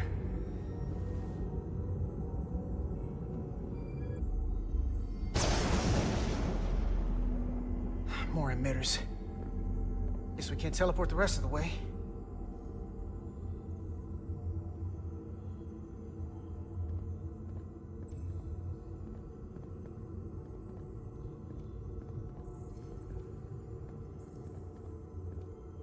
That craft can take us to the main power chamber. No way we can make that jump. When I was younger, maybe.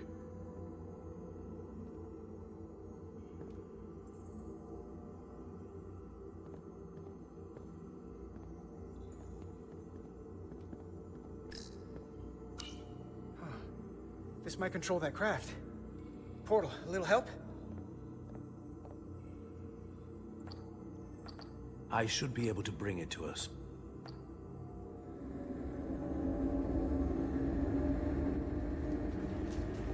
There!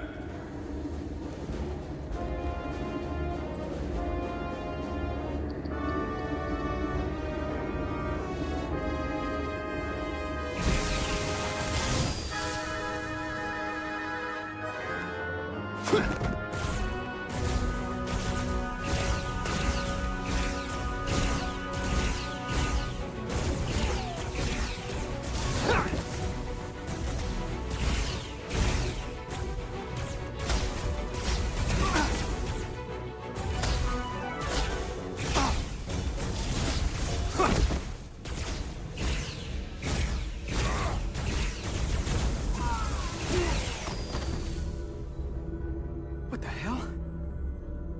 I've got this thing set to maximum stun. How are they getting up? Something's different about the Takan here. Stunning isn't an option. Get in!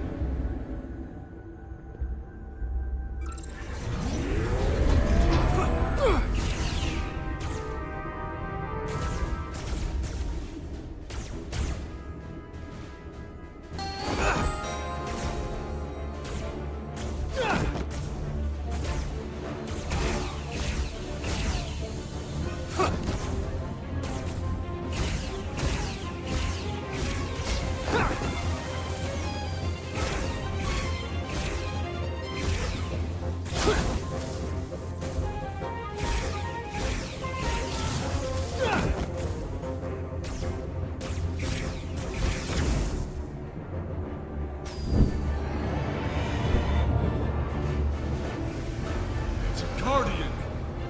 He's with them!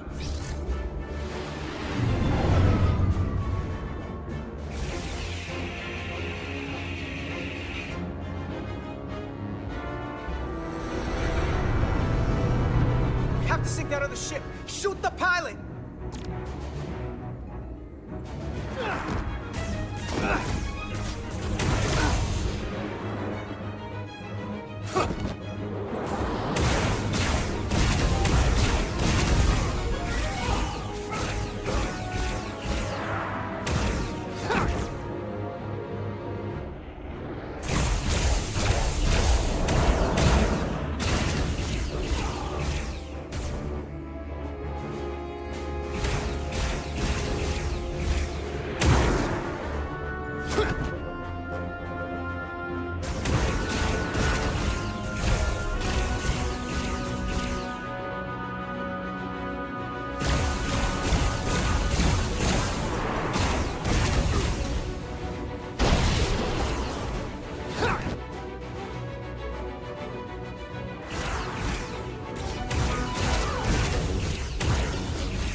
You saw what they did to our ancestors!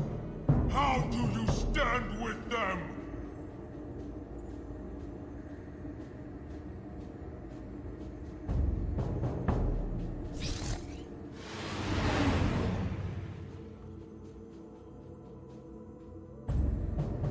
we've left them behind. I've seen it with my own eyes. They're not real Takan. We were conquerors, not parasites. The souls I pushed your captain to spare will not be used for this end. You are the last real Takan. Don't let them tarnish that with what they're doing. Because if we don't stop the Scions of the Flame, they will be the legacy of your people. Never. That's the attitude.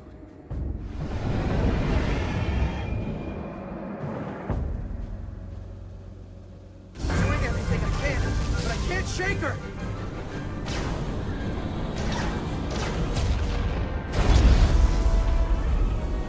I figured without me you didn't stand a chance. I'm here for the ship and the crew, not for you. I couldn't just sit in my quarters, waiting to get turned into a Takan. Your timing's perfect. We need your help now more than ever. Clearly. The only reason they haven't destroyed us is because we had bioformed Takan on the ship. That's why they're targeting our engines. If we lose the engines, we can't avoid the bioforming ray. Brace for impact!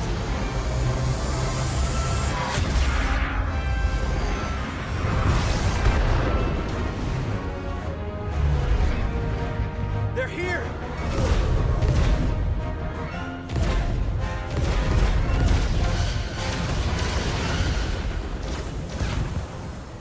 We're being hailed by the USS Titan.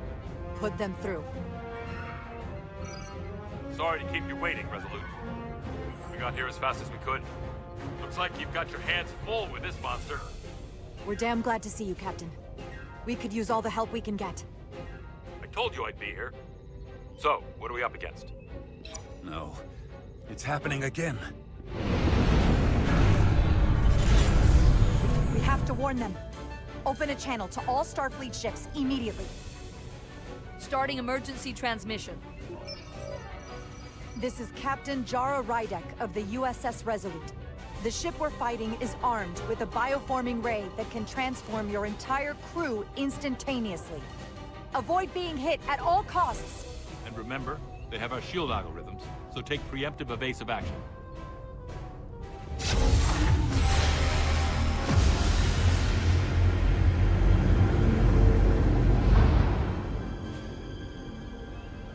They're gone. Just like that. We have to destroy that ship. Otherwise, it won't be long before they're coming after us. They could all be Takan. Or none of them.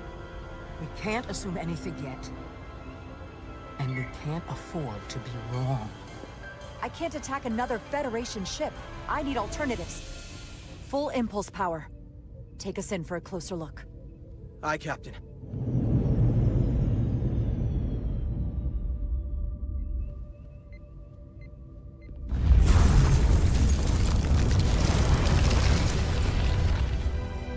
That's not a Starfleet ship. The Takan have it. Shields at full power!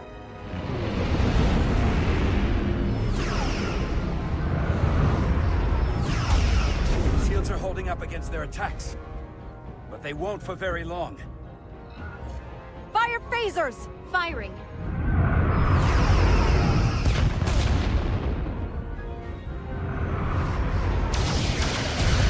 Shields at 60%. Heavy damage reported in astrometrics. Handar, evasive maneuvers. Get us out of here! Aye, Captain!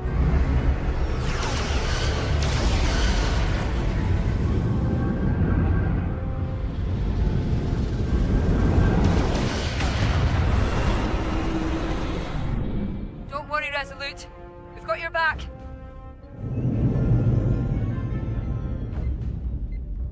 Their weapon systems are offline. Now's our chance. Finish it. We can send Galvin a message. Let him know exactly what he's up against. And that we're willing to fight to the very end. Take out their engines. Fire when ready.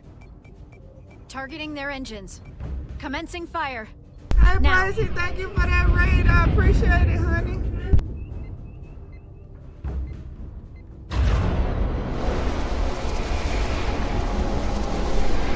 I was watching your stream. appreciate it. I hope I did the right thing in the game. Captain Rydick, the Aphelion is too much for any one of us to take on alone. But collectively, we might just have a shot. You caught me on our guard way. with that one. Full impulse power. Aye, Captain.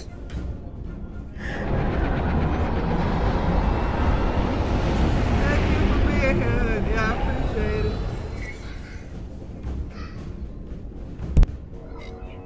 Target the bioforming ray. Fire photon torpedoes. Firing photon torpedoes.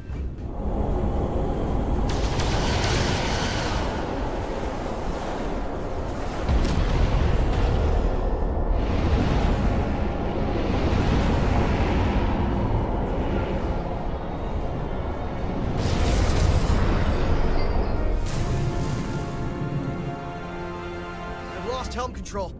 Trying to reestablish. Power levels are dropping all over the ship, but our engines are still running strong. This is what happened to the Enterprise. They're draining our energy. We're caught in it too. I hope the away team is having more success than we are.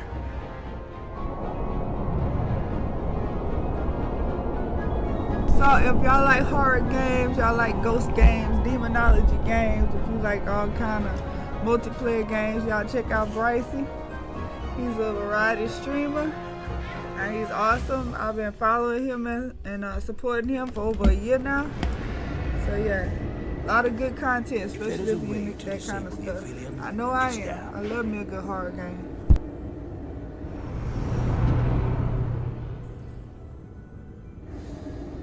We strike at the heart.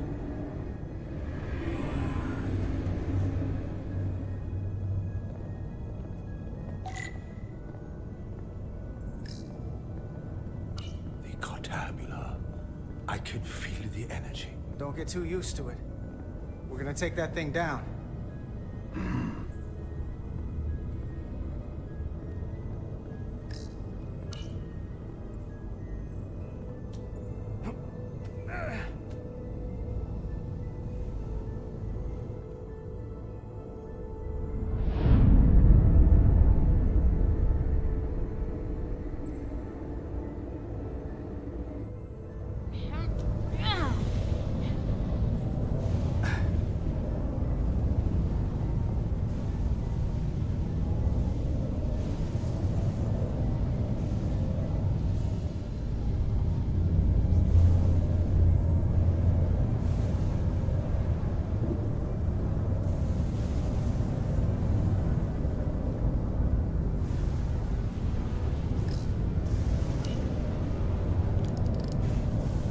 I wouldn't do that. We have to turn off this energy field to enter. I must do it. It requires the hands of the Takon. Is it working? It started. Is the opening wide enough to get through? Well, is it wide enough? No, but I can see the Cartabula. What about now?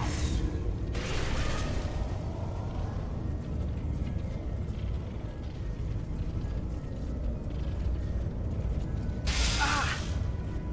Still can't get in. Stand back. I'll try again.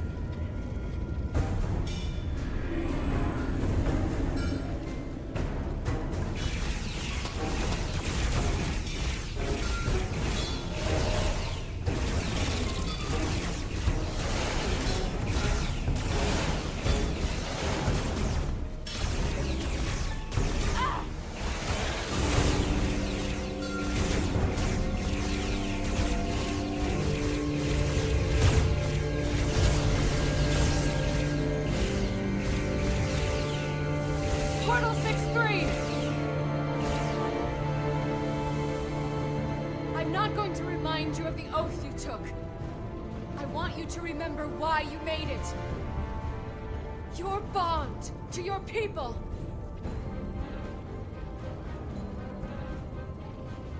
You can bring your empire back, and all you have to do is nothing.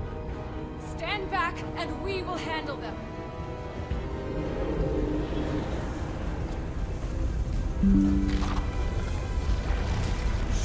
much time doing nothing.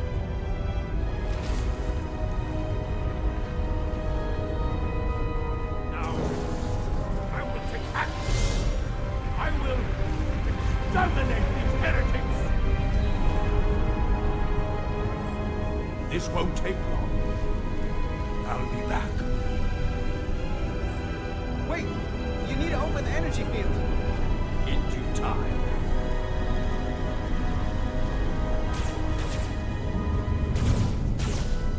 If you can get to the Cartabula, don't wait for me. We'll hold the line.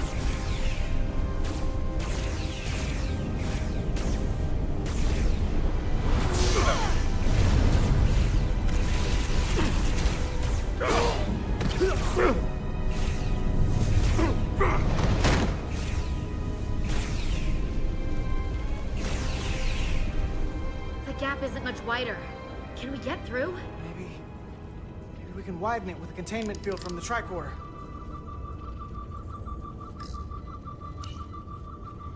Oh! I don't think we can crowbar our way in. It takes a Takan to do it.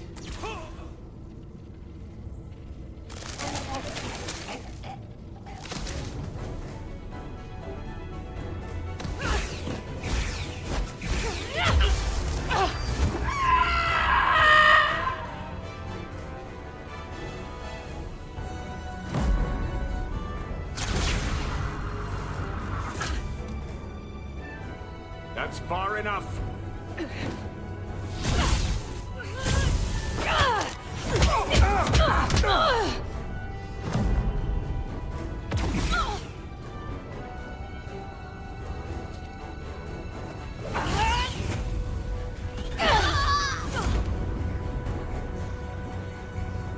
Carter, I could have killed you both, easily. But the part of me that is still Miranda won't let me. She compels me to bring you into the fold. I will make you one of us. Trust me, this is the best outcome you can hope for. Miranda wouldn't want that. You don't know her like I do.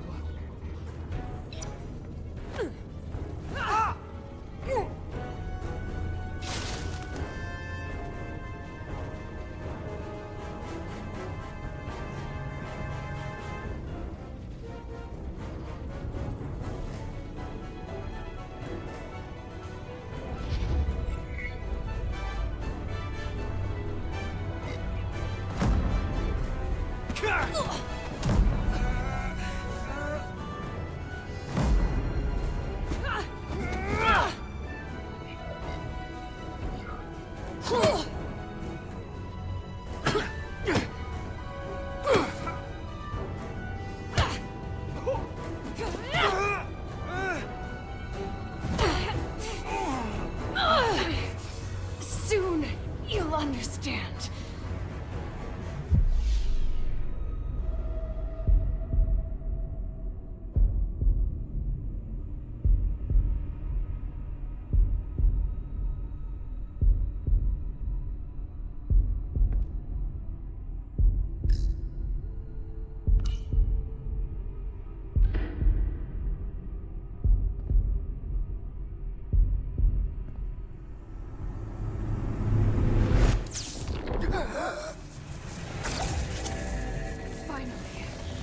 Finally, we can be...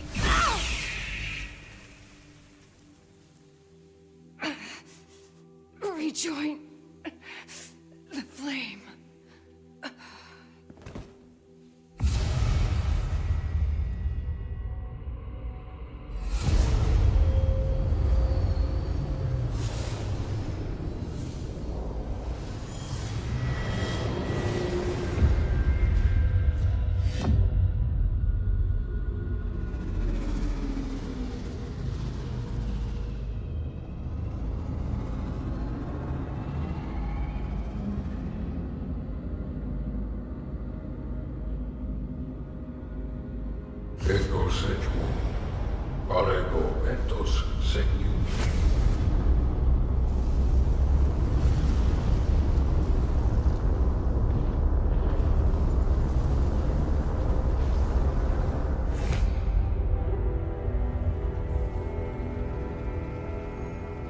Are you all right? Carter, I'm sorry I hesitated. I tried to keep her from getting you. If I'd just shot her sooner, you wouldn't be like this. Process. The change in me has already started.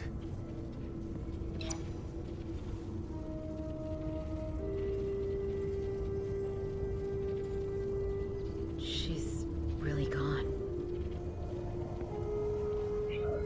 For good. I can't believe it. I loved her. I really did. I know.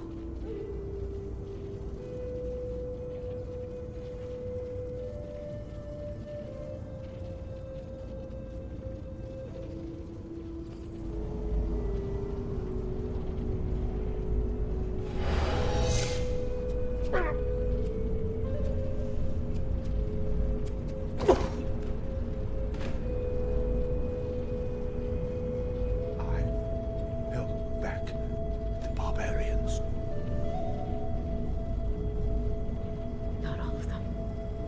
Miranda got Carter.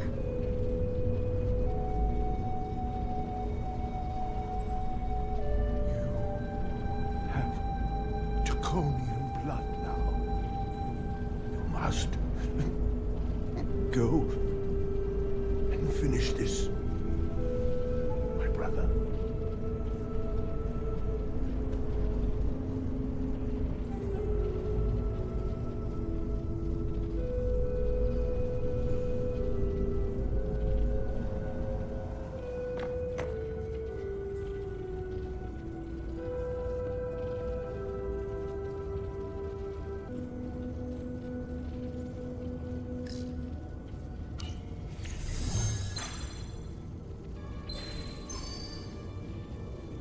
I can read it.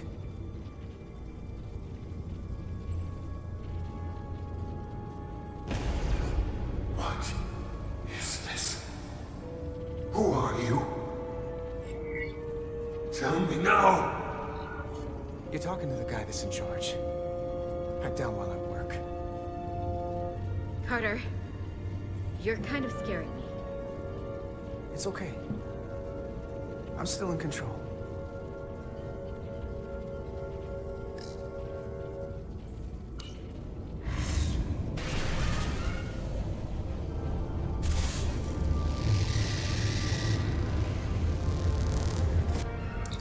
We've reached the Cartabula. That's great. Are you all okay? Yeah, we're inside. That's what matters.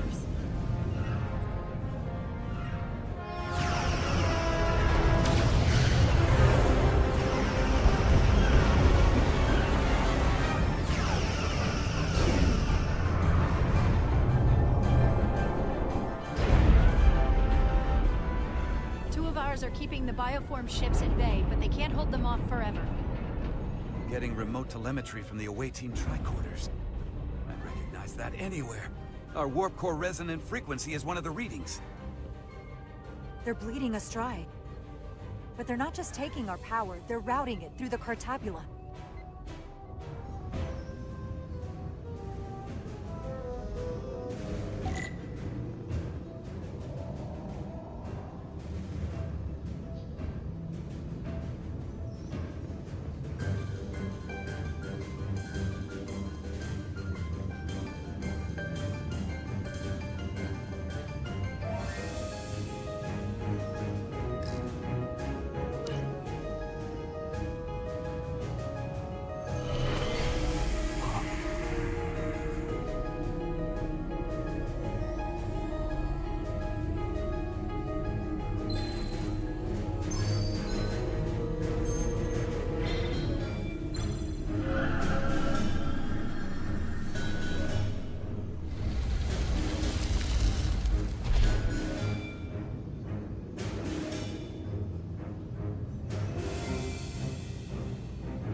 That's the Resolute's warp core resonant frequency.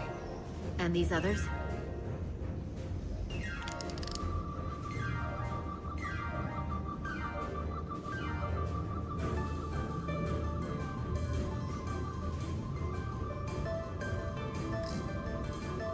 That frequency matches the Titan's warp core resonance.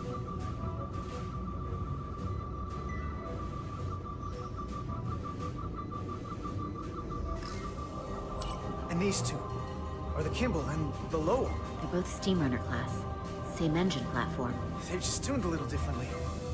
I must be getting information from the bioforming, but this warning, it means that it's struggling with the power stacked up at close frequencies. The Cartabula can't handle the dissonance? Maybe. This is Westbrook. Are you reading these Starfleet engine signatures? We are. You need to see this. The Steamrunner class frequencies are causing problems for the Aphilion's energy source. Sending visuals now.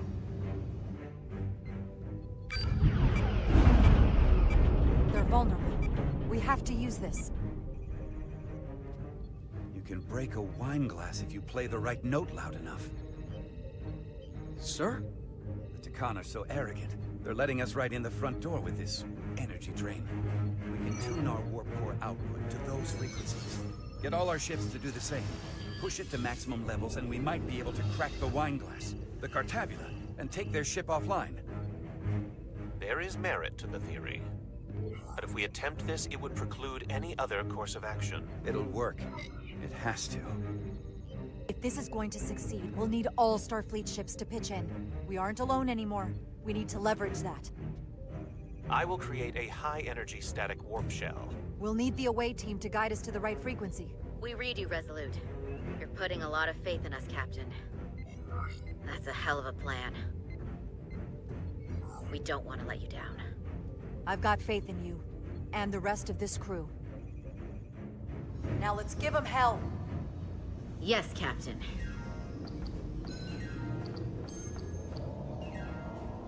I found an ejector team for the Cartabula.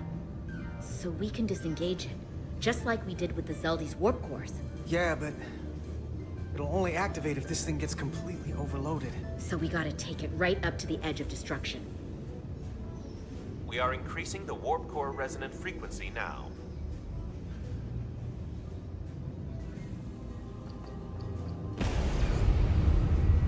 You can't do this. You'll destroy everything I've waited for. If that thing wants to take over, it's going to have to go through the both of us. And I'm not going to let that happen. You hear me? I'm gonna fight it right along with you, Carter. You can help me get the job done. That's the fight that matters most. But it's not the only one. Is something wrong? No, we're fine. Do you see our output frequency changing? We do. What is the impact on the Aphelion systems?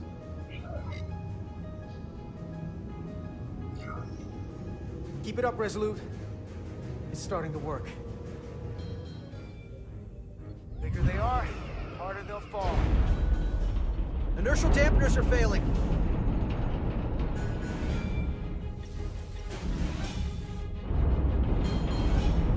Warp output at 85%. They're taking the bait. Now we need the rest of the fleet. Open a channel to anyone left on our side. Opening a channel. This is the Resolute. We're sending instructions to all ships to output maximum warp power at the designated frequency. We believe this will disable the Aphelion. We don't know that. All we know is it'll siphon up our energy much quicker. You're leading us to disaster. Are you out of your mind? That has given them exactly what they want. You can't just expect us to turn belly up. Our strength in Starfleet comes from our ability to work together, especially when everything is on the line. I can get behind that, Captain Rydek. We're adjusting the Titan's warp output to match the Resolute's. I suggest the rest of you do the same.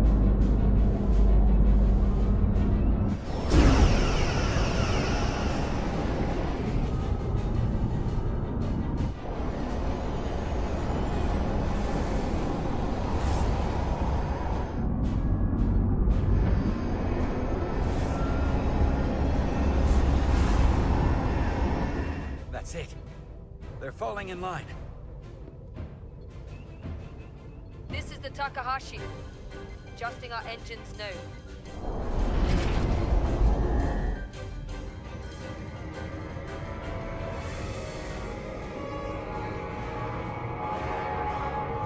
Tabula.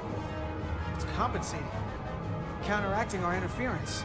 But some of these other frequencies are causing spikes too. I'm gonna find a new target range for the Resolute.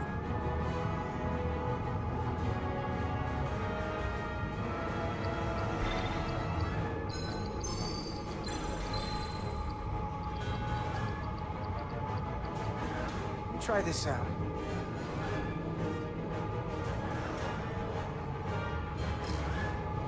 Here. This one's hitting the hardest.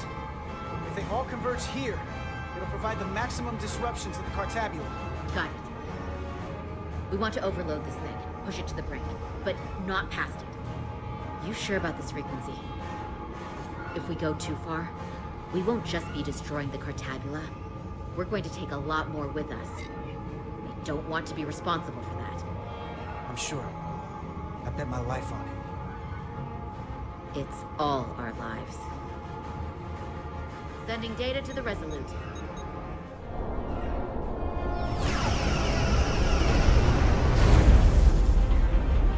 Way team has sent us an updated target list. Sending it to engineering now. We are now running our core at 105% of recommended capacity. If we try to meet that frequency, we will generate a harmonic imbalance of our own and risk a warp core breach. Welcome in, Pep. I must warn you, these are precisely the engine conditions that Captain Solano's experiment brought about.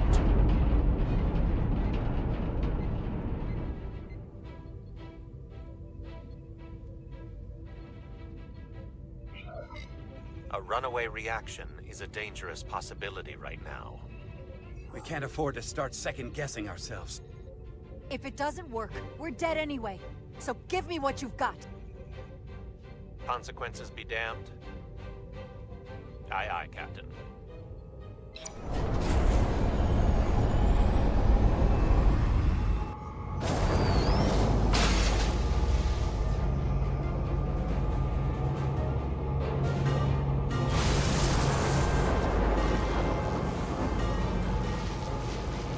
We got an overload here. It's at the breaking point.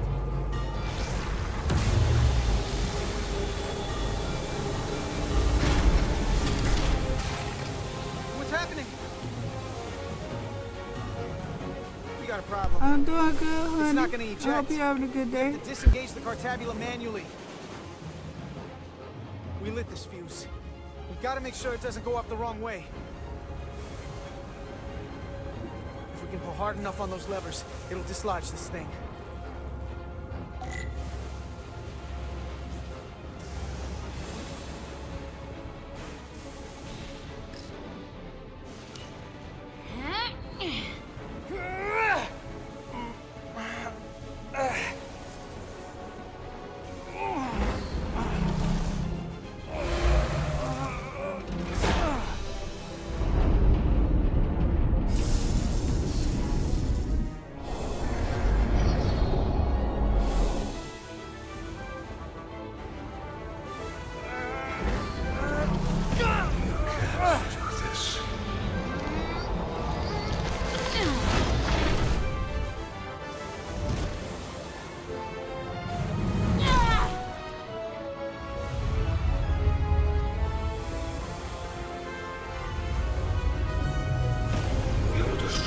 Everything I've waited for.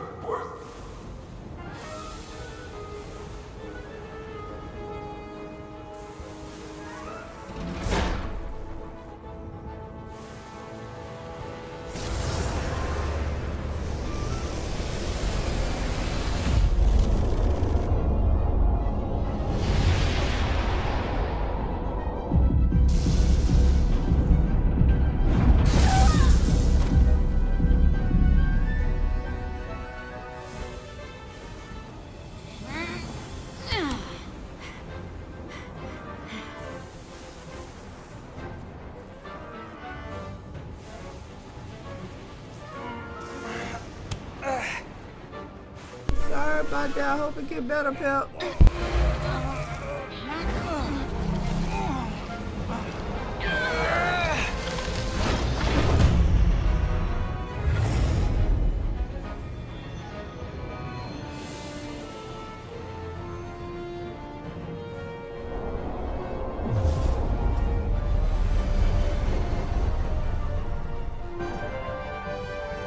We have full power. And the Aphelion is shutting down. Returning warp reactor to nominal output levels. The Tikan are running off reserve power now.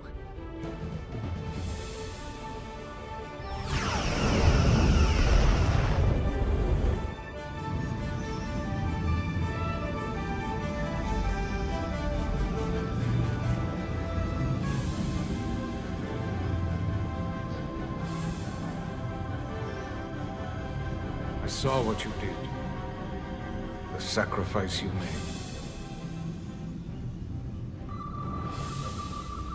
Radiation levels are spiking. It's coming from the Cartabula. He must have damaged it. Didn't get it out before it fractured. Our work here is done. Let's get out of here.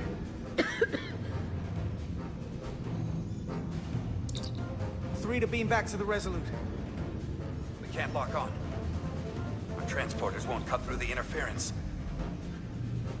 We can't stay here.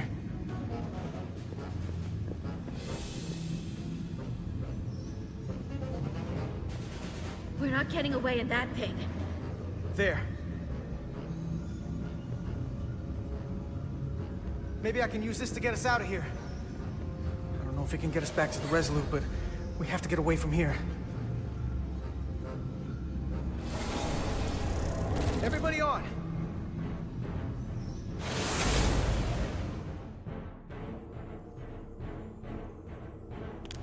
Radiation's lower here, but still too high for us to stay on this ship. This is good, but we can do better. And soon, I hope. We gotta get all the way to the Resolute.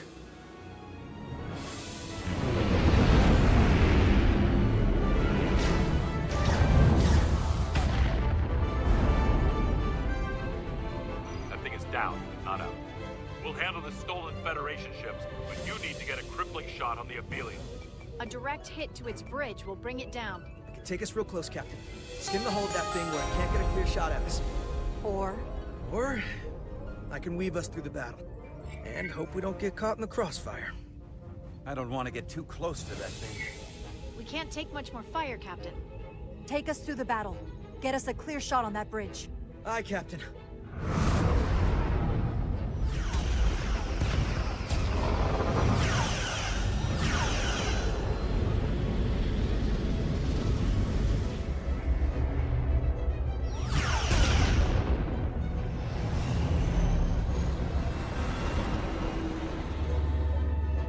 We're almost in position for a shot at the bridge. Photon torpedoes armed and ready. Break off this attack, or I will be forced to eradicate you. The Aphelion is still filling with lethal amounts of radiation, but it seems to be contained within the ship, for now at least. They have comrades on that ship, both living and waiting to be reborn. We're going to die in here if I don't care. We will never submit to your Federation. We are taking our rightful place as rulers over this galaxy. Radiation poisoning is a terrible way to go, but it doesn't have to be that way. We can render aid to your crew. No. We've crossed the eons to get here. Thank you, Uncle, for that raid. I appreciate it. Fire salvo!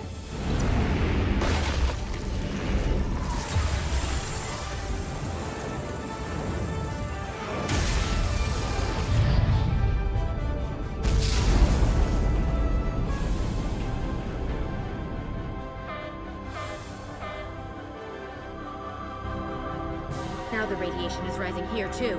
Targeting the Resolute? I can't let you do that. Get on.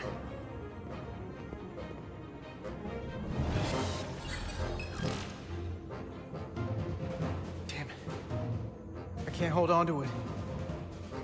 I have to make manual adjustments to enhance the signal pattern. From here. What do you mean? I'm not gonna make it out. No way. We're all leaving together. We've been through too much to split up now. We don't leave people behind. Got it? I know we're the same rank and all, but I am ordering you to go! Don't waste this, please.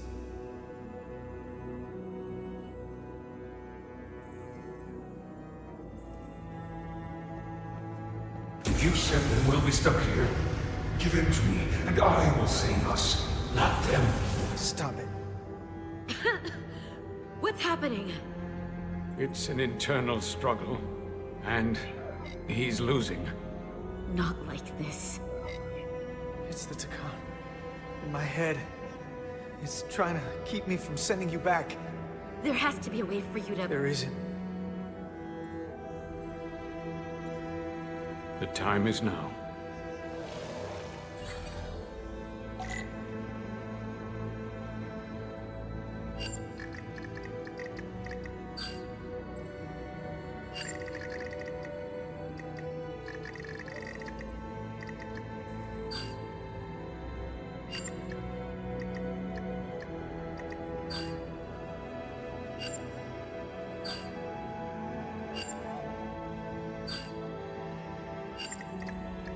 Hey, Teak, I appreciate you being here. What time you going live, honey, so I'll be there.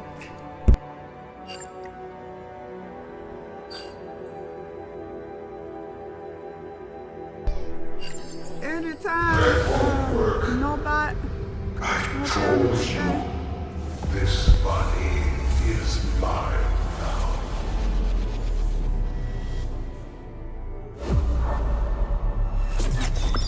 No! Look out for each other.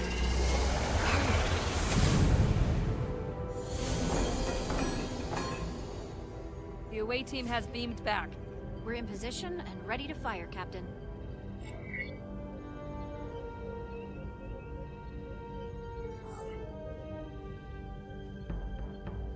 Target their bridge. Please, we target the ship. Pummel it to space dust. Like we did to so many others who dared to confront the Takan Empire. Fire.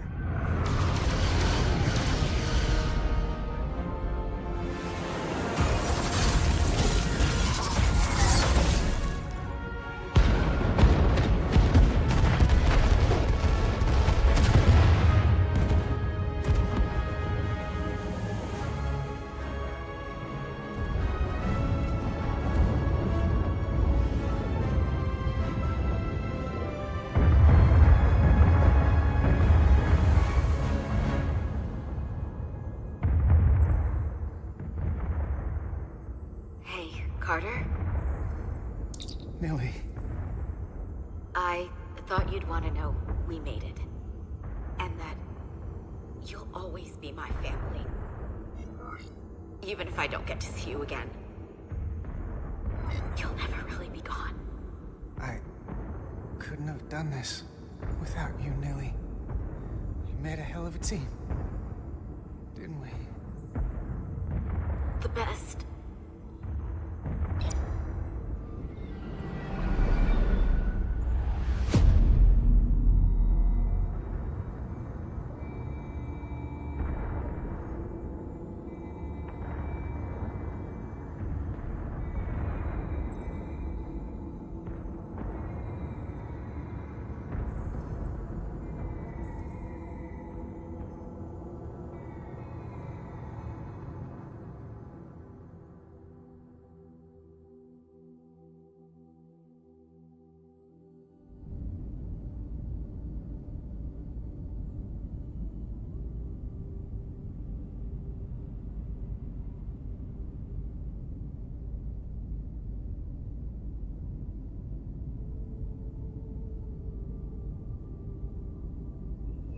All decks secure. We have the bioformed on board, fully contained. The Starfleet ships under Takan control have signaled their surrender. Good work, Captain Rydick. Next time I need some backup, I'll know who to call. I trust you won't have a problem with that. Thanks, Captain Riker. I owe you one. Yes, you do. But who's keeping count? Captain, we're being hailed. It's the Aphelion. On screen. The radiation. We won't last much longer in here. Please, we surrender. We need your help. Please, people support your ship. I know what they've done, Captain. We can't let them die. They're our enemies today, but who knows what they could become. You already offered help and they turned you down. Tried to destroy us. Why reach your hand out to them again? It's what we do. This is the fate they've chosen. Leave them where they are. You can't do that. We don't have much time. We submit. I don't know what else I can say. Please, we don't want to die. This is what separates us from them. The fact that we can make a gesture of peace, even after all our conflict. Set up containment fields in the docking bay and beam the Takan there. Crew of the Aphelion, shut down all systems. Lower your defenses, and prepare to be transported. Thank you.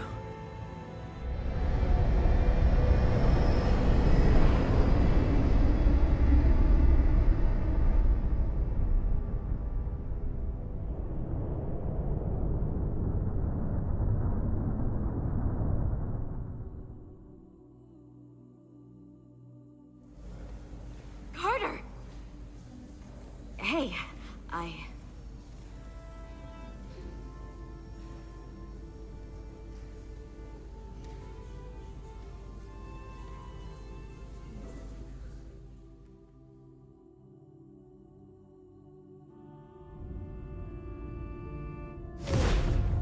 My first order of business will be to help reestablish the Hotari government and resume peace talks, genuine talks, with the Illidians. And after that? Who knows? I know I don't want to be queen. There's so much good I could do with just a fraction of your medical technology if I could bring it to my people. But I also want to see what else is out there. Maybe there's even a place for me in Starfleet. It would be hard to stay on Hotari forever. Not with all there is to experience, to learn.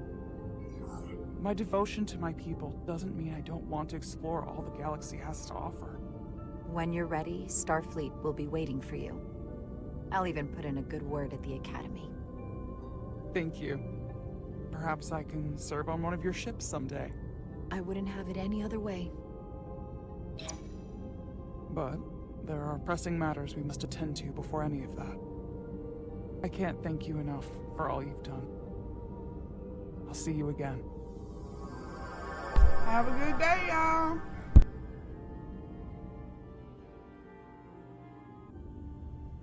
Starfleet has granted me the privilege of conferring this upon you. Though I'm sure Captain Solano would rather have been the one offering this. You have acted dutifully and bravely through trying circumstances. I grant you the official rank of Captain. I believe a great many wonders lie ahead for you, Jara Rydick. There appears to be nothing that can stand in your way.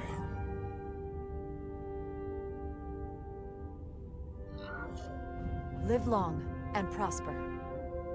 Peace and long life.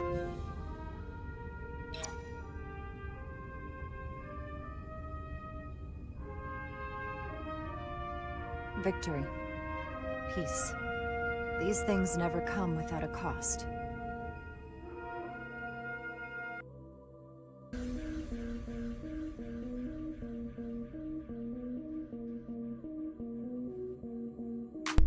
Have a good day, everybody. Have a good afternoon and have a good night. We are raiding out to the amazing SB__1987. Thank you for being here. I appreciate you being Sit back, here. relax, and enjoy the got you. podcast.